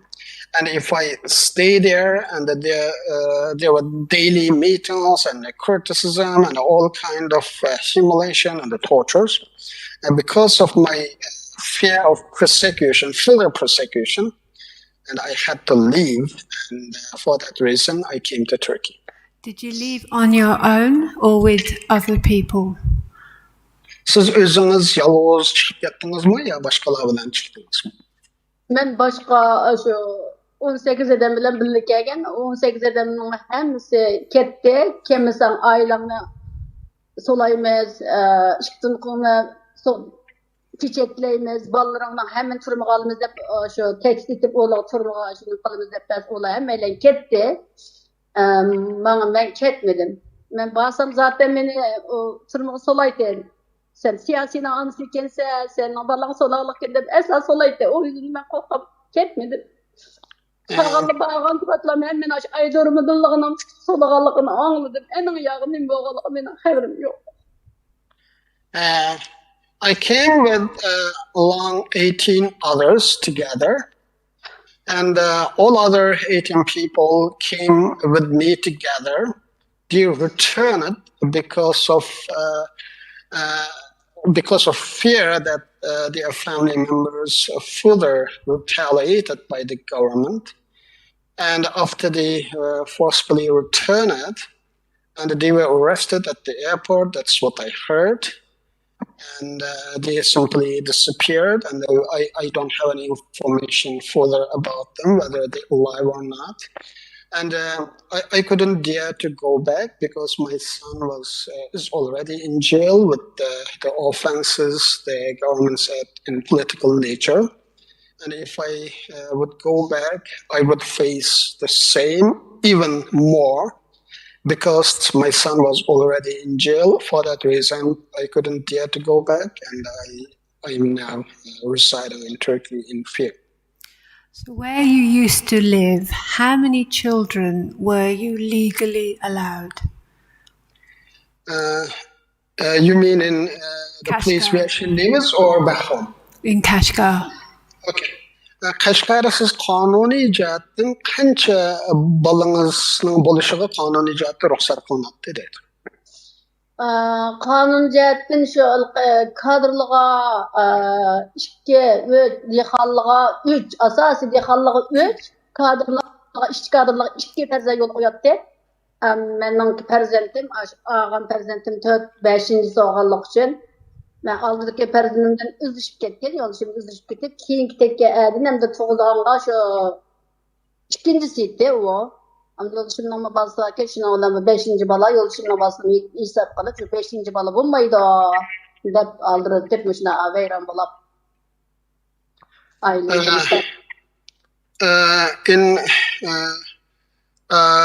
As far as I know, for government officials, which she refers as cadres, allowed to have 2 children. For peasants, allowed to have 3 children. And because I have children from my previous marriage, and from my second husband, he has children as well. And for that reason, I couldn't. I was not allowed to have further children. So, with your 4th child, when was your 4th child born? Sizning 4-ci balangiz qachon tug'ildi deydi? Mening 4-ci balam Ayşe nimede. 5-ci balam 5-ci balam 4-ci balangiz oldu aytdingizmi? 4-ci balangiz neydi? Mening 4-ci balam şu nima? Aş turmoqchilik ketgan balam 19 yoshli balam, 4-ci balam. Bu da qo'sqimdan og'iz vetkani 5-chisiydi. Shu tug'ilgan qachon tug'ildi deydi 19 yoshli balangiz? 19 yoshli balam 95-yili 5-oyda tug'ilgan. My 4th child, the child was taken by the authorities, the 19 years old. He was born in May 1995. 99 mi 95 mi? 95. And 1995. Did you pay a fine to get that child certified? The 4th child. 4-ci balangızga hamda çünkü 3 baldan jiq to'qqaningız uchun jazo to'ladingizmi dedi. O 4-ci balamga jazo to'lamadim. O vaqtida planlıq yo'qdi. Muş 5-ci balam qo'saq ko'tarib qiygandan keyin ashunda planlıq tug'ut chiqdi deb dastlabda planlıq tug'ut chiqqanda men uchrab qolibganman. Men emas ashunda planlıq tug'ut yo'l qo'ygan bitim doktorxonada hamma yerda bütün ayollarning qo'sqiga balni aldirish ashu dolqin bo'lib ketdi. Har qanday doktorxonaga chiqsak, zaten bal aldirish, balni xalaga tashlash, bal aldirish, bal o'ttirish, bal tushirish ashda adam dolqin bo'lib ketdi. For my 4th child, I did not pay any fine because it was the period of relatively the relaxed policy at the beginning of the implementation of the birth control policy in 1990s. And after I gave birth to my 4th child, and the policy was tightened, and the abortion became widespread in each and every hospitals. And so it became almost impossible to have any further children because of the tightened policy So during those years. in 2008, you weren't allowed to pay the fine. If you were Han, would you have been allowed to pay a fine? Masalan, 2008 yılga kelgende şu gapimde otudu. Eğer siz Uygur bolmay, Xitay bolgan bolsanız, Xitay milletinden bolgan bolsanız, Nevada balı tokan bolsanız, jaza төлep şu balını siklap kala alamtınız deydi. O yok Xitay olgan bolsa jaza төлmek yok. Xitayga yol koyup etdi. Xitaylar neçin toqsa koluydu, neçin toqdu, Qashqarga kelip neçin toqdu, Ürümçe kelip neçin toqdu. Aşta qoldap ketdi ya, bizni tuqqan qoymagan bilen. Xitayga yol qoyaqlıq. There was a permission for ethnic and Chinese to have multiple children, and some Chinese they have a number of children in mainland China, and they came to Kashgar and have multiple children. And because of the Chinese government's policy to increase the number of the Chinese population in the area, they basically allow or close their eyes for ethnic Han Chinese to have more children. So who took you away to have your abortion for the fifth child? Şu 5. balanızı öldürüp etkende şu kim öldürüp etti sizden şu 5. balanızı? Mening 5. balamni Xitoy hukumati şu 5. balam tug'may deb dadiydan qopchikin şu dadiydan Gongshiga dedi. Gongshidan yuqoriga yo'llablar mashinada avtobus bo'lmaydi deb birini 10 ming koy endi koy hajlaymiz ya 10 ming koy birini desak yo'q pulga ehtiyoji yo'q. Maqsad balni ammo o'tdamoqchi, yo'qotmoqchi. Balni aldirish unimisangiz siz turmada yotibsiz, eringiz yotadi, oilangizga pechat chaplaymiz, yerlaringizni musadara qilamiz, ularlaringizni hammanimizga musadara qilamiz dedi. Amal yo'q. Aldirishga majbur bo'ldik. Shuning bilan oilamiz buzildi, bolalarimiz yetim bo'ldi, mushtar vayron bo'lib ketdi. And basically, the village officials report to commune centers in one level higher, a higher entity, and from the with the communication between village and the higher authorities, and they put maximum pressure for us to abort the child with the direct threat of confiscating our land and the sealing of our properties and the jailing us for various terms. We begged to pay 10,000 yuan to have the fifth child to deliver, but it was not accepted, and for that reason, because of the village and the higher authorities and their communication, so police and they directly came to our door and they took us to hospital and aborted the child. So which higher authority? Yani yüzden yukarırak orun deganız yani hükümetin çandak orun odaydı. Orun amde yani ben bilmeyim hatırlayamadım. Gongshi değmez, belki Nai değmez, enden yukarı vilayet değmez, aşında orunla. The lowest level administration is called village, and then one level higher is called Gongshi in Chinese. Another one level higher is county level, and the one level higher is prefecture level. So, and which is the high, where the abortion order that came as a highest level, I don't know, but probably because of the village and the Gongshi, she said, between those administrative organs and their collaboration. When you got to the hospital, how many other women did you see who were waiting to have an abortion or who had an abortion? Siz doktorxonaga borganda qanchalik Uyg'ur ayolni ko'rdingiz, ya'ni bola oldirishga kelgan yoki bolasi oldirilgan shunday ayollardan qanchalik ko'rdingiz deydi. Men ba doktorxonga men bilan birga ekega ayolni 6 ayol ekeldi. O doktorxonga çiysek bekçi, o aldırvatkan ayollar bekçi. Doktorxonga her qandayga çiysangiz şu balaldıma, bal düşürmek adam cık o doktorxonda her qanday doktorxonga çiysa. Ama men vaqtida üzerinden jenim bilen bolap, o doktorxonga çi neçe demen barlıqı sanap bakmadım. Ama men bilen birga ekega 6 ayolni bilme. Qağınızda xas o da qaylısa da xas ögün xas doktorxon qaylısa o şəhərnamı Qashqar şəhər işnamı dairəsi kəngri hər qanda doktorxon xas şəxsi meyle hökumətdən doktorxon olsun doktorxon etibarda zat bala aldırıvatqan işlər hazır qanda olub getdi hazır çoğulğanlığını ötürüp ayrım solab ayndaq qılğatsa I came with 6 women whom I knew, and when I was taken to hospital, there are a lot of women they're waiting in the same the unit, and I did not count one by one, and I was in great pain at the same time.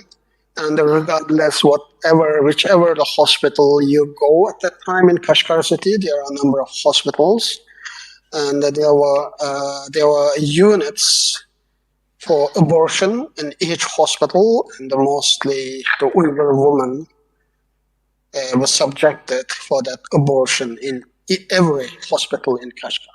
You say mostly Uyghur women, correct? Köpleri Uyghur ayolları şundak mı? Balaldır. Evet, Uyghur ayollar, evet. Henüz ayolları sevmeyiz biz o doktorxonda. Uyghur ayollar. Yes, we don't see any Chinese women waiting for abortion. All of them, Uyghur women. My final question is, you say in your statement, I saw aborted babies that were a few days short of being born. How and where did you see these babies? Siz ma guvalığınızda men bir bavakni tug'ilishga bir qancha qisqa vaqt qolgan bir bavakni oldirib etganligini ko'rdim debsiz. Shu nerede ko'rdingiz? Onu şu Qashqar şəhər doktorxonada o 9 aylık bavakken tug'ilishga 13 gün qaldı. 9 ay 9 gün tug'ildi deydigan gap var. Şu bir 10 gün 15 gün qolganini aldırganini gördüm. It was called Kashgar City Hospital, and that baby was almost due for delivery 9 or 10 or 15 days before delivery, and that baby was aborted in Kashgar City Hospital, where I was in at that time. Thank you. It was Mr. Abraham, I think. Nothing else? Just a short follow-up question, if I may. Sorry? Just the one follow-up question. Possibly. Subject matter?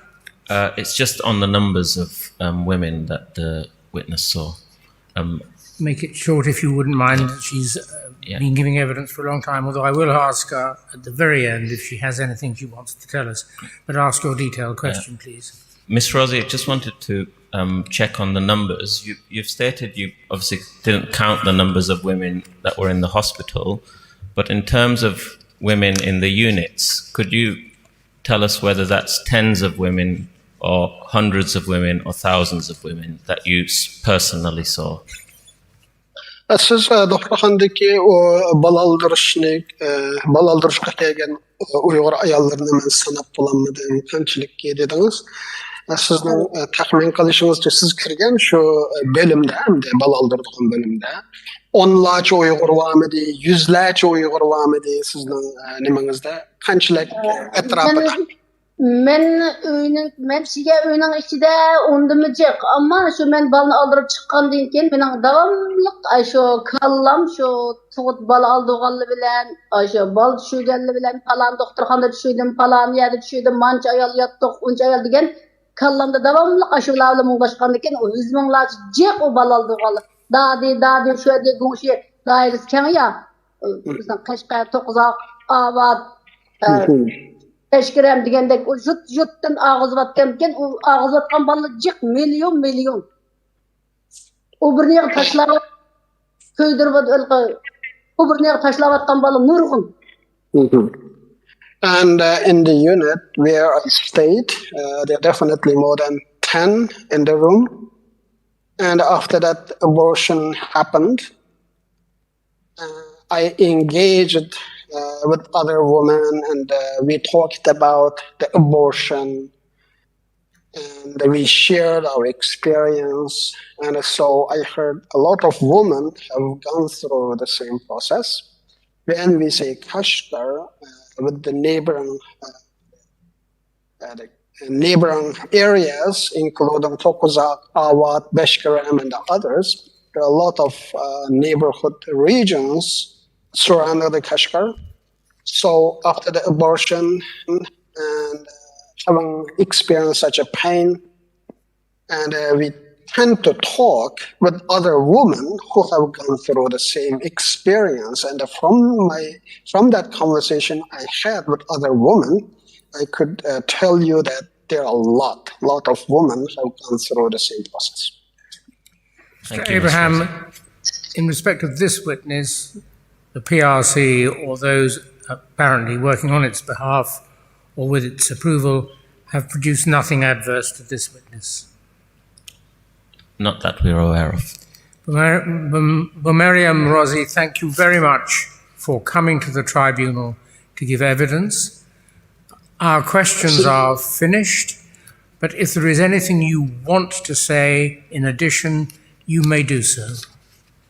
Sizga ko'p rahmat. Nimalarыңizga bizning savol so'raydigan boshqa savollarimiz yo'q. Mana siz shunday to'liq topshiribsiz.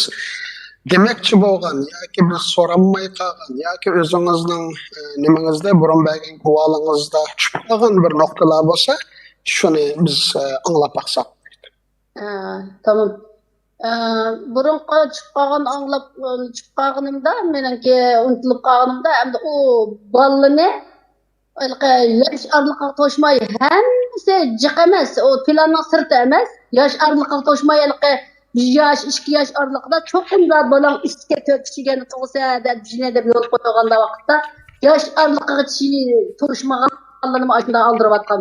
Sen yosh arliqqa to'shmay tug'ibsa, pul birinisimi unumay onunga. Ulardan tug'mayman deb yuqordan pul bergandikin, ma tövendikilar besim qilib, zat olmasang bo'lmaydi. Sening maoshingni tutamiz biza. Seninki emilingni elib etimiz, sening xizmatingdan baka qilamiz degankin tövenlar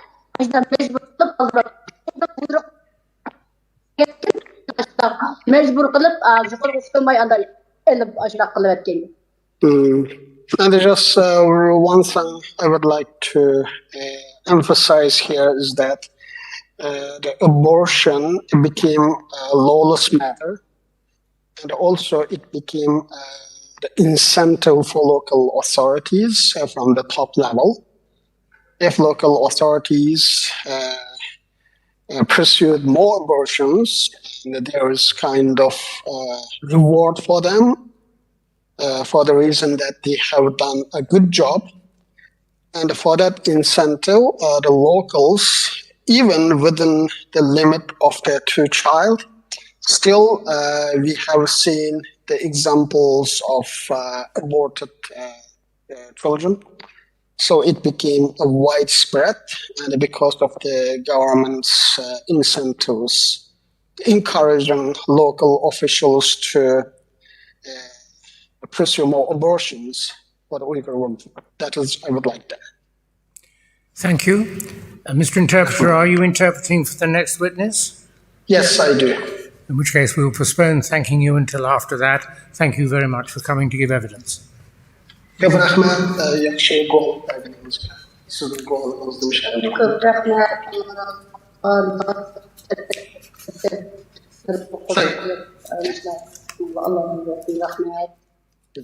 Thank you so much for everyone.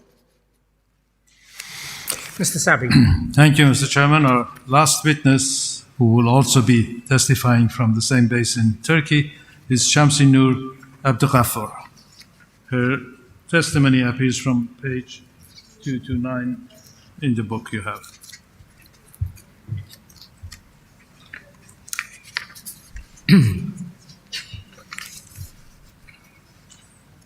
Good afternoon, Mr. Abdughaffar.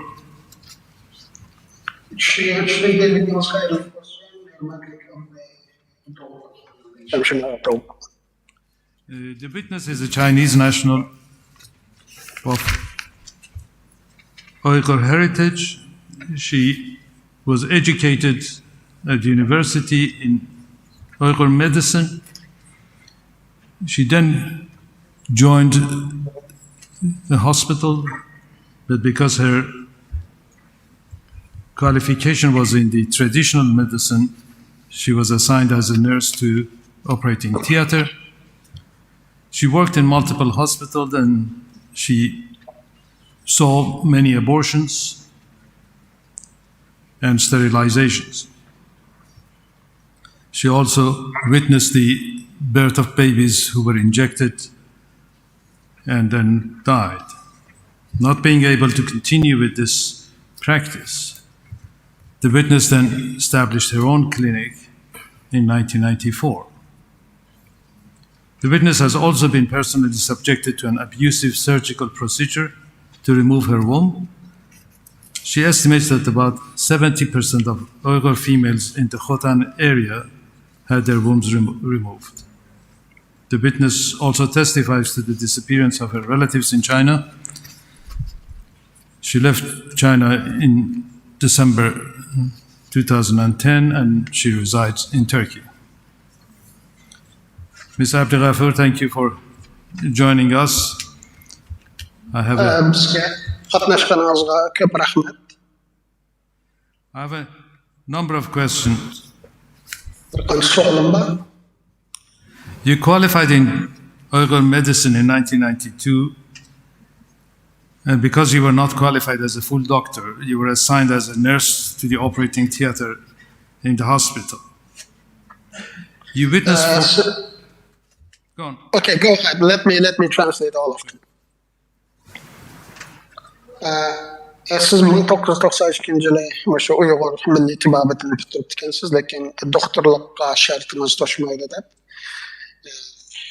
doktor bolamapsız. You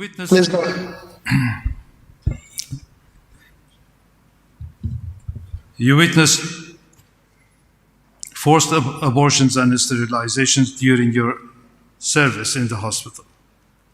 Can you tell the tribunal, on average, how many of these forced abortions and sterilizations took place in a week in each of the hospitals that you worked for? Siz doktor hallada işleş jarayanda şu mecburi bal aldırıp öteş, anadaki ayallarını toğmaslık operasiyası kılış katarlıklarına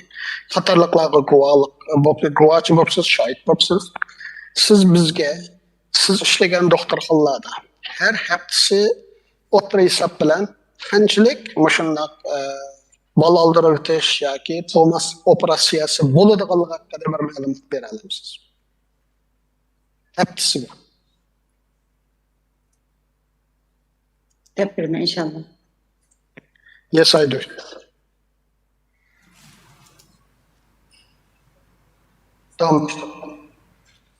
The question is how many of those abortions and sterilizations per week you estimate has happened? Sizin tahminingizce heptede siz işlevatkan şu doktor halları bir heptede kançılık mecburi bal aldırılgan ayalla kançılık toğmas kılınan ayallarının sani hakkında bir tahmininiz var mı? Bir heptede kançısı 101'de. Var. Devamlaştırın. Ben kalan devamlaştırdım. Siz de yaparım şularını. Ben suallarla cevap versem de. Buldu. Bir sual doktorxonadagi men avval bu bana bergan bu fursatdan men qilgan Uyghur Sot Kollégiyesiga hammaga rahmat aytaman. Yerdagi barliq doktor professorlarga, yerdagi advokatlarga bizga 35 million xalqimizning nimasiga rahmat aytaman. Endi men boshlab ketsam, doktor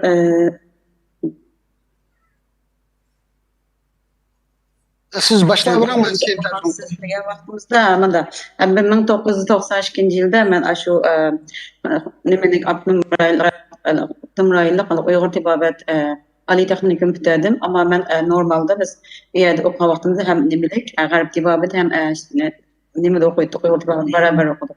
Ama onun rağmen ben moşu nime kelgende doktorxana tahsil bolganda meni kasbim maskemaydi dep bir yerde Uygur tibabet bölüm bolmagançka o zaman da maskemaydi dep men sestralık kılışka mecbur oldum. Meni o doktorluqana koymadı çünkü meni tibabet okudumda. Bu şu gaplarni meni bayatda sizin tanıştığında bir ko'rdak bo'ldi. Falan tushuntirib bo'ldi. Shu sizning nimangizni guvohligingizdan hozir so'ragan savol sizdan. Siz bir qancha doktorxonada ishlabsiz. Shu ishlagan doktorxonalaringizda bir haftada qanchalik ayolning bolasi majburiy o'ldiriladi, qanchalik ayol majburiy tug'maslik operatsiyasi bo'ladi. Taxminan sizning soningiz. Bir haftada qancha yuz berdi? Mr. Interpreter, I'm sorry to interrupt. Could you just interpret the questions and answers? I think you're having a dialogue with the witness and that gets in the way of our hearing the evidence. So if the questions are short and the answers are short, we'll get there quicker. Has she given the answer to the question how many abortions and procedures there were per week? She did not answer that question, and instead she starts to talk about her graduation, what she studied, and then I cut her short and I said the question posed to you was how many abortion and sterilization in your estimate happened in the hospitals where you worked. And so I reminded the question and I tried to get answer in short. Thank you very much. Can you ask her that very short question, how many abortions per week? Haftada qancha bal oldirish, majburiy bal oldirish bo'ldi shu savoldaydi. Haftada masalan meniki ishlagan Laskoy aslida taqsim bo'lgan Laskoy doktorxonada, bozorliq doktorxonada bir haftada en azından bir 20'den 30'a kadar bal alaptı. Her günü 4'ten 5'ten 10'a kadar bazen 2-3 tane, bazı 5-6 tane aşında çıkıp kalatdı. Bazı 7-8 tane. Yani bulanı hesaplasak 20-30'a takımda çıkılış mümkün. Tahminen. In my best estimate, in the hospital in Laskoy village, the city where I worked, the weekly from 20 to 30, the abortion took place, and sometimes daily 4 or 5. It really depends upon that day. Sometimes 5, 6, but the weekly I can give my best estimate about 20 to 30 weekly in one hospital called Laskoy Hospital where I worked. Mr. Interpreter, there's no need to translate this. Mr. Sabi, witnesses are of all kinds and there's no criticism. This witness clearly doesn't like to, but has some difficulty with dealing with short questions. So can you please summarize everything to the bare minimum and we'll hope for a simple answer. Not you, Mr. Interpreter, I'm talking to Mr. Sabi.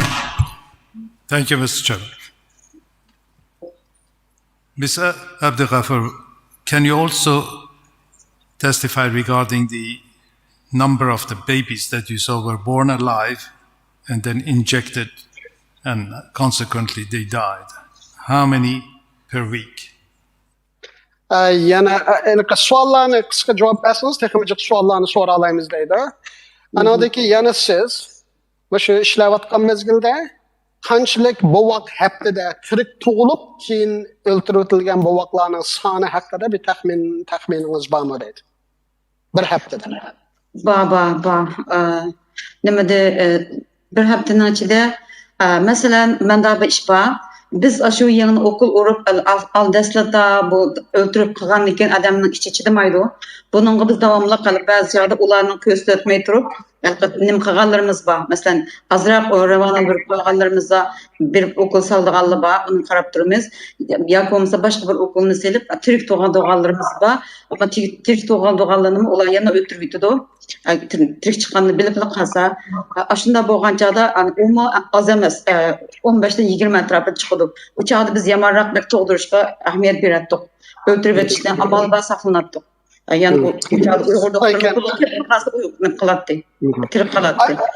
can say that 15 to 20, and when we say the abortion alive, and I have to mention one aspect, and sometimes as Uyghur doctors, we used to give a little dose of injection to abort. Sometimes we avoided to give the injection, and sometimes we have a baby born alive, and even after baby born alive, the baby was killed by the doctors, other doctors.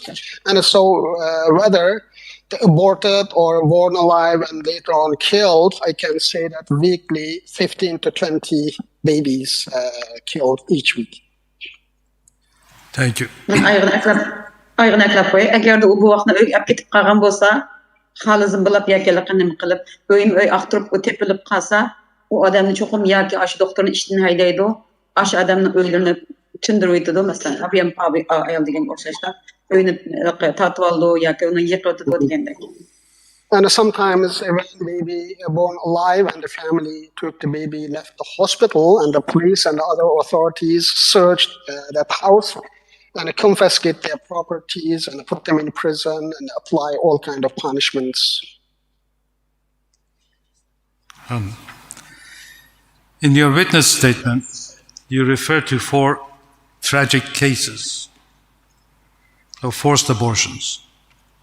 Can you tell the tribunal that if the procedure would have been different if the mothers were Han Chinese in each case? Siz ma guvalığınızda tet dilo kadar şu mecburi balaldırıklar kadar nıpsız. Benim sizden soraydım. Şu tet hal evvalda şu balanın tanesi Uygur emas Xitay bolgan bolsa, bütün şu akıbetler fark bolun diye, şu balla hayat saklanıp kalan diye. Xitay bolgan bolsa Uygur emas. Elbette Xitay bolgan bolsa, o doktorxana mükemmeldi, o hatırcam tuğatdı. Bunda akıbet yüz vermekti. If the parent of those cases, 4 cases I mentioned, were Han Chinese, they wouldn't even come to hospital. Doctors would visit them, and they wouldn't face such a hardship. Maybe even they would be rewarded. Hatta ben bir gapni ekleyeyim. Bizdeki mahallede bir aşıda kaçak gelip tuğagan ayaldım. Birisini tutup aldım ben. 5 tane balısı battı. Babalığım açacak senin balağın. Sen benim balığım mesela tur aldı. Ama senin balağın okşayken o. Sana birine tokuş ruhsat kısama tötünü artık doğup sen kan olsan kokap ketkendi. Beni pleylipla kaçtı balığın. Ben külüp kettim arkasından turup. Stayla tuğu öğrettim. Even I can give you one example. And in my far neighbor, there was one Han Chinese, and she had children, and I asked that specific question. And by law, the Han Chinese are allowed to have only 1 child, and I asked her why you have 5 children. Did not answer.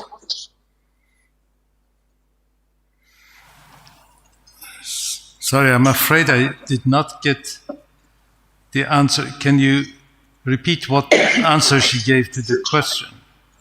If in the 4 cases I mentioned, she said, belong to ethnic Han Chinese, the consequence would be totally different.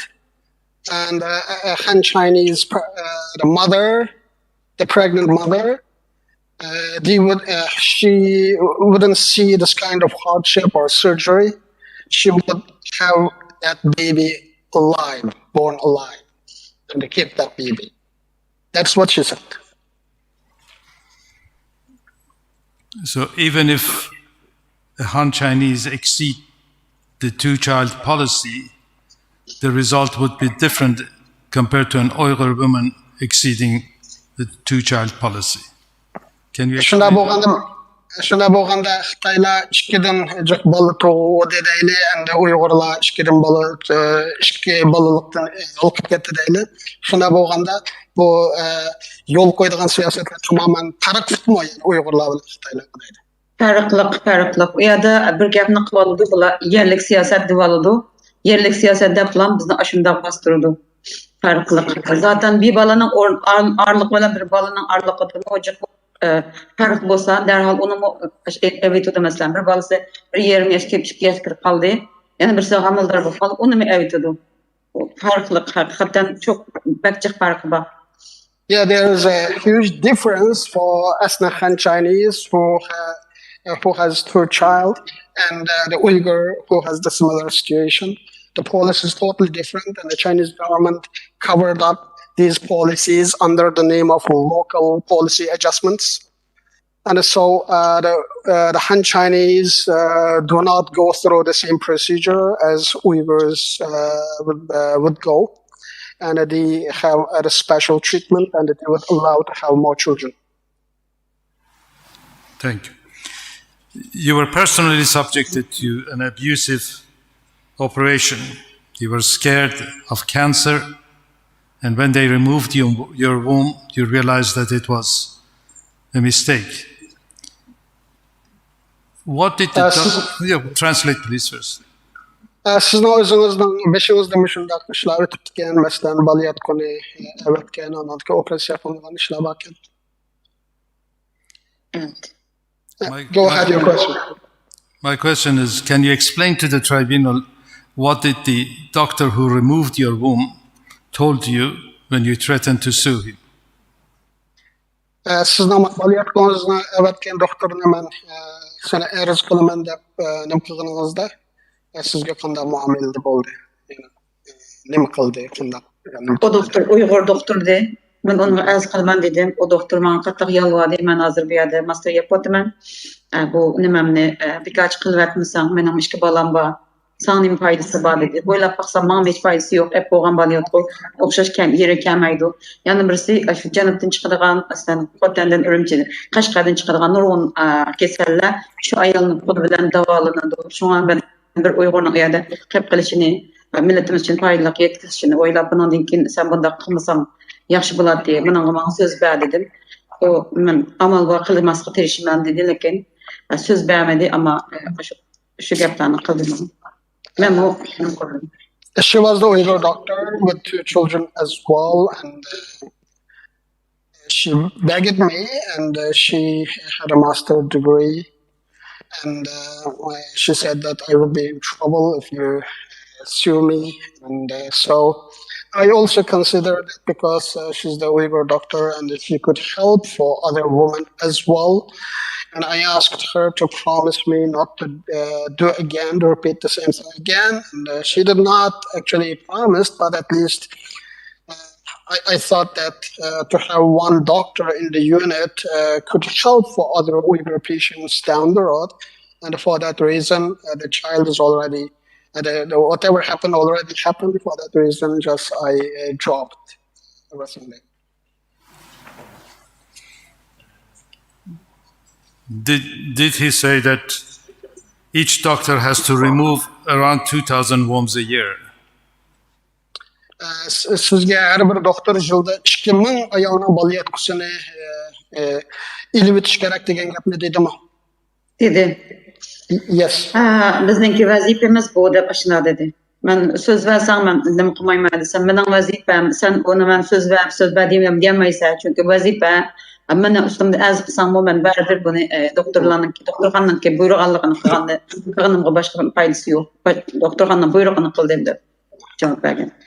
And when I asked to promise not to repeat the same thing again, at that time I was told that it was his duty to remove 2,000 womb a year. And I was told that this is the order, and to keep my job I have to do this. And for that reason I cannot promise. Even I promised, I have to do it. Thank you.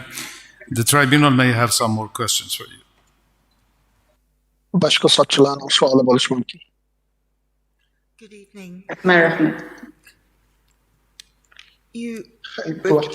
When you worked in the hospital, you came into contact not just with medical staff, but with the planned birth authorities. Can you tell us what you say they have more power than the medical staff? What power does the planned birth authority have in hospitals that you worked in? Siz doktorxanaga barganda depsiz, o'sha doktorlar qaraganda pilallik tug'ut ishxonasining kuchi texnik kuchlik, ular doktorlardan majaqroq huquqqa ega depsiz. O'sha pilallik tug'ut komitetining qanday cho'ng huquqlari bor doktorlar qaraganda deb shuni so'radi. Bu planlıq doğut komiteti adatda bevosita bu hukumat bilan saqchilar bilan barabar ish qiladigan odamlar bo'lg'achqa bularninki huquqi cho'ng qanday chog'da doktorxonaga xohlagancha kirib, xohlagancha tekshirib, xohlagancha kim bor kim yo'q qila oladi. Qurollarni uygacha xohlagancha berib, xohlagancha uninki operatsiyonni ko'tarib olib, bechorani uy kirib, nim qila ayollarni tekshira oladi. Masalan, saqchiga ve tekshirish huquqi buni tekshirish nisbati berildi-ku, ayni tekshiraysa deydigan. Ammo o odamlarning huquqi saqchi bilan o'xshash. Qayerga borsa xuddi bir jinoyatchi bordikidek uy kirib, xohlagancha usib kirib, shu shaxsiyatiga hujum qila oladi, bolayotishini ko'ra oladi. Bizlarni bu nim qo'ydi. Har qachon bizningki ustimizda nazorat qilib turdi. They have more power than doctors just because the family planning committee they work with the police together, and it's the government unit, and for that reason, whenever they like, they can have access to a surgery room, and they can search the households, they can check all the medical records, even X-ray. So they do investigation. And so because they work with the police together and they can visit the householders and monitor the pregnant woman, and they are the ultimate authority to make that decision whether the child should be delivered or aborted. Hemen birini ekley. Mesela keçilerde mo kilip o ballarının yatkan yerine karab kançı bal gündüzlükte onun benim öyle apırıp koysun balını keçide çokum yatkan yerini sanaydı sanap oyununki nüfusu da okşaşım emesini kuşuna kadar karaydı keçilerde takip süreydi. Even they visit the households at night time with the police together. For example, by thinking that maybe daytime they can hide the extra children in somewhere, or the families could send to a different place. And so by assuming that nighttime all children should come home and sleep with their families, so they come and they visit the nighttime without permission, and they count every children in the household, and they compare with the household registration whether it is in accordance with the household registration members or not. They have that authority. Thank you. Do the planned birth authorities report to the Ministry of Health or to some other ministry in Beijing? O aile planlaş aile planlaş komitetleri bu sahiye ministerligiga doklat kılamdı, hizmetlikni ya başka oralarga doklat kılamdı. Olanı kim başqurdu? Bevosita o'rinlarga doklat qildi. O sahiya ministerligi bilan munosabat yo'q. Ayrim doklat qildi. Bu maxsus davlat buni ayrim boshqurdi. It is a separate entity, and I don't think they report to the Ministry of Health. They report directly to the government, and it is a separate entity that works with the government directly. Saqchilar bilan barabar harakat qildi bular. More close to police than the Ministry of Health. Hesapta saqchining yordamchisi yo'qsa, saqchini o'ziga yordamlashtirdi. Uning degan his qilgan. The members of family planning committees, they can call, sometimes they can order the police to accompany wherever they go, and so even they can dictate to the police officials as well. My final question relates not to the hospital but to your personal circumstances, and I would like you to tell me briefly about the case of your 14-year-old brother back in 1993 when he was expelled from school for putting Kashgar as a capital city on a map. What happened? What did he do, and what happened after? Mening eng axirgi savolim doktor Xalla bilan munosabatli emas, shaxsiy nimangiz bilan, ailangiz bilan munosabatli. Sizning 14 yoshlik bir qarindoshingiz bor ekan. 1993-yili maktabdan haydalgankan, faqat xaritada o'sha Qashqarni poytaxt deb qo'ygan uchun. Shunga nima bo'ldi?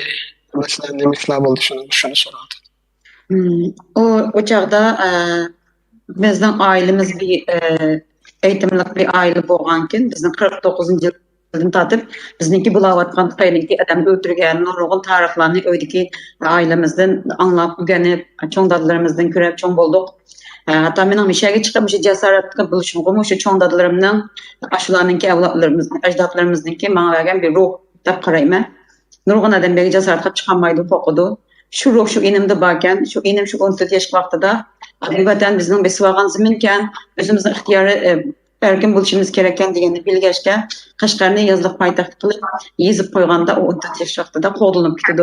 O goglup etken gep. Mektepden goglunyp ketkendikin o özlükde izlenip şunun bilen o taryhçylar bilen arlaşyp we taryh ügünüp tehimbe çoň kyrlytyp özüni aşy alqaby agynysy bilen birleşip bir bomba ýasaýdy. Ýasagan nimeni agynysyga berdi. Sınak yapış için. Agynysı bir masadak bilimini aslan koyupdy. Koyga ýedin müddetli şekilde o partlar bir Xitaynyň şahmat oýnaýdygan bir ýüreken aslında aşanyňki bir Xitaynyň azrak zahmy bolapdy oşa oturgan Xitaynyň. Şunuň bilen onun grupsydaki onu ýazap bergiji, onun gatnaşmykçy pilallygy hemmesin äkelip meniň enimni müddessiz onun aldyky seni onun koýguçysyny adam jazasy en ahyrsyny mo 7 ýyllyk ölüm hökümine 7 ýyllyk keswetdi. Hazır kadar müddessiz durmady. I try to as brief as possible. It is very long answer. And basically she said that we are a well-educated family, and our family has a history of persecution by the Chinese government for that reason. And we used to talk a lot about what has happened to the previous generation. And so that is the partly reason why I'm here, because of that encouragement from the family to testify before you. And my brother was also influenced from my family, and he's grown up with a certain level of conscience. And because of that conscience came from the family, and he put the Kashgar as a summer capital of our future independent state. And for that reason, he was expelled from the school. After he expelled from the school, and he talked to other historians and knowledgeable people, and befriended with the other guys who share the same views. And so he determined to do something. And by knowing that the homeland was occupied by China, and he made the explosive. And so he gave that explosive to his friend, and that explosive was exploded at one of the chess playing ground, and the leg of one Chinese injured because of that explosion.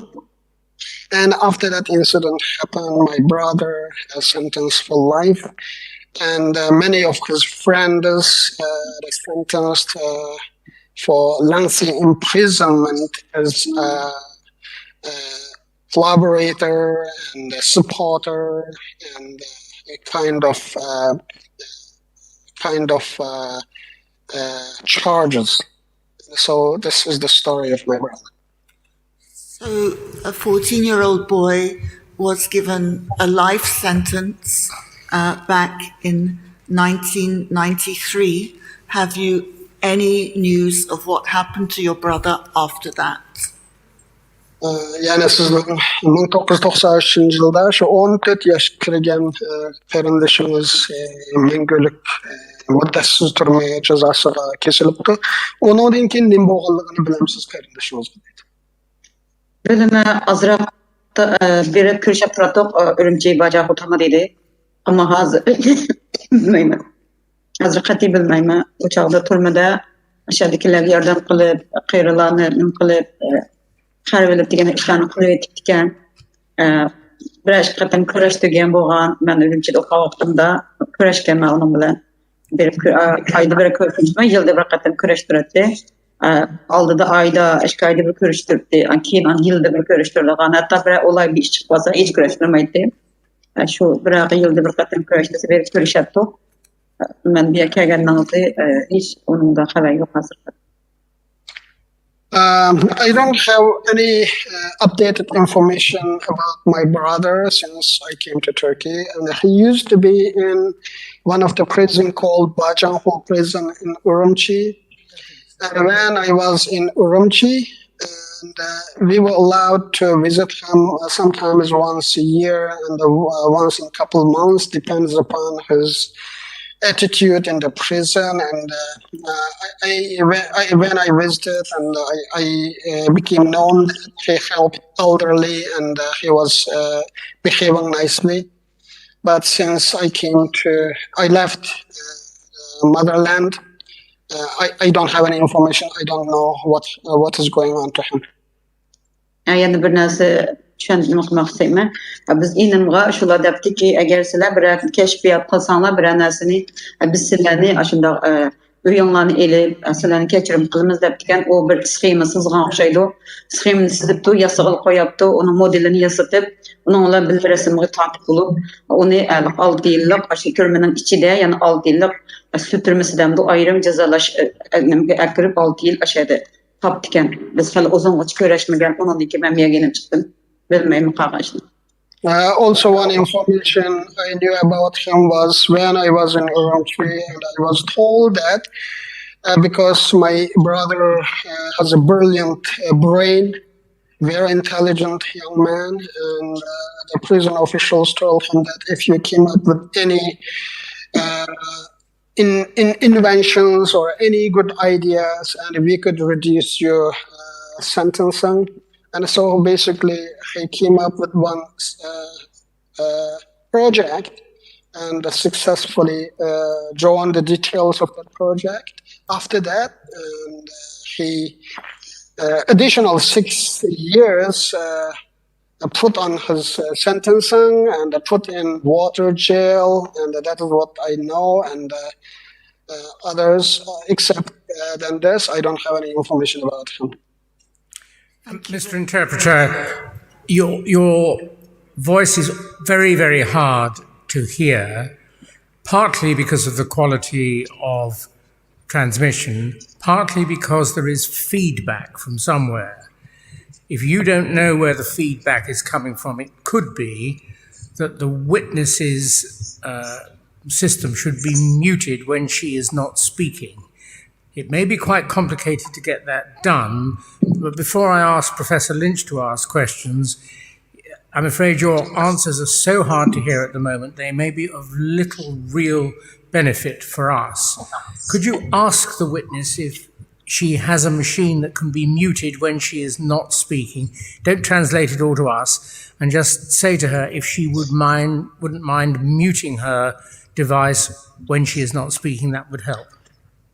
Tabii kalaymakan sırtın avazlarını kuvvetli şunlar siz paranlaşıp gap kılmaganda avazınız ne kuvvetli deydi ama avaz sapasını yukarı götürüş için. Tamam, ben miyadaki avaz okşaydı bu bina ışkını aldığı yakınken yolun yanındaki bina. You can do so. Professor Lynch. Hello. In paragraph 13, you suggest that about 70% of Uyghur women have their wombs removed. This is quite major surgery, and for contraceptive purposes, what would more normally be done is tying off the fallopian tubes. Is that what you mean by removal of the womb?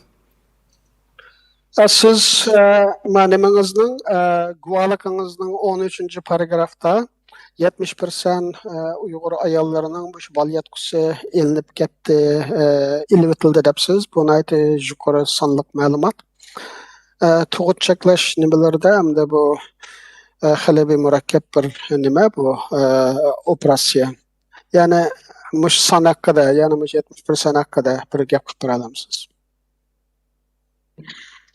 Menenki baliyatqamni Urumchida elvatgandan keyin men onun 2000 dana adamning baliyatqisini elish har yilda onun vazifasini bildim. Bundan keyin men Xotanga yenib kelib, hatto bundan o'kindim. Shu bilan men arashtirishga boshladim. Shaharlik doktorxonada bir ayol bakan Xitoy, o ayolninki nimesini bilmem unutib qaptım hazır ismini.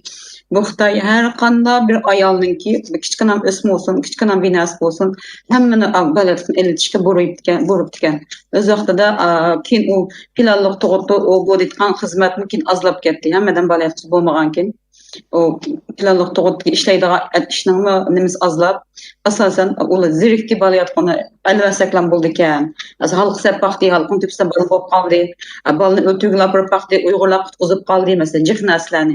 Shunday qilib o'ylarga borib suydik tekshirsa boshqaning suydikini yana to'g'riyladi. Bularga axir bo'lib butun odamni bola asaq bo'ldi ekan degan kelib, men ashu ishlagan o'zim doktorxonada, ham nima doktorxonlarda men buni araştırma başladım. Çünkü men tigimden bir vatan suyar bir millat suyar bir adam bo'lganligim uchun qanchalik odamni evatulu bo'ladi. Asosiy jihatdan ham 170 ta olib qolamki deyman. Keyin bu planliq to'g'ri xizmatining ishi qolmagan darajada elvatgan bo'layotgani. Jihadamlardan keyin asosan shahar ichida, xotin shahar ichida bo'layotsa qaq ayollarni ayt asanda. My assessment is based upon my own study and research. And after my womb was removed, and after I was told that annually, at least there was a annual quota of the removal of 2,000 women's wombs, then I started to do some dig out and research, and I came to Hotan. And there was one Chinese lady in the Hotan hospital. She was a doctor. And I realized in her record that she just ordered to removal of the womb from the Uyghur woman, whatever the reason of the complaint, regardless the reason of complaint, just she ordered. And also the reason for this is Chinese government tried to promote all contraceptive the measures and implanted rings to control the birth, and sometimes it didn't work effectively. And from that on, the Chinese government shifted their policy to permanently disable the Uyghur women's reproductivity. And so either removal of the womb or just put the IUDs, permanent IUDs. And so if you go to hospital now, and basically you don't see that many Uyghur women in the gynecology unit coming for delivery, because effectively most of the Uyghur women effectively disabled from having a child. And for that reason, I can comfortably say that 70% of the Uyghur women in Hotan, either their womb is removed or put in IUD permanently to prevent their birth, give a birth. Thank you. Rahmat. Did any or many of the doctors or nurses required to do late abortions, very late abortions, or to kill babies born alive, object to doing that? You mean are there any doctors to object for the abortion? I would like to get the question precisely. Can you reframe your question, please? No, I shall ask it in exactly the same way. It's straightforward. Okay. Did any or many of the nurses or doctors who had to do very late abortions or to kill babies born in abortions object to doing what they were instructed to do? Mushu doktorlardan yoki sistralardan deydi. Mushu tug'ilishga az qolgan bolalarni, mushu bovoqlarni ilib etishga yoki sistralardan yo doktorlardan mushu tug'ilishga az qolgan bovoqlarni ilib etishga qarshi turgan doktor yoki shunday sistralar bormi deydi. Bor. Qarshi turib ularga qarshilik ko'rsatish mumkin emas. Qarshilik ko'rsatsangiz İşten haydilisiz, öyüňizni ýep öýtüdi. Kulunuzda bolgan mal mülkini tatyp aldy. Fakat onu kutguzyp, kulunuzdan kelişi ýardam kıla alaýsyz, ama karşı çykyp onuňa bir kanda näse kılamaýmyz, ama karşı çykydyk. O %90% karşı çykymyz. Onda ulaga ýan basdygan birmi Uygur ýok. For Uyghur doctors, they cannot openly object for government policy. That is the government policy. Instead, there are doctors, at some cases, in their best capacity or find a way to help some of the pregnant women to deliver their baby alive by applying less doses of injection or some other ways. But no one can openly object for that policy. Was there any ethical standard applying to doctors or nurses that would prohibit killing babies born alive in abortion operations? Şu doktorxanlarda bir ahlak ölçümü barmı? Mesela balla ayat tuğulganda şunu öldürütüşünü tosaydığan bundaq bütün doktorxanlarını bir qaydalar var o doktorlarning bunda ahlak nimasi dep qo'yay men ölçümü. Mushundaq narsalar barmı doktorlar? Ba ana balalar saqlıqını saqlash degi punkti aslida balalarninki saqlığını saqlaydigan yer, ötürdigan yer emas. O qaydalar bar. Yaqa qog'oz qarisiya o dabtada yezib qo'yib qo'ydi chiroyli obdan qilib. Onun demoqchi. Onun üstüge doktorxananing iş emas, filanlık to'g'itning ishi bo'lgandan keyin u a'lo qildi. Doktorxananing ichidagi faqatlam sog'liqni saqlash u bo'shliq biz mas'ul. Uni o'ltirish Allahning ishi bo'lgandan keyin jallatlar boshqa. Ularninga bu qonun ishlamaydi qachon. Every hospital there is a certain level of ethical standard. It is written in the book. But for the family, the planning is another government entity with power. So most of the abortion order and those practices are directly imposed by the family planning. So ethical standard could be displayed on the hospital the wall, but it is not for us to apply those standards because it is the dictation by the family planning unit on what to do. And for that reason, all ethical standards, it is just the ink and one piece of paper, nothing else.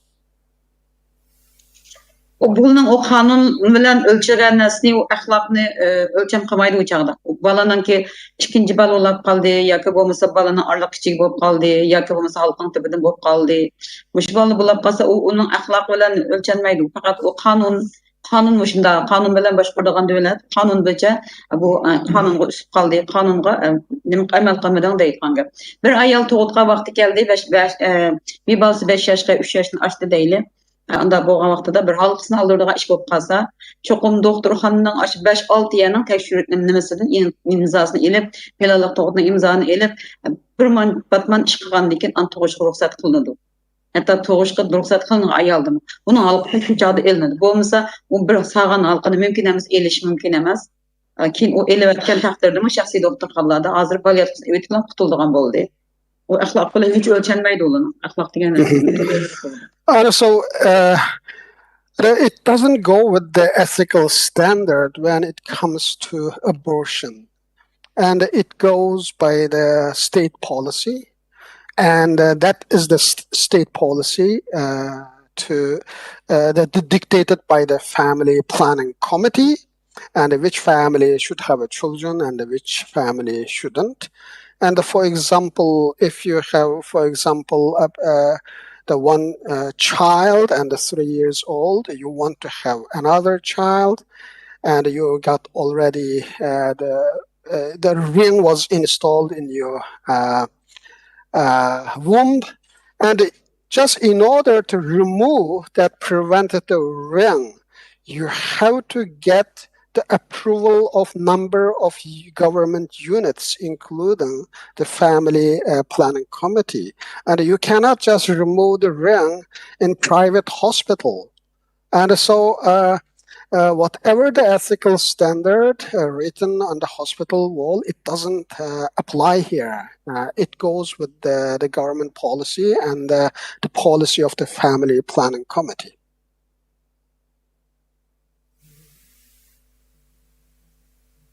Very quick. Under paragraph 14, forced assimilation, you said a teacher went mad because of the self-criticism exercises she had to do. What do you mean by mad? Is that a clinical term? Sizden guvalığınızdan 14. paragrafta mecburi assimilasiya qilish. You say assimilation or sterilization? Forced assimilation, paragraph 14. Şu yer kelgende mesela şu o'qituvchilarning bek xapib kizdiganligini, ranjib kizdiganligini depsiz de. Şu nima demoqchisiz shu yer kelganda deydi. Ben bununda doktorxonalarda Uygur tibbiyot doktorxonasi normalda biz başqa bilmeslik mümkün. Uygur tibbiyot doktorxonasi normalda ruh kasalliklarni qatavalaydigan doktorxona. Bizniki kasbimiz shunga yaqin, shu asosan shu ishni qildigan doktorxona bo'lganki, men u qayta o'qigan Uygur tibbiyotininki üstünlük master o'qigan to'liq kurs o'qigan vaqtimda ayada 2 yil ustida o'qiganda shu Uygur tibbiyot doktorxonasida praktik qildim. Ashada bir kasallikki sarang o'qib qolganligini, to'xtamay so'zlayotganligini, shunda uni jim qo'lamaganligini, buniki tarixini yozish. O'zim o tarixini deb bergidek hali yo'q. Nimasini so'rgan vaqtimizda tuqqanlardan davomli uninki ashada nim qilganligi ash bir bu modaga yalin kapto bu meniki bir yezi maktabninki o'qituvchisi ekan. Yezi maktabining o'qituvchilari normalda darsninki o'sha ta'tilda to'xtamay nima yozg'i soldi ekan. Ta'tilda kiyim o'tgan ko'plarni olib berib, o'sha maktab yetib qolib ketgan bular. Şunlar aşı 5000 xatlik nimini yazgan Xitoyning xatlarida 5000 xatlik nimini o'zini suçlab, partiyani maqtab, mushunda bir narsa yezib chiqish kerak ekan. U endi uning to'sh qo'zib o'zidagi unda gunoh atib bo'lmaganki, nechsi o'zining atgan gunohi bilan turmoq kerakatganlar va shunda bo'lganki, u gunohni atib bo'lmay, o'ziga u narsani chiqarib bo'lmay, yana apasi yana o'tmay, yana apasi yo'ldan o'tmay, işte qilavergan, uni qiynab ashad qo'yaverganki, u axir psixikasi buzilib ashlar doktorxonaga kirib qolganlar bor. The part of my the practice is the psychological treatment as well as part of my education and my practice. And there are some patients they cannot even tell the history. What happened to them, why it happened. And just in that paragraph 14, I was referring one teacher from Guma County. And many Uyghur teachers, they forced to write the self-criticizing letters with the minimum 5,000 characters. And some of them, they could not find to write anything, to criticize themselves. And when they submitted the criticism letter, and it didn't pass by the authorities, and they have to go back. And some of them, when they submit their criticism letter, and they were put in prison, just taken that self-criticism and found out some excuses or element of crimes in their description and put in prison.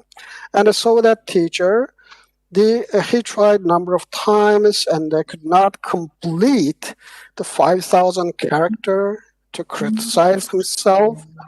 And for that reason, he got the problem, and a psychological problem. That's what I meant. Ulu nima qilib bo'lmaganlikin oyada yana yozib o'tmasa yana onunğa o'g'inish bada onunğa to'xtamay yanasini ko'rib azod bo'lmoqda deb to'xtamay o'g'inish qiladigan gap. Shuni uni bekor qo'ymaslik maqsad balkida ishlayotgan vaqtida mu haftada cho'qim kunda kechda muqim o'tirib 3 soat shu nimani o'g'inadigan gap. Xitoyning shu siyosatlarning kitoblarini nima o'qisa, siyosiy o'g'inishlar, shu o'g'inishlarni qilaverganki, kitob o'tmasa yana qaytadan birini yozadigan gap, yana qayta tarbiyaladigan gap. Onun için yan yazıda deydiğim gibi bu adamlar şu anla erişip gelişim. And it was a huge pressure for many Uyghurs, including teachers, because even in their routine working hours, every day they have to spend at least 3 hours to self-criticize. And because there is indoctrination, the lessons everywhere about the Chinese policies and the Chinese constitution and some others. And after they received that the instruction, and that they have to go through the self-criticizing process, and that they have to write it down with minimum 5,000 characters, and when they could not complete that the limit of the characters, and that they have to go through the re-education again. So it is the endless process, and for that reason many people lost their mind and they got the psychological problem. Mr. Interpreter, please don't interpret the next passage. Mr. Sabi, Shamsuna Abdig-Hafa is not the subject of negative complaint by the PRC. Not to our knowledge, sir. No, please don't translate that, otherwise we just might be here a very long time. Shamsuna Abdig-Hafa, thank you very much for coming and giving evidence here. Your evidence is now concluded. Mr. Interpreter, thank you very much for working in circumstances this afternoon that have probably been comparatively taxing of you. So thank you. That's the end of the witness's evidence, but a couple of matters from Mr. Sabi before we break. First of all, I haven't been checking this, but have witness statements been posted to the website in the morning of evidence being given or the night before? I have to check on that. They've been posted. Witness statements have been posted on the website. I'm informed that it has been. So therefore, once a fact witness has given evidence, or even shortly before, those viewing online or here, if they have devices with them, can read the statements, which may be of value to those who wish to do so, especially when the translation is a little distorted. Second, and I should have mentioned that earlier, and I apologize, ladies and gentlemen, for not doing that. Second, expert witness reports, have they also been posted to the website? Yes, sir. On tomorrow and Monday, in each session, morning and afternoon, there are both fact and expert. Excuse me. Yeah. Summary of expert reports has been but not all of them posted, yet. Not the whole. But that will happen before long, I hope. Yes. So tomorrow and Monday, morning and afternoon, in each case, there is a combination of fact and expert witnesses. That's right. There's one witness for whom we don't, I think, have a report. Tyler? Mr. Tyler is not testifying in this session. He will be testifying in September. Right, in which case then, do we have full mornings and afternoons tomorrow and Monday? Yes, sir. Thank you very much. That's simply to make sure that those who might want to take one day off know which one it is to be, but they're all the same and they've all got both fact and expert evidence, most of which will be available on the website for you, those who wish to follow tomorrow morning and Monday morning. 9 o'clock tomorrow morning. 9 o'clock. Thank you very much.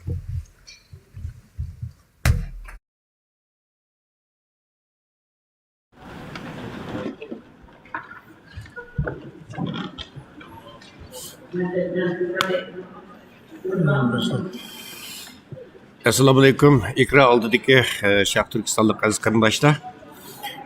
Ko'rayotganlar Dunyo kulti to'rt ziyasininki naq maydon programmasi. Tunögün başlangan, yani Xalqaro Uygur Sot Kollégiyesininki tunögün, yani 6 ayının 4-günü başlangan tunji guvalık anglash yig'inininki, yani tunji sotimi deyli.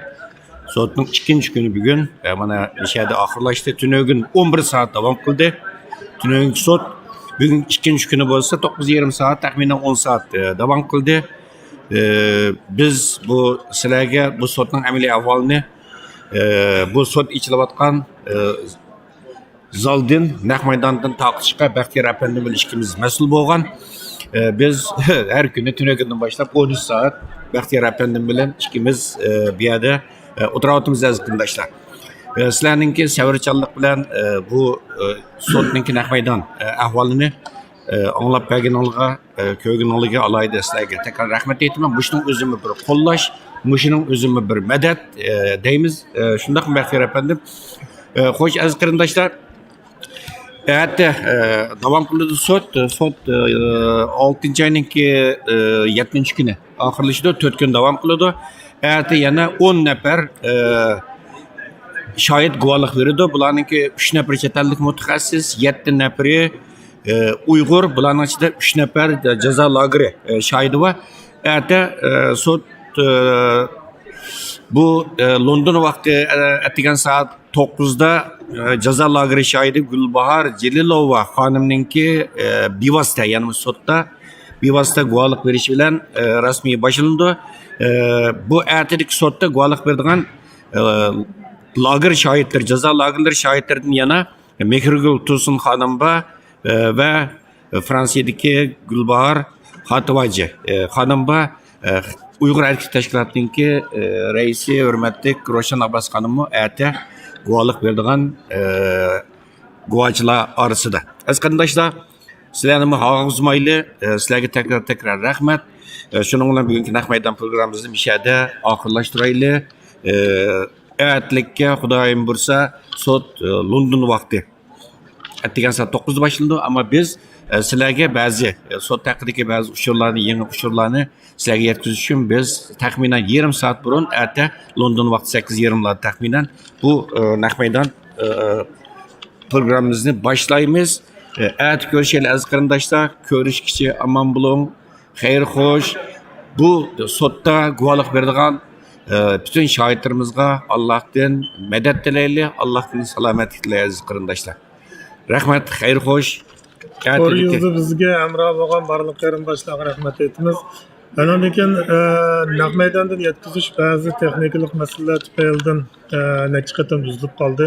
Ba'zida ovoz yo'q hamda bexatarlik sababidan bu simliq kabel orqali to'r yetkazish imkoniyati yo'q. Uning ustiga bu zalninki simsiz to'r yetkazish sistemasining butunlay uzayotganligi uchun biz yonda elib yuradigan to'r yetkazish sistemasini ishlatyapmiz. Shuning uchun bu to'r yetkazish, ya'ni naq maydonda yetkazish muqim bo'lmaydi ekan. Ba'zida shu signal ishlatish hajmi jiqib ketgandan keyin uzilib qolgan ish bo'lyapti. Buning ustiga yoki paratkam yoki men bu naq maydonda yetkazadigan yoki bu kasbniki texnik bo'lmaganligimiz uchun faqat qo'limizdan kelishicha korona sababidan bizning texniklar kelmaganligi uchun bu yerda o'zimizning qo'shimcha vazifasini bajaryapmiz. Shuningga kamchiliklarni kechirishingizni umid qilamiz. Rahmat aziz qarindoshlar, Baxtiyor Efendim sizga alayda ko'p rahmat. At ko'rishaylik aziz qarindoshlar, ko'rishkichi omon bo'ling, xayr xo'sh.